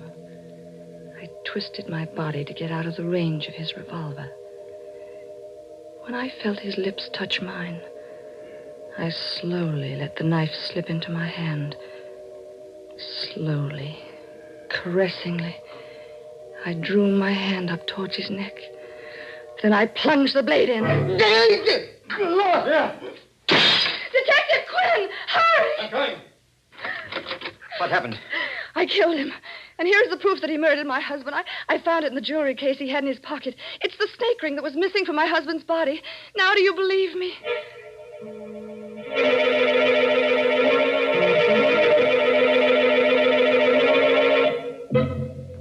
That's the whole story. I realize that you, as the district attorney, must know all the facts. There they are. Thank you. There are a few points in the story that interest me particularly. First, the confession that he asked you to sign. What about it? The confession says that you went out in Pittsfield at 4 a.m. when your husband was killed. You gave your friend Martha Wallstone a sleeping pill, drove her down here, shot your husband, drove back to Pittsfield, turned Miss Wallstone's bedside clock to 4:15 and wakened her. And you gave her the medicine. She thought it was 4:15 and went back to sleep.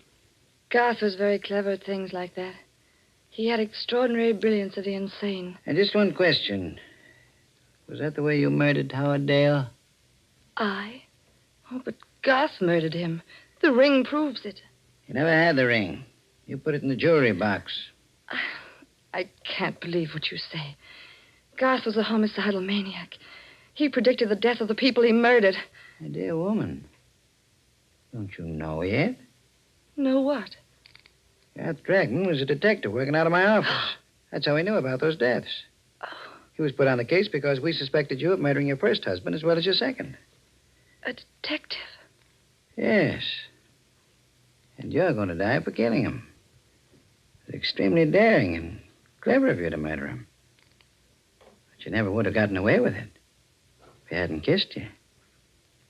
He kissed you because he fell in love with you. That poor fool.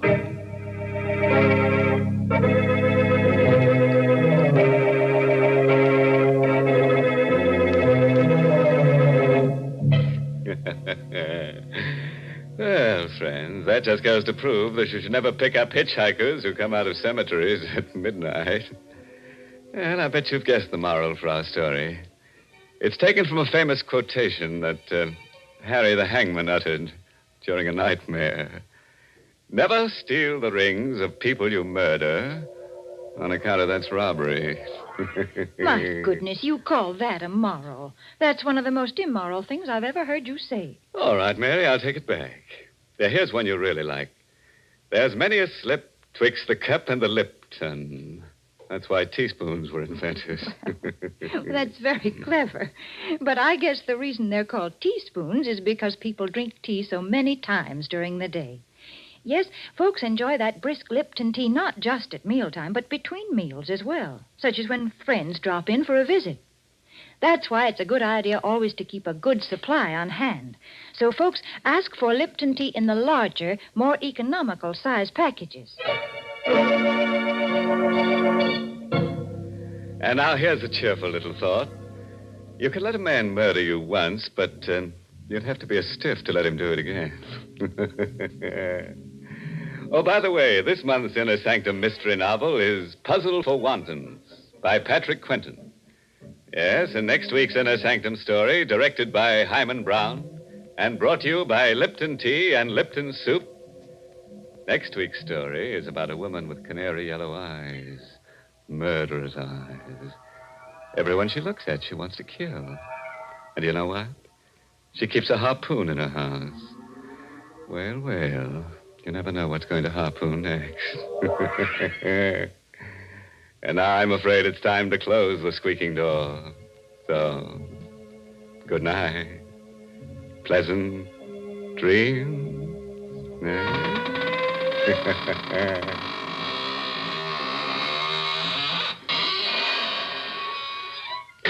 Folks, it's wonderful how little time cooking takes these days. Now, when I was a girl, my mother used to spend half a day making a pot of chicken noodle soup. But now we have Lipton's noodle soup mix. And when you use Lipton's, you just empty the contents of the package into boiling water, and in no time at all, soup's on. And what delicious chickeny tasting soup it is. Yes, Lipton's has an old-fashioned homemade flavor, and it's brim full of tender golden egg noodles. So, folks, don't forget to ask for Lipton's Noodle Soup. And don't forget to tune in next Tuesday night for another Inner Sanctum mystery.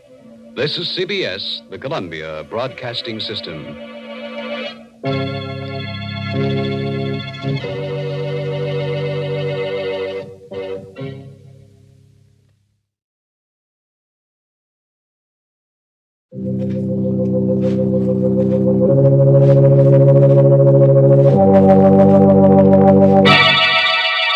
Lipton Tea and Lipton Soup present Inner Sanctum Mysteries.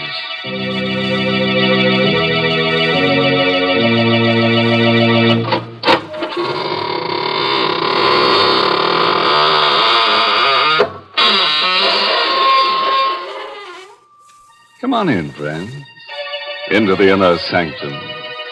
This is really a lovely place. Oh, kind of dark and cobwebby. But then the maid hasn't been around for some time. No, she was playing the numbers. Then her number came up.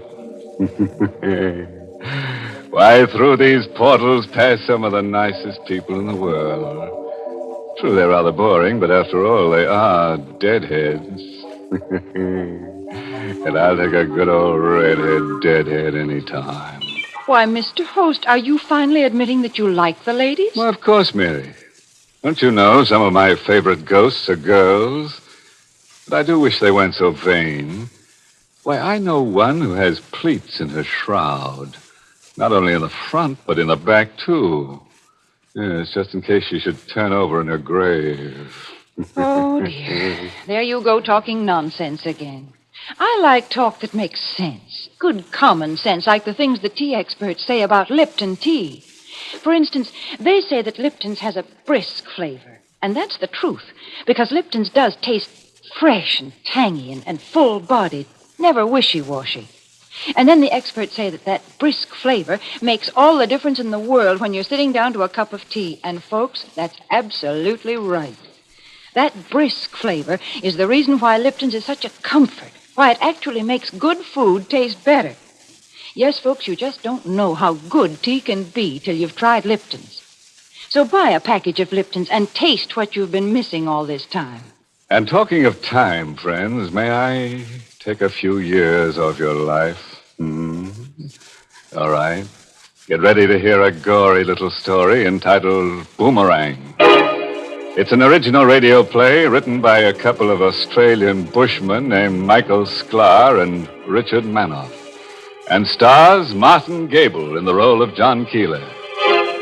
So, hitch up your chair, switch off the lights, and look out. Help me.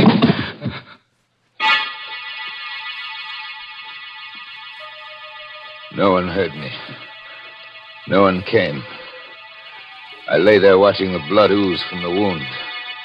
My chest was on fire.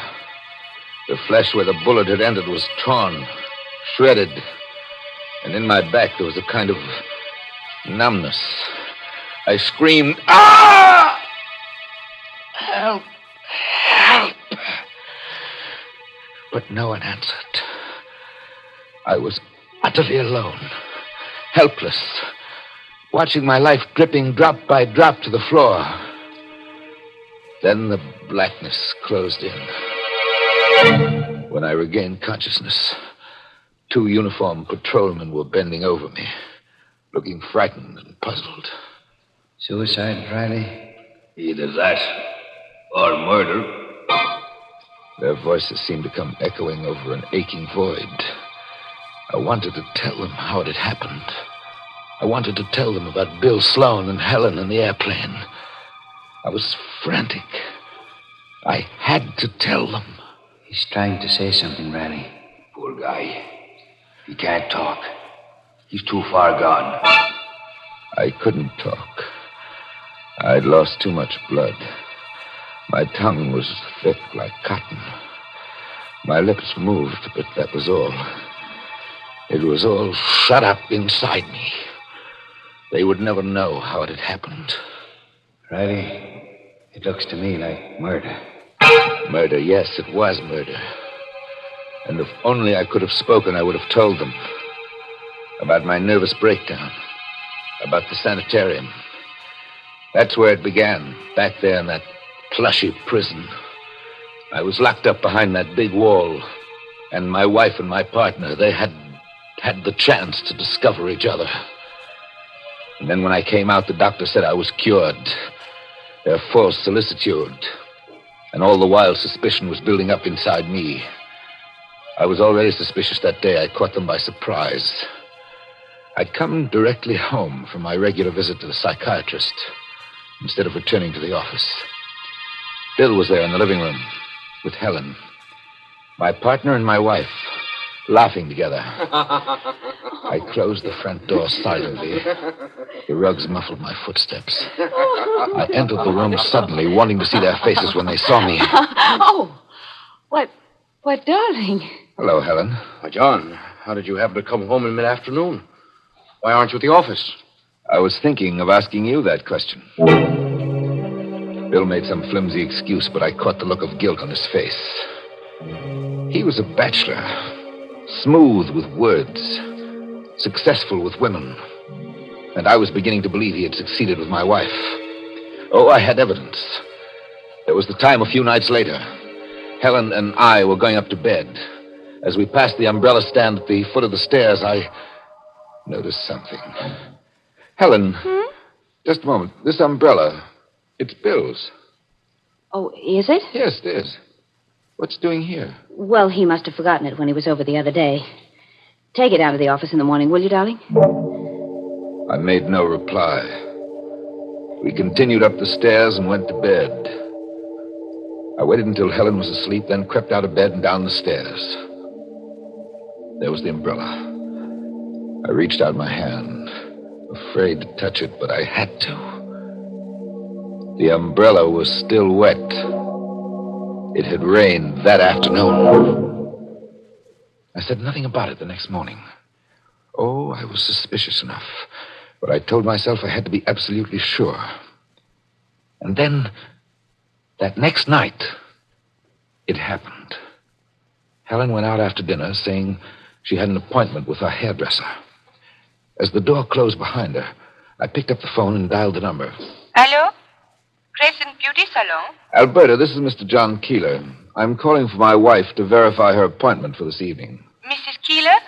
But, monsieur, she has no appointment for this evening. Now, I was sure. Bill and Helen were together. I struggled to control my emotions. My head was whirling. I felt ill, weak. My heart was pounding in my chest. The room began to spin. First the floor lamp, then the chairs, finally the table whirling around my head. I needed air. I forced myself out of my seat, stumbled across the floor to the window, and threw it open. The stars, too, were spinning, chasing each other in a mad race across the sky. I sucked the fresh air into my lungs, and slowly the stars resumed their normal positions. I drew my head back into the room, and then it struck me across the nostrils. Gas. The room was full of gas. Yes, I found one gas jet open in the kitchen stove. I fought against the logical conclusion, struggled against it all that night and into the next day. But I could no longer stand it by mid-afternoon. That open gas jet last night had been no accident. They were planning to have me put out of the way. Well, two could play at that game. I also could commit murder.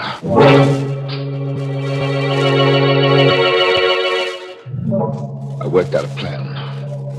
First, the business trip to Buffalo that I'd been putting off for weeks. I could use that as my alibi. I called my secretary. Yes, Mr. Keeler. Miss Jackson, I've decided to go up to Buffalo tomorrow. Could you get me a drawing room on the 5 o'clock train? I'll call the railroad station right now, Mr. Keeler. A few minutes later, she called me back. I had the train reservation. So far, so good. I went to the bank, and from the bank to the airline terminal. What can I do for you, sir? I want a seat on the Rochester plane. The plane that leaves New York at 9:30 tomorrow night. 9:30. What is the name, sir? Dunham.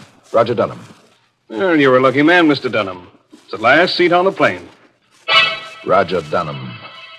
That assumed name would prove my alibi. The details of my scheme were falling into place. I went home, and at dinner told Helen I was leaving for Buffalo tomorrow. Tomorrow? Must you go tomorrow, John? Can't it wait? I've been putting this trip off too long already. I'll leave straight from the office and come home the next afternoon. Well, you're being a little inconsiderate. I'll be all alone here overnight. Oh, come, Helen. You're not afraid of anything, are you? Afraid? No, but Well, I'll tell you what I'll do. I'll ask Bill to come over and keep you company tomorrow night. How'll that be? Why, that'll be fine. Another cog in place. Another gear meshed. Now one last piece to move and the engine of my revenge would be complete. Yes, it was revenge now. Revenge for what those two had done to me. Buffalo, eh? It's a good idea, John. The way your trip could combine business with pleasure. Pleasure? You've been rather tense lately. The change of the scene will do you worlds of good. I'm sure it will. How about Helen? Can you make it tonight? Tonight? Yes. I'll be over after dinner. That day passed like a dream. With me, the sleepwalker in the center, going through all the motions correctly, but waiting for the evening. For I wasn't hunted now. Now I was the hunter. A little past 4 o'clock that afternoon, I left the office and took a cab to the station. I went directly to my drawing room, and as the train pulled out, I called for the porter. At midnight, sir? Just a glass of milk, porter, warm milk. And don't bring it before midnight. Till then, I've got a lot of work to do, and I don't want to be disturbed. Just as you see, sir. I gave the porter an unnecessarily large tip to make sure he'd remember me. Now, when the train stopped to change engines at Harmon an hour later, it was raining, thunderstorming. I pulled my hat down over my eyes, raised my coat collar around my face, and became just another shadowy figure hurrying to get out of the rain. I crossed the platform unnoticed, and 10 minutes later I was on a train going southbound, returning to New York.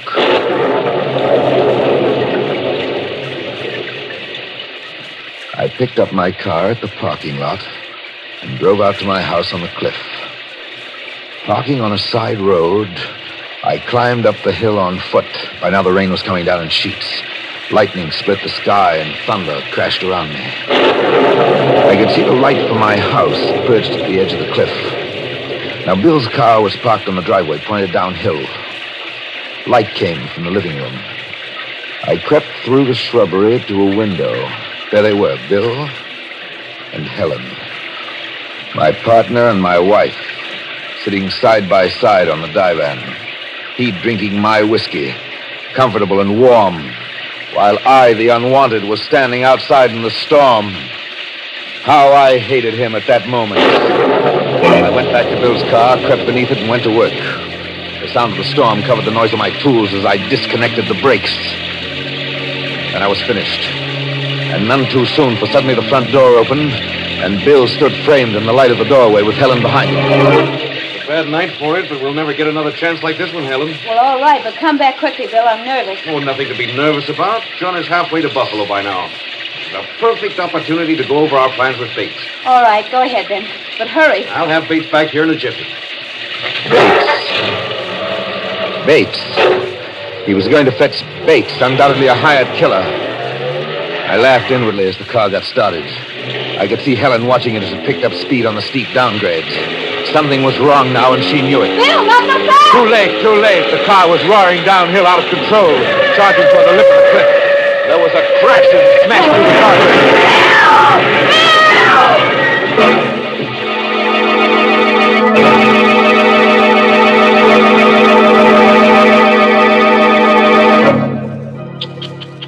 Oh, poor Bill. I always say, protect me from my friends, and I'll take care of my enemies. Such a nice guy, too. Who would have thought he'd go falling for a cliff? But there you are. There's no accounting for tastes. There's no accounting for the people in this story, that's what. Such terrible people. Oh, Mary, wait till you meet Bates. He's a boy. He's really going to make our characters dance. Yeah, he's going to put them in the groove. Or do I mean grave? You don't know what you mean. And it seems to me, Mr. Host, that life is complicated enough without your making it more so. Well, look at what I had to do yesterday. Clean the house, do the Monday wash, and cook 3 meals in the bargain. Yes, and you'd be surprised at the big help I got from Lipton tea. You see, when I had a moment to relax, I'd make myself a cup of Lipton's. Such an easy thing to do, and it did me a world of good. That brisk flavor makes Lipton such a cheering, satisfying drink. It really perks you up. It's never wishy-washy. Of course, I know that lots of folks serve Lipton tea at mealtimes and serve it to their guests, too. But, friends, you really should try helping yourself through the day with a good hot cup of brisk-flavored Lipton tea. Yes, treat yourself to Lipton's when you've got a moment to relax. Well, don't relax yet. First, let's go back to that tiff on the cliff where John Keeler has just killed his business partner. I'm just itching to know what's going to happen to his wife.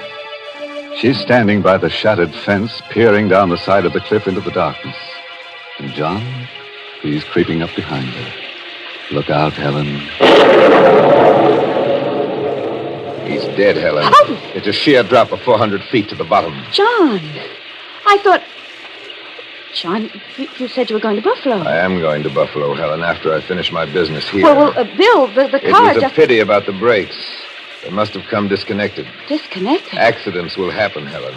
John, you killed him. You and Bill thought you had pulled the wool over my eyes. Well, I fooled you. Stay away from me. I'm going to throw you over the cliff. I'm going to send you to join your lover. You can't do this. Tomorrow they'll find your bodies. They'll think you were thrown clear of the car when it crashed. They'll call it an unfortunate accident. No, please, Careful, Helen, John. you're at the edge. There's nothing behind you. John, don't touch me, John!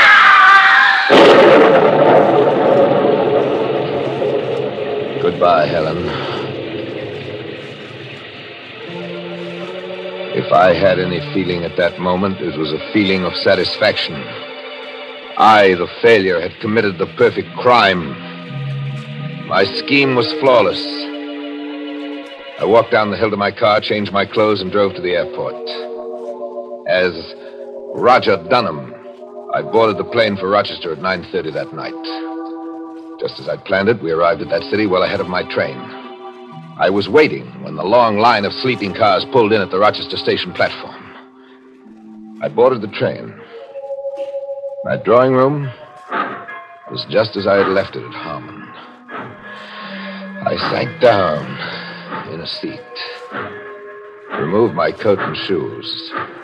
I looked at my watch. It was midnight. Come in.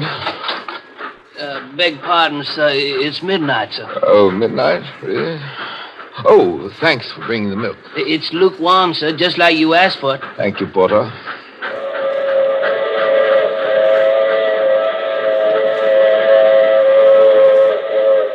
In Buffalo, I went to my usual hotel, checked in, went to sleep.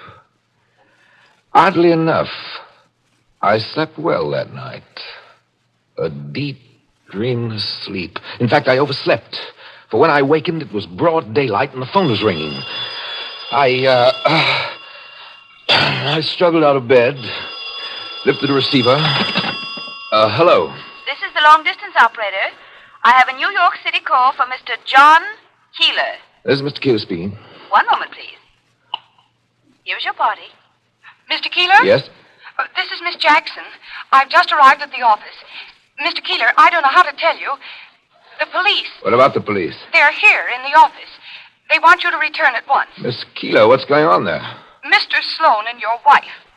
Both of them are dead, Mr. Keeler. Dead? Mr. Sloan's car went off the cliff near your house last night. The accident was discovered this morning. Accident? You say it was an accident? It must have been an accident, Mr. Keeler. She thought it was an accident. Now, if only the police thought likewise. I told my secretary I'd take the first plane back to the city, and I hung up. A few hours later, I reached New York, hurried to my office. There's a detective waiting in your office, Mr. Keeler. A detective? He said he had to see you. A detective. This was the test. I pulled myself together and opened the door to my office. Mr. Keeler? Yes. I understand you're from police headquarters. Jerome is the name, sir. Assistant Inspector. How do you do, sir? We won't take up much of your time, Mr. Keeler. It's an open and shut case. How do you mean that?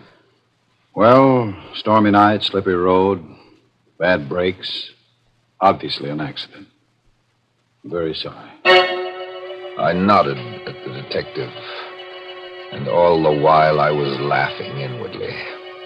He sat there, the very symbol of the law, and offered me official sympathy. No question of clues, nothing overlooked, nothing to fear. Not now.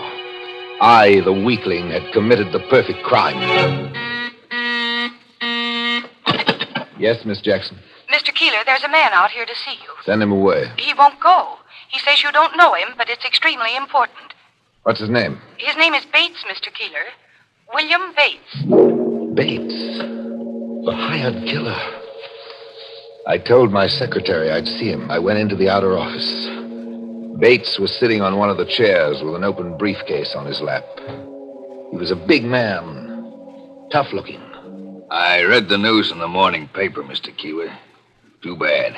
That was a tough break. Yes. Yes, was. I didn't know if I should go after you now, but... Well, after all, I'm a businessman. My time is money. I'm sure it is, but why tell me about it? You certainly don't expect me to pay you. Why not? They're your plans. My plans? Well, look at them. Here they are. Why, they've even got your name on them. I didn't know whether I could trust my ears. Whether I could believe my vision. Bates drew a roll of architectural drawings out of his briefcase and shoved them at me. Look at them. There it is in your partner's handwriting. Plans for the new Keeler house. Who are you? I told you. My name is Bates. I'm a building contractor. Your partner and your wife insisted that the whole job had to be done in secret. In secret? They said something about you having just come out of a sanitarium. They wanted the whole thing to be a big surprise. My mind was reeling. The secret meetings that led me to suspect Bill and Helen. Those meetings were to go over the plans for a house. My house and Helen's. I had killed my best friend and my wife. Inspector Jerome, I want to confess. I killed them. I killed them. Killed them? Killed who? Don't look at me like that. You know who I'm talking about. My partner and my wife. I killed them last night. Now I'm ready to take my punishment. Now, calm down, Mr. Keeler. You've had a hard time. We realize this thing has been a great shock. What are you talking about? The homicide squad doesn't jump to hasty conclusions, Mr. Keeler. We've made a thorough checkup on your background. What's my background got to do with it? Well, we know you spent 3 months in a sanatorium recuperating from a nervous collapse. Now, on top of that, this unfortunate accident. It wasn't an accident. I killed them. We checked every movement you made since you left the office yesterday. Then you must know. We know you took the 5 o'clock train to Buffalo. The porter on your Pullman had no trouble recalling you. Why, he even told us how he brought you a glass of milk at midnight. You were a good 200 miles away from New York when the accident happened. The detective went away, shaking his head. Sympathetically. My mind was in a turmoil. I had committed the perfect crime, and it had boomeranged. I went home. The house on the cliff was empty. Everywhere I looked, I saw Helen. Her photograph on my desk. Her red-tipped cigarette still in the ashtrays. 2 half-empty cocktail glasses side by side on the living room table. There was desolation in the house. Emptiness. Loneliness. And it would be like this for the rest of my life. But there was one way out. I always kept a loaded gun in the desk. I took it out of the drawer and in my hand. Here was my punishment. This time I couldn't fail. I placed the gun against my chest and pulled the trigger.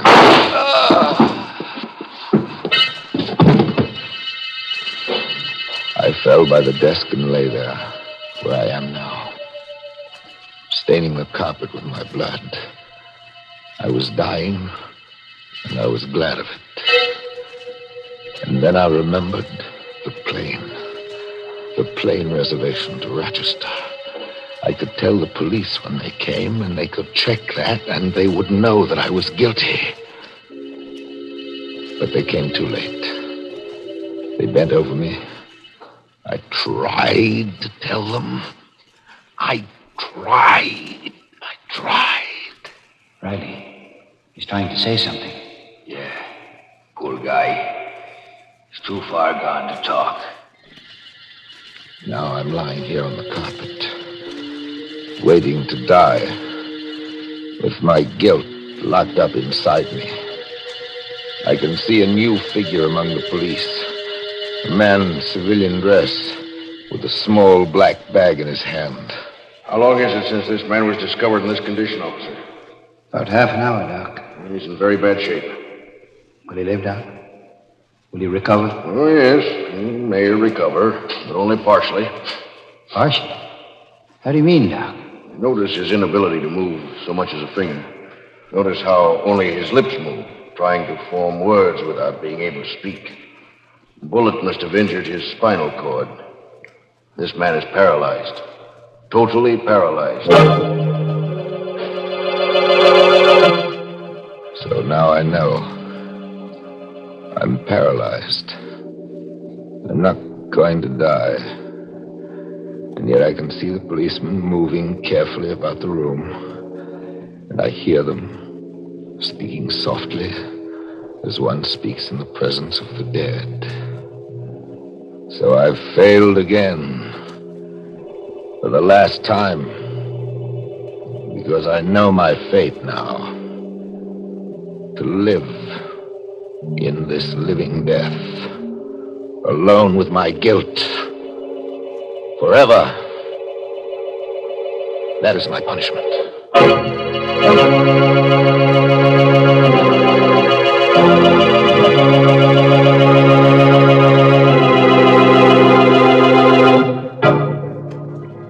Poor old John Keeler. Who would have thought his spinal cord could have tied him up in knots? Not so nice for John, hmm? He started out as a keeler, tried to be a keeler dealer, but got all wound up. Mr. Host, let's forget about that awful story, because there's something really important I'd like to talk about. The makers of Lipton tea and Lipton soup want me to remind all you folks of a debt that must be paid to our servicemen. A debt that can be paid in part by buying and continuing to buy victory bonds. You know, I think the best reason for buying bonds was given many, many years ago by one of the great statesmen of all time, by Abraham Lincoln, when he said, "Let us strive to finish the work we are in, to bind up the nation's wounds, to care for him who shall have borne the battle, and for his widow and his orphan, to do all which may achieve and cherish a just and lasting peace among ourselves and with all nations." Yes, folks, that's just what we're helping to do when we invest in victory bonds. So keep on buying all that you can, won't you?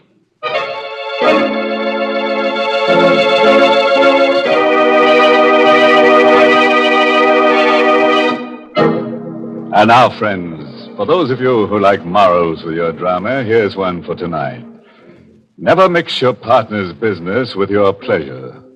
For if you do, he may consider it a pleasure to give you the business.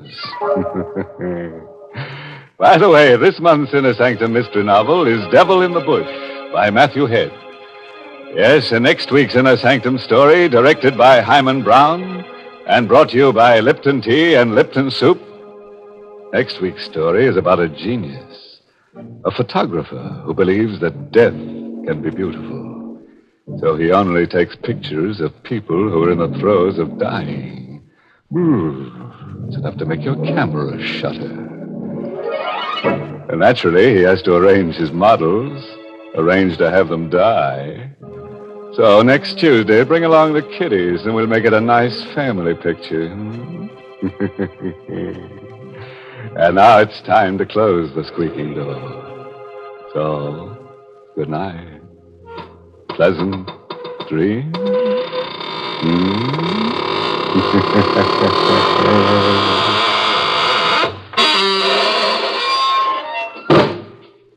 Folks, cold weather and hot soup just seem to go together. And Lipton's noodle soup is the soup of the season. Yes, Lipton's is blessed with a fine chickeny flavor, and it has real fresh cooked goodness. It tastes just like the chicken noodle soup you'd make right in your own kitchen. The only difference is that Lipton's takes almost no time at all to prepare. So if your family likes chickeny-tasting soup that's brimming with tender golden egg noodles, then don't forget to ask for Lipton's Noodle Soup. Yes, friends, and don't forget to tune in next week for another Inner Sanctum Mystery. This is CBS, the Columbia Broadcasting System.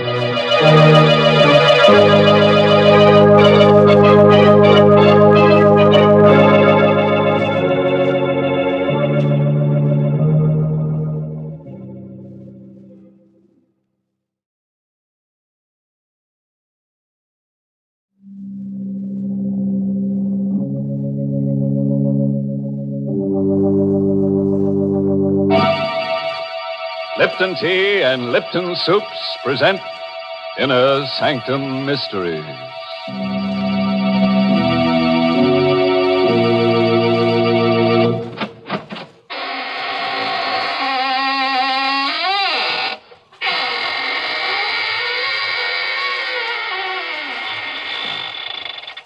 Good evening, friends of the Inner Sanctum. This is your host, opening the squeaking door for another session of the AGGMS, the Association of Ghouls, Ghosts, and Midnight Spirits. Oh, may I see your membership card as you enter, please? What, Oh, no, it's not a printed card. All you have to do is show me your wrist. If there's any blood pulsing in your arteries, then you don't belong here tonight. Better come back and try some other time, after you've passed your mortuary tests. Well, Mr. Host, I'm afraid I don't qualify as a member of your AGGMS, Association of Ghouls, or whatever it is. But I am a charter member of the ILLB Society, The ILLB? What's that, Mary? It's a new one on me. Why, those initials stand for I Like Lipton's Best. To join this club, all you have to do is see that the tea in your teapot is always Lipton's. The club password isn't a word at all. It's that familiar sound of appreciation, mm-mm. For really, Lipton tea is delicious, as zestful and spirited as can be. And the reason? Very simple. It's Lipton's brisk flavor. Brisk, you know, is the tea expert's own word for the lively, full-bodied flavor of Lipton tea. That brisk flavor has made a lot of friends, for more folks buy and enjoy Lipton's than any other tea in the world. So try a cup of Lipton tea yourself. I know you'll say, as so many others do, I like Lipton's best.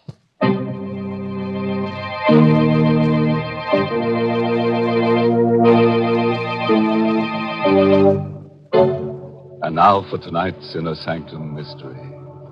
It's an original radio play by Emil Tepperman called Make Ready My Grave, and stars two radio favorites, John Banks and Richard Widmark. It's about a boy and a girl who've just been married. A piece of colored string, an open grave, and a hangman's noose.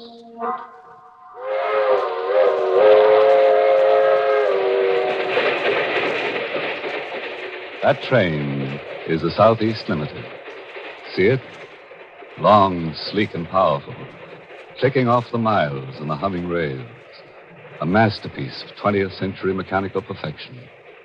Nothing about it to suggest lurking hate, or fear, or superstition, or death.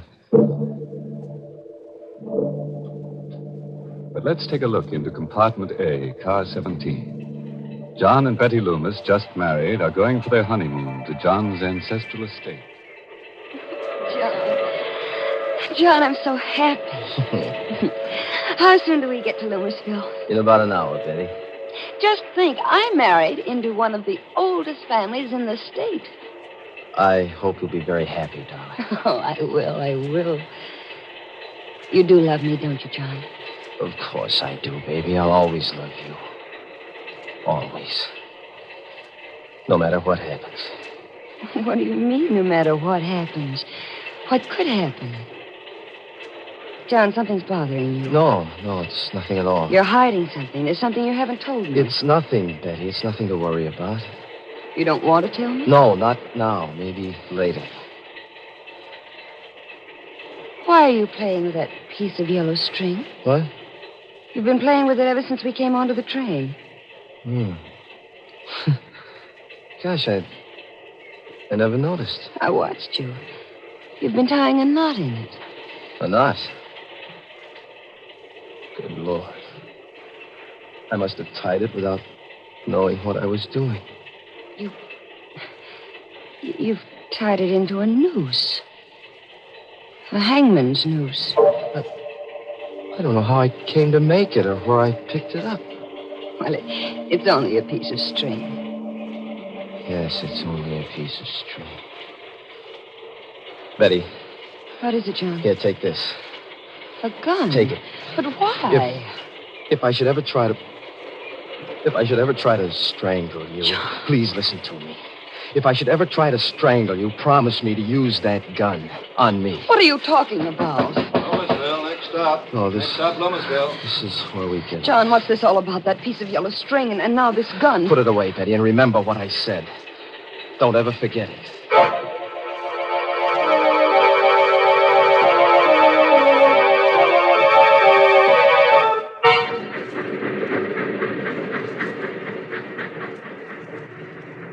Why is it so dark here? This is just a way station. The train only stopped here to let us off. Otherwise, it goes right through. Oh? I thought Loomisville was a big town. Well, it used to be 100 years ago, but now there's only the Loomis estate. Are we far from the estate? About 2 miles. Old Herman Galt should be here to pick us up in the station wagon. Herman Galt? Mm-hmm. He's the handyman. There's been a Galt working for the Loomis family for the last 150 years. John, I don't like it here.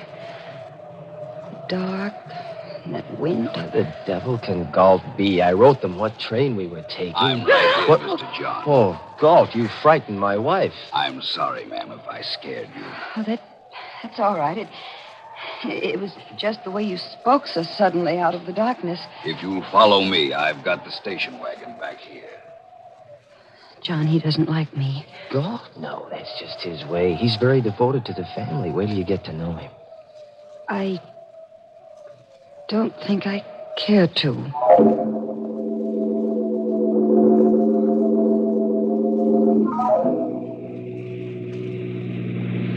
Johnny, he's driving too fast. It's so dark. Don't worry, Betty. Galt knows this road like the back of his hand. We'll be there in a few minutes.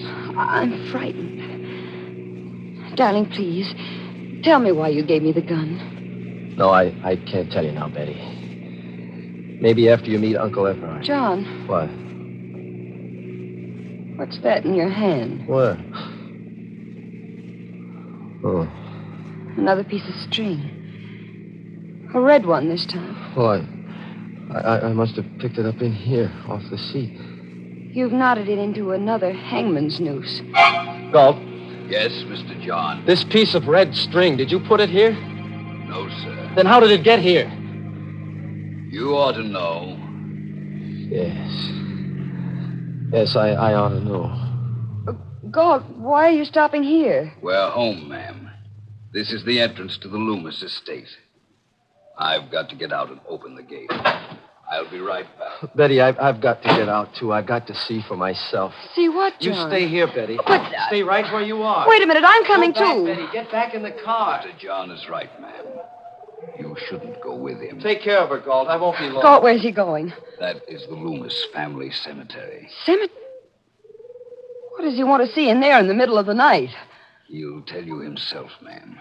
In due time. No, I'm going to find out right now. Better not, ma'am. Better come John! back. John, wait for me. Betty, I told you to stay I'm in the going car. with you. I want to know what there is in that cemetery. Get back in that car. I'm your wife now. I have a right to know what this is all about. I'm going with you. All right, if that's the way you feel about it.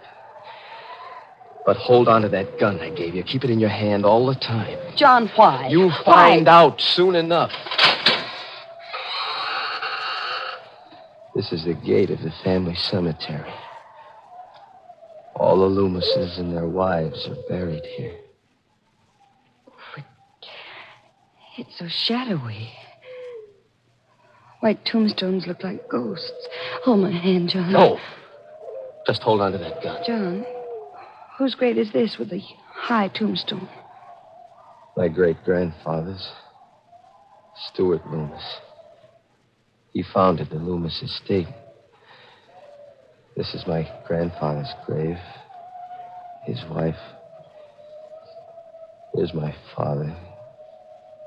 My mother. And that's all. That should be all. What do you mean? Come over here. This is what I came to see. This is what I've been afraid of. John, it's an open grave. Freshly dug. Yes, Betty. It was just dug tonight. But who is it for? Betty, darling. I'm afraid it's for you.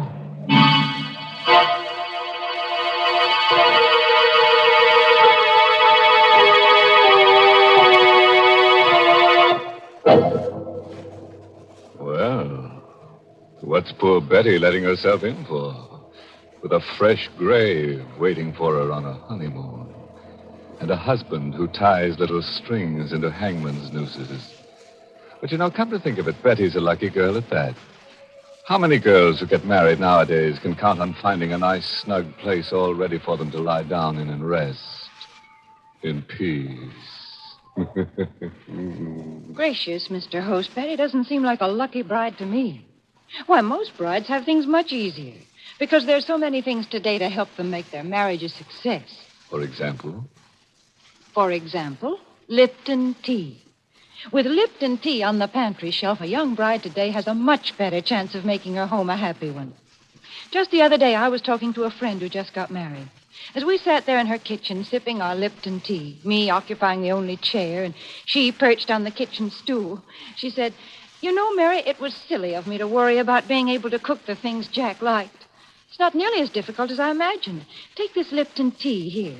It answers the whole beverage problem as far as Jack is concerned. He's happy as long as he has Liptons morning, noon, and night."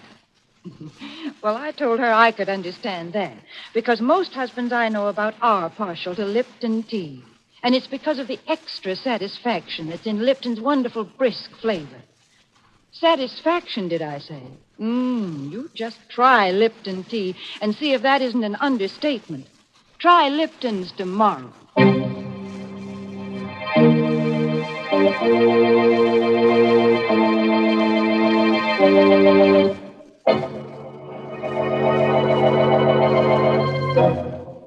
Now, let's hurry back to our date in a graveyard.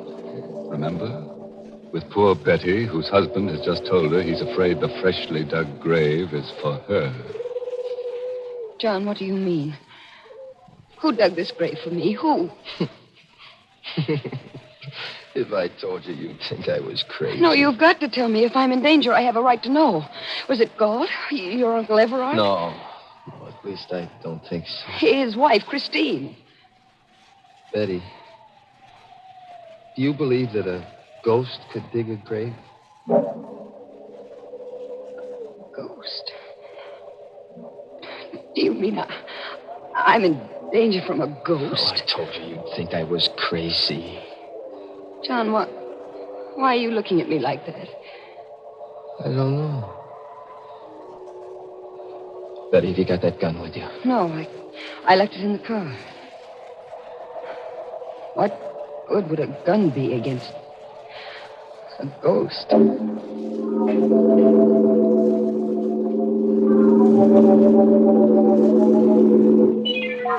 There's the station wagon still waiting at the gate, but I don't see Galt. Maybe he went up to the house. Galt, where are you? Hello there, John. What's up? Uncle Everard. What happened to Galt? He came up to the house. Said you'd gone into the cemetery. So I thought I'd better come down. Oh. Is it there? Yes, it's there. A freshly dug grave. Uncle Everard, this is my wife, Betty. Who are you, Betty? Hello. You saw the grave too, Betty? Yes, and John says he thinks it's for me.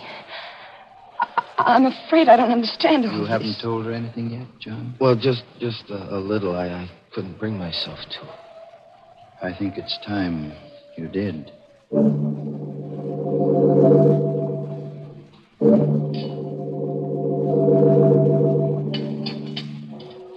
More tea, Betty?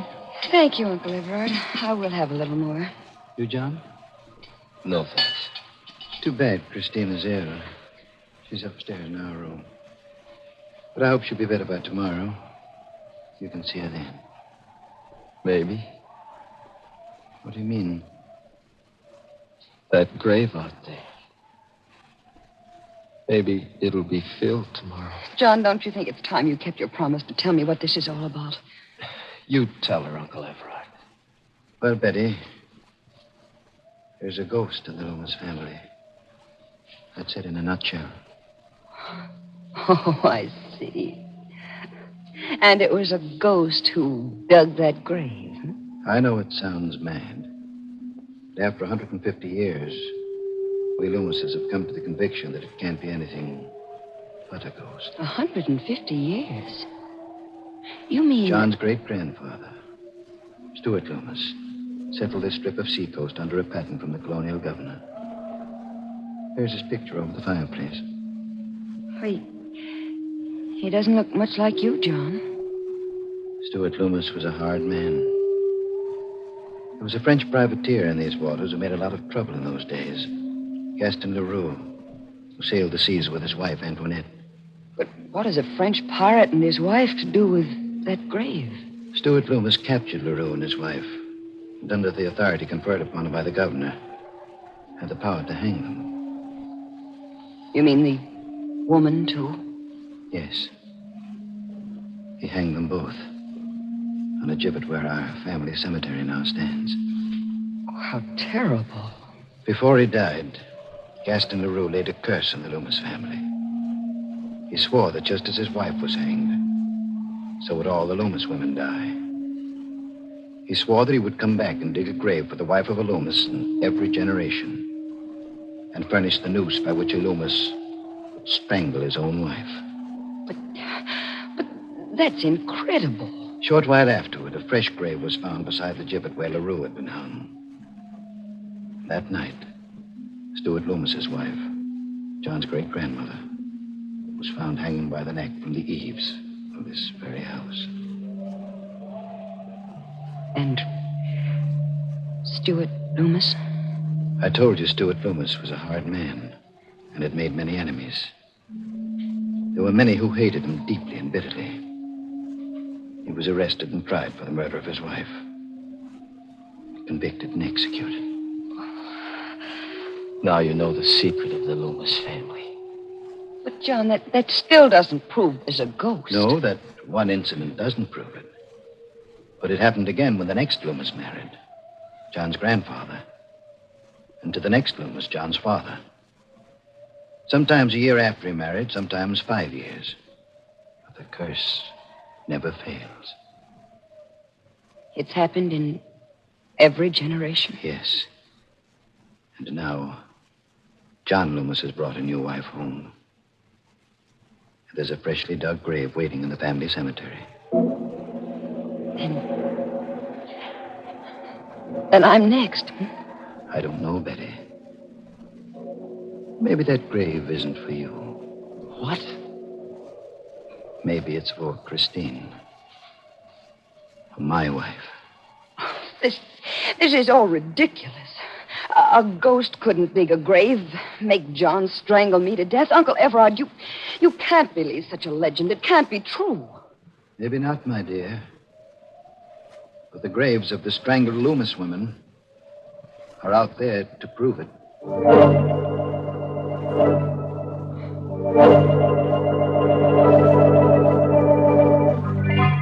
Well, this is your room, Betty. And I've called to call you at 8 tomorrow morning. Good night. Good night, Uncle Everard. Good night, John. Good night, Uncle Everard. This is such a big room. It's so gloomy. The whole house is like that. It lies gloomy and sullen under the Loomis curse. Oh, Betty, I love you so much. We'll beat the curse together. Let me go, darling. I want to change my clothes and wash. All right. There's the bathroom over there. I'll only be a minute. All right, darling. Oh, it's a lovely bath. Betty, what is John, it? quick. What? Look. Hanging from the shower bar. What? A hangman's noose. It's a real one this time. Of rope. Ready to hang someone. Who put it there? It's the Loomis curse. We can't get away from it. No ghost could have hung that rope there. Let's call Uncle Everett. All right. Have you got the gun with you? No, it's in my handbag. Well, get it. But John... Get it, I say. All right, John. Here.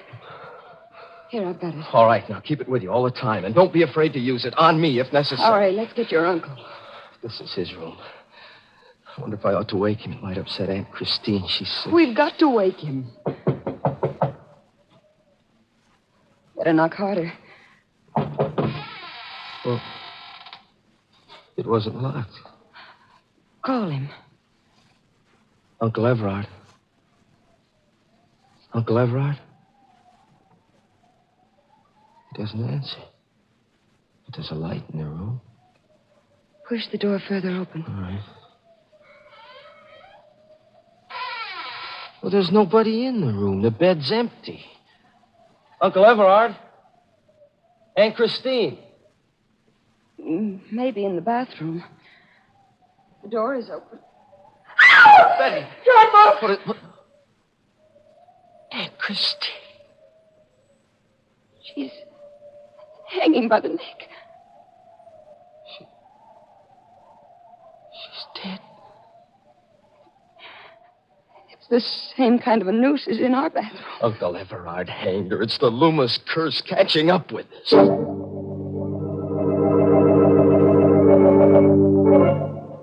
Oh, Galt, any trace of Uncle Everard? I searched the whole house, basement to attic, not a sign of him. He must have gone out. Come along. But it's raining. We've got to find him, Betty. Come on.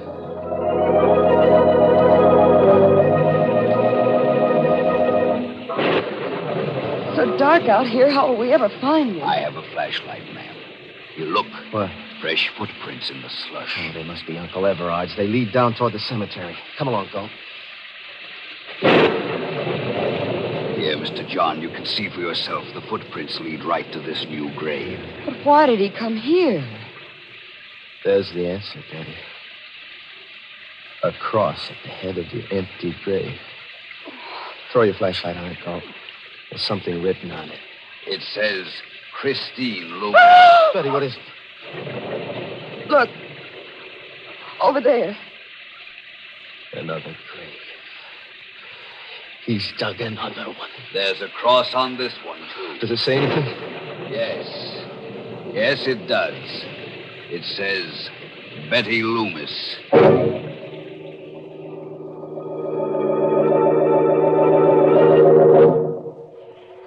John, sit close to me. That portrait of Stuart Loomis over the fireplace looks so real. It frightens me. Now, remember, Betty, whatever happens, hold on to that gun, and don't be afraid to use it tonight. Where is Galt? He ought to be here soon. He went to look for some weapons. Here I am, Mr. John. Galt, you always frighten me coming in so quietly. I'm sorry, ma'am. Here, Mr. John.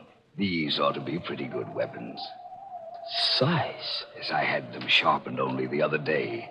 They could slice a man's head off in one stroke. Take one, Mr. John. Thanks. But I'd hate to use it on Uncle Everard. If he shows up tonight, you'd better use it. Maybe he's come back into the house through the back way. I'll go through the house again if you'd like. This time I'll start with the attic. Be careful, Galt. I will, Mr. John. John, I don't like him. Galt? And I don't think he likes me either. Oh, that's not true. Darling, what's that? Must be Galt in the attic. Help, Mr. John! He must have met Uncle Everard hiding up there. Stay right here, Betty, and hold on to that gun. John, be careful. Don't worry. Just take care of John, yourself. come back. I'm frightened. I'm afraid to be alone. There's nothing to be afraid of. I have this gun. And if anybody comes... The lights. The lights went out. Who's there? Who's in this room? Don't come any closer. I have a gun and I'll shoot. I can't see you, but I'll shoot at the sound. John! Rope. Around my neck. Let go. I'll shoot. It's not loaded. I took the bullets out when you left it in the car. Galt. Yes, ma'am, it's Galt. Mr. John is busy up there in the attic with the body of Mr. Everard. I killed him, too. And when Mr. John comes downstairs, he'll find you. And I'll cut him down in the dark with my scythe. Why? There were others besides the pirate LaRue who hated Stuart Loomis. Like my own great-grandfather, he was in the service of Stuart Loomis, and he hated him. When LaRue laid the curse on the Loomises, my great-grandfather decided to make it come true. It was he who strangled the wife of Stuart Loomis. Through the years, the Galts from father to son have handed down their hate. You're mad. Maybe. I'll tighten the noose and finish Betty, you. where are you? Why is it dark in here? Betty! John, look out, it's Galt. He has his eye. And so will I. John! Oh.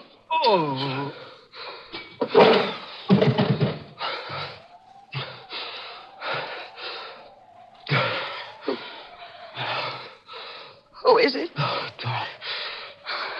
Darling, where are you? Here, John, here. Oh, darling. Baby, we finished forever with the Loomis curse.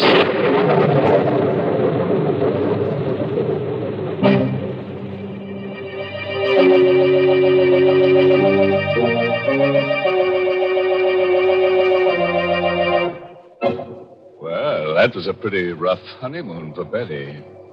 But you know, there's a lesson in her story for forgetful wives.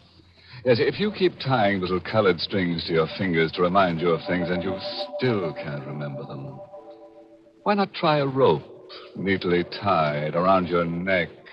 It's sure to help you forget. Oh, dear, Mr. Host. There you go telling our listeners how to forget things when I've got something for them to remember. Oh, I didn't realize that, Mary. What is it you want them to remember? It's Lipton tea, folks. And you don't need any string tied on your finger or any such reminder. To make sure you get it when you visit your grocer's tomorrow, just remember that Lipton's is the tea with the wonderful brisk flavor. The fine quality tea that gives you all the goodness nature meant tea to have. I wish you'd try a cup of Lipton's soon, because it's so delicious. Just ask your grocer for Lipton's. Remember, Lipton's is the tea with brisk flavor.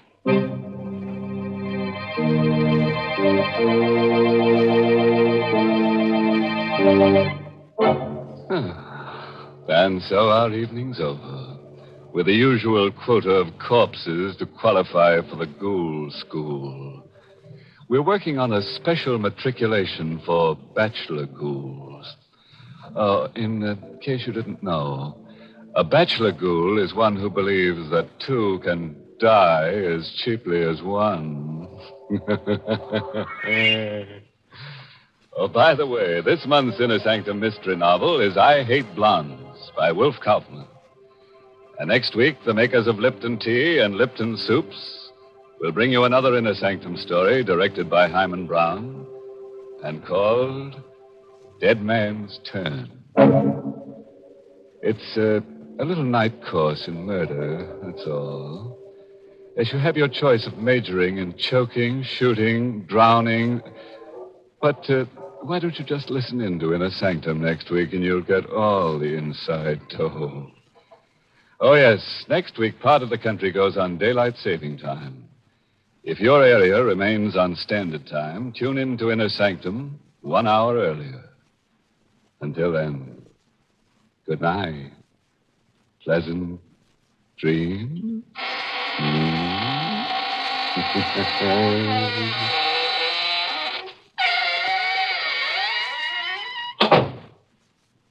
Want a delicious dinner treat in a hurry? Then Lipton's noodle soup mix is the thing for you.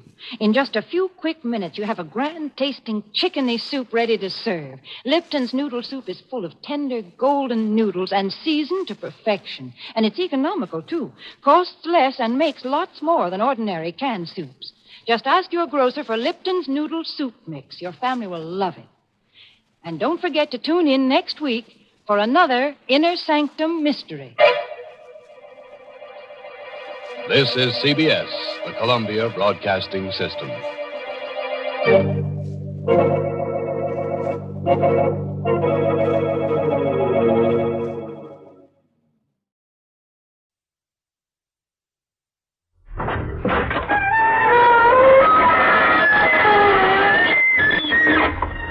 Good evening, you on the other side of the creaking door.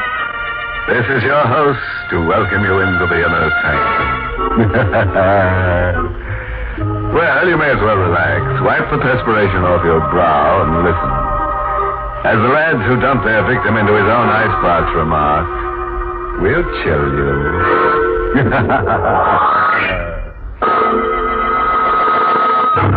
Tonight's Inner Sanctum mystery, Death Rides a Riptide, was written by Lou Vittis and stars Arlene Blackburn in the role of Carol with Lawson Zerby as John.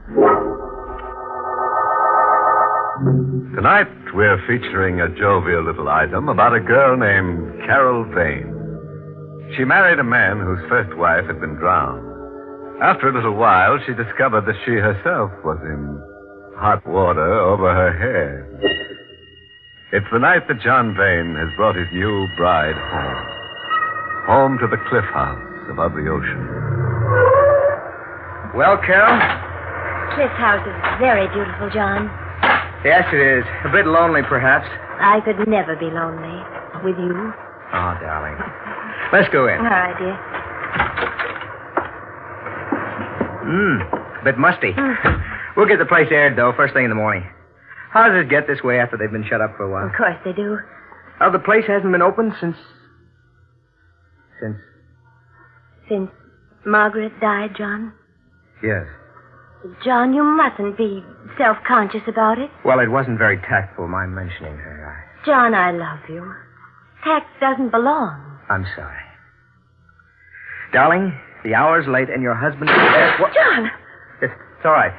There's someone with a very bad sense of humor throwing stones. That wasn't supposed to be funny. John, you've got the stone. Yes. There's something wrapped around it. Paper. Let me see it. No. Please, John. Well, I don't imagine I could keep it from you indefinitely. Keep what from me? Here's the stone. The paper. It's a note addressed to me, John. It would be. It says, to the new Mrs. Vane. If you listen carefully, you can hear the waves beating against the cliff. The waves in which the first Mrs. Vane died. Did she fall? Or was she pushed? Listen. It isn't signed, John. No. You can hear the waves. Oh, I'm sorry. That's silly. But the note was so nasty. You're not to pay any attention to things like that note. You're not to pay any attention. I won't, John. I won't. Can we go to sleep now? Of course. It's true that Margaret was drowned, but it was an accident, wasn't it? Wasn't it, John?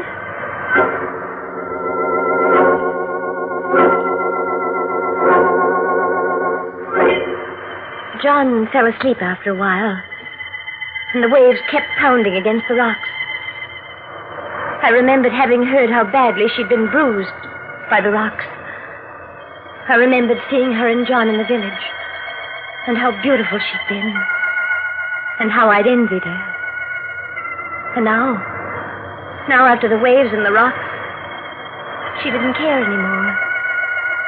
And before I could fall asleep, I envied her even now.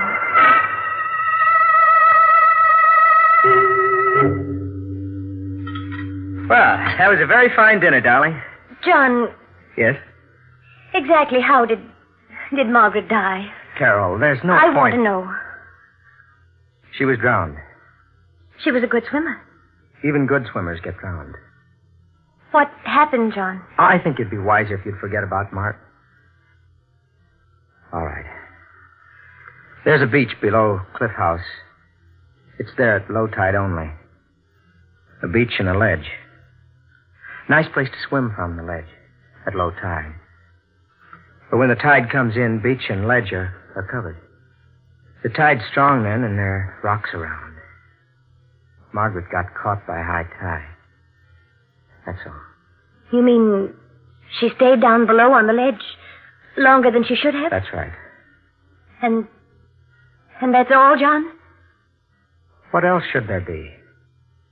I don't know. It's low tide now, isn't it? Yes? I'd like to look at that ledge. Why? Oh, because I'm silly. Because I'm a fool, but... John, I want to look at that ledge.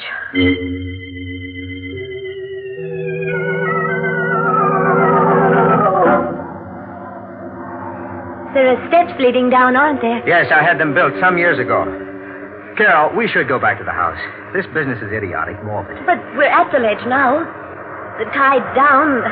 The ledge is broad and safe, isn't it? It is. At high tide, I suppose it would be covered. Yes. Cracks in the ledge. Seaweed caught in the cracks. From the times the ledge is covered by the water, I guess. And... What is it? This was wedged in one of the cracks. This? Oh. Yes, John. It's part of a heel. A woman's high heel. So it is. Oh, the tide's rising. Let's go up. All right. Part of a woman's high heel. Caught in one of the cracks. John, Yes? could it be from Margaret's shoe? I couldn't tell. Throw it away, or better yet, give it to me. Yes, of course. Here. Thank you. John, a woman was going swimming. She wouldn't have been wearing high heels.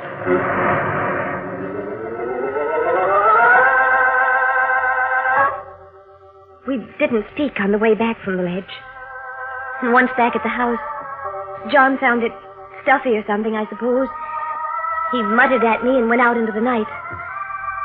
The night that had become so suddenly, of so intense a darkness.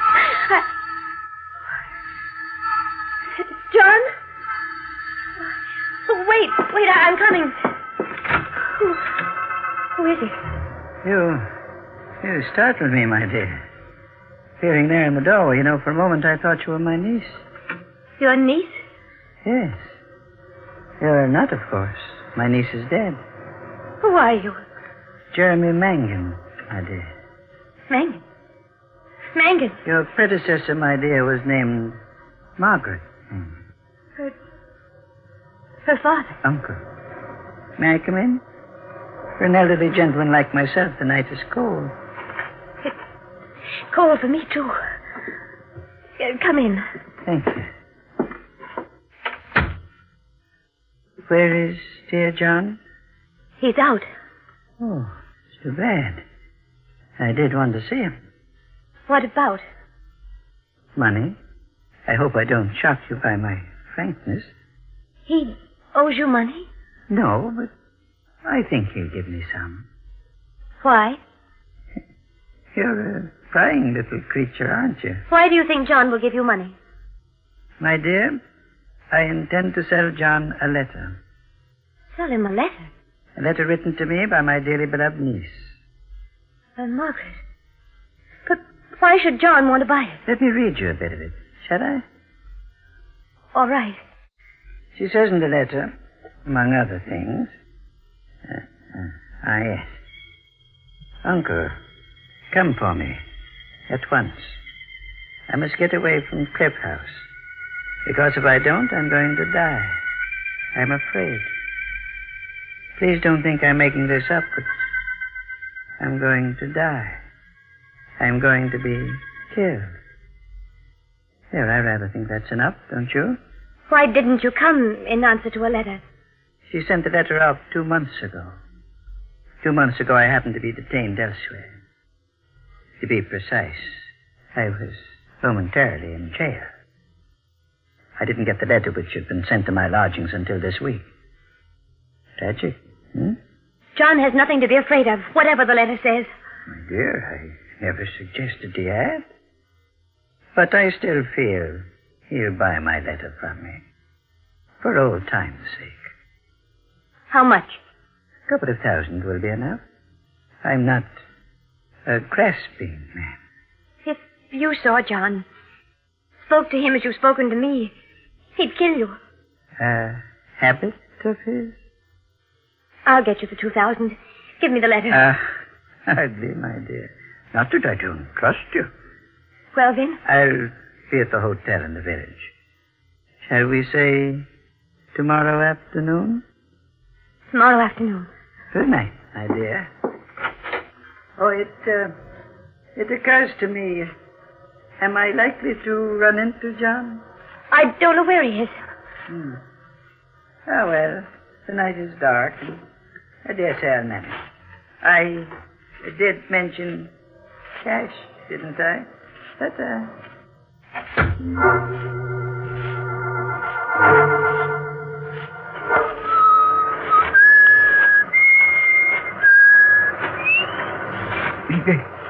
Bless my soul. You startled me. Standing there at the edge of the cliff, Hey, be careful. I'm armed. You devil. I won't go over the cliff. No.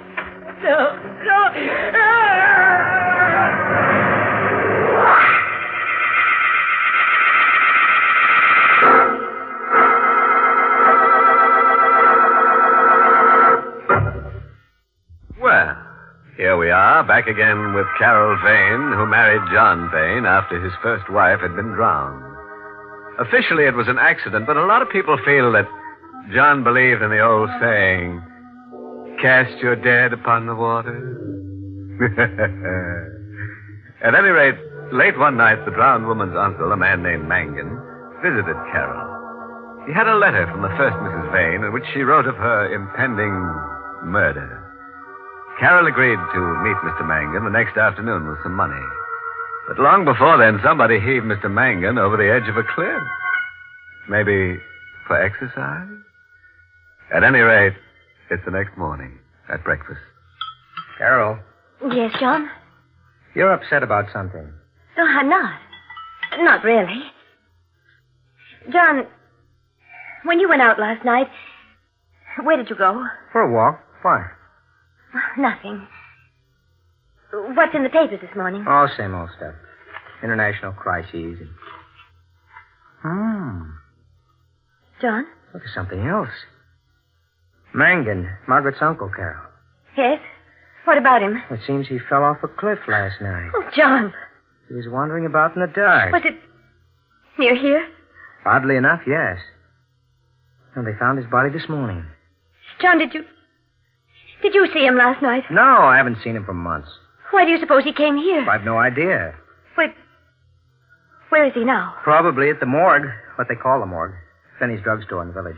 I think we should go down there. Why? Well, you knew him. He was your wife's uncle. I never liked him. Still, it would look better. Carol, what are you thinking? How his death, his accidental death, fits.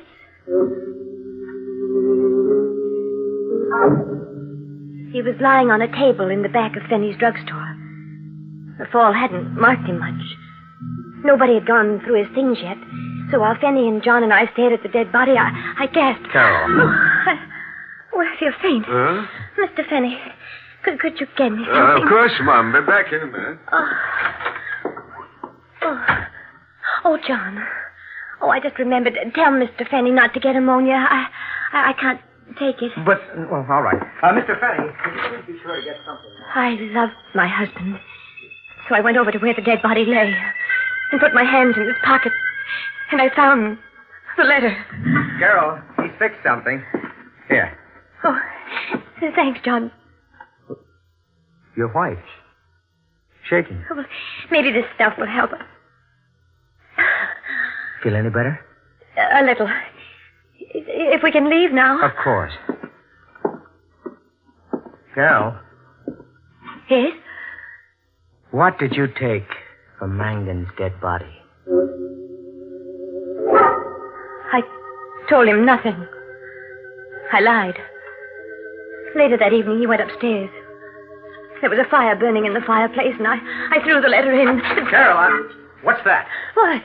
In the fireplace, that paper. Oh, nothing. Just wait. I think I'll take a look at it before it John, burns. please don't. Carol, let go. No, John, I love you. I don't care. No, I want to get that paper. I don't want to hurt you. Oh, I no. must get it.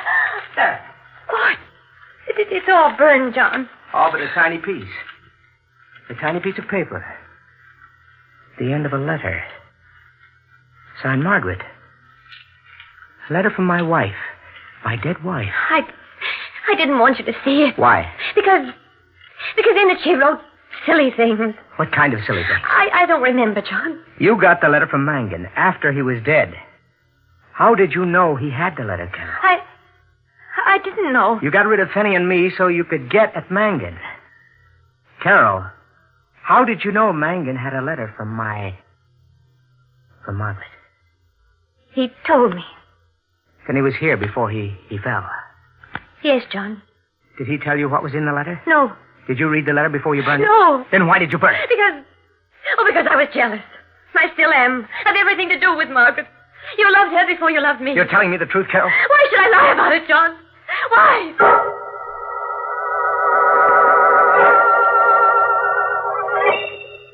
It wasn't very good after that.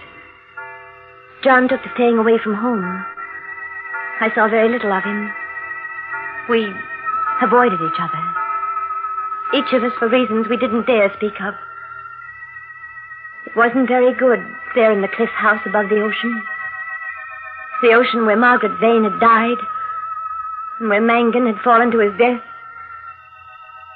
I might have gone away. That would have been the safest thing of all for me, but I loved John. I hoped. And in hoping, I was betrayed. John? Yes, my beloved, John. Oh, I'm glad you're home, even though... Even though the hour is too late to be respectable? Oh, I don't care. There's a lot you don't care about, isn't there? I don't know what you put on quite an act, don't you? About not knowing. But you do know, don't you? I do know what? That my wife, my first wife, was murdered. John. Yes, it's out now. It's been said now. Margaret was murdered. They don't have to whisper about it in the village anymore. I'll shout it at I won't them. listen to you. You think that'll make it right, huh? It won't, my love. Because you see, the fishing boat Evangeline is back. Fishing boat? It's been away for 3 months. The men on board didn't know about Margaret's death. They know now, and a couple of them remember something. What do they remember? Seeing Margaret on the ledge just before the tide turned. But the trouble is, they're prepared to swear that Margaret wasn't alone. John, that doesn't have to mean anything. Look at me, John. It doesn't mean anything. Carol, what was in that letter you burned? I didn't read it. John, you're hurting me. What was in that letter you burned? Oh, let me go. I'll tell you. Thank you.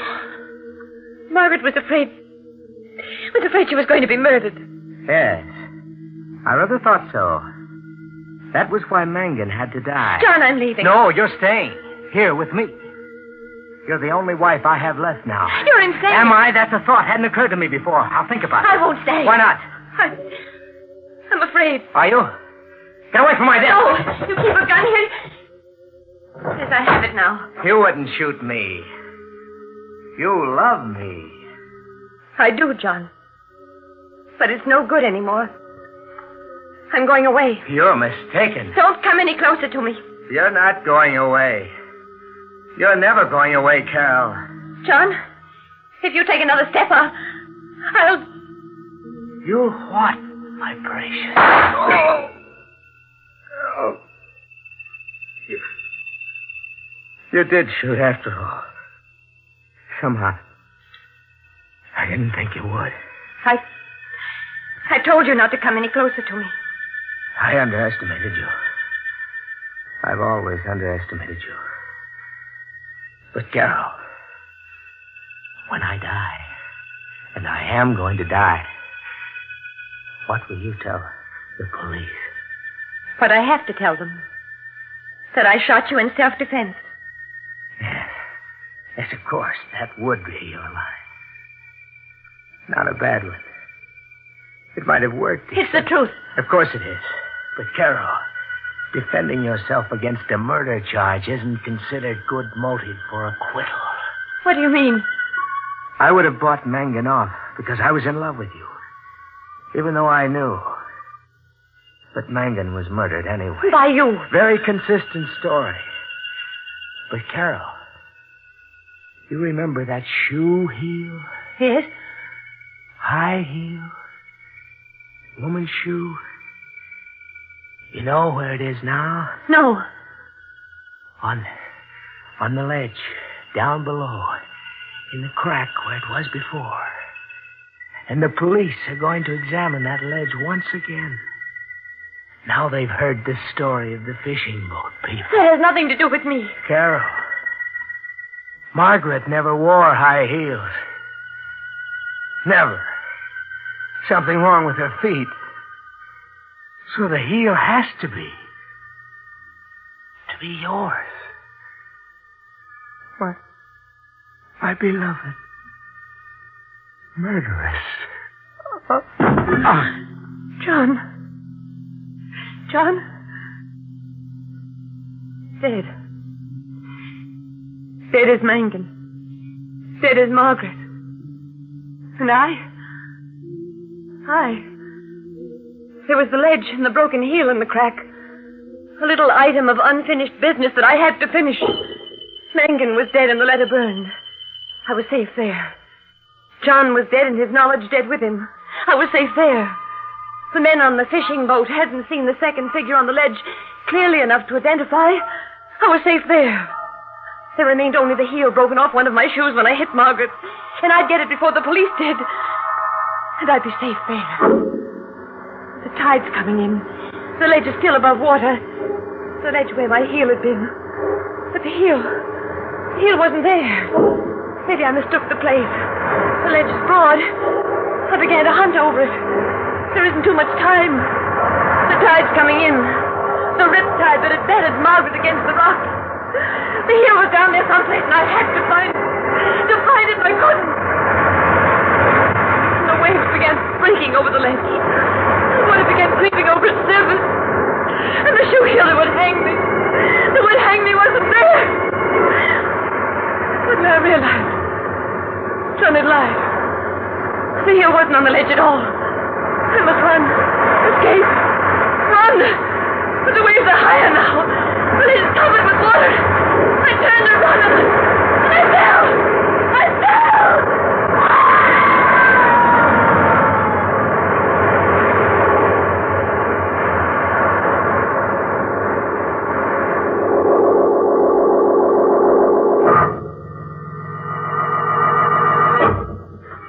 Well, there went Carol Vane.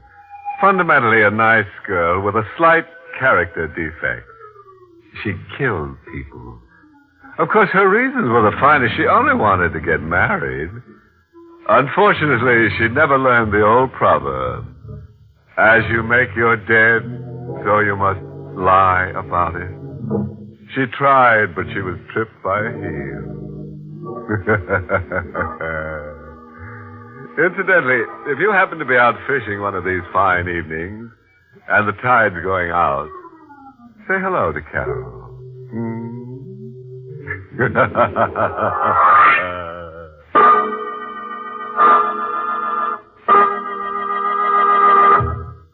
We invite you to join us again next week at this time for Inner Sanctum. This is the United States Armed Forces Radio Service, the voice of information and education.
Lipton Tea and Lipton Soup present Inner Sanctum Mysteries.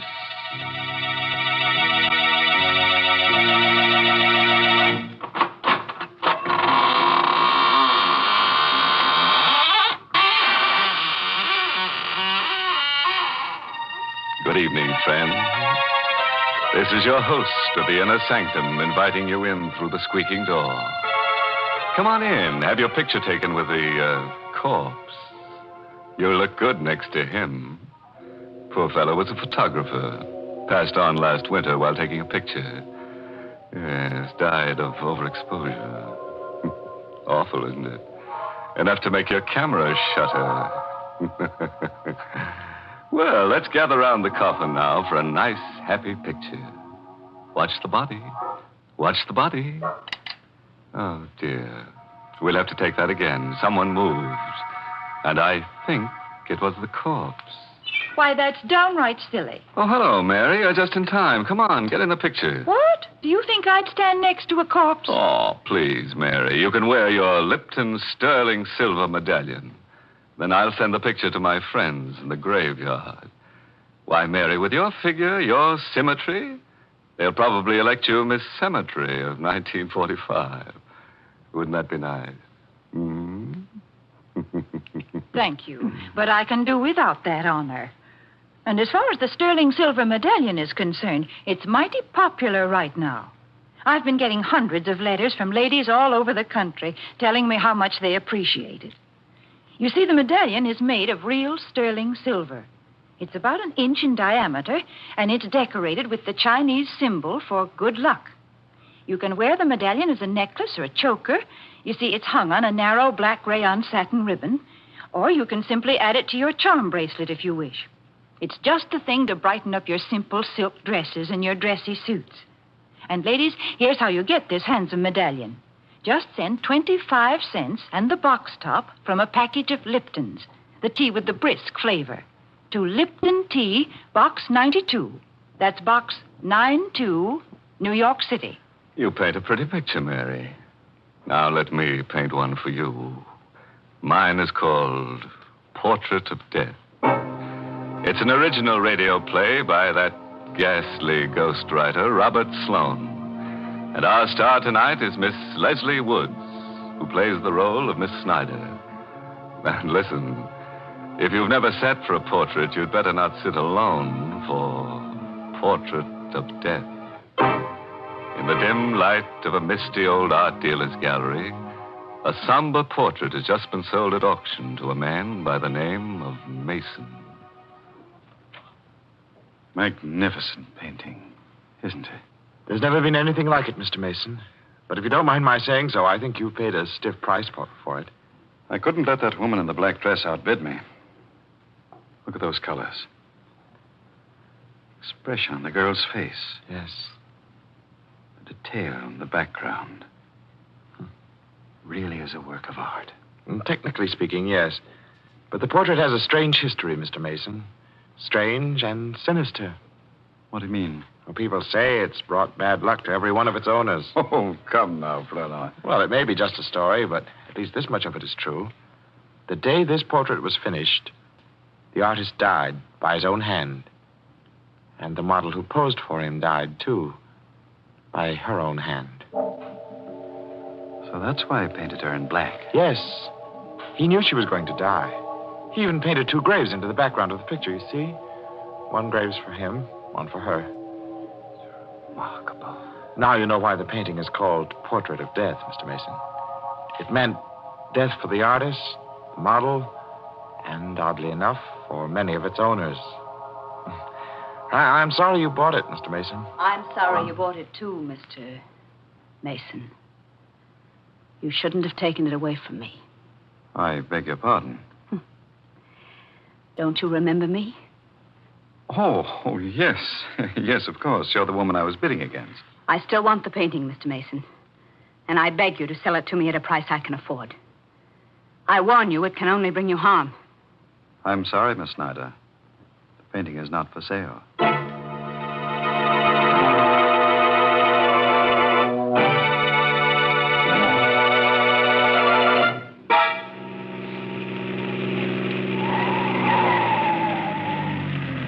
Really, Mr. Flournoy, you didn't have to drive me all the way home with this painting. I could have managed it alone. Oh, no trouble at all, Mr. Mason. Here, let me help you carry it into the house. Oh, no, I'll get one of the servants. As you like. Oh, Parker. Parker. I'm afraid I'll have to go in. Will you wait for me? Oh, certainly.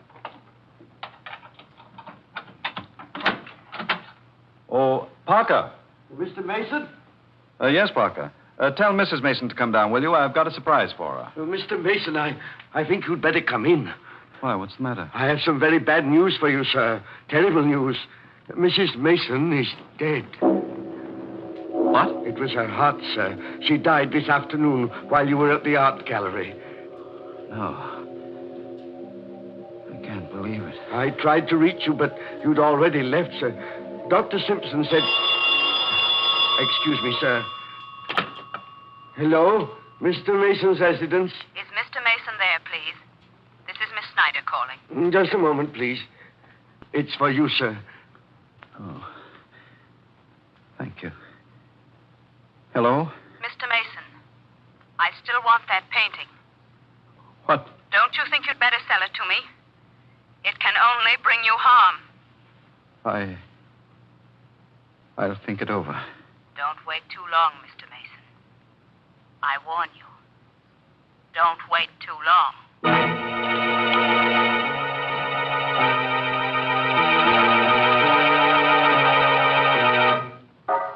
You ought to go to bed, sir. You haven't had any sleep for days. I'm all right, Parker. But it can't do any good to sit in this room and stare at that painting. Parker, doesn't the portrait look a little different today than it did when I brought it into the house? I don't think so, sir. The expression on the girl's face is a little deeper. A little more understanding. The background, it... Good heavens, Parker. What is it, sir? Look. The graves in the background. Weren't they there, sir? When I bought it, Parker, there were 2. Now there are 3.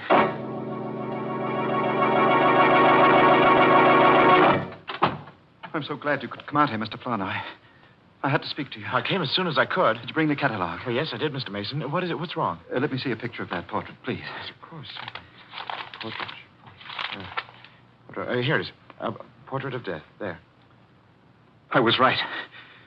There were only 2 graves in the original painting. Well, of course, Mr. Mason. I told you there were 2 the day you bought it. But now there are 3, Flournoy. 3 graves. What? Come. I'll show you. Oh, Mr. Mason, please. There are 3, I tell you. The 3rd one's been there ever since my wife died. But that's impossible. You must be imagining. See for yourself, Flournoy. Here. 1, 2, 3. Mr. Mason. Why are you looking at me like that? You need a rest. A rest? What are you talking about? Don't you understand? There are only 2 graves in that portrait. The 3rd one is in your mind. You mean there isn't a 3rd grave on this painting? No. You've been under such a strain these past few days. I must be losing my mind. Oh, no, I'm sure it isn't as serious as all that. It's only natural for you to be upset about your wife. I want to get rid of the portrait. I want to sell it. Right away. Well, I don't know how soon I can dispose of it for you, Mr. Mason. Under the circumstances, it might be hard to arrange a That woman sale. will buy it, won't she? Who? That woman who's been pestering me for it. Why don't you get in touch with her? I will, first thing in the morning. No, I won't wait until morning. I want that portrait out of this house tonight.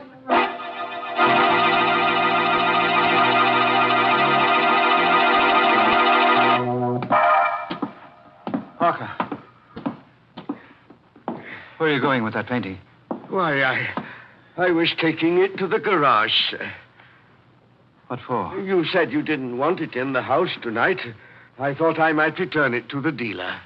Mr. Flournoy hasn't called back yet? No, sir. Well, I'll take it to him myself. Is the car ready?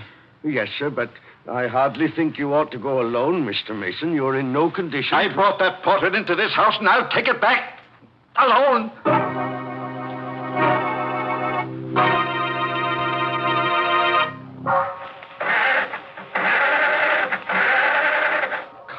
Come on. What the devil is the matter with this car? I should have had Parker take it out of the garage for me. Confound it. I'll get that painting out of here if I have to carry it out with my hands. Portrait of death. You are a portrait of death. You, with those searing eyes, that faint half smile. I'll never see your face again. Not as long as... No. No.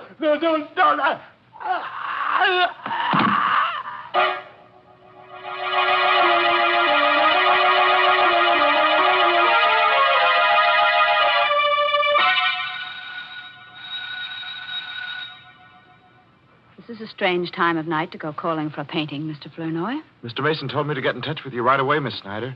He was determined to have you pick up the portrait tonight. Well, I hope he isn't asleep. Yes. Nobody seems to be answering the door. Oh, wait a moment.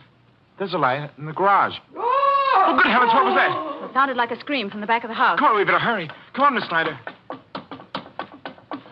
There's somebody in the garage. Why, hey, Parker. Yes, What's sir. the matter, Parker? Why'd you scream? It's Mr. Mason, sir. He's dead. What? I just found him, sir, slumped over on the floor of the car. How awful. Maybe he was asphyxiated. No, the motor wasn't running, sir. It's the portrait. The portrait killed him. just as it did the other. It does seem strange. He came to the garage about an hour ago, carrying the painting in his arms. Well, didn't you help him? He wouldn't let me, sir. He insisted on being alone. That's strange. Look at these marks on his neck. As if he'd been strangled with a fine chain. Or a woman's necklace. What do you mean by that? Nothing. Did you think I was accusing you, Miss Snyder? I don't know. Good heavens, Mr. Flournoy. Look at the portrait. Oh, what's wrong? The necklace, sir. The necklace that was painted on the girl's throat. It's gone.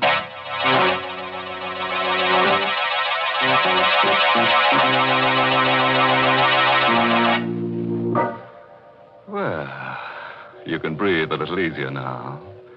Unless you happen to be wearing that girl's necklace. If you are, just write a note to the artist that painted the portrait and he'll answer you from the grave. Honest. He wrote to me from the grave the other day. You know what he said? Having a wonderful time. Wish you were here. I suppose you think that's funny. Why, Mary, it must be funny. The dead artist was smiling when he wrote it. Oh, but then he's always smiling. You see, he's a grinning skull. It's quite a story how he got that way. Let me tell you. Now, stop. I don't want to hear any of your morbid stories. But that's the only kind I know. Well, then you listen to me, because I know a story with a happy ending, and it's true, too. It's the story behind that sterling silver medallion that the Lipton people want to send the ladies. It seems that the original of this handsome medallion was given to an American flyer who was rescued by Chinese guerrillas after he'd bailed out over enemy territory. The flyer was told that the Chinese letters on the medallion would identify him and bring him safely through the lines. Well, he did get through, and only then did he learn that the inscription said, "Good luck," in Chinese. Now, there's a story to tell your friends when they're admiring your medallion on its smart black rayon satin ribbon. And to get this Chinese good luck medallion, all you have to do is send 25 cents and the box top from a package of Lipton's, the tea with the brisk flavor, to Lipton Tea, Box 92. That's Box 92 in New York City. Well, let's get back to that there cover girl on the Portrait of Death. It's 6 months now since she strangled old man Mason with that necklace of hers and put the Indian sign on his late wife. Parker's still around, though. And so is that character Flournoy, who at the moment is disposing of the ill-fated portrait for Mr. Mason's estate. Mr. Davis, I believe you're the only man in the world who wants this painting. And I really can't see why you want it, knowing its history. Mr. Flournoy, that kind of history doesn't mean a thing to me. Oh. May I take it with me now? Oh, certainly. Parker. Yes, sir. Would you be good enough to help Mr. Davis with the painting? If you don't mind, sir, I'd rather not touch it. I haven't seen it since Mr. Mason died, and I don't care to see it now, sir. All right, Parker. I'll help you, Mr. Davis. Thank you very much. It's a very heavy frame, you know. It's really too heavy. Wait, that's incredible. What is it, Mr. Flournoy? What's wrong? Parker, you say you haven't touched this painting since Mr. Mason died? No, sir. Well, look at it. The girl is wearing her necklace again.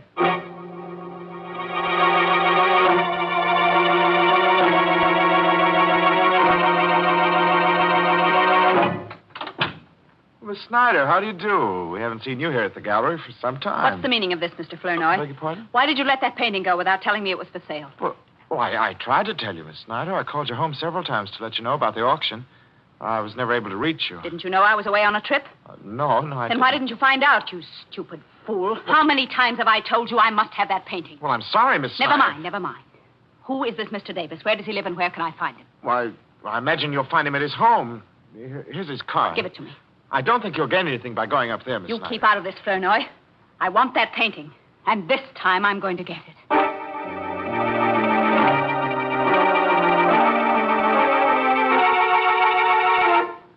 I'm very sorry, Miss Snyder, but nothing you can say will persuade me to part with the painting. Mr. Davis, your stubbornness may cost you your life, you know. I'm afraid I'll have to risk it. I'm very anxious to find out exactly how he died. And if he was murdered, I'm going to see that the killer is brought to justice. The killer is the painting, Mr. Davis. And you will find that out very soon, just as the others did. Are you, threatening me? I am giving you one more chance to live. One more chance to sell me the portrait at the price you paid for it.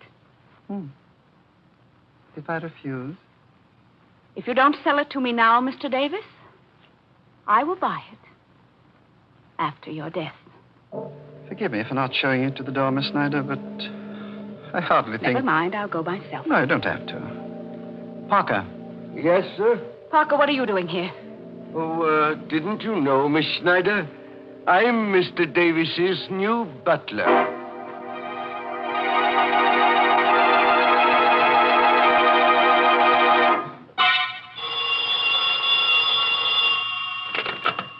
Hayden Art Company, Mr. Flournoy speaking. Mr. Flournoy? Yes, this is Mr. Flournoy. You had better come over to Mr. Davis's house right away. And don't tell anyone you're coming. Huh? Who's this? It's important, Mr. Flournoy. Don't ask a lot of questions. Just come over. But who is this?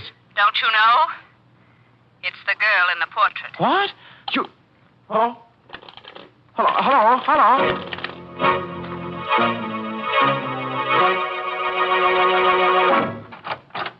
Come in, Mr. Flournoy. I thought it was you on the phone.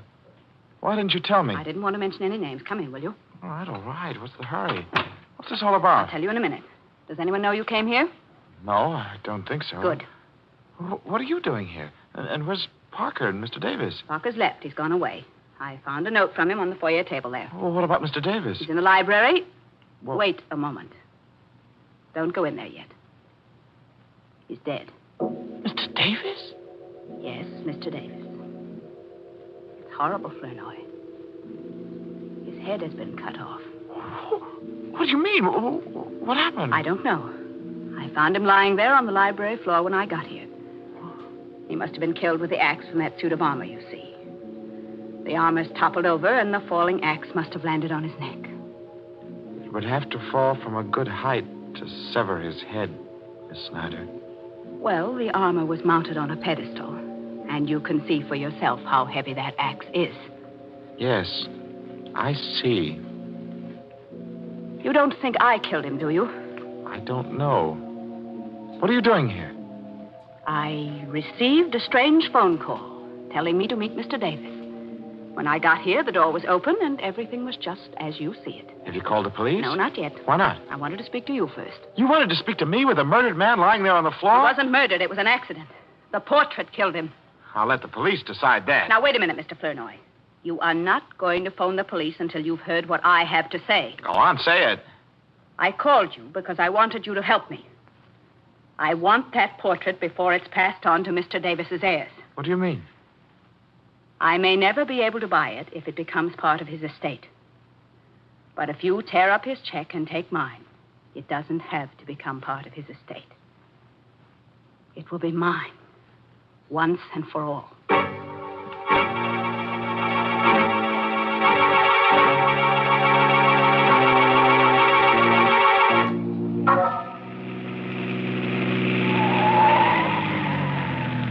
Mr. Flournoy?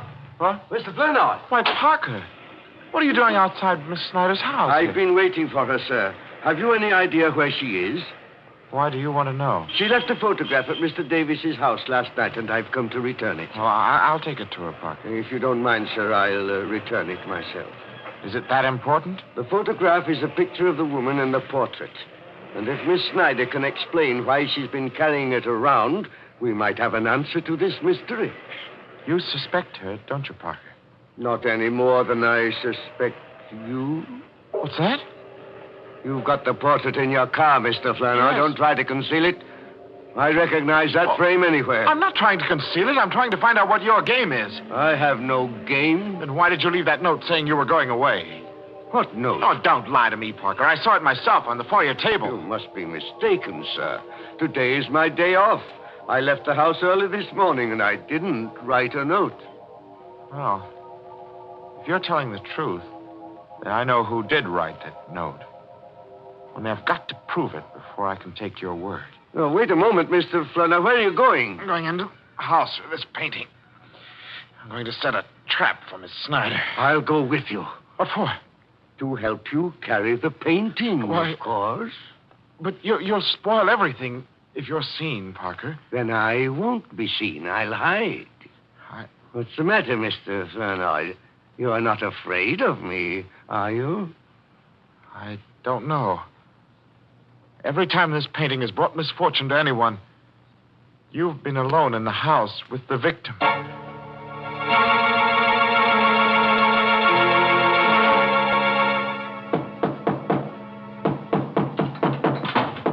Is that you, Miss Snyder? Yes, where are you, Mr. Flournoy? I'm in your living room, hanging up the painting. I didn't ask you to do that. Take it down. Why? Take it down, I say. I don't want it in my living room. I don't want it in this house. Well, I don't understand. Then why did you buy it? Mr. Flournoy, I have been after that portrait for years. And now that I've got it, I'm going to destroy it. You're going to do what? There is a curse on that painting. There really is. You see, I know. Because I'm related to the girl who posed for it. Well, you never told me that. I never saw any reason to. That girl was a sister of my grandmother. And ever since her death, my family has been haunted by that portrait. But now we'll be haunted no longer. But you can't destroy a work of art like this. It isn't fair to people who admire it. It isn't fair. Nobody wants it, Mr. Flournoy. Nobody but me. Oh, but you're mistaken. There is somebody who wants it. Wants it very much. Parker? Oh, no. Oh, Parker's dead. Dead? How do you know? I know because I killed him. Right here in the living room. I'm awfully sorry I didn't have time to dispose of the body, but I'll take care of him before I go. Oh, no, Mr. Flournoy. You didn't kill him. You couldn't. I had to. You see, he discovered the painting and the cars I drove up. He would have ruined all our plans. Plans? Yes. Plans? Do you think I'd go through with any plans knowing what I know now? Well, I'm going through with mine, Miss Snyder. And I dare say I won't be suspected. What are you talking about? Nobody knows you stole this painting from Mr. Davis. Nobody knows but you and Parker. And I can trust Parker to keep the secret. You stay where you are. Don't be afraid. I've become an expert at the art of murder. It is an art, you know. Just as delicate as retouching old portraits, which happens to be a specialty of mine. You killed Davis and Mason and Mrs. Mason. Oh, no, not Mrs. Mason, no. Her death was only a coincidence. But it did give me the idea for the others. You see, I needed a series of deaths to completely destroy the value of that portrait. The legend was already there. All I had to do was help it along. Why? Well, I wanted the painting, Miss Snyder. I wanted it more than anything else in the world. An art dealer's clerk could hardly afford to pay for it. You're insane. Well, we're all a little bit insane, aren't we? Don't you come near me. Don't. Shut up, you. Don't. Shut up. Yeah. The knife is cut. Sure. But if you struggle, don't struggle. You make me miss my mark. You're not on. Be still, I tell you. You crazy devil, be still. No. Portrait. Flower on the wall. Frame. Groove. Knife. Into. Now we'll be haunted no longer.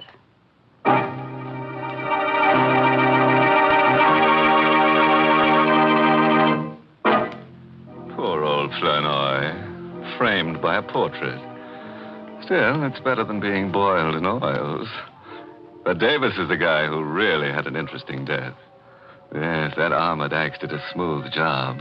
And the police might have thought it was purely accidental. That terrible picture. It was always changing around. I guess it wasn't what they call a still life. In fact, I'm surprised there's still life left in any of the people in the story. Well, drown me in a cup of Lipton tea if Mary didn't make a joke. So I did. But now I want to talk about something serious. Because this is a real occasion. A mighty important one, if you ask me. You know, folks, I heard just the other day that this coming Saturday, June 16th, is an anniversary for some people in the United States Army that deserve all the credit we can give them. They're the Quartermaster Corps. They make delivery under fire on all fronts. And they're 170 years old. Yes, think of it. The Quartermaster Corps was created in 1775 by the Continental Congress.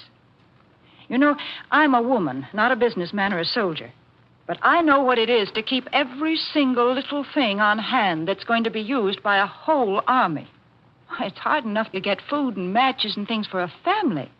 But when you have to take care of a shopping list that has things on it like 11 million field jackets and 10 million blankets, 100 million pairs of shoes, trucks, and all of the good wholesome foods that keep our men in fighting trim, well, that's a real job. And the men of the Quartermaster Corps not only do all that work, but they do fighting, too. That's why these men are called the Fighting Quartermaster Corps.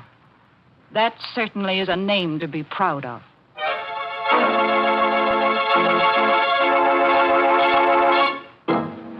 Well, it's time to go back to my slab now and swap a few stories in the smoker of the crematorium.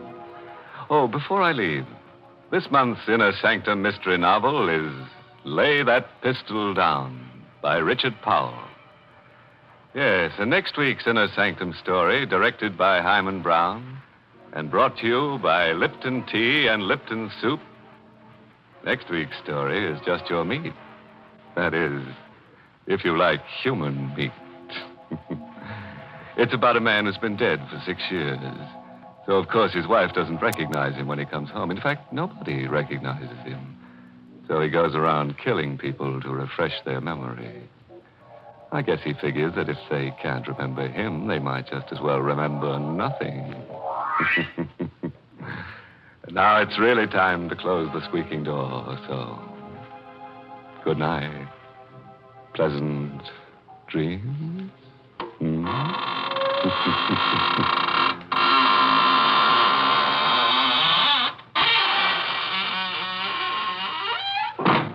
Folks, it's wonderful how simple cooking is these days. When I was a girl, my mother used to spend a good many hours making a pot of noodle soup. But now, we have Lipton's Noodle Soup Mix. When you use Lipton's, you just empty the contents of the package into boiling water, and in no time at all, soup's on. And what delicious chickeny-tasting soup it is. Yes, Lipton's has an old-fashioned homemade flavor, and it's brim full of tender golden egg noodles. Of course, sometimes it's hard to get in some stores these days, but there's lots of good things scarce in wartime. So, folks, don't forget to ask for Lipton's Noodle Soup. And don't forget to tune in next Tuesday night for another Inner Sanctum mystery. This is CBS, the Columbia Broadcasting System.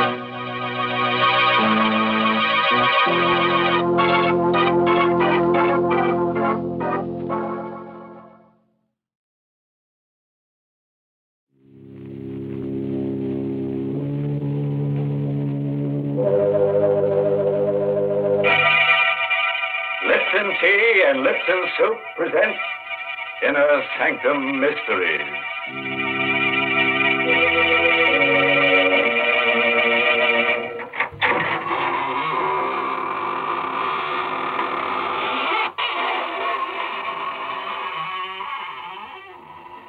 Good evening, friends. This is your host of the Inner Sanctum, welcoming you to another half hour of gore galore. Come in, won't you, and sit down. No, not there. You'll sit on Ezekiel. He wouldn't like that. Besides, you'd probably find him pretty cold. We've been keeping him on ice for about 6 months now. What? That noise? Oh, that's just his teeth chattering. No, not because he's cold, but because he just finished going over tonight's story and, well, I guess you could call him a scared stiff. Goodness, is the story really going to be so scary? You mean that lots of people are going to be murdered? Yes, Mary, but don't worry. We're only killing people who've never been killed before. Well, I guess then that all the characters in the story will need plenty of ho suet. Oh, suet? What's that? Chinese for Lipton tea? Well, you're half right. It's Chinese. Ho suet means good luck. And that's what it says in Chinese characters on the sterling silver medallion that the Lipton people are offering to the ladies. Yes, ladies, the medallion is a Chinese good luck charm. But more than that, It's a really lovely piece of jewelry.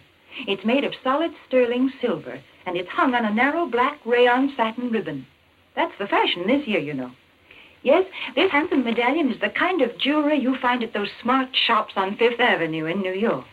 And to get it, all you have to do is to send 25 cents and the box top from a package of Lipton's, the tea with the brisk flavor, to Lipton Tea, Box 92. That's Box 92, New York City. All right, friends. Now get ready for a surprise. Tonight's story is called Death Across the Board. It's an original radio play by Robert Newman. And our star is that famous dramatic actor of stage and screen, Raymond Massey, who will play the role of John Strand. Do you like to play games? Your life, and even your soul on one throw of the dice or the turn of a card. Oh, you don't care for such high stakes, eh? Well, did it ever occur to you, by living, you're playing such a game, and that your opponent was death? Tonight, I'm going to tell you a story about a man who sat in death's place, playing with human lives, and of what happened to him. It is about 10 o'clock on a sultry summer evening, and Dr. John Strand is standing in front of the window of a pawn shop in the oldest part of the city. On a sudden impulse, he pushes open the door. Good evening, sir. Good evening. Is there anything I can do for you? No, thank you. If you don't mind, I'd just like to look around. By all means. I just thought if there was something in particular. Oh, I really didn't have anything special in mind. I just thought... Hello. Ah, my chess set. Yes, a very interesting set. And a very interesting game you're playing. My dear sir, you have no idea how interesting. Whose move? White's. Then White should win in 6 moves. That, sir, is very much open to question. Well, perhaps we can play sometime. And how much for this set? It's not for sale. Oh, too bad. Yes. However, if you're interested in chess and chessmen, I know of a set that I think might appeal to you. It's an Arabian set, 12th or 13th century ivory. The white pieces are Saracen warriors, and the black pieces are crusaders. Do you have it here?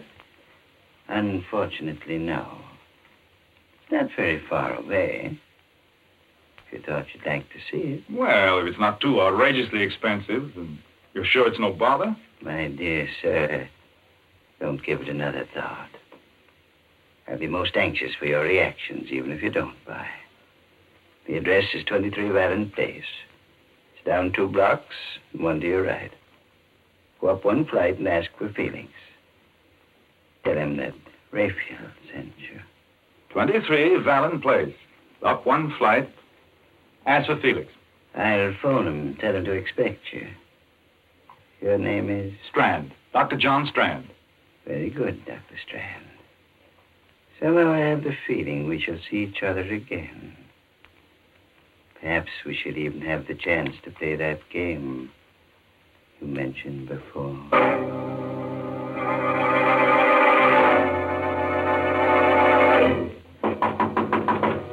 Who's that? Who's there? Felix? I said, who's there? My name's Strand. Raphael sent me over here. He said he'd phone you and... Just a second.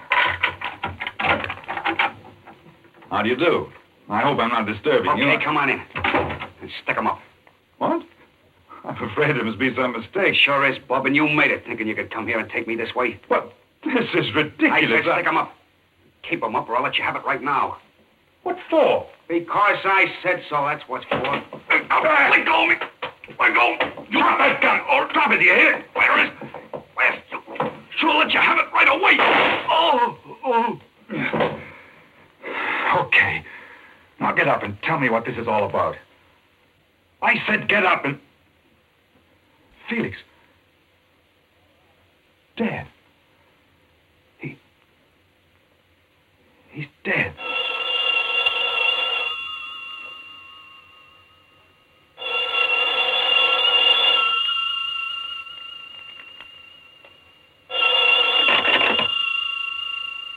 Hello?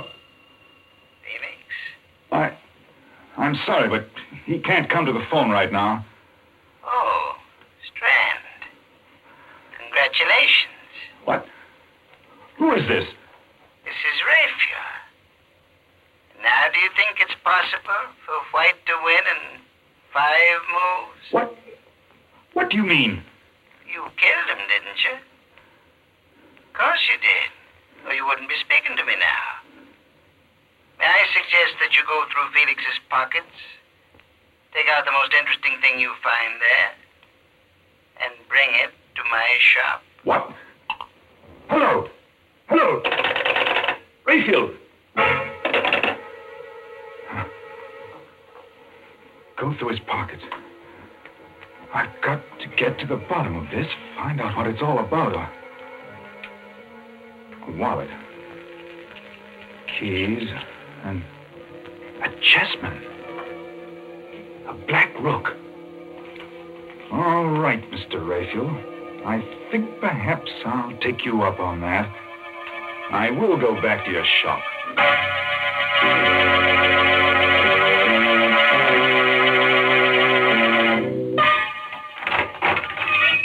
Good evening, sir. Can I help you? Yes. Where's Raphael? Oh, I'm sorry. He's not in right now, but... Are you Dr. Strand? I am. I'm Alice Hines. He must have been expecting you. He asked me to give you this. What is it? I don't know, but Another chessman. A white knight. Oh, yes. Mr. Raphael is quite a chess player. He's more than that. He's a murderer. What? What do you mean? He sent me to see someone, a man named Felix, to look at a chess set. When I got there, he pulled a gun on me and... Well, when I tried to get it away from him, it went off and killed him. Oh, no. Don't look so surprised and innocent. You work for him. You must know what it's all about. There must be some mistake, some horrible mistake. A mistake, eh? Then why did he phone Felix's while I was there? How did he know he'd been killed? Why did he laugh about it? Tell me to come here. Well, I don't know, but I can't believe that about him. I won't. No? Well, we'll see what the police have to say about it. Where's the phone? Back there. But if you're serious about it, you don't have to bother calling them. Riley just went past here a few minutes ago. There he is, up at the corner. Fine. That'll save some time. Officer! Oh, officer, would you... Good Lord. Someone shot him. That woman hiding behind that car there. The woman in black. She's coming in here. Don't just stand there. Get inside and shut the door. You shot Riley. You killed him. 6 months I've been trying to find out who got Ben. Now he can rest in peace. Where's Raphael? Raphael? He's the one that got the dope for me. Told me how to knock the cop off. Told me to come in here afterwards. Well, Mrs. Hines? Why are you looking so funny? Say, whose side are you on, anyway? Not ours, my dear. Not ours. Well, that's it.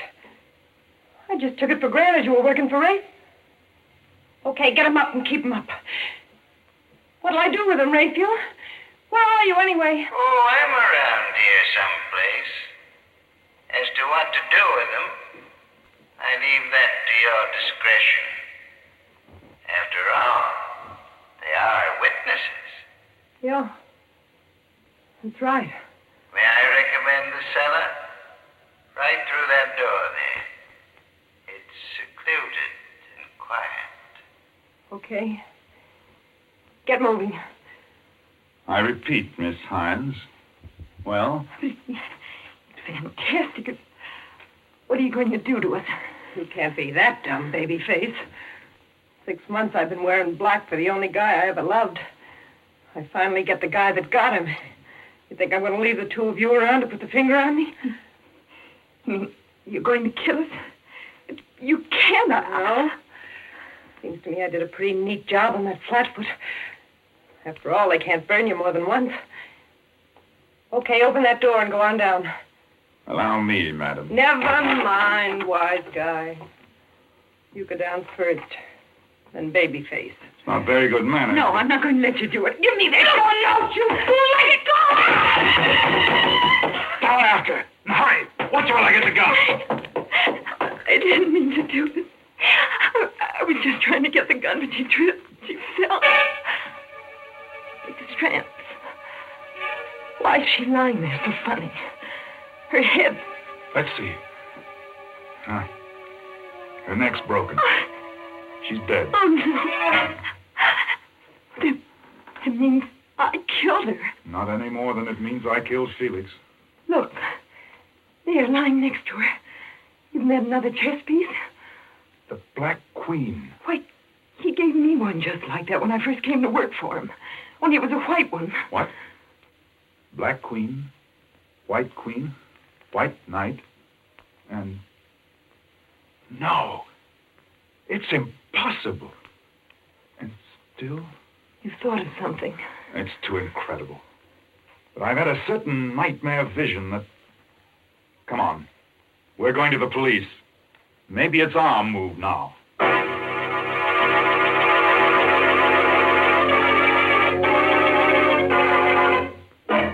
Well, live and learn.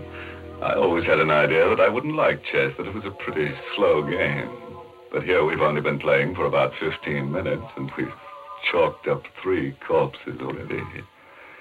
Yes, this kind of chess is just like a divorce. Why? What do you mean? Well, it's a good way to get rid of your wife. That is, if she's a stale maid. Well, I assure you, most men don't want to get rid of their wives. Is that so? Didn't you tell me that a man had written in to ask for that Lipton sterling silver medallion on the black ribbon? Yes. And didn't he say he wanted to put it around his wife's neck as a choker? Oh, dear, you don't understand. A choker is just one of the ways in which you can wear this medallion. Of course, you can also wear it as a necklace or... Well, here's what one of our listeners says she does. I put the medallion on my charm bracelet. I just took it off the narrow black rayon satin ribbon on which it's hung and then slipped it on my bracelet. The medallion was just the right size. Yes, ladies, and no matter how you wear it, the medallion is really a smart piece of jewelry. It's made of solid sterling silver, and it's about 1 inch in diameter. So send for your medallion tonight. The Lipton people are making it easy for you to own one. Just send 25 cents and the box top from a package of Liptons, the tea with the brisk flavor, to Lipton Tea, Box 92. That's Box 92, New York City. Yeah, it's better right now, friends, while your hands are still steady enough to address the envelope. Well, let's go back to our game of chess. And our star, Raymond Massey, who's playing the role of John Strand. It's about a half hour later now.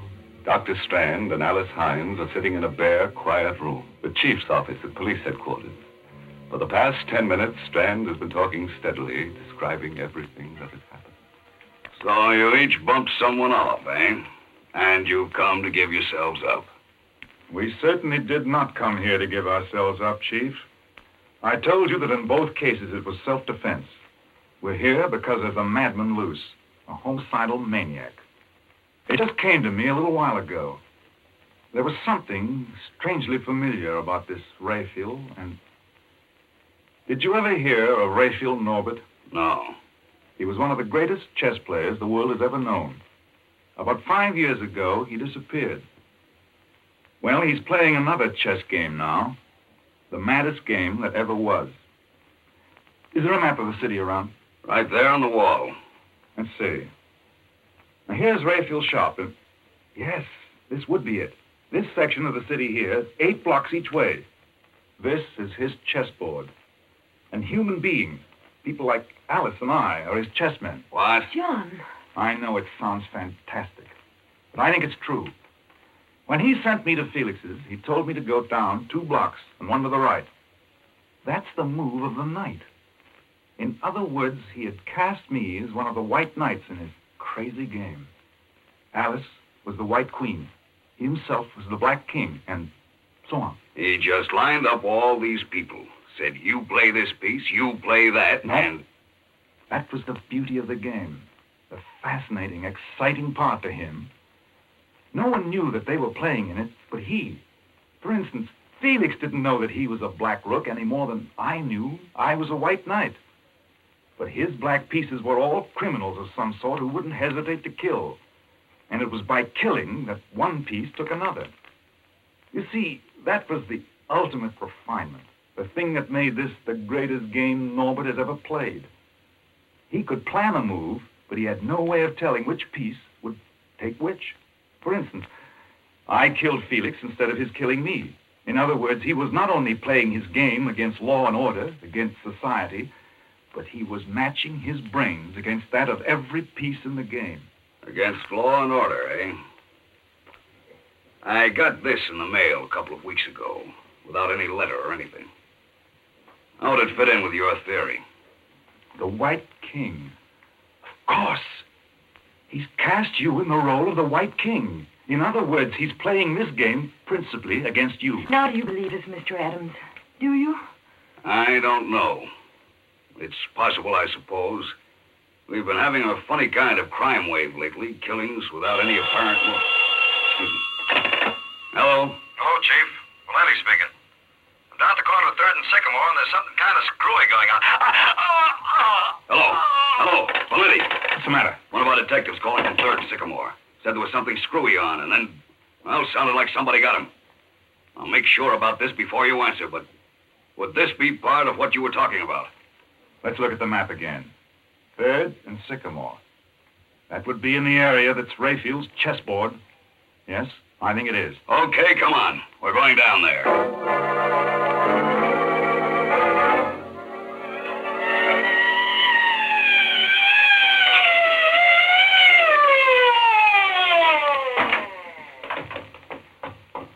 There he is, lying next to the call box. Dead. Stabbed. Look there, lying next to him. Another chess piece. A pawn. A white pawn. Of course. If you're the White King, then all your men would be pawns.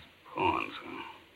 They're the pieces that get pushed around, aren't they? Well, they're the ones that are usually sacrificed. Two of my men, Riley and Valenti. Okay, Strand, you're a chess player. You think you can figure out what this Raphael character's going to do next? Tell me how I can meet him? I might. I only got a very quick look at the board. But if I can remember the location of the pieces... You mean he's actually got a board set up showing where all the pieces, everybody is? There's one set up on a little table right next to his desk. No one's allowed to touch it. That's the one. And it was because I noticed it, commented on it, that I got involved in this nightmare. I think I do remember the position of all the pieces that were left. But of course, some moves may have been made since I saw it last. Well, what are we fooling around for? Let's go to that shop and make sure.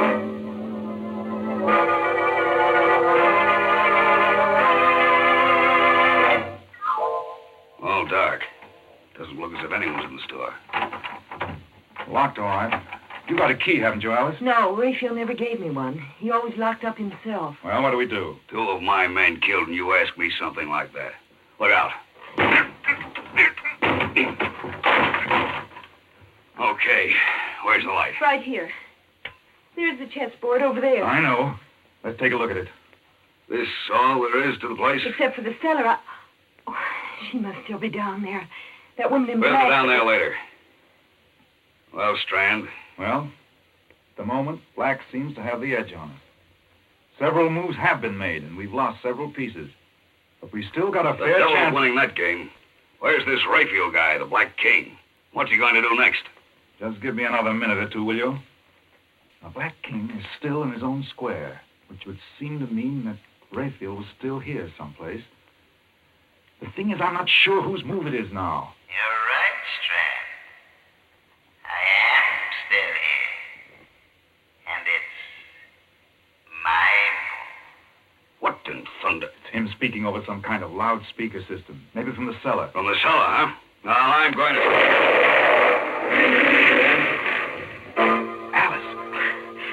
Alice, where are you?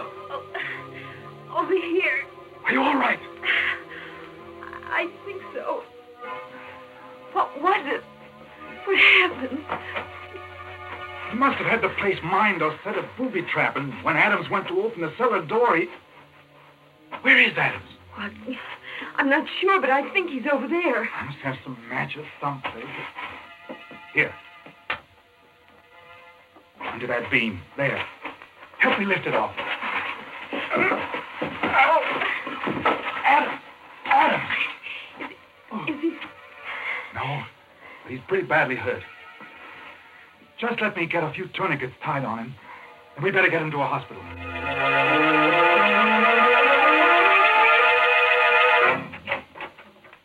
This way. The emergency ward's right in there. How do you know? Well, I ought to. I interned here. Funny. There's no one around. Well, let's put him right there, on the table. Gently. That's it. Hello? This is Dr. Strand speaking from the emergency ward. I've got a very severe accident case here. Is there anyone around who can take care of him? What about surgery? Crandall? Oh, fine. Will you ask him to get down here as soon as possible? Thanks. The chap I used to know just finishing an operation. He'll be down in a few minutes. Will there still be time? Yes, I think so. We'll have to give him a transfusion once we get him patched up. I'll start scrubbing up myself in case Crandall needs a hand. Isn't there anything I can do? Just keep your eye on him, the tourniquets particularly. It'd be too bad if he lost any more blood. Right. He's still unconscious, but no. Oh, hello, Crandall. That was quick. Awfully glad you were here. It's a pretty serious case. Adams, the chief of police. An explosion. Oh? If we don't work fast, we may lose him. Shock. Possible concussion. Right axillary artery severed. I got a tourniquet on. I'll be finished scrubbing up in a minute. Give you a hand. Take your time. No hurry. I'll just... What are you doing? Removing the tourniquet. Wait, I'm not ready with the ligatures yet. Oh. You're not Crandall. You're Raphael. Right, Strand. Raphael Norbert. Dr. Crandall is still in surgery. Locked in, as a matter of fact. I put on this mask and gown not because I thought it would fool you. Because, well, somehow it just seemed appropriate. It can't be you. You were in the shop. No, Strand. You're thinking of my voice. It was coming over a loudspeaker system from next door. If you're thinking of my position on the board, you forget. I hadn't made my move yet. Raphael, I don't know why you've done all this, and I don't care why. But you've got to let us do something about Chief Adams. All that blood he's Yes, losing. Raphael, for heaven's sake. Don't move, either of you. When I have to shoot, I sincerely hope it won't be necessary. After all, when the chief of police dies, the game will be over. And a most interesting game it's been. But haven't there been enough deaths? You're very sentimental, my dear. I'm afraid you never would make a good chess player. Pieces have been taken, that's all. Raphael, suppose we just give up. Say you've won. That's right, Raphael. We'll cede you the game, but let me do something about Adams. There's still time. I've got everything ready here. All the instruments. No, Strand. This is one game I won't have ceded. But I insist on having played out to the last move. If that's the way you want it, all right. If I'm not mistaken, it's my move now. My eyes! My eyes! I can't see. The formaldehyde won't help them any. Here's his gun, Alice. Watch him while I get these tourniquets back on Adams. Do you think you can still see? Yes. His pulse is weak, but I think we can still save him. My eyes. As for you, Raphael, you made one bad mistake. You forgot that 3 of us came to your shop. The White King, White Queen, and White Knight. That would put you in check. Well, Strand, I felicitate and congratulate you. If I'm to lose, I prefer to lose in my own way. Watch him! Oh, he went through the window. There's a railroad underpass right outside. A drop of about 60 feet. I think that's game, match, and tournament.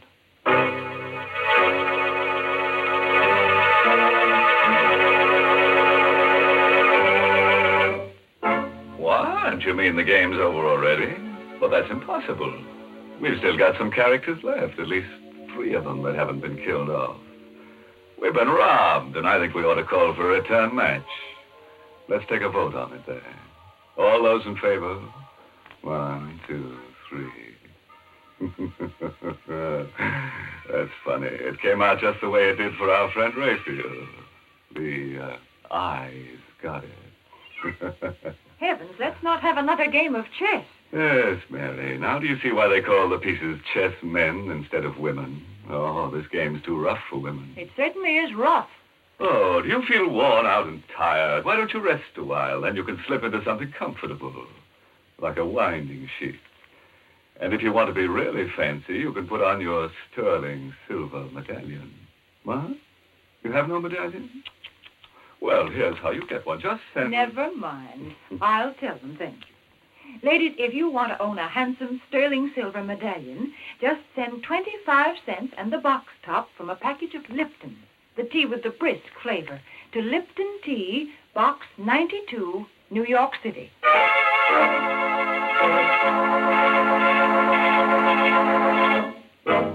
Before I say goodnight, a word of advice. If you should ever get into a chess game with a stranger and you happen to notice that he's got a meat axe on his lap, don't get up and run. Just make sure that there's someone else around to help pick up the pieces. Oh, by the way, this month's Inner Sanctum mystery novel is Lay That Pistol Down by Richard Powell. And oh yes, let me tell you about next week's Inner Sanctum story. Directed by Hyman Brown and brought to you by Lipton Tea and Lipton Soup. Next week's story is about a picture that kills everyone who owns it. It's a masterpiece of murder. Yes, just as soon as a man hangs up his picture, vice versa happens. The picture hangs him. And now it's time to close the squeaking door until next Tuesday. So, good night. Pleasant dreams.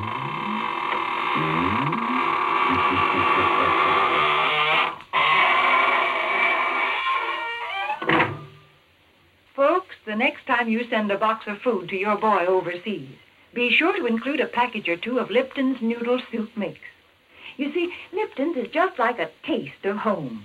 Yes, it has the same homemade chickeny taste as the soup you make yourself, the soup your boy's always been so fond of. That's why it's such a thoughtful, welcome little gift to send Lipton. And as you know yourself, Lipton's noodle soup makes a grand snack. So remember, send a package or two to your boy. And remember to tune in next Tuesday night for another Inner Sanctum mystery. This is CBS, the Columbia Broadcasting System.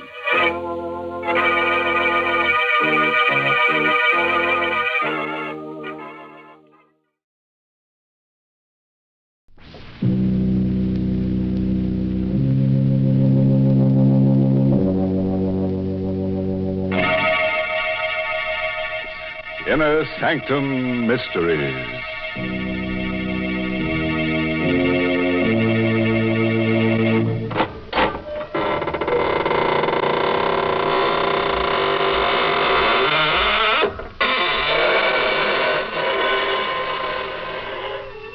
Good evening, friends.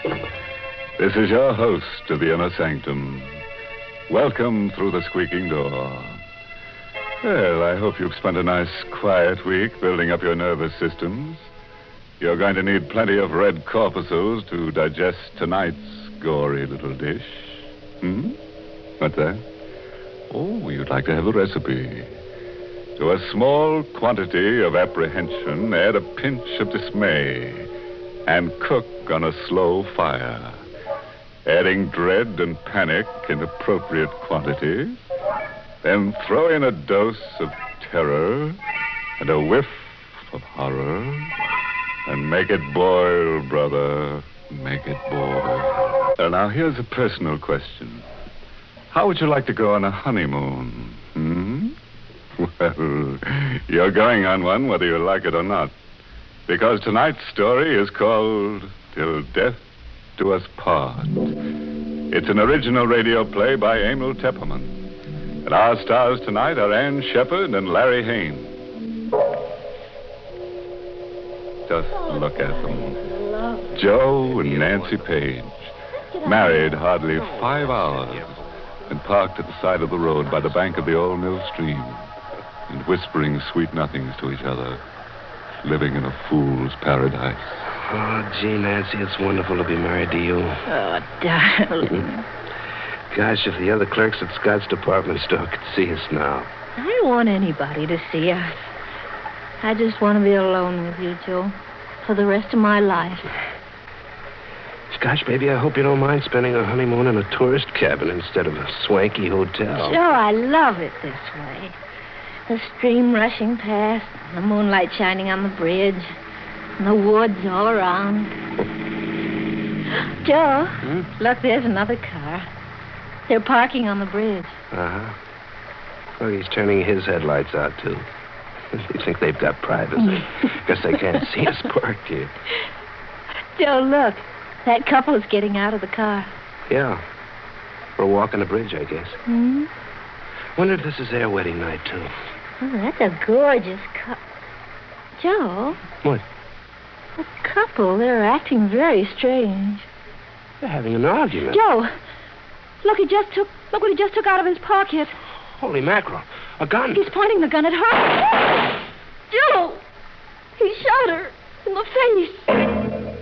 Holy mackerel. No, it can't be. It must be a gag of some kind. But you saw the flashes when he fired the gun. And see how still she lies. Her body crumpled at his feet. Yeah. He's picking her up. I bet he's going to throw her in the... Joe, don't let him! Ow! Nancy, you pushed my hand down on the horn. He sees us. He's coming across the bridge. Heading for us. What? He knows we witnessed the murder. He's got to kill us, too. Oh, quick, start the car. Stay here before I can turn the car around. Then what'll we do? Oh, we'll duck into the woods. Come on. Quick. Let's run. My high heels, I can't run You've fast. got to. Here, through these bushes. Get behind this tree. He's getting out of his car. Joe, he has the gun. He means to kill us. He's coming straight for this tree. He knows we're here. Nancy, we've got to run for our lives. Here, take my hand. Come on. He's shooting at us. Run, Nancy. Faster. Faster.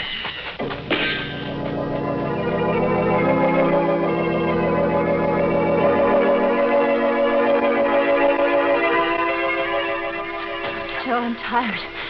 I can't go much farther. We can't stop. He's close behind us. Is he gaining on us? No, nobody's still after us. Oh, let's stop and rest. No, not yet. I saw headlights up ahead. Maybe there's a road. If we can only make it. Joe, I'm through. I can't go anymore. Nancy, look. Through the trees. The road. Come on, one last sprint.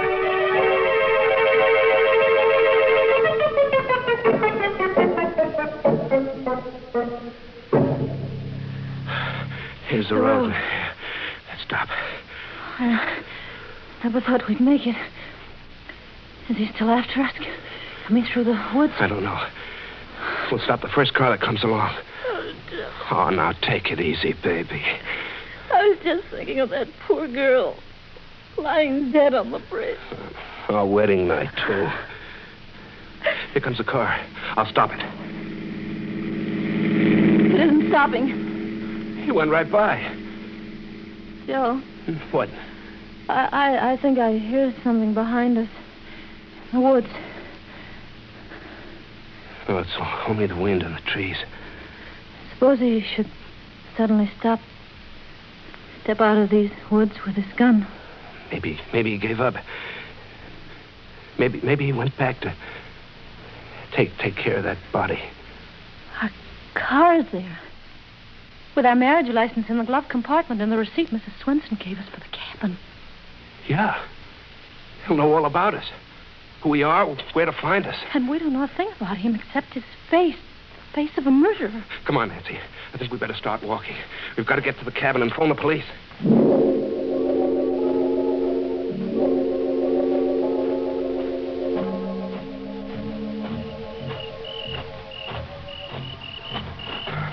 How much further, Joe? Just around the bend. Oh, I'd like to lie down and sleep right here on the road. Fine way to spend a wedding night. Darling, look.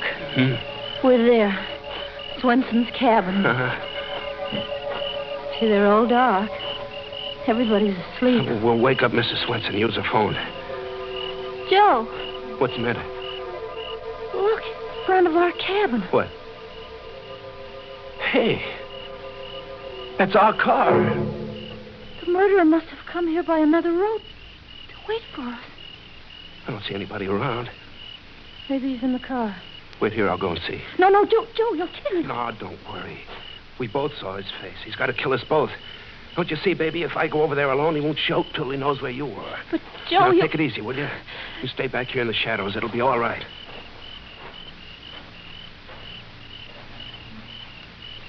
It's okay, Nancy. Car's empty. Maybe he's hiding somewhere close by. No, he must have skipped out. Why'd he bring our car back? Well, he wanted to get away from the bridge. Don't you see, he must have dumped that girl's body in the river, and then he took our car away. No trace. Joe, I'm scared. Maybe he's hiding inside the cabin waiting for us. No, he'd be a sap. One shot would wake up all the people in the other cabins, Mrs. Swenson, too. You know, he'd never get away with it. Come on, we'll go in our cabin and get cleaned up, then we'll use the phone. Switch is right here. There. See? There's nobody hiding. Holy mackerel. What is it? Oh. Over there. On the bed. What? It's the girl's body. With her face shot away. Just like we saw on the bridge.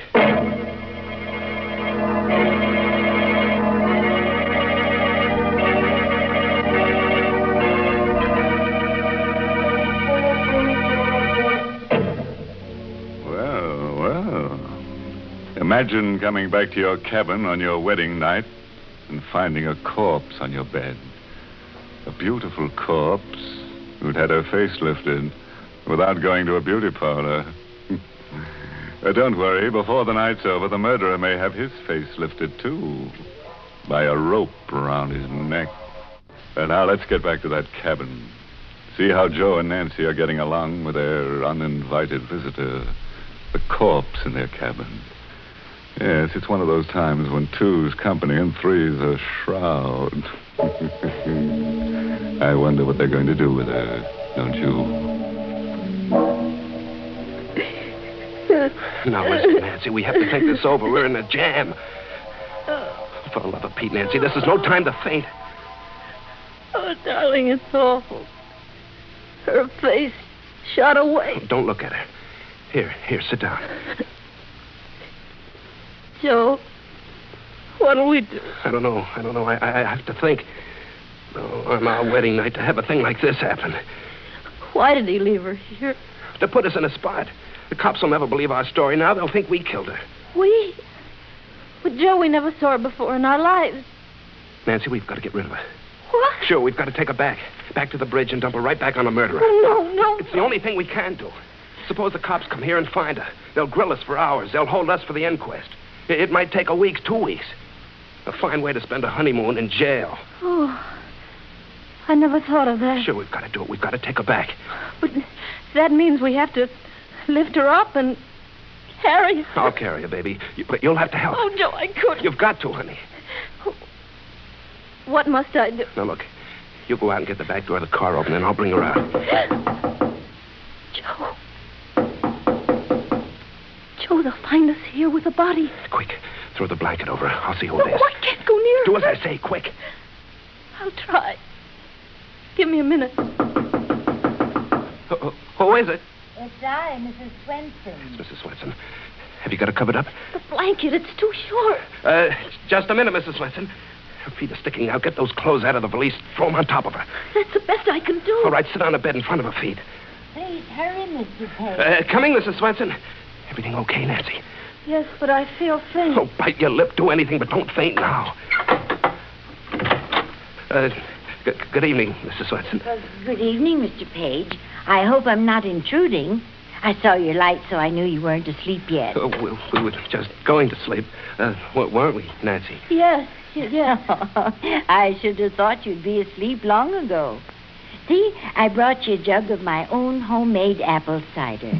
I'll put it right here, and some glasses, too. Oh, thank you, Mrs. Swenson. That's awfully nice of you. Yes. Oh, not at all.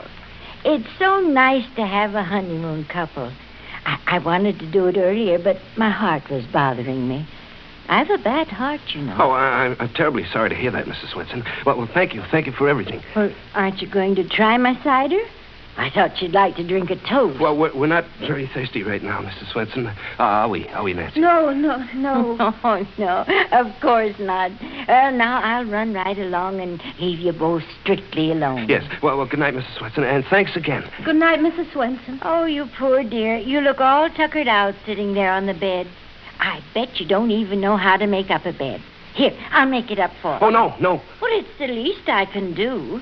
Now you just sit over here on the chair. No, please don't. Oh, why? Well, she means, please don't bother. Well, it's no bother at all. Oh, now look at all those clothes all thrown around. Oh! What's this? We can explain everything, Mrs. Swenson. Shot! She's been shot in the face. Murdered. No, please, Mrs. Swenson, it's not what you murdered. No. You're no honeymooners. No. You're murderers. No, Please. Stop that. Let me go. Shut up. Stop that. Joe, look out. You're smothering her. Joe, your hands. I'm just trying to stop her yelling. Please, Mrs. Swenson. Stop it.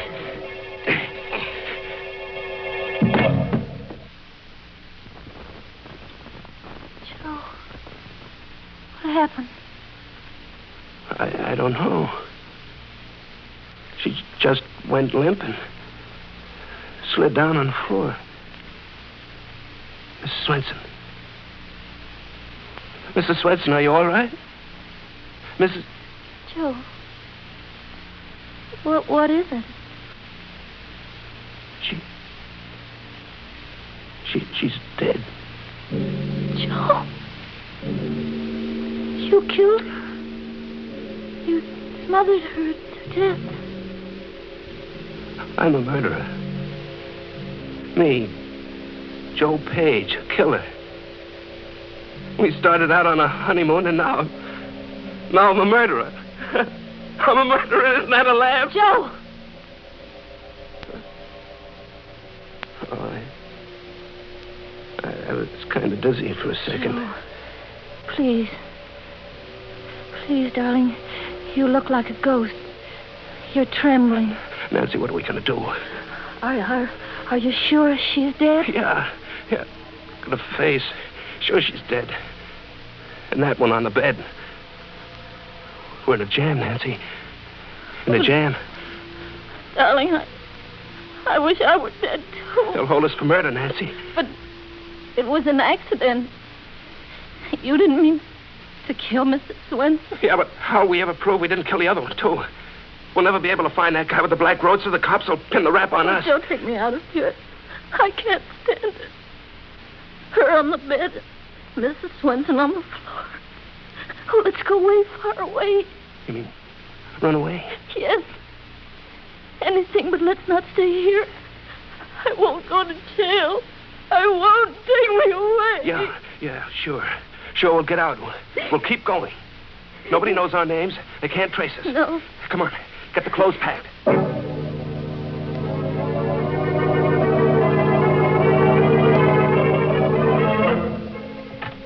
Joe, I can't close this valise. I'll close it. You get the other one packed. And don't forget anything. Look under the bed. Yeah. Be sure we don't leave a single thing behind. No, we mustn't leave anything behind.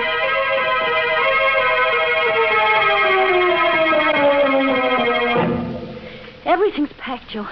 Hurry now. Hurry. Yeah, all right. I'll take the bags. You put the lights on. Yeah.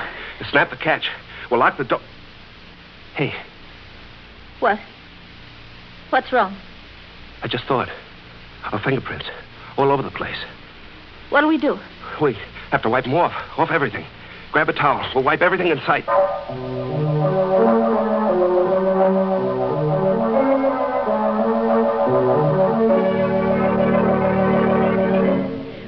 Wiped everything, Joe, I think. The bedstead? Yeah? The bathroom. The faucet? Yeah. The doorknobs, dressers? Yeah. And the water pitcher? Yes.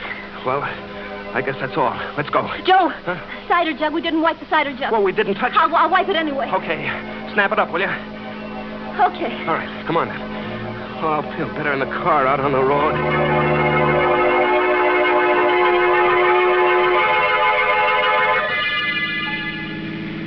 got anything? I don't know. I can't think. I'm numb all over.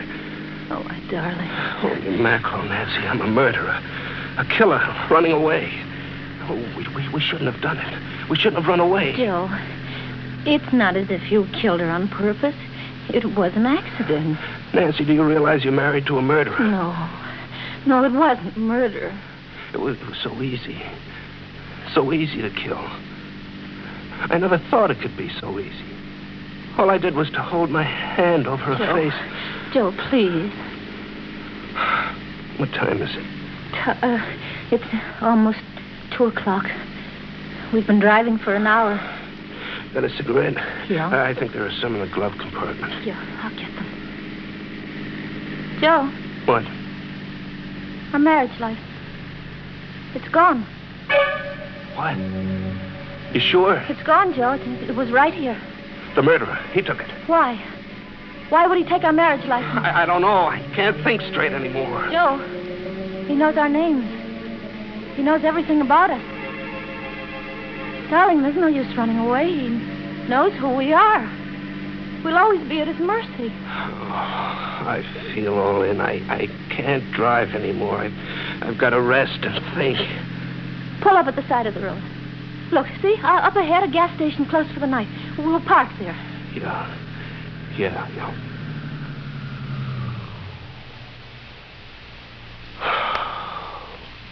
Oh, I wish I could sleep.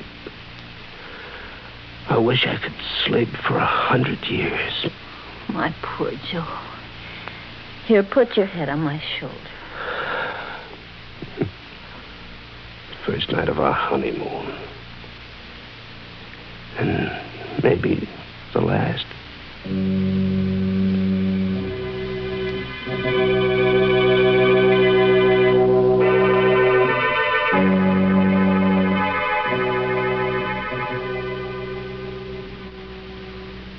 Joe.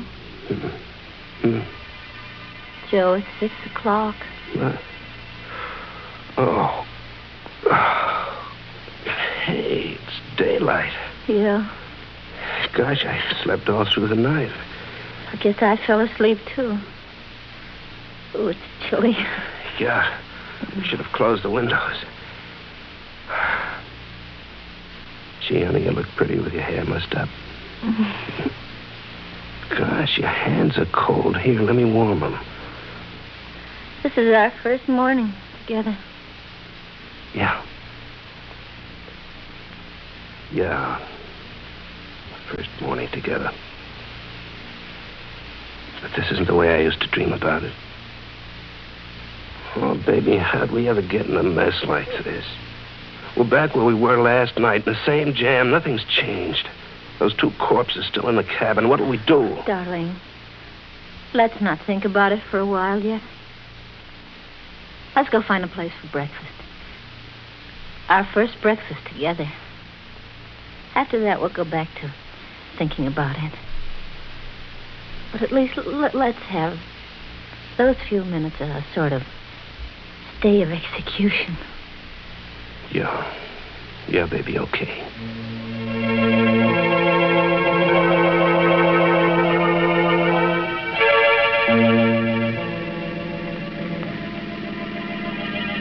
Look, there's a place.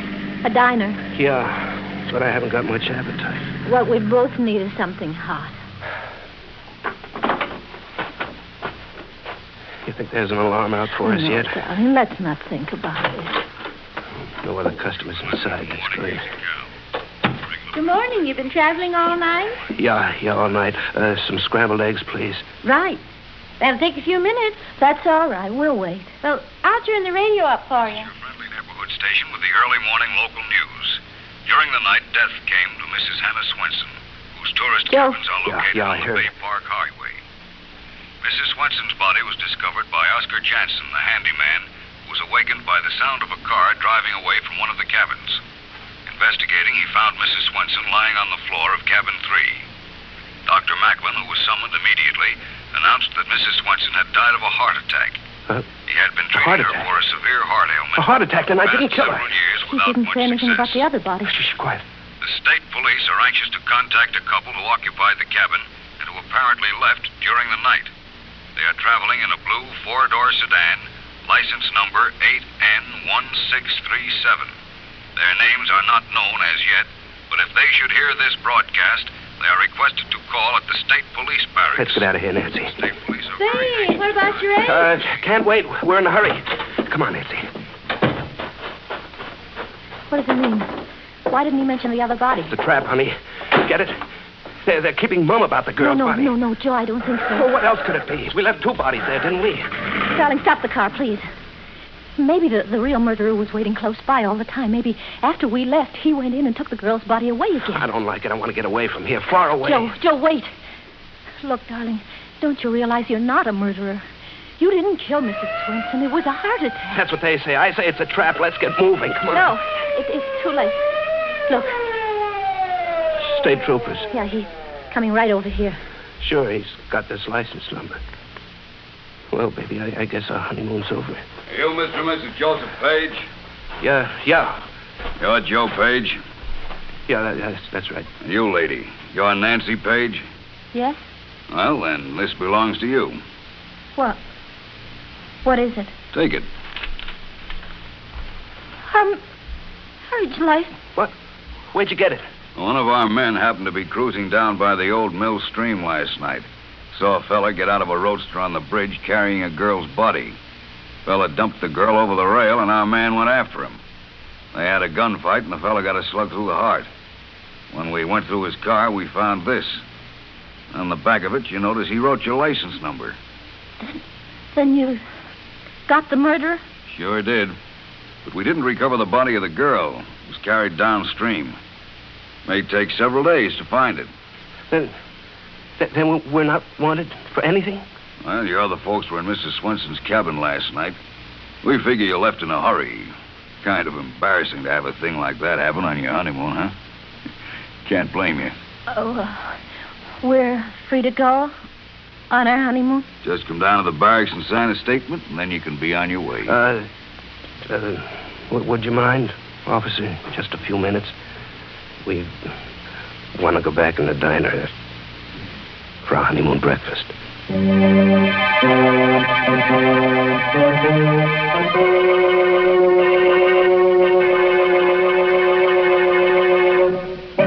Say, what's going on here?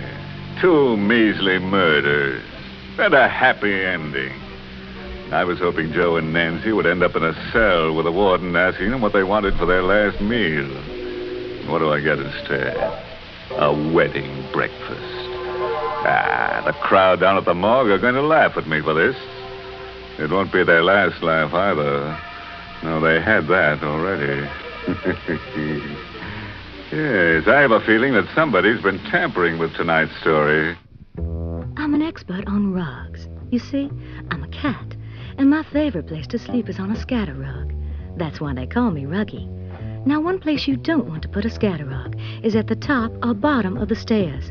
If you slip on a rug on your way up or down, you can fall and go, meow! So, take it from me. Keep those rugs away from the stairs in your quarters and put them where cats like me can sleep in perfect peace.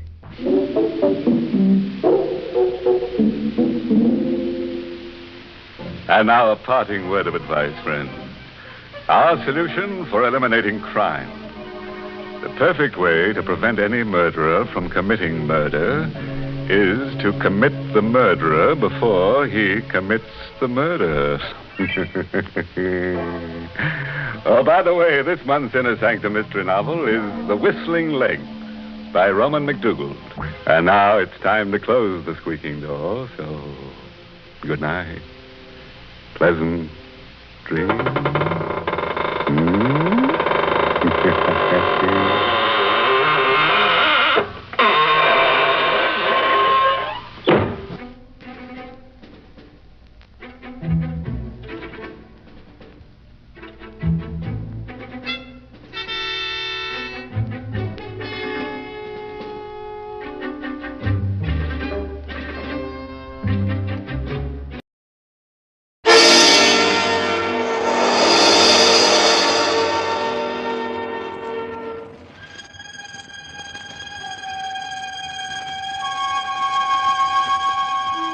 Good evening.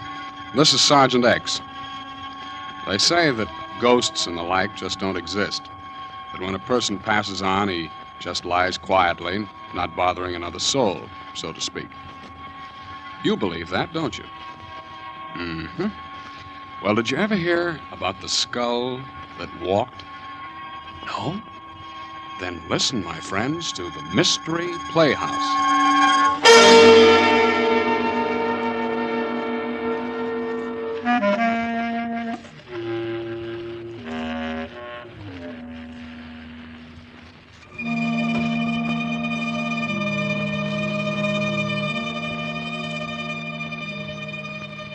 I guess superstition's a pretty hard thing to down completely, isn't it?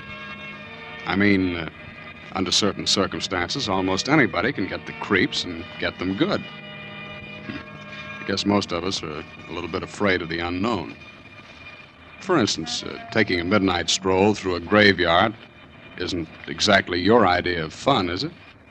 And I don't suppose you'd particularly go into ecstasies if you happened to witness a good gory murder, either. Well, there's a fellow I know who thinks this all comes under the heading of good, clean fun. His hobby is horror, and he likes to tell stories along those lines. I think he has one for you right now. Wait till I try this door here.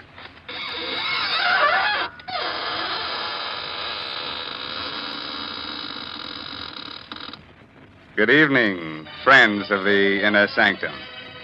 This is Raymond, your host. Well, come in, won't you?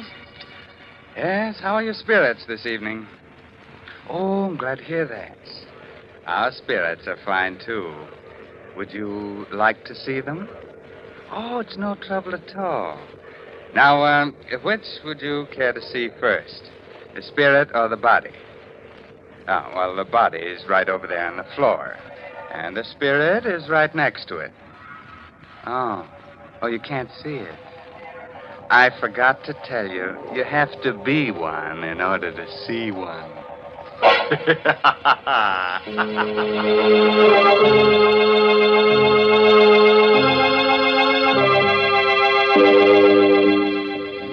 Shall we get started? Well, naturally. Now, turn out the lights. No, you won't see any ghosts in the dark, but they'll be able to see you. Far from town, there are a group of 3 hills.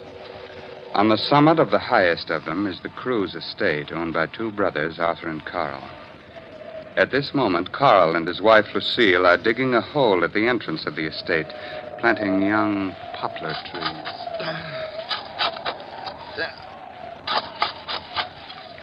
Carl, I think it's deep enough.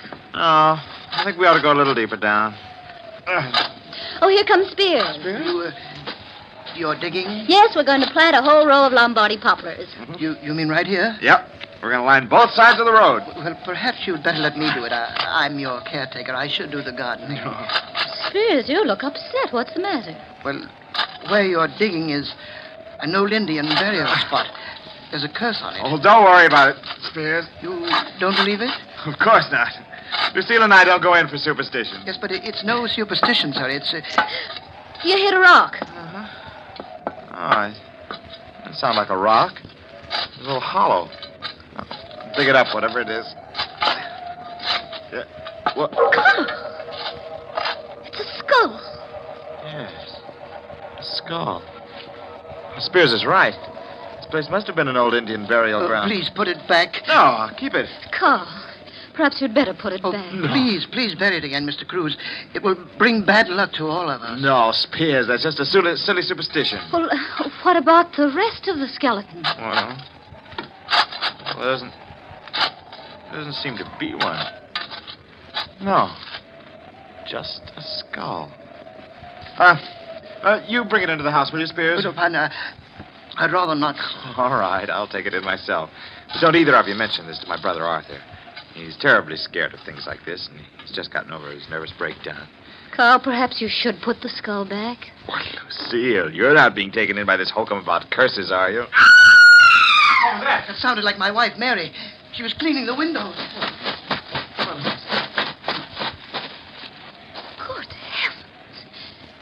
fell out of the window. Mary.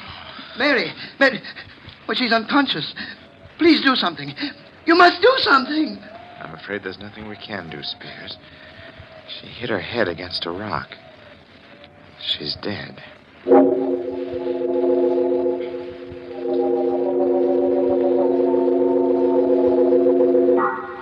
How's Spears? He's quieted down. I can't understand it. There's only one rock underneath the window, and Mary hit that. That one rock. There isn't even a pebble around for yards. Well, don't go imagining things again, Arthur. Spears kept talking about a curse. Spears believes in pixies and gremlins, too, don't forget. Well, I feel rather funny about it all. Oh, Carl, maybe you'd better switch some more lamps on. This living room feels gloomy. Oh, let's cut this nonsense out. Wait. You hear anything? Oh? I don't. Yes. I think it's coming from the ceiling. What's coming from the ceiling? I don't hear... What is it? It must be the beams. They sometimes do that from the heat. It's not the beams. It's too regular a sound. What room is directly above us? It's an old bedroom. We use it as a storeroom now. It hasn't been open in years. There's something up there. Of course there is. A lot of old things from years back, Lucille. Did you put the skull in the storeroom? Yes, I did. What are you two whispering of? It's coming down the stairs. We'll take a look and settle this. So far. Look! At your feet, Carl. The skull. How did it get down here? It came down the steps. Seems to be looking up at us. A skull. How did it get into the house? Carl found it while digging. Spears said it belonged to some Indian. Spears was right. There is a curse on the house. We'll all be killed. I'm leaving. I can't stand it. Well, Carl, what are you going to do with the skull? Well, lock it up in the closet. Lock it. Carl, you'd better bury it again. No, I can't do that, Lucille. If I do, it means I believe in all this tummy rot about ghosts. Well, then suppose you tell me how a skull could open a door and then come bouncing down the steps. I don't know. Maybe someone's playing a trick on us, dear. What happened to Mary was no trick, Carl. Nor is this, and you know it. Well, whatever it is, I'm not going to bury it. We'll keep it locked up in the closet. Oh, Mr. Cruz. Yes. What is it, Spears? Well, it isn't my place to tell you, sir, but You're referring to the skull, aren't you? Yes, sir. Well, it won't bother us anymore. The whole thing's some queer trick. I've got it safely hidden in this closet. I'm putting a lock on the outside. But the lock isn't going to do any good, sir. It will break through the door, just like the last time. I don't think anything like that can happen again. I'm the only one that has a key to this lock. If the skull wants to break out, you'll have to come to me for the key.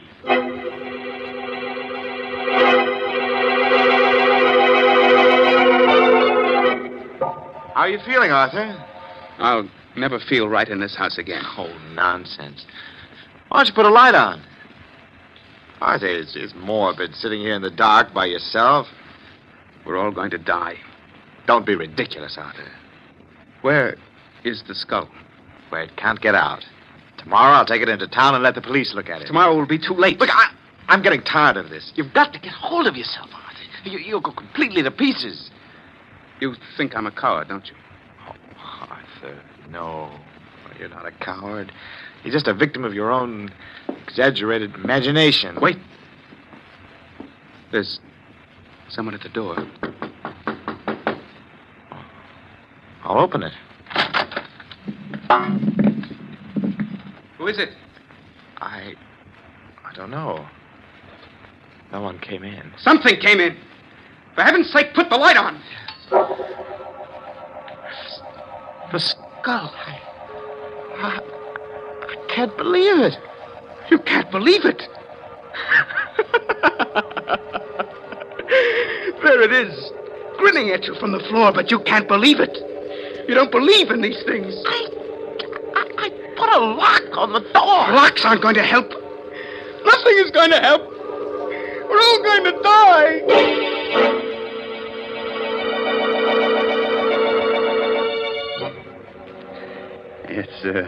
It's an hour later now. Arthur has gotten over his hysteria, but he is still terrified.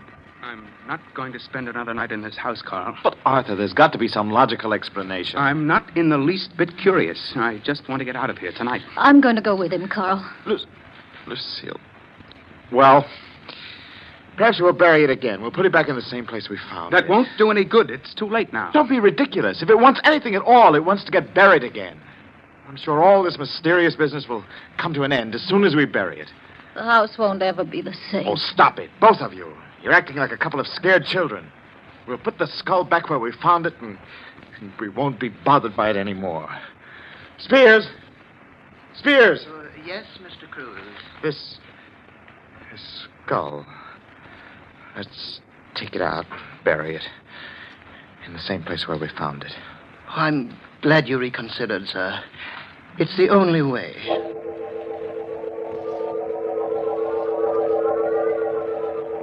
I don't seem to remember the spot. Well, it's on the other side, sir, right near the entrance road. Oh, yes. Yes, sir. Here it is. Yeah. But the hole we dug, it's not here. I filled it in, sir. Oh, well, we'd better dig it up. Yes, sir. If you'll hold the skull, I'll dig it open. We might as well do it right. I know exactly how deep it was. If you don't mind, Mr. Cruz, I'd rather not touch the skull. All right. Yeah, that's about right. There. Now we'll put the thing back. Well, it doesn't seem to want to go back. Oh, I just missed dropping it into the hole. Hold the flashlight down here. Yes, sir. Well, that does it. Oh, I hope we'll have no more trouble.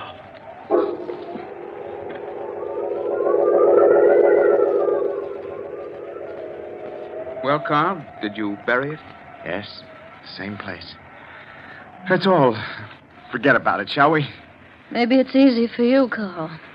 But I won't forget about it for a long time. Neither will I. I'll be having nightmares about it for months. I don't know what's gotten into you, Lucille. You were never easily frightened. I'm not. But skulls that roll by themselves give me a funny feeling. Now, look, come on, let's play cards, huh? Hearts? We don't need more than 3 hands to play. We'll forget the whole crazy business, huh? Okay? Well, I might as well. All right, deal the cards. Okay. You. Yeah, well, we're getting back to normalcy, huh? Arthur, pass your card. That wind came up suddenly. Who's first? You are, Lucille. Oh, all right. 9 of diamonds. Your go, Arthur. Come on, Arthur, throw a card. I think I hear something. Of course you do. The wind. No, I thought I heard a rapping sound. Look, just pay attention to the game and stop listening for sounds. Here's my card. You threw a club, diamonds, the suit. Oh, I'm sorry. Did you hear that? What was that? It's only the wind blowing the shutter. Oh, come on, let's play. Throw a card, Arthur. There's someone at the door. It isn't the wind.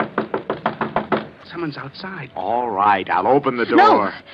No, don't open it. Please, Lucille. Sitting here frightened isn't going to do us any good. We've got to open the door. Don't open it, Carl. Who is it, Carl? What? It's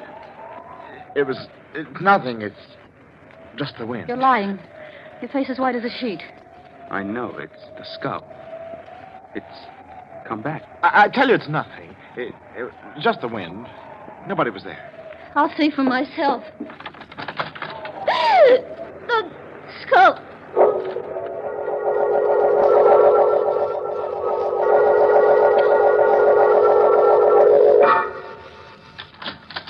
Oh, Mrs. Cruz, I didn't hear you knock. I didn't. I want to talk to you, Spears. Yes, Mrs. Cruz, but it's rather late. You've been up late before. Oh, yes, but it's just that I'm tired tonight.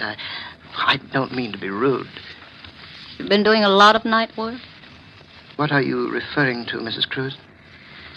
Spears, you don't really believe in skulls that move around by themselves, do you? Well, I warned your husband about it.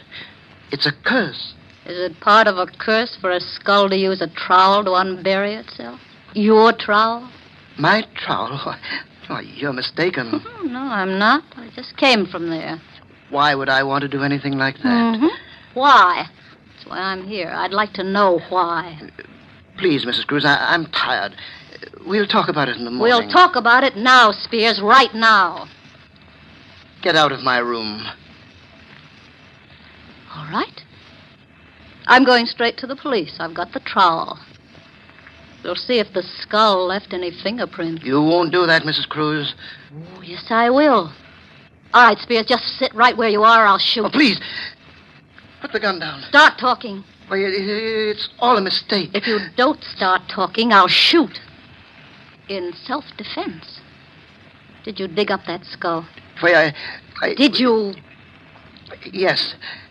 Yes, I did. And you rolled the skull down the steps. The first night it was in this house, didn't you? Well, it was only a joke. And you also managed to open the closet. Yes, but I... Whose skull is it? I don't know. You're lying. That skull has something to do with you. I checked up on it. Your first wife disappeared.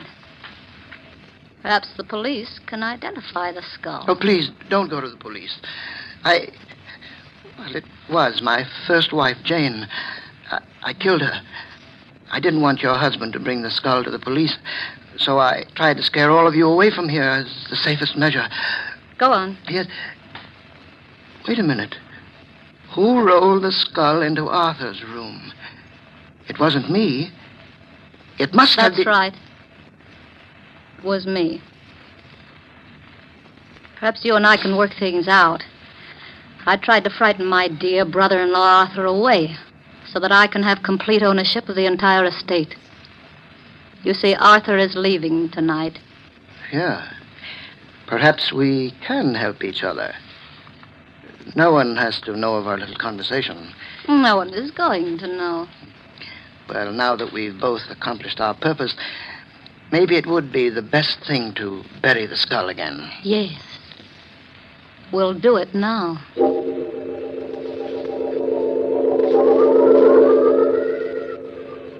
Well, here we are. Let's hurry. They'll miss me if I'm out here too long. Perhaps we'd better dig another hole. Oh, it doesn't matter. Will you hold the skull? No, I'd rather not. You haven't suddenly gotten squeamish, have you, Mrs. Cruz? Put the skull in the ground and dig that hole. Oh, all right. What's the matter? The skull. Look at it. What about it? It's moving. Can't you see? Well, it is just the wind pushing it. Hurry up. There. Yes, there. It's deep enough now. Hand me the skull. Oh, I forgot. You won't touch it. All right, I'll get it myself. What's the matter? My hand. I can't get my hand out. The jaws clamped down. Your hand. Please, help me. You've got to help me. Do something. I've got to do something. It won't let go. I can't. Oh, please, Jane. Jane, darling. I didn't mean to kill you. You're my wife. I didn't mean it. It was an accident. Please believe me. I'll do anything. Anything. Oh, no. No, Jane. Oh.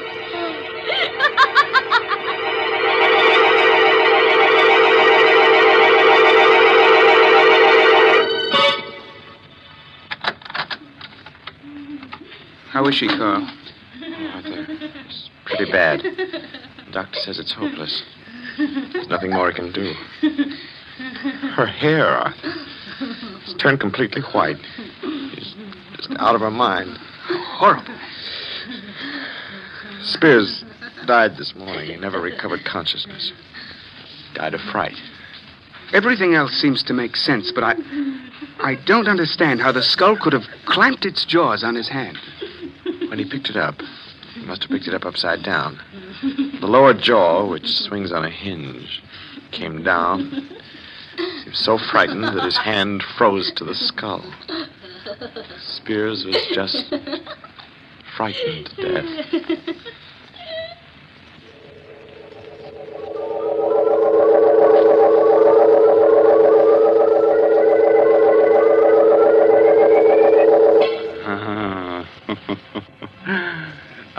want that skull? Yes, sir, I want it as a knocker for the inner sanctum door. Good night. Pleasant dreams.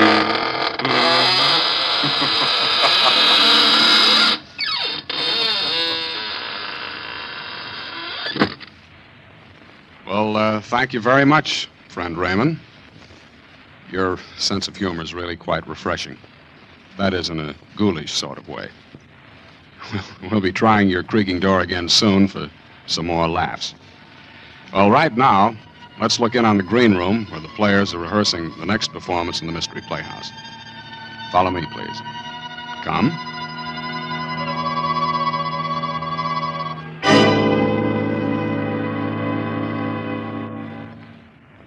What a crowd. Say, Dexter, how's it feel to be both a spy-catching hero and a prospective bridegroom at the same time? At the moment, it feels like being the 13th sardine in a tin built for 12. The doghouse is always like this. Hey, finish your story, Stanley, about Dexter reporting the German agent, that, what's his name? Quartz. Quartz, huh? Well, Dexter here figures that Quartz is up to something, so he tips off the FBI. Hey, you guys, take a look at that gal in the black dress. That's fine talk for a guy who's about to get married. Well, go on, Stanley. Dexter's only trying to change the subject. Well, following up Dexter's tip, the federal men trapped Quartz. That was 6 weeks ago. So today, in 3 minutes, in fact, Quartz is going to get quite a shock. Quite a shock. You mean they're going to... That's right. At 6 o'clock, that'll be less than 3 minutes now, Quartz is being electrocuted. You ought to read the newspapers, Lieutenant, and find out about things. Well, when you've just got back from the canal zone, you're likely to neglect the newspapers for the first few days. Hey, the gal behind us. What'd you say, Dexter? The gal behind us. One in the black dress. Oh. Mob's too thick. I can't even turn around to get a look at her. Hey, go on, Stanley. What was this Quartz after? Plans of a new type mortar, wasn't it, Dexter? Mortar? Oh, I can't say. Oh, don't be such a clam. But it's taboo, I tell you. Well, don't get sore about it. Oh, who's sore? Come on. Let's get out of this mob and find some less crowded joint, huh? Oh, take it easy. Let's have at least one drink here, now we finally got to the bar. Ouch!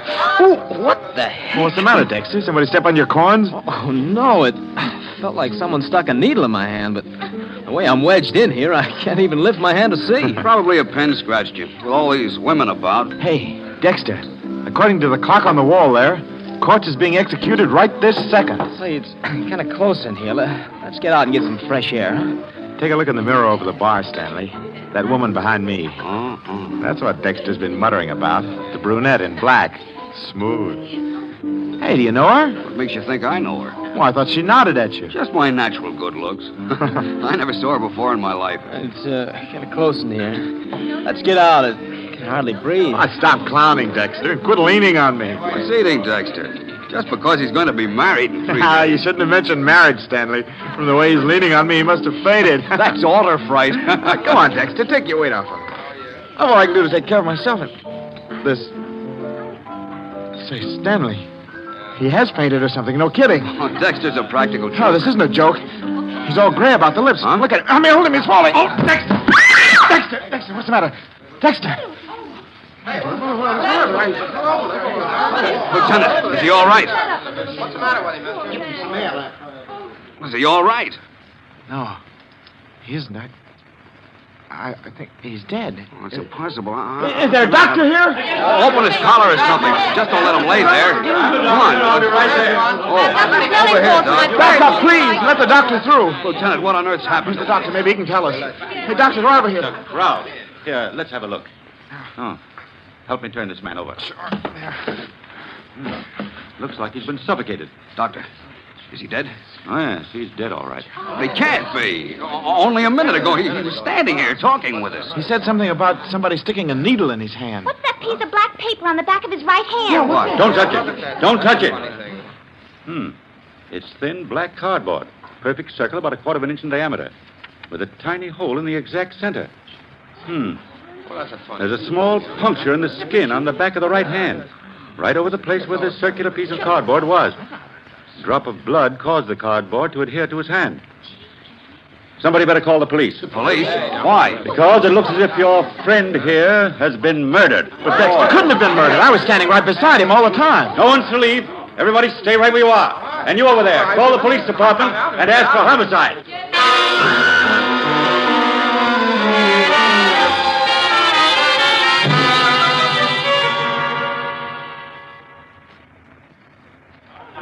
Come on, get out of the way. I'm Detective Sergeant Locke. Are you the doctor who called headquarters? Yes, that's right. Who's the guy on the floor? What happened to him? Willard Dexter. As to what happened to him... We don't know. What do you mean you don't know?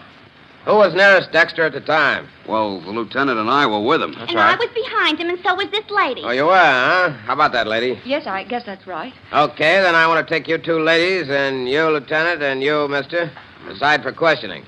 We'll go in this office here. Oh, and Doc, would you come along too, please? Of course, Sergeant. All right, just step in.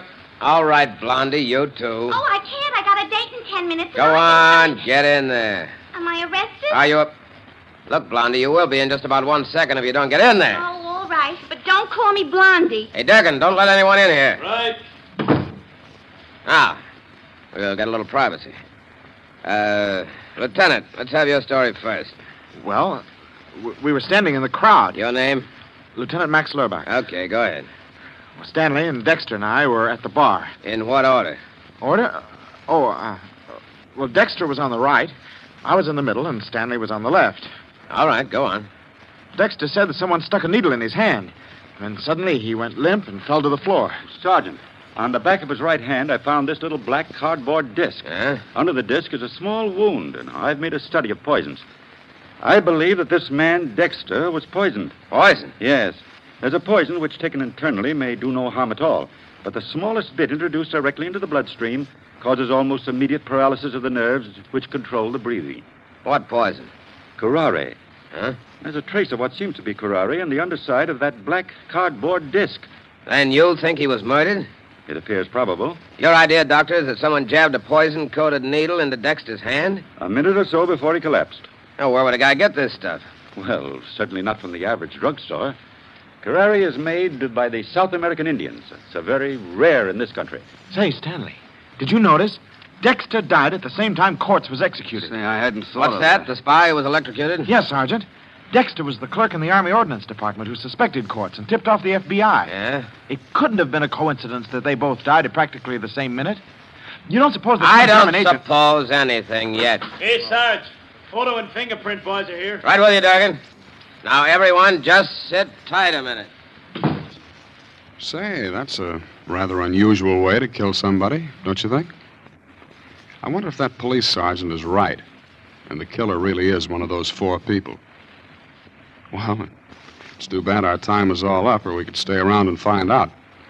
I'm afraid you'll have to wait until next time when we present the entire story of Death in the Doghouse. This is Sergeant X closing the doors of the Mystery Playhouse. Good night. Sleep tight.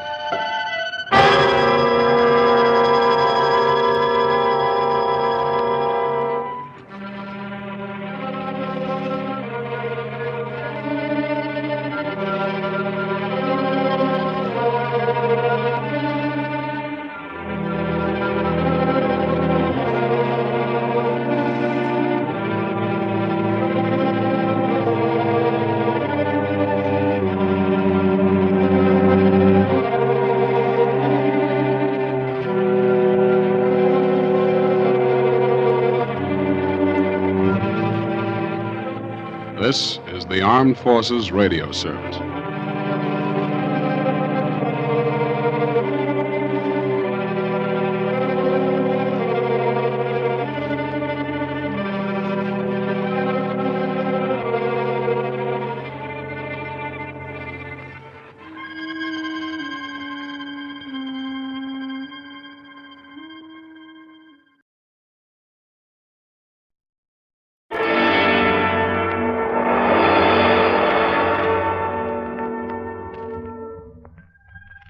Good evening, Creed, and welcome to the Mystery Playhouse.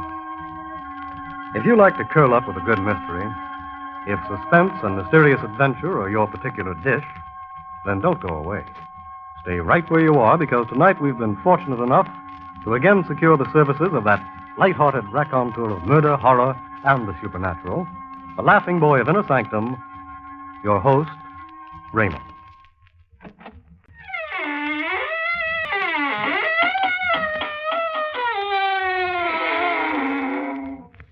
Good evening, friends of the Inner Sanctum. Welcome once again through the squeaking door. So brave of you to drop in. You know, I do like to have a body around. It keeps me in good spirits. What's that? Oh, you feel warm. Well, now, that may be the fault of the chairs. You see, we've been redecorating, and the chairs you're sitting in are hot seats. We bought them cheap from a firm that builds them for prisons. The convict didn't like them. Now, they complained that everyone who sits in those chairs gets absolutely burned alive. And now, friends, draw up those chairs we talked about earlier and listen to tonight's tale of terror written especially for the Inner Sanctum by Michael Sklar. Our star tonight is Santos Ortega, who acts the role of Martin Wheeler in a blood-chilling story entitled I Want to Report a Murder. Other women don't have to put up with such treatment. The way she carried on, you think I was Clark Gable. Instead of a middle-aged bank cashier getting bald and a little pot-bellied. I'd never given her any reason to be jealous, not in 20 years of married life. She saw green every time I mentioned another woman. Every time I went out of the house. Like tonight. That was the reason the last time. You've always got a reason for going out and leaving me here alone. Now you've got to practice for the bank employees' bowling tournament. That's a likely story. It happens to be the truth, Margaret. Oh, I'm sure the team will be practicing over the bowling alleys. And I'm just as sure you won't be there. Where else would I be? Oh, now you needn't pretend, Martin. I know you've got a date with one of those women. I've told you 100 times I don't have any dates with any other women. I'm sick and tired of your insane suspicions. Insane, are they? Yes, they are. I'll be home at 11 o'clock. You can wait up for me if you like. Good night. I went down to the car and began to drive to the bowling alleys. Margaret, always nagging at me. Someday she'd push me too far. Yes, someday if she didn't stop the nagging, there would be another woman. Stopped the car for a red light. There's a girl crossing the street. I noticed that she was blonde and pretty. A little like Margaret had looked when we were first married. And suddenly, as the girl passed in front of the car, she slipped and fell to the ground. What happened? Are you all right? That hole in the street. I tripped. Let me help you to your feet. Oh, my foot. I must have sprained it. Can you walk? Well, I'll try. Oh, no. No, I can't put any weight on it. Oh, that's too bad. Look here, let me drive you home. Oh, I don't like to impose, but I... It's not an imposition. I'd consider it a pleasure.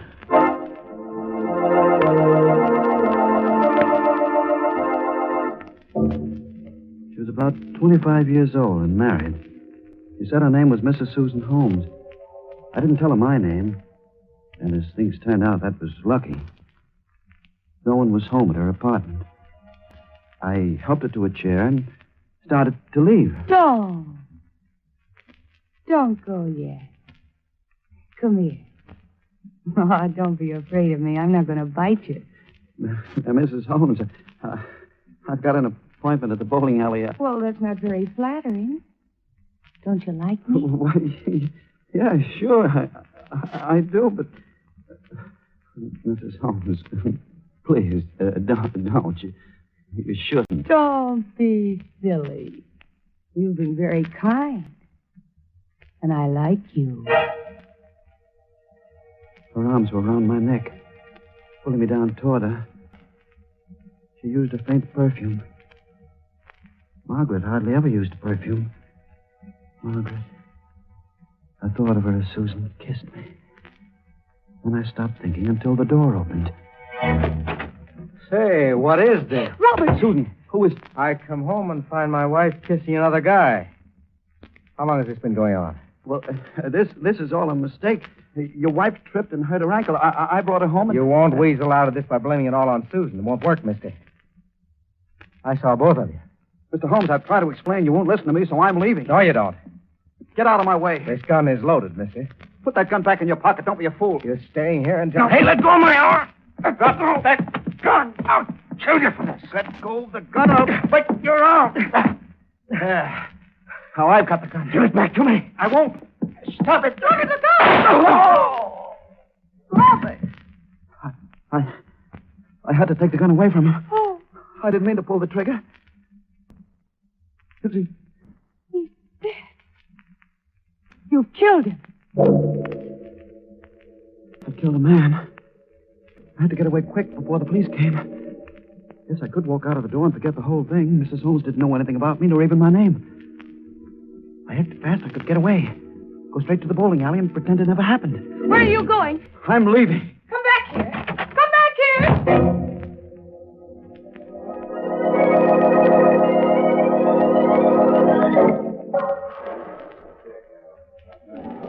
Well, you did come to the bowling alley after all. Margaret, what are you doing here? I've been waiting for you. Checking up on me. Why shouldn't I? It certainly didn't take you this long to drive over from the house. Where have you been? Oh, for heaven's sake, Margaret, leave me alone. Why are you staring at me? Your face. What about my face? Lipstick. Oh, that's why you took so long to get here. Margaret, not so loud. And you swore you never had dates with other women. Oh, I knew it. I knew it all the time. Don't shout like that. People are staring Let at them us. stare. Let them hear every word I say. I want your friends to know what kind of a man you are. Call for Mr. Wheeler.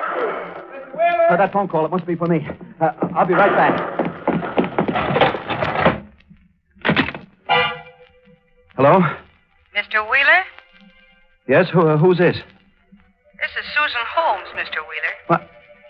You killed my husband. Just in case you've already forgotten. How did you know my name? Where to find me? It was all in your wallet. My wallet? It dropped out of your pocket during the fight. What? You want? I gotta see you right away. Well, that's impossible. My wife... Would you rather have me call the police? No. Don't do that, please. Where shall I meet you? Downstairs in front of my apartment house. I'll be there waiting for you. I'll be there in 10 minutes. Bye.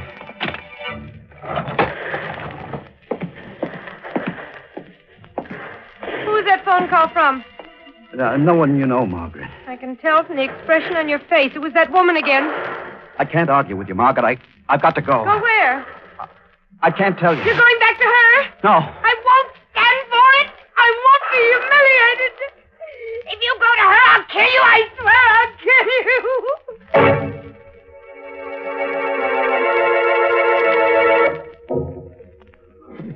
Hated to leave her there crying. What else could I do? She wouldn't have believed what happened any more than Holmes did. Even less. Because she was so jealous. Susan's voice had sounded hard and bitter over the phone. Well, I couldn't blame her. It's a rotten thing I did. Running away like that. Then I saw her waiting at the curb. Young. Slim. And pretty. So you came. Get into the car, Susan. I want to tell you, I'm sorry about running away. Save the apology. Just start driving.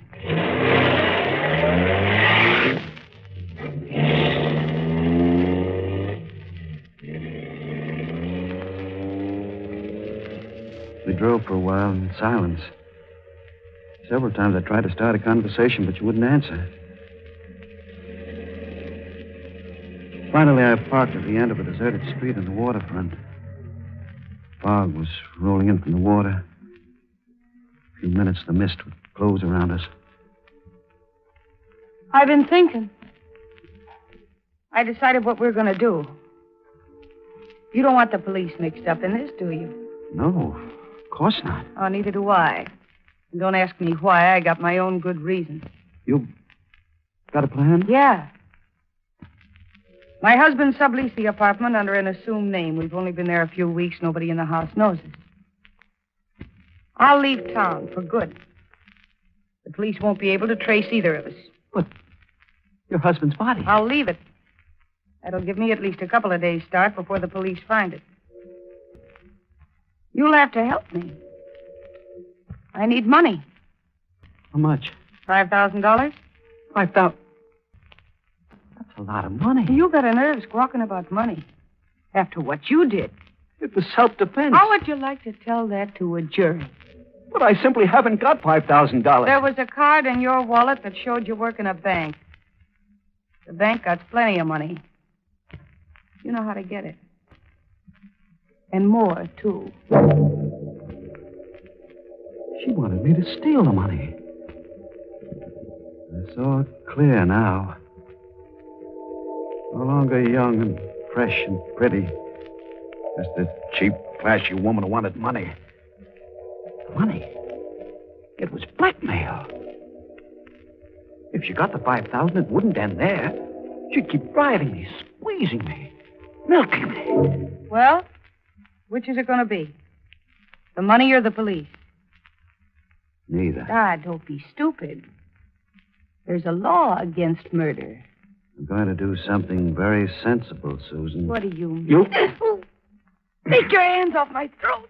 I don't like to do this. Oh, you're joking me. No. My fingers tightened on her throat. And I felt as though I was killing something inside me. She kissed me once. She said she liked me. And for a moment, I felt young again.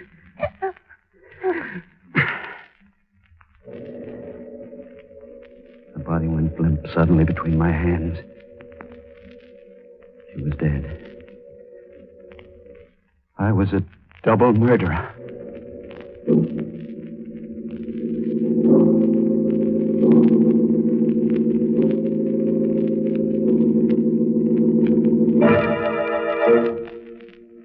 You know, I'm really annoyed at that Martin Wheeler, the ungrateful scoundrel, and that poor kid, Susan Holmes. She got her neck twisted, all because she was trying to do Martin a good turn.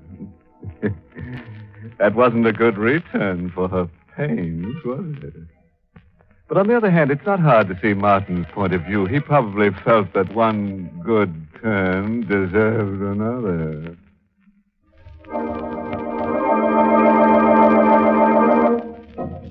And now let's return to Martin Wheeler, the middle-aged bank cashier who's having a night full of trouble. A moment ago, he killed Susan Holmes because she threatened to tell the police about the death of her husband. Fog was all around me now, making the world unreal, sinister. Off in the water, the fog whistles were sobbing. I stood at the end of a pier, body of Susan in my arms. I held her a moment longer than was necessary, and then dropped her into the water.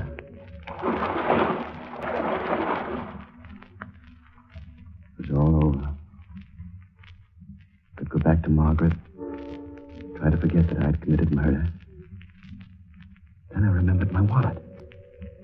My wallet. It contained my driver's license with my name and address on it. Back in the car, I found a handbag. It contained a change purse, the key to her apartment, but not my wallet. The wallet must still be in her apartment. I thought that I had it. Drove wildly, disregarding the fog, passing through red lights. Then a car loomed up in front of me. I slammed on the brakes and stopped, bumper to bumper. A man got out of the car in front of me. He wore a uniform. I'd almost hit a police car. All right, what's your race, mister? I didn't see the stop sign. The fog. You were doing at least 40 miles an hour and on a city street, too. Driving like that on a night like this, you could kill somebody.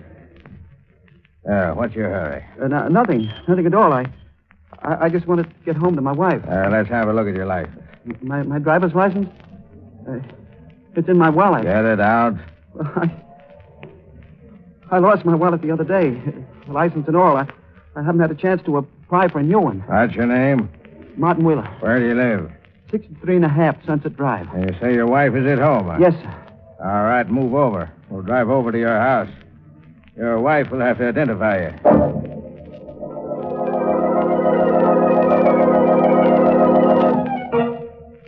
Is that all, officer? All except for this. Here's your ticket, Wheeler. Appear in traffic court tomorrow morning. And apply for a new license, you understand? Yes, sir, I'll do that. All right. And don't let me catch you driving like that again. Good night. Good night. Well, Martin, I'm sorry, Margaret. you're sorry. Who is she? What's her name? Believe me, this isn't like what it Are you in love with her? Are you? Answer me. No, I don't love her. Someday I'll be able to tell you what happened, but not now. I'm awfully tired. Let's go to bed. I pretended to sleep. The thought of my wallet still in Susan's apartment kept spinning through my mind. I had to get out of the house. I had to get to Susan's apartment and find the wallet. I couldn't leave until I was sure Margaret was asleep. She was asleep now. I slipped out of bed, got into my clothes, crept toward the door. I didn't see the chair in the dark until I stumbled over it. Who's there? Martin? Martin, where are you?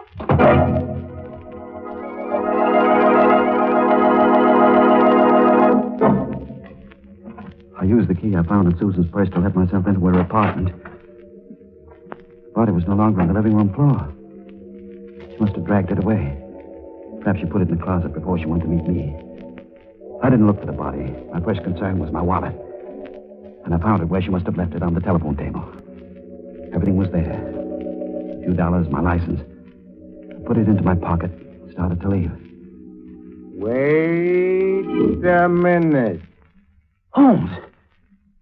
I thought you were dead. I'm still very much alive, Mr. Wheeler. But the fight, the gunshot. You fell to the floor. Susan said you were dead. You're not even wounded. I don't understand. The gun. It must have been loaded with blanks. That's right. But why? Why didn't you tell me? Why did you let me go on thinking that... Oh, I think I understand now. It was the old Badger game right from the beginning. Susan's sprained ankle. When she kissed me. When you came in on us. That was all arranged in advance. Oh, I thought she really liked me. But it was all done in order to blackmail me. And now she... Where is she? I don't know. She met you to arrange for the money. Now, you've got her door key. What did you do to her? Nothing. You don't kid me, Wheeler. I can figure out what happened. She met you and asked for the money according to plan, but you figured you could get out of the mess by killing her. That's what you did. No. Sure you did. Else how could you get the door key? She wouldn't give it to you. Why would you come back here for the wallet? You better be on the level with me, Wheeler. I don't know what you're talking about. Yes, you do. So you killed her. But I don't hold it against you. Level with me and we'll make a deal. What do you want? So you did kill her. Yes. So it's a real thing now, instead of a phony. But the price is still the same. I'll keep my mouth shut for $5,000. He was right. The situation was still the same. I got the money for him, I'd be in his grip forever. It was his life or mine. I had no choice. But I needed a weapon. And I saw it on the desk. A sharp-pointed letter knife. All right.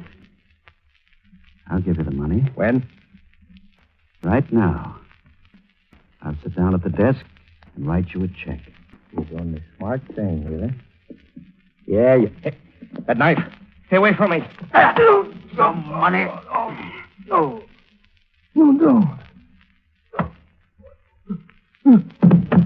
Wheeler.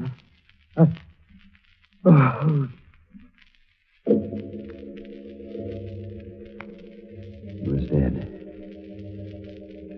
They killed him twice in one night. But this time, I made sure he was dead. Then I wiped my fingerprints off the knife. Wiped the doorknob clean. I left the apartment. I thought of everything. I left nothing behind that might connect me with the two murders.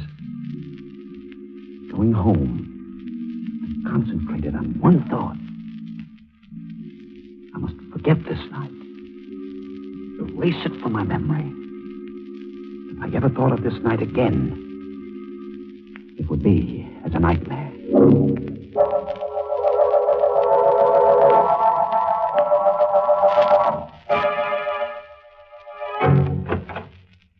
Our bedroom was still dark as I entered. Margaret must have gone to sleep. Felt good to be home again, safe. Back in a world where such things as I had done simply didn't happen. Someday, I'd tell Margaret the truth. Someday when we were old and such things no longer mattered. And then the room exploded in my face. Oh, Margaret. Don't. Don't, please don't. You're making a mistake. Margaret, you wouldn't let me explain. I don't need any explanation. You went back to her. I told you I'd kill you if you went back to that woman.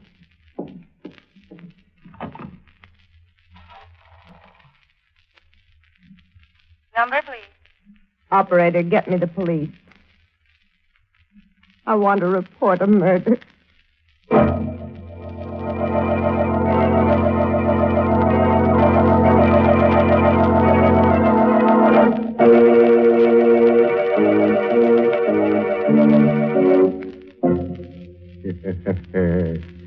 Surprise, friend. Oh, you weren't. Well, anyway, that ending certainly was a surprise for Martin Wheeler. You might say it was curtains for Martin. As you know, come to think of it, he made one big mistake. He shouldn't have murdered that nice Holmes couple. No, indeed. He should have murdered his wife. Then we might have had a happy ending.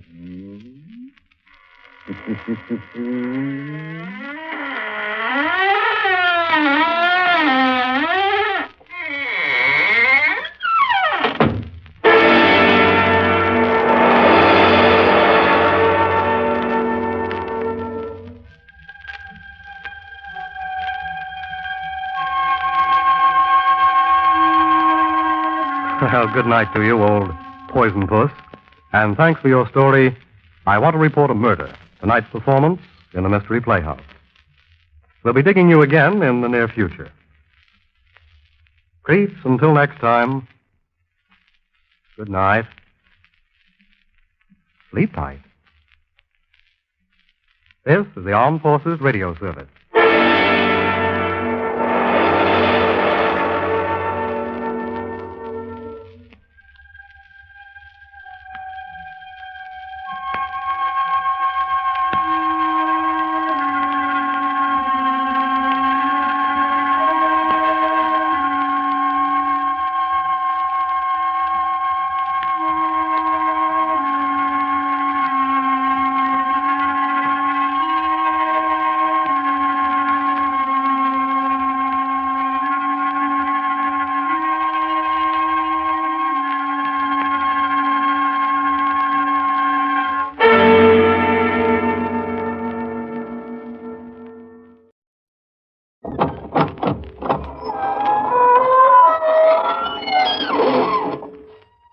Good evening, friends of the Inner Sanctum. This is your host bidding you welcome through the squeaking door. Well, we're overcome with Yuletide spirits this evening. Parties everywhere. Ah, what fun. One fellow was lit up like a torch. His wife had struck a match to him. Big shindig at the city morgue. Everybody was a little stiff. Out in Hollywood, Frankenstein, Dracula, and the Wolfman threw a monster jamboree. The guests had a screaming good time. And the punch bowl, just right. Chilled to body temperature. Sub-zero. Everybody's blood ran cold.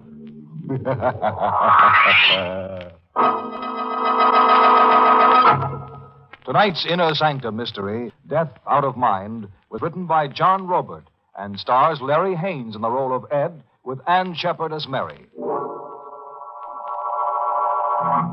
And now, gentle people, now for the soothing nuances of shrieks in the night. Say, ever see the little man who wasn't there? No. Carefully, right behind you. We're in apartment 2A of a cheaply furnished flat in Chelsea facing the street. The room is pitch dark. A patch of moonlight is crusted on the window as if it can't get through the grime. Ed Tate is crouched at the window watching the street. His face. Mary? Ed, there's nobody downstairs. Well, there must be. I've seen him. Here from the window. See? See, Santo? There, leaning against the lamppost, smoking a cigarette. I've been watching him, Mary. I can't take my eyes off him. Ed, you've got to take hold of yourself. Leave this room. He'll be waiting for me wherever I go. He'll be everywhere waiting for me. Turn a corner and run into him. Catch a train and he's sitting beside you. Run away and meet him in Boston, Frisco, Hong Kong. Don't, please. He's Fate. Fate dressed in a black suit. Please, no more wild talk. I'm crazy. Is that what you mean? Ed, darling, think. We're just married. I'm a bride. We were going to be something wonderful. You married a guy with whams in his head. Marriage never had a chance. You got a stacked deal, Mary. I'll get help. Operator, I want the police. Operator. Operator. There's no buzz. The line's dead. He cut the wires. I told you he was downstairs. Can't stand any more of this. Oh, Mary. Mary, don't cry over me. Forget me. Just turn time back 24 hours and forget you ever married me. But you've done nothing. It's just in your mind. This is a payoff for other things. And there's always a payoff waiting somewhere. There's always retribution. Now, you get away, Mary. This door. No. I'll wait for Santo alone. I don't want him coming to Ed, you. he doesn't Take exist. the back staircase and hurry. I'll get a doctor. You're sick. Beat it. Beat it. Beat it. Beat it.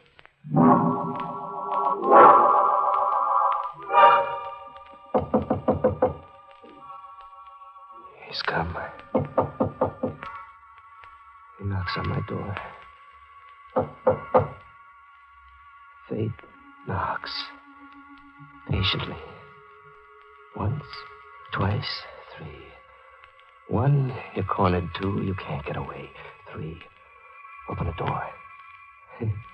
So simple, Dad. No fuss, no wasted talk. Just 1, 2, 3. Open up. Okay, Santo, I'm not running away. I'm opening up.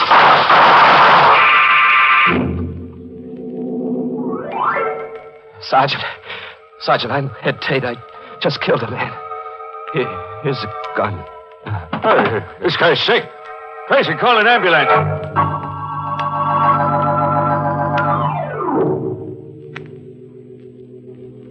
It's been 6 hours, Doctor. I hate to push, but how much longer? Well, it's futile being a district attorney now, Kittredge.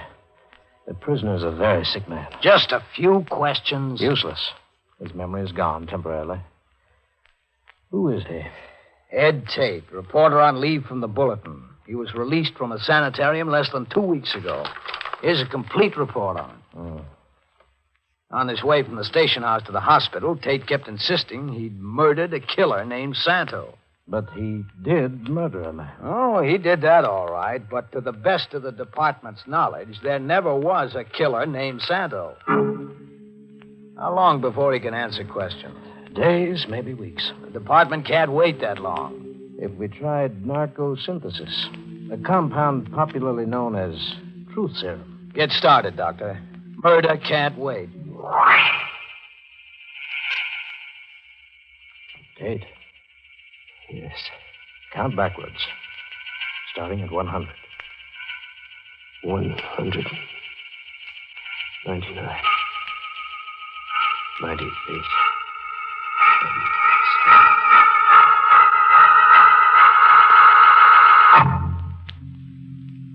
Tell us all about it, Tate.